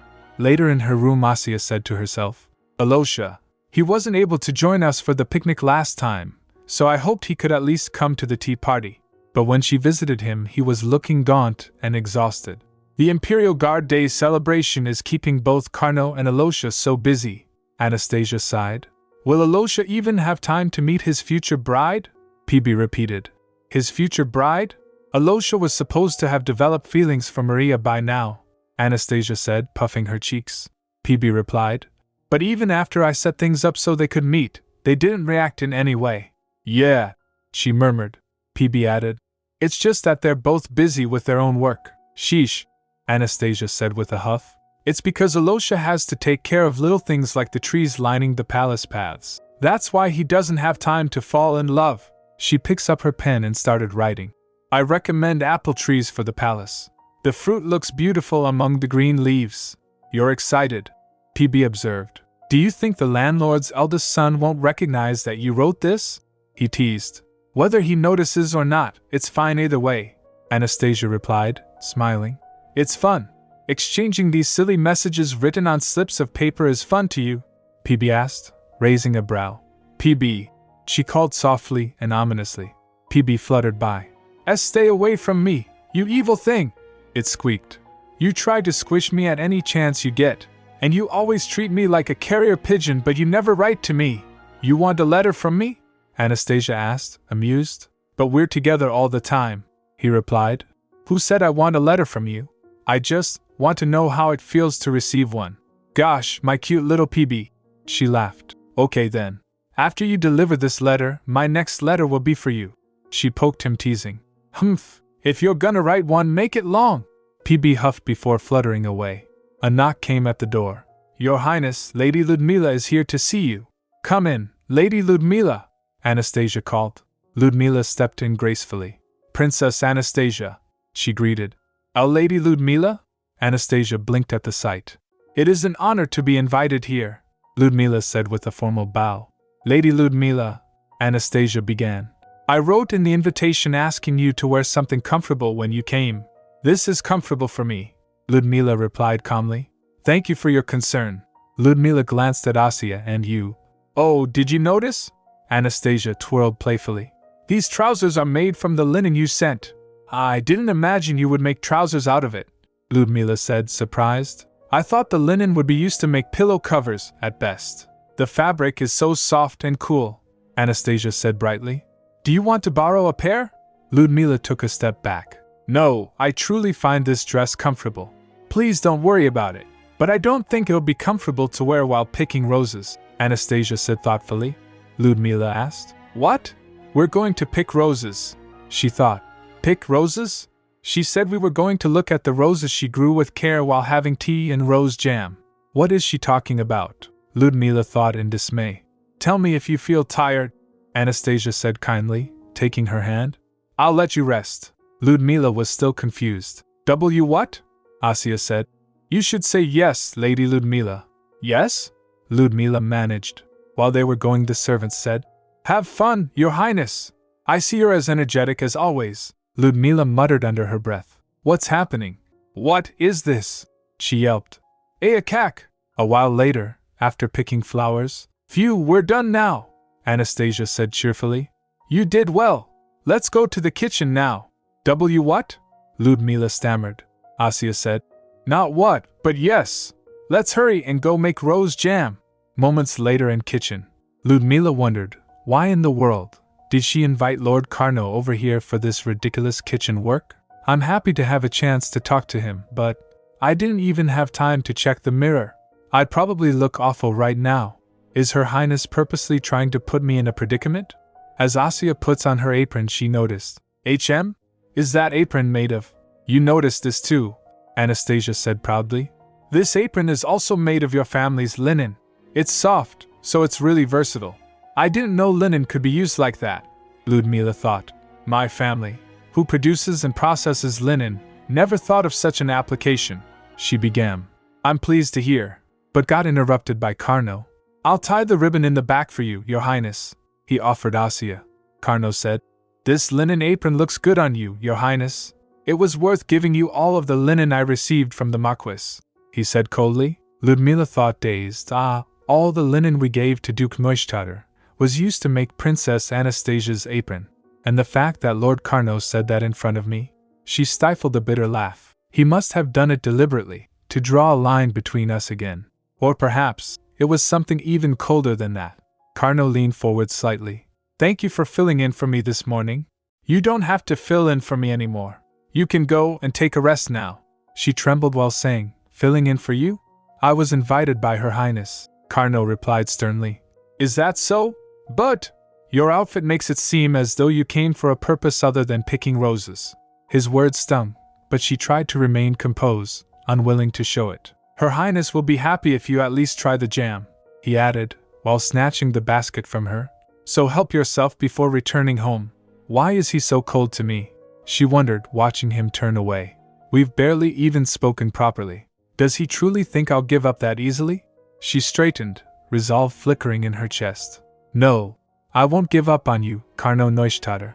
After a few moments, Asya started her cooking class. Yeah, no giving up. Shall we get started? Making rose jam takes effort, but it's quite simple. First, wash the rose petals in vinegar water, then grind them well and mix them with sugar. Add a little lemon juice for color before boiling it down. When they finished, Anastasia beamed. It's ready! Well done, everyone. Especially you, Lady Ludmila. You seem to have quite the talent for making rose jam. Ludmila flushed. I may have gotten carried away and done my best, she admitted quietly. But maybe that's because Carno provoked me, she thought, lips pressing together. I forgot why I came here in the first place. Lady Ludmila, the princess called, holding out a plate. Try the scones before they get cold.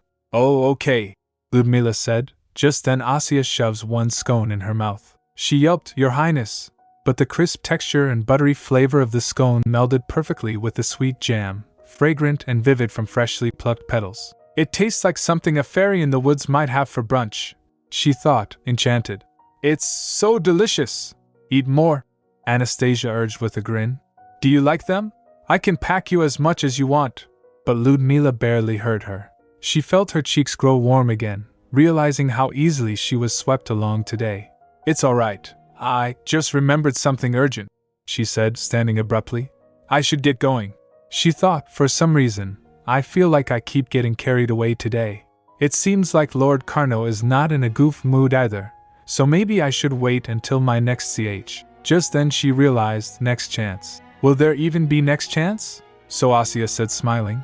It can't be helped then. It's a shame, but we can meet again. Lord Carno, would you escort her to her carriage? He took a sigh and agreed. Yes, Your Highness. Ludmila sighed as they walked. Why does he have to be so stiff? Oh, and take these too, Carno. Anastasia called after them, handing them gifts. Later in her carriage, Ludmila thought. At first, I was going to tell her not to waste flowers for fun, but the taste was irresistible. Ludmila looked down at the gifts in her arms. So many presents, she thought wistfully. Just then Carno came and said, This is the last gift. You had to come all the way out here because of me, she said softly. Thank you, Lord Carno, he replied sternly. No, I'm only doing this because Her Highness told me to. Her lips parted in faint embarrassment. Of course, but before she could retreat into silence, he spoke again. By the way, Lady Ludmila, if you have a moment, there's something we should discuss. She replied, You're right. I'm not sure you've heard about it, but he filled in, if you're talking about the marriage arrangement. Yes, I have heard about it, but I'm afraid I don't intend to follow it. I understand how you must feel, she said gently. It's sudden, but it isn't a bad offer for you, Lord Carno. Regardless of whether it's good or bad, he said. I'm not interested, she added. Lord Carno, it's embarrassing for me to say this, but the arrangement was made by my family out of goodwill. This might seem like just another union between noble families, but a marriage between a marquis who once opposed the crown prince and one of his allies would be a powerful statement of support for the crown prince. Whether you're interested in it or not, she pressed. An heir to a dukedom should know that marriage isn't an individual choice, it's a family matter. I know that, he said quietly. She blinked. He knows. Then why? I appreciate and respect your family's decision, Carno continued. But others will say House Oleg abandoned its political ties for power. And to be honest, he hesitated before finishing. I don't trust your house's so-called goodwill. Upon hearing that, Ludmila trembles. She looked taken aback. Of course, it's not that I don't want the Duke's power, but more than that. After that she mustered the courage and spoke. I don't mind if anyone insults my house. Duke said Boyer gifted me a future I couldn't have imagined with my delicate health. Without the help of the healer he introduced me to, I would. Carno flinched. Wait, did you just say you were introduced to a healer who recovered your health? She replied. Oh yes, that's right. Do you have a health problem? Would you like me to introduce you to the healer? He took a sigh and doesn't reply. Her breath caught. Lord Carno? He groaned softly, brushing it off. It's nothing. I'm sorry for overreacting. Princess Anastasia catches a cold every year, so I can ask my parents directly about the healer. Ludmila slumped, then said. As I said, Duke and Duchess Sedboyer are my saviors, and they've been highly anticipating this marriage arrangement. I suppose you didn't see the looks on their faces, but I did. They were identical to the ones on my own parents' faces, so I don't want to disappoint them. With all the courage she said that. Then she said inwardly, This is the goodwill contained in this marriage arrangement. I hope my true feelings can reach you. Lady Ludmila, he said gently. He drew in a slow breath before answering. I don't live to make my parents happy, so I'm afraid I don't share your sentiment at all. And Princess Anastasia isn't trying to bully you. Why are you suddenly bringing that up? She stammered. Because you seem to think so, he replied simply. If that's the case, I hope you'll clear up the misunderstanding you've had toward her. Her thoughts spun. Is he worried that I might dislike the princess? No, he's worried Princess Anastasia might receive my hatred. How could he only worry about her? He completely ignored me. Why in the world? Lady Ludmila, are you all right? He asked, noticing her silence. She flinched. Yes, I'm fine. And I never thought Princess Anastasia hated me. So, don't worry. I see. It seems I was mistaken. He rose from his seat. After getting off the carriage, he said, "Then I'll see you on the day of the Imperial Guard Festival." "Yes," she murmured softly while smiling. "I'll see you then." As his footsteps faded, Ludmila stared after him, her chest tightening. He said he would see me on the day of the Imperial Guard Festival, which means he won't see me until then. She wondered, why does he only have that look on his face when he's around Princess Anastasia? Then she slapped herself and continued slapping herself until blood drops spilled from her lips. "Get a grip, Ludmila," she whispered, trembling. "You shouldn't fall apart. Pull yourself together, no matter what." Her voice was barely audible now. "I'll definitely find out what he likes so much about the princess." Later, the Emperor and General Ekaterina were having a conversation. The general was pouring the Emperor a drink. The Emperor said, "It seems your son has done something interesting this time." She chuckled dryly. "I can't believe you're bringing up a subject like that over this fine liquor. You should be thanking me for sharing it with you," came the teasing reply. "I only invited you because my youngest granddaughter kept begging me to share this liquor with you," she asked. "Then why didn't you just secretly drink it all yourself?" He sighed. "That shrewd child always notices when I lie." The general laughed. "Haha, then I owe this drink to the perceptive princess." Then she sighed and the mood changed. "Something interesting you said. I suppose my son is afraid that he'll be targeted for retaliation for how he treated his boy when Carno was young. I can't believe how ignorant my son is about his own child." "So," the Emperor said, refilling his glass, "the purpose of this interesting scheme is to keep his son beneath him?" She replied, "Yes. If Carno follows his parents' will and accepts the arranged marriage, my son gains the upper hand in the family's power struggle. But if Carno resists, he'll have to take responsibility for that choice. I bet my son is giddy right now, thinking about all his calculations. There are foolish people making stupid choices everywhere," the man said flatly. "And this time, your son is one of them," she remarked. "And before my son, there were the princes. Am I wrong?" The Emperor said. "Are you planning to keep that habit of making snide comments until you die?" "The habit will last even after I die," came the amused reply. "My grandson took after me, after all." Another heavy sigh. "I hope Vice Commander Carno Neustadt takes over the Duke's title at his coming-of-age ceremony," the general replied. "That is my plan," he asked. "What about his marriage?" she replied. "I'll let him decide for himself. He should marry whoever he wishes to marry." Then she asked, "And what are you going to do about Princess Anastasia's marriage?" "Marriage?" The old man sighed. "She's only 14. She's not even mature enough to be thinking of such things. She's still like a little kitten. Do you know what happened the other day?" He flared up, rambling. "I was worried when I heard she'd fallen off a boat into the water, and when I reprimanded her, she lashed out at me, accusing me of always losing my temper." The general laughed. "Why are you laughing? Do you think that's funny?" He grumbled as his friend. "Well," came the answer, "it's amazing how the princess always says exactly what you want to hear. You have to see for yourself how menacing that little girl's words are when she gets angry." The old man huffed. "Do you know how bad it's been since she arrived at the palace? She wouldn't even listen to my defense, and just accused me of all the things I'd done wrong to my sons." "But," the other said softly, "you've been longing to hear those words, Your Majesty. Honest criticism unaffected by excuses or explanations. Ever since Prince Yuri left the palace." Later at night, Asya went to meet her grandfather. She gets startled, so see him gloomy. "Grandpa, did you call for?" "Grandpa, what's wrong?"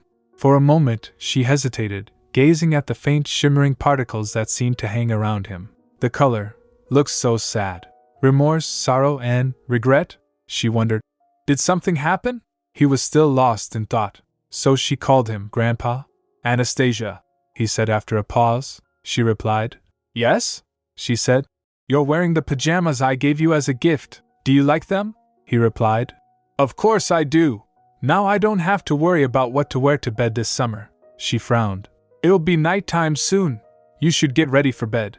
Then Xiaomao whispered to her, "Your grandfather has belatedly come to understand your extremely kind heart." "Grandpa?" She tilted her head, puzzled. He said, "Asya, you always show me what I want to see, and tell me what I want to hear. And you don't even wish to win my favor." "I do?" She blinked. He replied, "Yes." He patted her head while she said, "Oh, please, you always get angry and say I have to have it my own way. And you always yell at me." He asked, Are you saying you never knew I liked it whenever you had things your own way? She mumbled, flustered. I finally realized it, he said, rising slowly. Realized what? She asked, curious. I never asked what power your spirit has, he said gently. Asya, won't you tell me your power? Her grandfather asked, his voice gentle but curious while kneeling. Does your power allow you to know people's feelings? Well, not exactly, she replied thoughtfully. It's just that I can see people's emotions in colors, so I can roughly grasp what they're feeling. He asked. Then, what colors do you see coming from me now? She replied, studying him carefully. Apricot, light pink, cream, gray, and light purple. She points at the sparkle as she tells. He asked. What do they mean? I'm not completely sure, she admitted with a small shake of her head. Warm colors usually mean love, gray means firm will, and purple means worries. She asked. Grandpa, what are you worried about? I see. You can tell that much, he murmured quietly. If you're worried about me, she said, reaching for his hand, please don't get angry and just worry. That's enough, he said. That was all because I'm so worried about you. Honestly, what were you doing, falling into a pond while riding a boat? She giggled. You know how much I've grown these past few years. I didn't think the boat would tip over when I was hanging off the edge, he asked. Anyway, even though you could understand my true feelings because of your power, it was still your choice to tell me exactly what I wanted to hear. Why did you do that for me? She fidgeted, her gaze wandering. I wasn't really trying to say what you wanted to hear. I just told you my incredibly impertinent thoughts. If I said something you wanted to hear, that was probably because you're my father's father, and Alosha's grandpa, and my grandpa too. Are you telling me exactly what I want to hear again?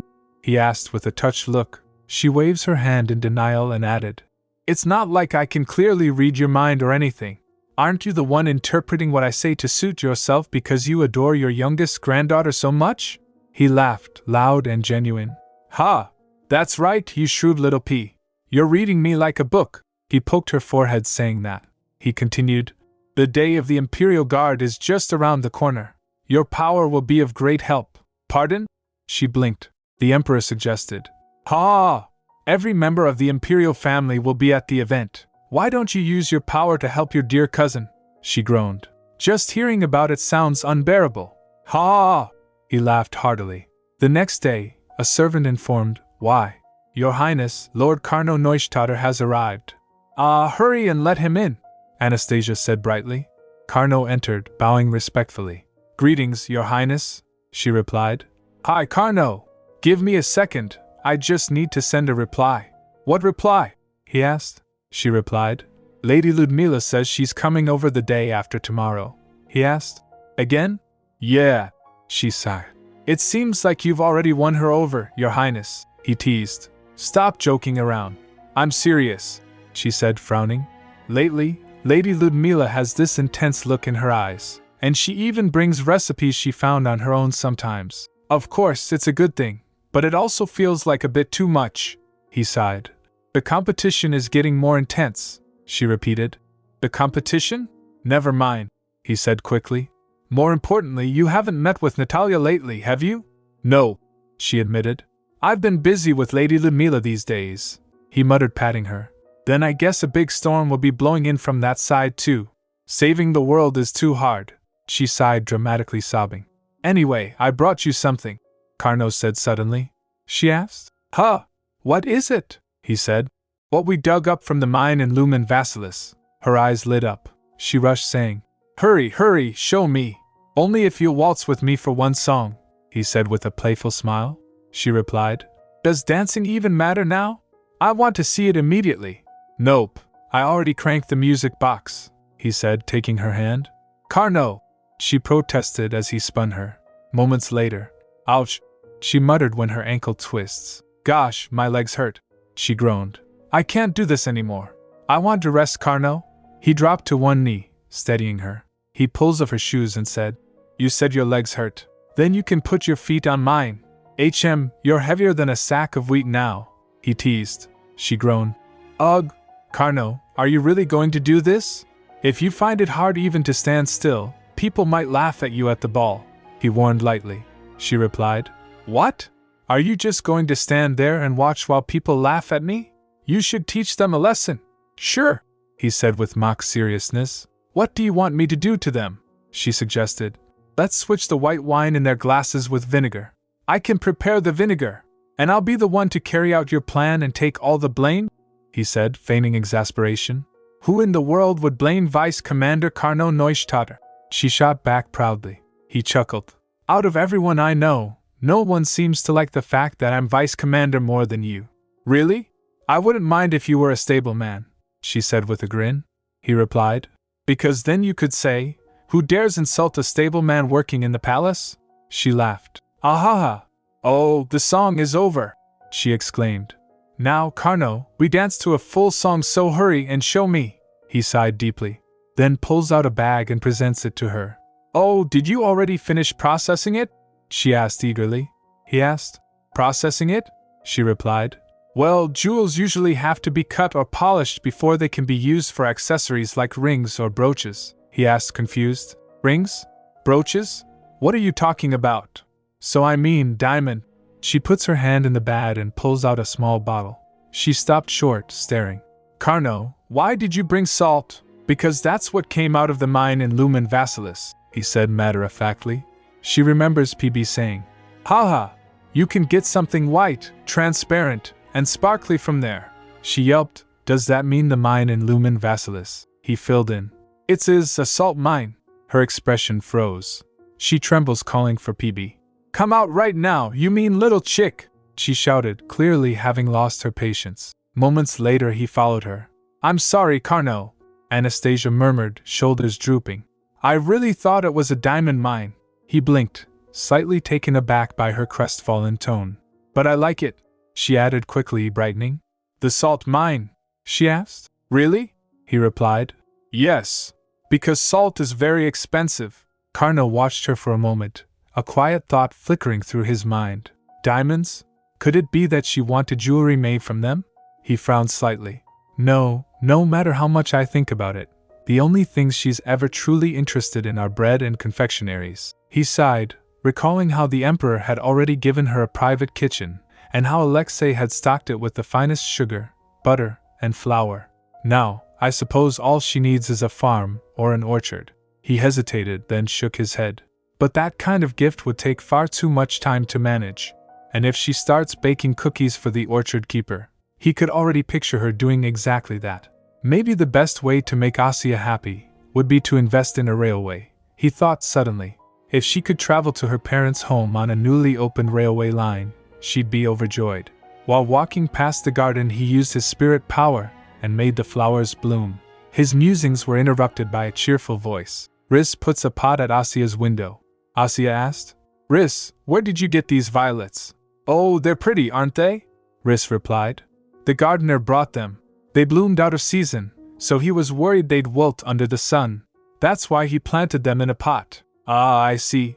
Anastasia smiled softly. He must really enjoy making flowers bloom. When I see him next, maybe I'll ask him to make a bunch of violets bloom again, so I can make some violet compote. Then Riss informed. By the way, Lady Natalia will be arriving soon.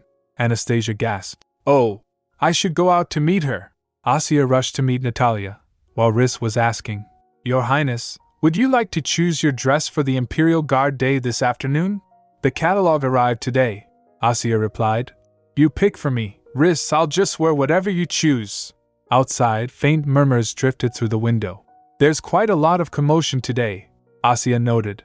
A garden reported. Today's the day we're planting new trees along the paths around Timir Palace. The rhythmic sound of snip, snip carried faintly through the air. It's a good thing there's a cool breeze today, she said. The gardener murmured. That's right. What a blessing. Then Asya looked around and noticed same trees everywhere. She asked, HM? By the way, what kind of trees did they plant? Apple trees, came the answer. She was taken aback. She asked, flustered. Not all of them, right? No, the gardener said. They're all apple trees. Anastasia blinked. All apple trees? I heard there was a special order from the Crown Prince, he added. I was surprised too. I've never planted apple trees along a street before, PB whispered. Why are you surprised? You were the one who played that prank, thinking the Crown Prince would find it cute. she cried inside. But I didn't expect him to think it was this cute. PB replied. Oh yeah? She said. I thought maybe I could at least get one apple tree, but… Her words cut off as a familiar voice called out. Asya! She turned, beaming. Natasha! Natasha was on a horse. She gets down and greeted Asya. Greetings, Princess Anastasia. Natasha corrected herself, flustered. Was your trip all right? Asya asked warmly. Natasha replied. Yes, it was fine. While walking in the hallway, Asya asked. You came on horseback? Wasn't the wind too cold? She replied. It was okay, Your Highness. Anastasia studied her friend for a moment, noticing the stiffness in her tone. I suspected this from the moment I got her letter saying she'd come to see me right away, she thought. I think she's upset because I've been spending more time with Ludmila than with her. Then PB whispered. Well, I think there's another reason. Another reason? Anastasia whispered back. You never know what's going on in a 14-year-old girl's head, PB murmured. She frowned. What does that even mean?